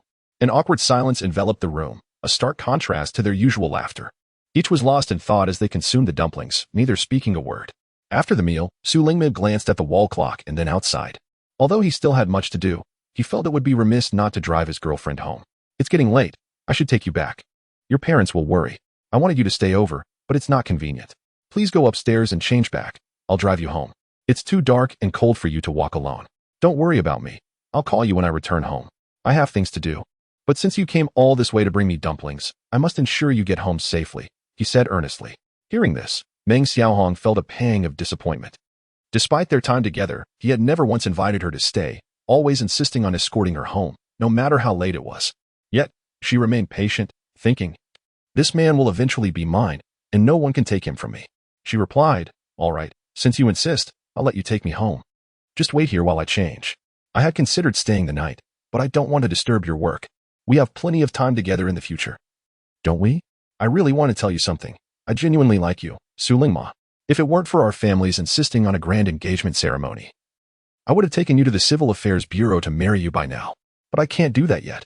You like me too, don't you? Otherwise, we wouldn't have been together for so long. I know you're a good man, and meeting you is my greatest fortune." Meng Xiaohong voiced her thoughts out of fear that this man might choose to escape from commitment. The thought of him choosing another in the future would be unbearable for her. Chapter 69. Frenzy. This woman must be out of her mind to throw such a tantrum in her own home. Surely, she must have been provoked outside. Someone quickly, remove this mad woman from here. I cannot tolerate her rampage any longer. My precious flower pots and porcelain bowls are among the most exquisite possessions. Do you think you can afford to replace them, given your current worth? Today, I shall demonstrate who holds the true power between us. Are you all paralyzed with fear, rendered mute by this insane woman? I refuse to believe that no one can manage her. Oh dear, come down quickly. You must see what has become of Miss Yun. Surely, she must have taken the wrong medicine. We are utterly incapable of handling this. If you do not descend soon, this household may cease to function. I believe you are the only one capable of managing her, you wretched girl. If you possess any ability, wait here when your grandmother emerges. I shall see your true colors. Today, you will find yourself overwhelmed. If I do not summon reinforcements, do you think I genuinely fear you?" Yun Mingming's mother observed the servants surrounding Yun Ting, all of whom seemed petrified, unsure of how to proceed. They stood frozen, as if paralyzed by fear. Thus, she had no choice but to scramble upstairs in search of her mother-in-law.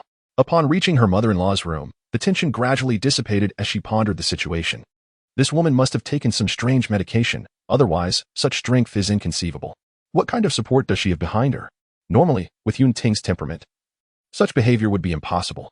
Yet today, something must have transpired to unleash this girl in such an unpredictable manner. Yun Ting, witnessing the chaos, did not rush upstairs to confront her. Instead, she stood still and addressed the fleeing woman.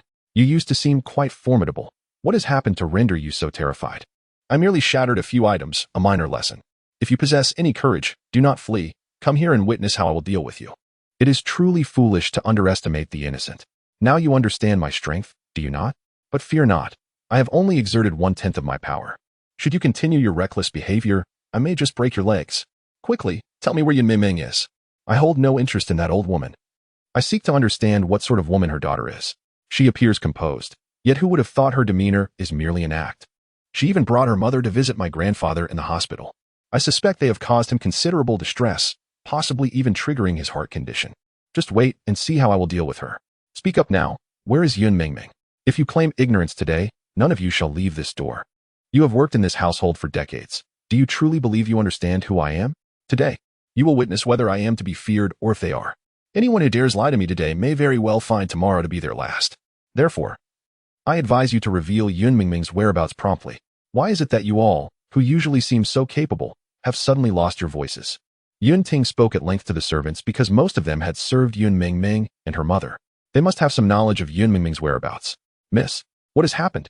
We truly do not know where the second young lady is gone. We are merely servants. How could we possibly inform you of her whereabouts? Regardless, we cannot divulge anything even if you destroy everything here. Furthermore, you have been in this household long enough to know that these items are of great value to us. If your grandmother sees this destruction, she will be heartbroken. Let us sit down and discuss this calmly, shall we? You frightened the second madam terribly. Do you not feel any remorse? After all, she is your aunt." Upon hearing this, Yun Ting's anger escalated. "Since you choose not to speak, I shall continue my destruction. I shall see whether your defiance or my strength prevails." With that thought, she unleashed her fury upon the living room, shattering every object in sight. The room echoed with the sound of breaking glass, drowning out all else. After tiring from her rampage, she sat upon a stool, still clutching the club in her hand. In a frigid tone, she addressed the assembled crowd. "You thought me gentle, did you not? Today, you have witnessed my true nature. I offer you one final chance. If you do not speak, I shall reduce this entire house to rubble. Should the elderly lady emerge and discover the source of this destruction, you, as the household servants, would be incapable of protecting even the porcelain. Consider your consequences. They may be graver than mine. Do not feign madness before me. Do you truly not know where Yun Mingming is gone? You have watched her grow, and she would always inform you of her whereabouts. After all these years, you still wish to shield this girl? What are you thinking? Do not be blinded by her kindness. Every individual present gazed upon the shattered porcelain with a pang of sorrow. Though it may not have directly affected them, having worked in this household for so long, each item felt as if it belonged to them. Reflecting on Yunting's words, they realized that if they did not tell the truth, they too would face dire consequences. As Yunting had said, they were incapable of even safeguarding the household's possessions. The elderly lady would undoubtedly hold them accountable. In that moment, a trembling servant stepped forward, fear evident in his voice. Miss Yun, please do not destroy anything further. Each item here is invaluable. You are aware of our family's current predicament. These possessions might serve a greater purpose for us. Please, calm down. The second young lady informed me before she left that she was going to the Wang family. I know nothing of the matter, but if you seek her, you may find her there. However, do not lose your temper. The second young lady is timid and would be terrified by your actions. Besides, you are her sister. Any matter should be addressed calmly. Upon hearing this, Yunting could not suppress a laugh. Ah, so you, Yun Ming, have gone to the Wang family. Today, I shall discover what schemes you are concocting. I will confront you and the Wang family together. She surveyed the shards strewn across the floor, then turned to the assembled crowd. You all appear rather clever. Why are you so foolish in your actions? If you had disclosed Yun Mingming's whereabouts sooner, would I have needed to wreak such havoc? I am utterly exhausted. I have not exerted myself like this in ages. If I were to fall ill from this exertion, could you bear the consequences? Hasten to scan this place. If that elderly lady descends shortly and sees such a disheveled scene, she is bound to faint in fury. Wouldn't you agree? As subordinates, one must fulfill their duties. Such behavior must not recur, for provoking me will yield no benefits for you. These subordinates have labored in the Yun household for decades, and they have watched Yunting grow since childhood. In their eyes, this young lady has always been exceptionally polite and kind-hearted.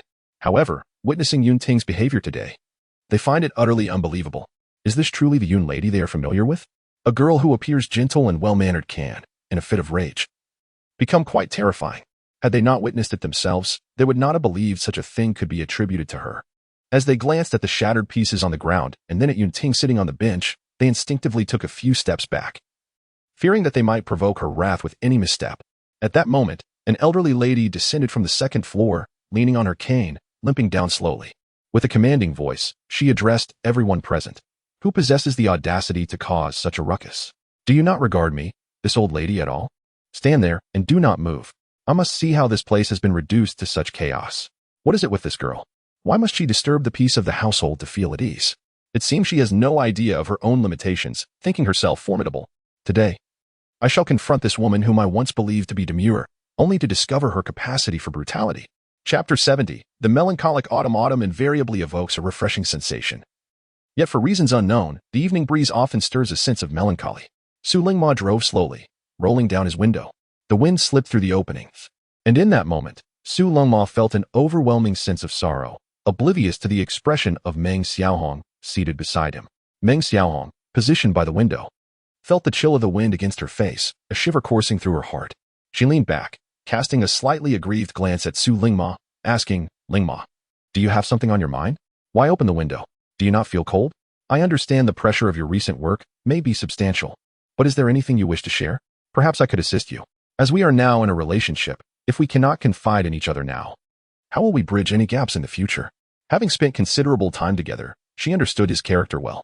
He had never shared his tribulations with her, regardless of how daunting they were. You see, she continued, I've always yearned for you to open your heart to me. Though I am a woman, I am eager to hear your stories.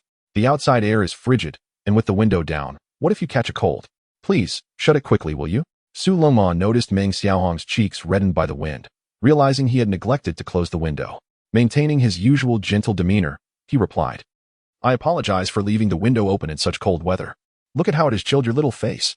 Once we return home, do take a warm bath to dispel the cold. If you catch a cold, it would pain me greatly. There is no need for you to worry. If something troubles me, I shall certainly confide in you. Indeed, there have been numerous work-related issues lately, and I have overlooked your feelings. That is my fault. If you ever miss me, just give me a call. There is no need for you to come all the way here. I will drive to find you. It is not safe for you to wander alone like this.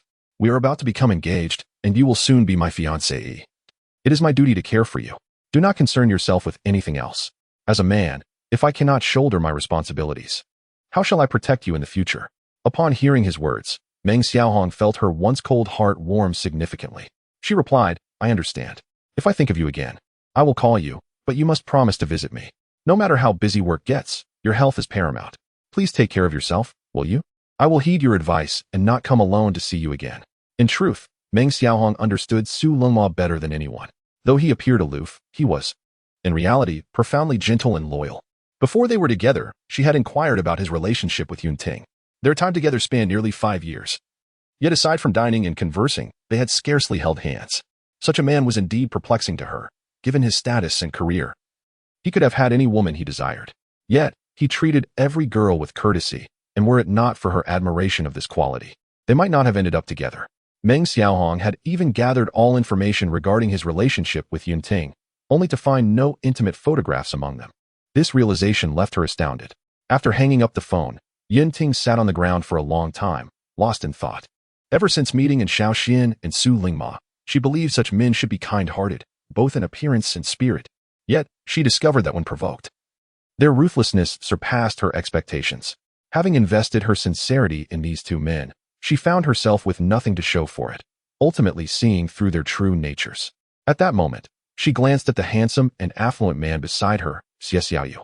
In every aspect, he matched or exceeded the two men she had known. Now, as she sought to restore the Yun family, she was acutely aware of the scrutiny upon her. Aligning herself with Xie Xiaoyu could potentially entangle him in her plight, and she did not wish to subject him to her tribulations. Yunting's expression grew more serious, her eyes reflecting a deep-seated anxiety. Xie Xiaoyu remained lazily seated, his demeanor largely unchanged, yet he noted Yunting's distress. Gradually, he stood and approached her, extending his long arm to grasp her hand, inquiring, I wonder what that person called about? However, what I observed was that ever since you received that phone call, you have remained seated here without moving. You have just returned from the hospital, and the ground is cold. You should get up quickly. If you are tired, you ought to rest in your room. You have just recovered from your illness. Do not expose yourself to the cold again, as it will hinder your recovery. The road ahead is still long. And if you were to collapse now, it would be disastrous. After saying this, Xie Xiaoyu pulled Yunting up from the ground.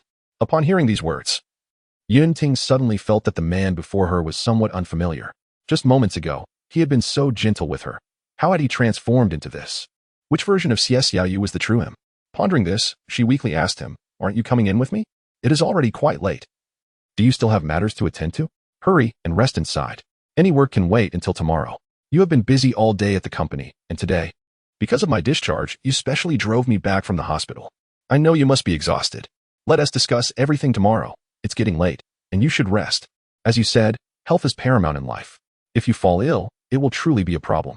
As Yunting spoke, her complexion began to redden. She was unsure why she felt compelled to express such concern for this man. After listening, Xie Xiaoyu gently stroked her head and said softly, You should hurry and rest. It is late, and we have matters to attend to tomorrow. You need not worry about me. I still have some work to finish. If I do not complete it tonight, it will become even more troublesome tomorrow. You need not wait for me. Please return to your room and sleep. Once I finish my tasks, I will come back. I didn't expect you to care for me so much. Marrying you has truly been a great fortune. I wonder what good deeds I must have done in my past life for the heavens to send you to my side. In this lifetime, do not even think about escaping from me. No matter where you go, I will pursue you. Upon hearing Xie Xiaoyu's words, Yunting's heart fluttered like a little deer. She had intended to persuade him again to rest, but considering the vast responsibilities he bore, she decided to head to her room without uttering another word. Once inside her familiar bedroom, she lay down, but despite her exhaustion, sleep eluded her. Not long after, she noticed the presence of another person beside her. Just as she turned to speak, Xie Xiaoyu gently tugged at the blanket covering her and, with a warm tone, said to the woman on the bed, See, it's fortunate that I returned. What would you do without me? The weather is so chilly. You should cover yourself properly with the blanket. You might catch a cold, and that would lead to illness. Sleep now. I need to rest as well. Any concerns can wait until tomorrow. You know, to maintain good health, sleep is of utmost importance. You must take care as the weather grows colder. What would you do if I were not around? You truly are the most foolish of women. Had I known this, I would not have chosen to marry you. Do you believe me? Yunting felt a wave of warmth wash over her, akin to basking in the sun. Initially, she thought that the phone conversation with Su Lingma would create tension between them, but unexpectedly, Xie Xiaoyu seemed unaffected by its content. With this realization, Yunting peacefully drifted into sleep. Chapter 71. Recuperation. Although Xie Xiaoyu had accompanied her throughout her recovery in the hospital, for reasons unknown, she could never sleep soundly. However, once in her own bedroom, she slept deeply, perhaps due to sheer exhaustion. The next morning, she awoke to find it was already 8 o'clock a.m. Realizing she had many tasks ahead, she hastily got out of bed to prepare. After getting ready, she sat at the dining table, eating breakfast while glancing at the newspaper. The headlines were filled with reports on the Wang family's every move, as if the reporters would not rest until they uncovered the truth. Yunting, however, was indifferent to the articles, knowing that it was far more meaningful for her to address the situation personally. After finishing her breakfast, she took the documents Xiaoyu had given her the previous day and drove to the hospital. It had been nearly a month since she last saw her grandfather. Though his surgery had been successful, she was unaware of his current condition. Had she not been in the accident, she would have visited him sooner. She had planned to find time to see him during her hospital stay, but she feared her own appearance would only worry him more. Despite the successful surgery, recovery would take time, especially given his age, and the doctor had warned her not to cause him any additional stress. With these thoughts, she accelerated her car, eager to reach her grandfather's hospital room. Upon arriving, she rushed to his door, but as she approached, she sensed something was amiss. Suddenly, she saw a doctor exiting. She peered through the window, but was met with an unexpected turn of events. The elderly man in the bed was not her grandfather. The doctor, engrossed in the medical file, failed to notice Yunting standing beside him. As he moved to leave, Yunting instinctively grabbed his sleeve, her voice trembling with urgency. "Where's my grandfather? What has happened? He should be in this room. I have not been here for just a few days. Why is there someone else in his place? You must tell me where he is. Did something happen to him while I was away? How can you, as a doctor, remain silent about such a significant matter?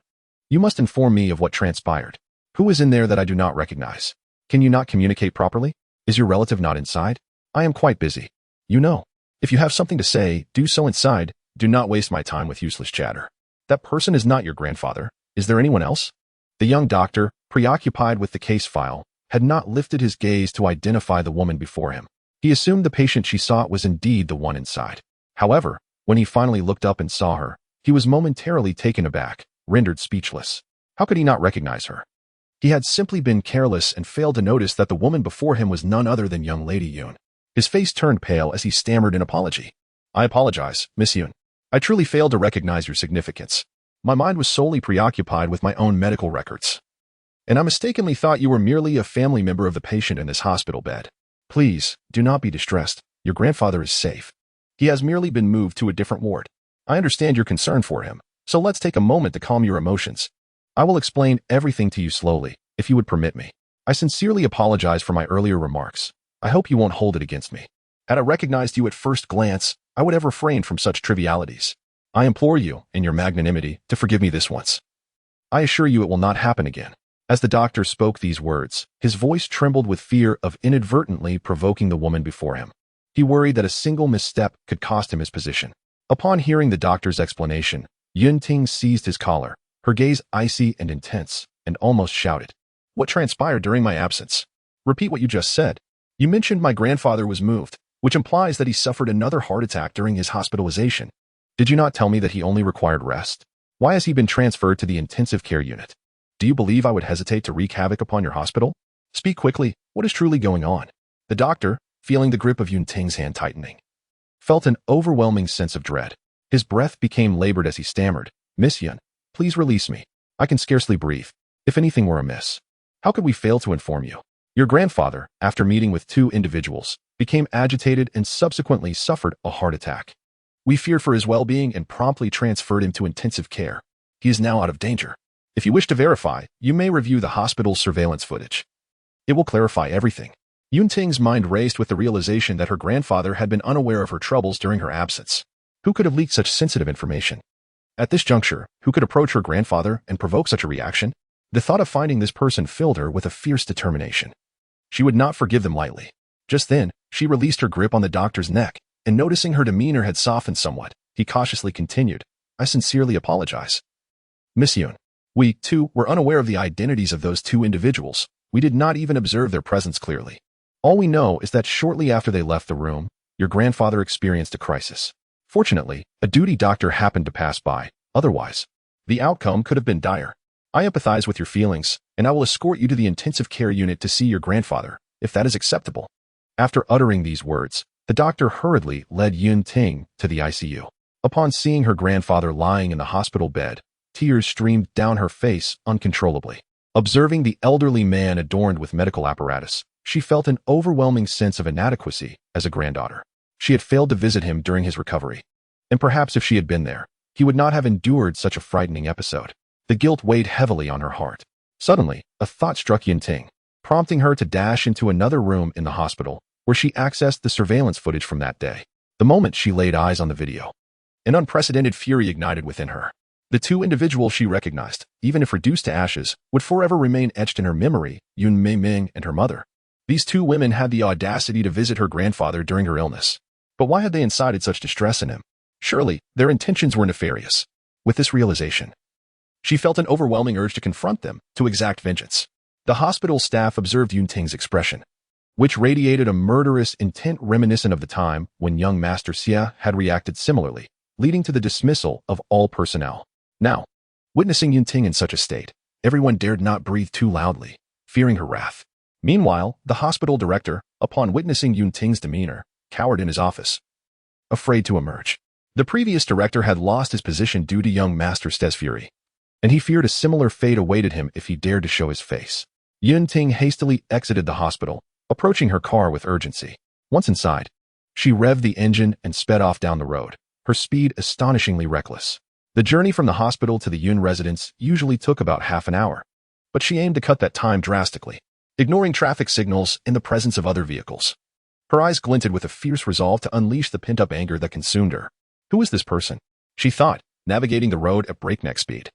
I have been driving for decades, yet I have never witnessed such recklessness. The audacity of the youth today bewildered her. Surely, they must fear for their lives. Goodness.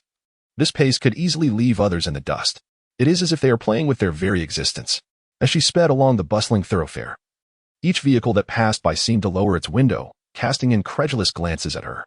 With a fierce determination, she opened her mouth to unleash a torrent of invective. For they had never witnessed anyone driving at such astonishing speed. It was almost beyond belief. At that moment, Yunting was unconcerned with the opinions of others. Her mind was solely focused on reaching her destination to pursue her desires. Her habitual tolerance towards these individuals had led to this precarious situation, and from this moment forth, she vowed to repay them in kind. Perhaps only through such means could she compel those around her to regard her with newfound respect. Today, she was resolute in her intent to confront the two individuals she sought. She was eager to discern their future intentions. Within mere minutes, she arrived at the Yun residence.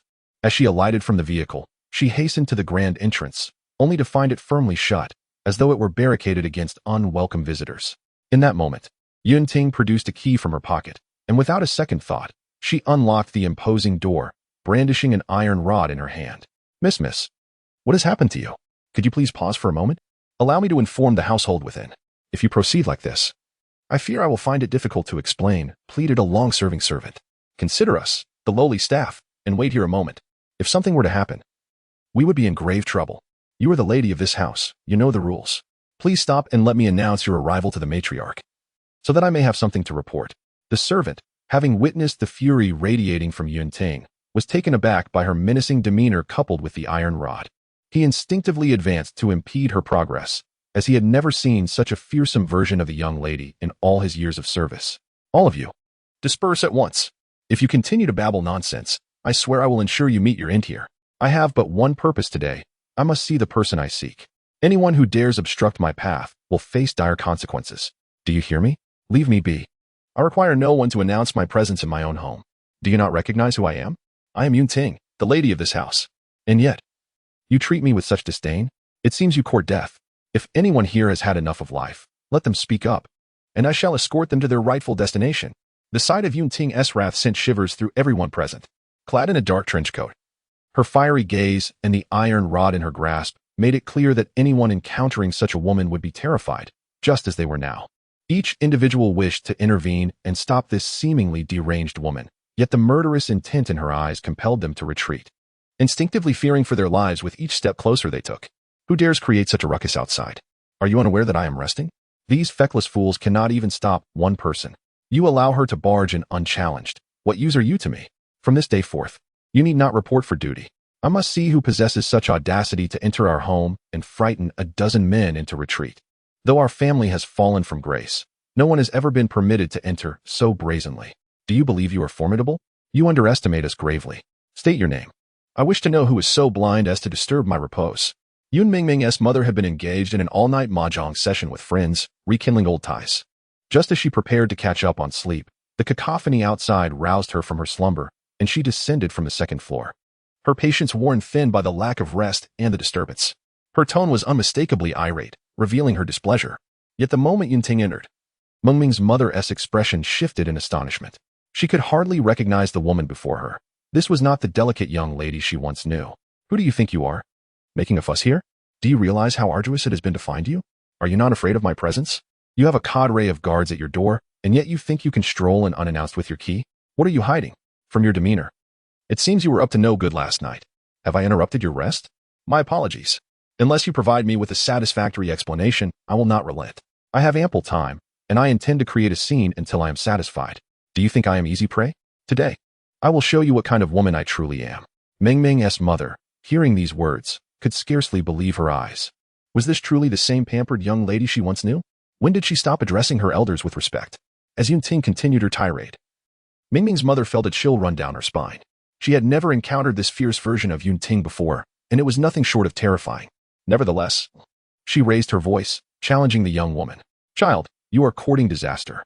You think you have grown up, that you can flout the virtues of respecting your elders? You dare shout at me without even addressing me as aunt. Who do you think you are? A poorly raised child, hoping no one will hear your insolence? The Yun family holds a respectable position in this city, and yet the daughter of the house behaves in such a manner? What is this uproar about? I fail to comprehend your grievances. Do you truly believe yourself so formidable? Go ahead, strike me with that rod and see if I relent. I will ensure you exit this house in disgrace. Before Mingming's mother could finish her admonition, she witnessed Yunting swing the iron rod with ferocity at a table in the living room. The resounding crash echoed through the space as priceless items shattered, leaving her mother in shock. She had anticipated the girl merely brandishing the rod for intimidation, never imagining she would resort to such destructive behavior. Chapter 73. No retreat. Upon hearing these words, Xiaoyu instantly grasped the essence of the matter. Judging by his own intelligence, he realized that retreating at this moment would utterly undermine his masculinity. With a smile, he remarked, "You truly have a knack for humor. Regardless of the identity I present in your home, my visit is merely a friendly gesture. You are aware that I have known you for quite some time. Yet I have never made a point to visit anyone as I have today. Were it not for my wife's presence here, I doubt I would ever have crossed your threshold. You seem to be a rather amiable elder. Why then do you speak with such authority? Since I am already here, let us sit down and share a drink. What could possibly be so urgent that you wish to hasten my departure? I have heard Miss Yin speak of you with admiration, yet she never mentioned you possessed such a commanding demeanor. My intentions today are twofold. First, to see what my wife is up to, and second, to procure a few items from your residence. You are no stranger to the influence I wield in this city, so I trust you will be willing to assist me. The Yun family has historically held a prominent position in this city, even in their decline. I imagine you still possess some valuable treasures. Indeed, had you not proclaimed me the most powerful man in this city, I might have forgotten my current standing. Since you are aware of my status, it is likely that no one can oppose my desires." Xiaoyu continued to express his thoughts unabashedly, glancing at the watch on his wrist, seemingly disregarding the elderly man before him. His aloof demeanor astonished those around him. After Yunting was led out by the two men, she showed no inclination to rush home. Her gaze was filled with resentment toward this family as she fixated on the villa before her. At that moment, she took out her phone and dialed a number. Once the call connected, without waiting for a response, she stated, "Lu Yang, listen closely. I have an urgent matter that requires your attention, whatever you are currently engaged in. Set it aside. This is of utmost importance to me. I need you to find some women, preferably the most formidable ones. Employ any means necessary to have them approach my uncle using their charms. Ideally, I want these women to conceive his child. Do you understand? If you fail to execute this properly, I will not hesitate to dismiss you. I am aware of your capabilities, having returned for some time now. Therefore, exert all your effort to locate these women, employing any tactics you deem fit. If complications arise, simply shift the blame onto me. Do not concern yourself with the aftermath." Yunting's motive for this scheme was to decisively vanquish Yun Mingming's mother. Earlier, that shameless woman had dared to mention her own mother in front of Yunting. Throughout her life, Yunting had loathed hearing others speak of her mother, but now, that audacious individual had brought it up in front of so many witnesses. No matter how one viewed it, they were indeed relatives. Since this woman chose to challenge her, Yunting resolved to show no mercy. She intended to make this woman experience the agony of losing her man. while the elderly woman had also tormented her, compared to her aunt. The old woman was comparatively feeble. This was the first time Yunting had taken such ruthless action against her kin. Her uncle was a fundamentally honest man, yet he possessed a certain masculine essence. Had it not been for his wife's stringent control over him, he might have achieved great success by now. His sole flaw was his inability to resist beautiful women, just as the saying goes. Other men's wives are virtuous, while one's own is the most unappealing. Now, Yunting was eager to see just how resolute her uncle could be in resisting the allure of numerous beauties. On the other end of the call, Lu Yang, upon hearing Yunting's instructions, responded promptly, "Rest assured, I will handle this matter for you swiftly. It is of no consequence what I must sacrifice. As long as it aids you, that is what matters. I will devote my utmost effort to ensure your needs are met. I have yet to perform any significant service for you since my return, so I am grateful for this opportunity. Otherwise, I would still be uncertain how to prove my worth in your presence. Just wait for my good news." Lu Yang had returned from her studies abroad shortly after Yunting's predicament. Her current achievements were largely due to the Yun family's support. Grateful for this, she resolved that regardless of how high she might soar in life, whenever the Yun family required her assistance, she would return and do her utmost to help them through their trials. Yunting's trust in her stemmed from recognizing this loyalty, as Lu Yang was exceptionally capable in both talent and execution. Xie Qi, typically observant and astute, refrained from rushing Yunting home after she was brought out. Instead, he waited until she concluded her call before approaching her. "Madam Xie, you have been standing here for quite a while. It is rather chilly. Trust in young Master Xie. He will certainly resolve this matter. I noticed you just finished a phone call, so I assume everything is in order. If there are no pressing issues, let me escort you home. Your well-being is paramount. If anything arises while you linger here, young Master Xie will hold us accountable. Just moments ago, he instructed us to ensure you return home to rest. As the hour grows late, it would be prudent to return and await young Master X." Yunting complied and entered Xie Qi's vehicle. Despite her desire to wait for Xie Xiaoyu, she recognized, as the driver pointed out, that remaining there served no purpose. Thus, she silently entered the car, her anxiety heightened by the uncertainty of the situation inside. Meanwhile, Xie Shi opted to remain outside, anxiously awaiting young Master Xie's emergence, fearing any potential complications that might arise within. Upon returning home, Yunting did not rush into her bedroom. Instead, she shed her outer garments and lazily reclined on the sofa, perhaps fatigued from the day's events. When Xie Xiaoyu entered, he found her lying there, her expression devoid of emotion. He pondered what could be troubling her. Typically, upon his return, she would assist him in removing his coat and hanging it up. Yet today was unlike any other. Something was amiss. After Xie Xiaoyu finished tidying up, she approached Yunting, sitting down abruptly on the sofa beside her. Noticing Yunting's silence, she inquired, "What troubles you? Each time I return, you greet me. Are you unwell, or are you upset with me because of today's events? Please don't act this way. We've spent so much time together, and this is the first time I've seen you like this. If it's about today, I sincerely apologize. I shouldn't have barged into the Yun residence so recklessly. But you understand, if something had happened to you there, what would I have done? Can you at least look at me? Please don't treat me like this. I've always been good to you. Seeing you so sad pains me deeply. Can you say just one word to me? My dear wife, I beg you." Yunting merely glanced at Xie Xiaoyu before turning her head away. Deep down, she knew that everything this man did was for her benefit, yet he had been in the wrong today. The fiery anger within her was inexplicably unresolved, and she remained silent, her back turned to Xie Xiaoyu. On the other hand, Xie Xiaoyu felt a profound discomfort at Yunting's expression. He had never anticipated that his actions would enrage this woman before him. He realized he should have called her beforehand to inform her of his visit. But now it was too late. The deed was done, and he felt a twinge of regret. Chapter 74. The spirit of resolve. You appear to be such a gentle girl, yet you exhibit remarkable courage in your actions, Xie Xiaoyu observed. Sensing that the woman before him was truly unwilling to speak, he stood, walked to the kitchen, poured a glass of warm water, and returned to place it on the coffee table before resuming his seat. However, his gestures did not elicit a single word from her. At that moment, Xie Xiaoyu reached out his hand and gently touched Yunting's head, saying softly, "Had I not personally visited the Yun residence today, I might not have believed that the shards scattered on the ground and the numerous men you felled were all the result of your efforts. You surpassed my expectations. I never imagined my wife possessed such prowess. If word of this got out, others would surely commend my discernment in marrying such an extraordinary woman. But may I finish my thoughts? I believe every action should be guided by intellect, not merely brute force. Every situation can yield favorable outcomes when approached thoughtfully. You are an exceptionally intelligent woman, quick to grasp the essence of any conversation. Have you not considered the ramifications of your actions today in the Yun household? I understand that my words may not resonate with you, but I wish to convey this. Relying solely on strength is futile, often. A single word from you could resolve the matter entirely.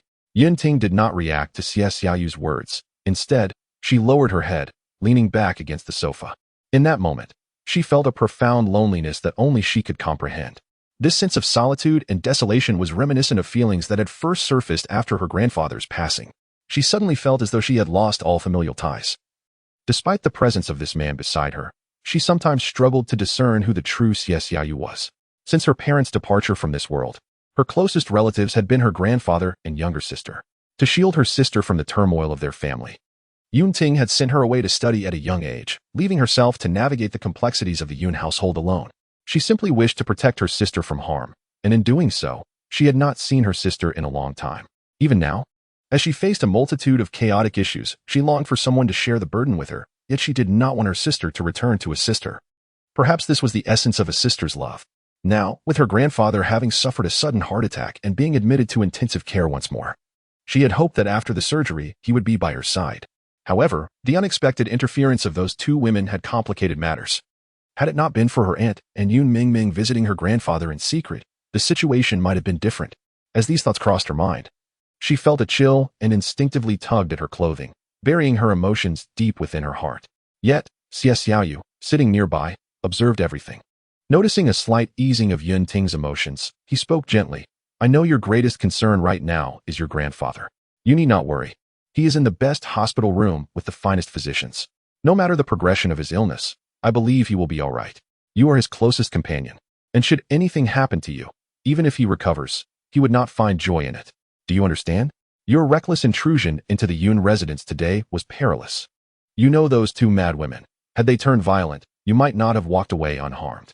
Therefore, from this moment onward, consider the well-being of those closest to you in every action. Should you face an unfortunate fate, the ones who would grieve are not those who look down upon you, but those who genuinely care for you. Listening to Xie Xiaoyu's words, Yun Ting's heart began to calm somewhat, and she earnestly replied, Xiaoyu, do you understand? The ones I wish to protect are few. My bond with my grandfather has always been the strongest. Yet now he lies in the hospital with no sign of improvement after all this time. If it weren't for those two women informing him of my predicament, he might not have suffered another heart attack. Their actions are utterly despicable. I stormed into the Yun household today to make it clear that I would not tolerate further bullying. I would make them pay. Xiaoyu, I don't have many things to protect, but for reasons unknown, I exert every effort to safeguard what little I have, yet the results are always unexpected. Where have I gone wrong? Is this some form of divine retribution? Why must I endure such trials? If it weren't for the torment inflicted by those in the Yun family, would I be in this state? As Yun Ting expressed these thoughts, her heart was a tumult of emotions. Despite her diligent efforts, she felt she could never achieve the outcome she desired. For many years, she had chosen to conceal her struggles within, not because she did not wish to share, but because there was no one around to confide in. The man seated beside her, though physically present, seemed to evoke an inexplicable sense of distance, rendering the situation almost surreal. Yet, irrespective of this emotional chasm, it was undeniably significant that he listened intently to her words. After enduring a multitude of experiences, she had indeed matured considerably. And she found it surprising that the person beside her was none other than Xie Xiaoyu, regardless of his underlying intentions in their interactions. At least during her moments of sorrow, he offered his companionship, a scenario she had never envisioned before. Xie Xiaoyu had spent considerable time in the company of this young woman. But today, observing her every gesture and word, he could not help but reflect on her contrasting demeanor. She appeared almost like a different person. He had never witnessed Yun Ting's profound loneliness and isolation. Even in his presence, he sensed that there were aspects of her internal struggles that she remained reluctant to share. Contemplating this, he grasped Yun Ting and held her close. From now on, promise me you won't bottle things up alone. It could lead to illness. We are married now. I am your husband. In times of trouble, please don't hide anything from me. It would be utterly unfair. The moment we exchanged vows, I resolved that you were the woman with whom I would share my life. In a sense, I've already regarded you as my closest confidant. Thus, do not claim that your only family consists of your grandfather and sister. I, Xie Xiaoyu, am also part of your family. Outside opinions matter little. Within the walls of our home, you are my wife. Seeing you in distress fills my heart with sorrow. As a man, it pains me that I cannot alleviate your burdens. Do you know how agonizing that is? Therefore, starting today, you must learn to open your heart to me. I understand this requires time, but I am willing to wait for the day you feel ready to confide in me. Regardless of where I am or what I am doing, I will drop everything to return and listen to your every word. How could Xiaoyu remain unaware of the trials this woman had endured? Born into a seemingly well-off family, she faced ridicule from every member. Compounded by the early departure of her parents, this girl must have experienced unimaginable heartache. Otherwise, she would not have chosen to shoulder such burdens alone. As Yunting felt Xiaoyu's embrace, overwhelmed by sadness, she gradually rested her head on his shoulder. For reasons unknown, each encounter with him created an unparalleled warmth. Perhaps it was only in these moments that he could soothe her turmoil, calming her spirit. Despite the uncertainty surrounding his character, his actions thus far had shown her a side of compassion she had not anticipated. Reflecting on the day's events, she realized that had he not intervened, she could have faced dire consequences. Yunting shivered at the thought. Perhaps this was what people referred to as a feeling of safety. Each time she felt wronged, proximity to him would gradually dissipate her grievances. Chapter 75. Resolute and unyielding. I do not care what the future holds for me. I shall never regret the actions I have taken. Perhaps it was the first time in a long while she felt truly alive. Closing her eyes, Yunting murmured, "Ever since my grandfather fell ill, I have resolved that anyone who dares to harm him will face my wrath. My grandfather has always cherished me. Despite the numerous disparaging remarks from others, he has never regarded me as a burden. My parents left early, and at a time when others deemed me unwanted. It was my grandfather who rescued me from the depths of despair. Now, I wish to protect everything about him, his health and the family's legacy. As long as I am here, I will safeguard all that belongs to him." The moment I stepped into the Yun household, I pondered a singular question. Should anyone threaten my grandfather, I would ensure they do not live long. You may perceive me as ruthless, but you have not witnessed the torment they have inflicted upon me. Personally, I have grown accustomed to this life. Yet their disregard for my existence and their intent to harm my grandfather is intolerable. They shall face the consequences, one by one. Listening to her words, Xiaoyu felt a pang of sorrow. What had this girl endured to transform into this resolute figure? Perhaps she had always been preoccupied with the welfare of others. But now, she found herself continuously hurt by those around her. Whatever you choose to do, I will follow your lead. But remember, I will always support you. I do not care what means you employ against those individuals, but I have one requirement. Prioritize your safety above all else. Do you understand? When I learned you entered the Yun household alone, I was nearly overwhelmed with anxiety. Each person within seemed poised with a dagger, waiting for you to make a misstep. Thankfully, nothing untoward occurred today. Otherwise, I would not have spared anyone present. If you wish to protect your grandfather, you must prioritize your own survival. Only then can you truly conquer them. I have never thought of you as clumsy. You grasp concepts swiftly. However, do not act impulsively. It will not benefit you. Always employ your intellect, and solutions will present themselves more easily. Some adversaries cannot be subdued through brute force. Perhaps a different approach would yield more advantageous results. You must learn to rely on others. The strength of one cannot compare to the power of many. And remember, I am the one you can depend on the most. So learn to lean on me, all right? As he spoke, Xiaoyu instinctively patted Yunting's back, as if soothing a child to sleep. Perhaps only in this manner could she find a semblance of comfort. His seemingly trivial gestures radiated a warmth that enveloped her in happiness. She recalled a time when her parents were still alive, and the household was filled with joy. Her father, despite his busy schedule, would always take the time to embrace her, gently patting her shoulder until she drifted to sleep. Reflecting on these memories, Yunting glanced at Xiaoyu and could not help but smile. This man seemed to restore her sense of paternal affection. In this moment, she resembled a child seeking solace from her father after facing distress. "Mr. Xie, have you truly begun to regard me as your daughter? Your current demeanor has unexpectedly evoked memories of my father, who once lulled me to sleep in a similar fashion. Yet, time has flown by so swiftly.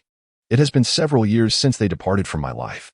Had it not been for the woman at the Yun family, who mentioned my mother, perhaps I would not be feeling this profound sense of loss now. Life can be ephemeral, leaving one with a sense of unfinished business. And that is precisely how I feel at this moment. May I pose a question to you? If, hypothetically, I were to become utterly malevolent, instilling fear in others merely by the mention of my name, would you abandon me then? We have shared so much time together. Yet I have never inquired whether you have ever regretted marrying me. If, hypothetically, I were to change from who I am now, perhaps you would indeed consider marrying me to be the gravest error of your life. In truth, I hold a particular admiration for those women who dedicate themselves to nurturing their families, yet I am acutely aware that I am not such a woman. This recent upheaval within my family has only clarified my true calling. However, rest assured, when I achieve the success I desire, I will repay you tenfold." though I understand it may be difficult for you to trust me at this moment. Xiaoyu, upon hearing Yunting's words, felt a sense of bewilderment. Why? She wondered, was he reflecting on such matters? Yet, despite her curiosity, she hesitated to voice her thoughts. After some contemplation, she replied, in truth, you are the bravest woman I have ever encountered. Each time you find yourself in a dire situation, you rise with unwavering strength. I have witnessed countless women, yet none possess your remarkable resilience. Do you recall the day you proposed to me? I assured you then that marrying me would never lead to regret. And I vow to uphold that promise for the entirety of my life. As for how you may change in the future, I cannot predict, but I must confess. I have a fondness for strong-willed women. Such women evoke my deepest compassion, which is why I readily accepted your proposal and embraced the role of your mistress. Yeah. Chapter 76. Hold me tight. I am equally delighted that you chose to marry me. Without your presence, I might have faced a solitary life. As you aptly stated, life is indeed fleeting. Pursue your desires and live as you wish, for that is the vision I cherish of my woman. Should you become as frail as others, I fear divorce would loom on the horizon. Fortunately, you are unlike them. When Xiaoyu reached this point, she suddenly broke into laughter, realizing that perhaps this was the only way to bring joy to the woman beside her. Over time, she had unconsciously begun to regard Yunting as her own child. Witnessing her happiness filled her heart with joy. As for Yunting, seeing Xiaoyu laugh dispelled the shadows lingering in her heart, for it seemed that solitude with this man was the only time she felt truly at peace. Despite the myriad of worries that plagued her, the mere sight of him sent those troubles to the farthest corners of her mind. As time passed, Xiaoyu exhausted all her efforts to elicit a smile from the woman before her. With Yunting's laughter, the atmosphere within their home gradually lightened. At that moment, Xiaoyu spoke up, my dear wife, please do not harbor anger any longer. Your laughter should have been an easy feat to achieve, yet here I am, having to try so hard to see you smile. Alas, I shall treat you tonight. Let us dine at a nice restaurant as a date, shall we? After all this time together, aside from our marriage license, we have yet to enjoy a meal out together. I must confess, I am quite weary and do not wish to cook for you any longer. What do you mean, Mr. Xie? It seems you are not reluctant to cook, but rather that the kitchen is devoid of ingredients, she teased. When did you become so smooth-tongued? My dear wife, you must have ventured into the kitchen upon returning home. For how else would you know of the lack of food? Here I was, trying to charm you, and you were merely playing along. Very well. I shall not hold it against you. For the sake of your earlier outburst, will you accompany me for a meal? The pantry is truly bare, and if this continues, I may waste away. How can I maintain my dashing good looks if I grow thinner? You might end up introducing me as your elder. Yunting had also wished to dine out, as it had been ages since they had visited a restaurant together. Yet, witnessing Xiaoyu's expression, she felt a pang of sympathy. Perhaps it was due to his recent exhaustion. He had visibly lost weight, transforming from the boy she once knew into someone quite different. She wondered just how demanding his work was to have such an effect on him. If she insisted on going out to eat, he would likely consent. But as his wife, she felt it was her duty to consider his well-being. I am sorry. Had you not reminded me, I would have forgotten why I was here. I used to enjoy these snacks, but it has been ages since I last visited a supermarket. Seeing these items brings back such fond memories. As if I am reconnecting with family. That is why I impulsively gathered a few. You know, although we are quite affluent, my parents and grandparents were often absent due to work, seldom sharing meals with me. Whenever hunger struck, I would resort to snacks to fill my belly. Over time, they became an indispensable part of my life. Whenever I felt hungry, I would indulge. However, since you have advised me to return some, I shall do so, as I cannot consume all of this alone. It is not beneficial for my health, as you mentioned. Who would have thought that a boy like you would take such care of your body? I had assumed you would be more carefree. Yet your meticulous nature comes as a delightful surprise, Yunting remarked. Upon finishing her thought, she hurriedly retrieved some snacks from the car. Just as she was about to put them back, Xiaoyu intercepted her. Let us not worry about that this time. Since my wife enjoys these treats, we shall take them home, but do not make it a habit. If you wish for more next time, simply tell me, and I will look up which snacks and desserts are healthy for you. I meant no offense. I only want what is best for you. While enjoying food is delightful, your health remains paramount. You understand my sentiments, I trust? Xiaoyu's intentions were genuine, yet he was taken aback to learn of Yunting's childhood struggles with familial affection. Had it not been for this void, perhaps she would not have developed such a fondness for these snacks. Gazing at the woman before him, he felt an overwhelming sense of sorrow. This girl, throughout her life, had encountered significant shortcomings in both her living conditions and familial affection. Countless days and nights had passed with only disarrayed snacks to quell her hunger, devoid of a warm bowl of rice. As he contemplated this, Xiaoyu cast a glance at the girl in front of him, his heart aching involuntarily. Yunting, noticing Xieyu's concern for her, felt an unfamiliar discomfort. Though her parents had departed early, the love bestowed upon her by her grandfather had long surpassed that of her parents. However, since her grandfather's illness and subsequent passing, she had not experienced such care in a while. The sensation of being cherished was indeed refreshing, yet facing this man, she hesitated to greedily seek more. She feared that wanting too much might lead to disappointment. Chapter 77. A lonely old age. Let me handle this, Mengjia. I was the one who needed to go shopping. I would feel quite embarrassed if you ended up spending money on me. The two women, Meng Hong and her university classmate, Miao Zi, were present. Meng Hong's parents had invited Su Xiaoyi and In Xiaoyi to their family gathering, naturally bringing along his companion, Miao Zi. Although it was Miao Zi's first meeting with Meng Hong, she recognized that Meng Hong's background and capabilities could greatly benefit her future, prompting her to seize this opportunity to flatter Meng Hong, almost laying bare her heart. While the family awaited their meal, Miao Zi expressed a desire to purchase a few items. Although Meng Hong feigned indifference, she felt reluctant. She wanted to spend quality time with Su Lingma during the family gathering, yet, as it was Miao Zi's first visit, she couldn't refuse and thus accompanied her. After some time of browsing, they stumbled upon a particularly large supermarket. As they approached the checkout, Meng Hong reached for her wallet, intending to settle the bill. But Miao Zi interjected. Place everything here. I shall cover the expenses. Your kindness in bringing me here is enough gratitude. If I were to ask you for money, how would I face you? Upon hearing Miao Zi's words, Meng Hong merely smiled faintly, retracting her wallet. Thus, Miao Zi paid for all their purchases. At that moment, Miao Zi spotted a familiar figure, and her grip on Meng Hong's arm tightened involuntarily. Feeling the sudden pressure, Meng Hong turned to follow Miao Zi's gaze. Upon recognizing Yunting, a pang of pain surged within her. This woman seemed to haunt her, appearing wherever she went. The last encounter in the hospital had stirred a flicker of goodwill, but since learning of Su Lingma's clandestine calls to Yunting, her feelings of animosity had intensified. Noticing Yunting standing beside a man, Miao Zi softly asked, "Do you know that girl? Why did you react so strongly upon seeing her? You nearly hurt my arm. Is there some history between you two?" Meng Hong, observing Miao Zi's unwavering gaze on Yunting, pressed on.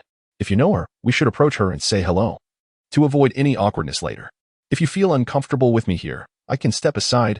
I wouldn't want to disrupt your mood." Miao Zi, unable to conceal her recognition of the woman in question, smiled subtly. "How could I not know her? I merely find her strikingly beautiful, wanting to steal a few glances. Though we are both women, I cannot compare with her in figure or looks. She has that radiant, charming man by her side. She must be exceptional. If I were a man, I would undoubtedly find her captivating." Meng Hong, hearing Miao Zi's words, was suddenly reminded of Su Lingma's recent behavior. His indifference towards her was perplexing, and each outing was marked by his distracted demeanor. The cup she had spotted in his room, which he had not discarded, was likely a gift from Yunting. The realization intensified her resentment towards Yunting. If not for her existence, perhaps Su Lingma would not have changed so drastically. Meanwhile, Yunting and Xiaoyu remained unaware of the two women standing nearby. After selecting their items, they proceeded to check out. In the midst of this, Xiaoyu recalled something and instructed Yunting to wait for him. "Stay here while I handle a quick matter. Do not move. With so many people around, I might lose track of you." Thus, after completing her purchase, Yunting stood waiting for Xiaoyu, oblivious to the approach of the two women. She could not have anticipated encountering them again in such a setting. Had she known, she might have chosen a different location to shop. In that moment, not far from them, another couple strolled hand in hand through the supermarket, an image she had once only dreamed of, now a reality.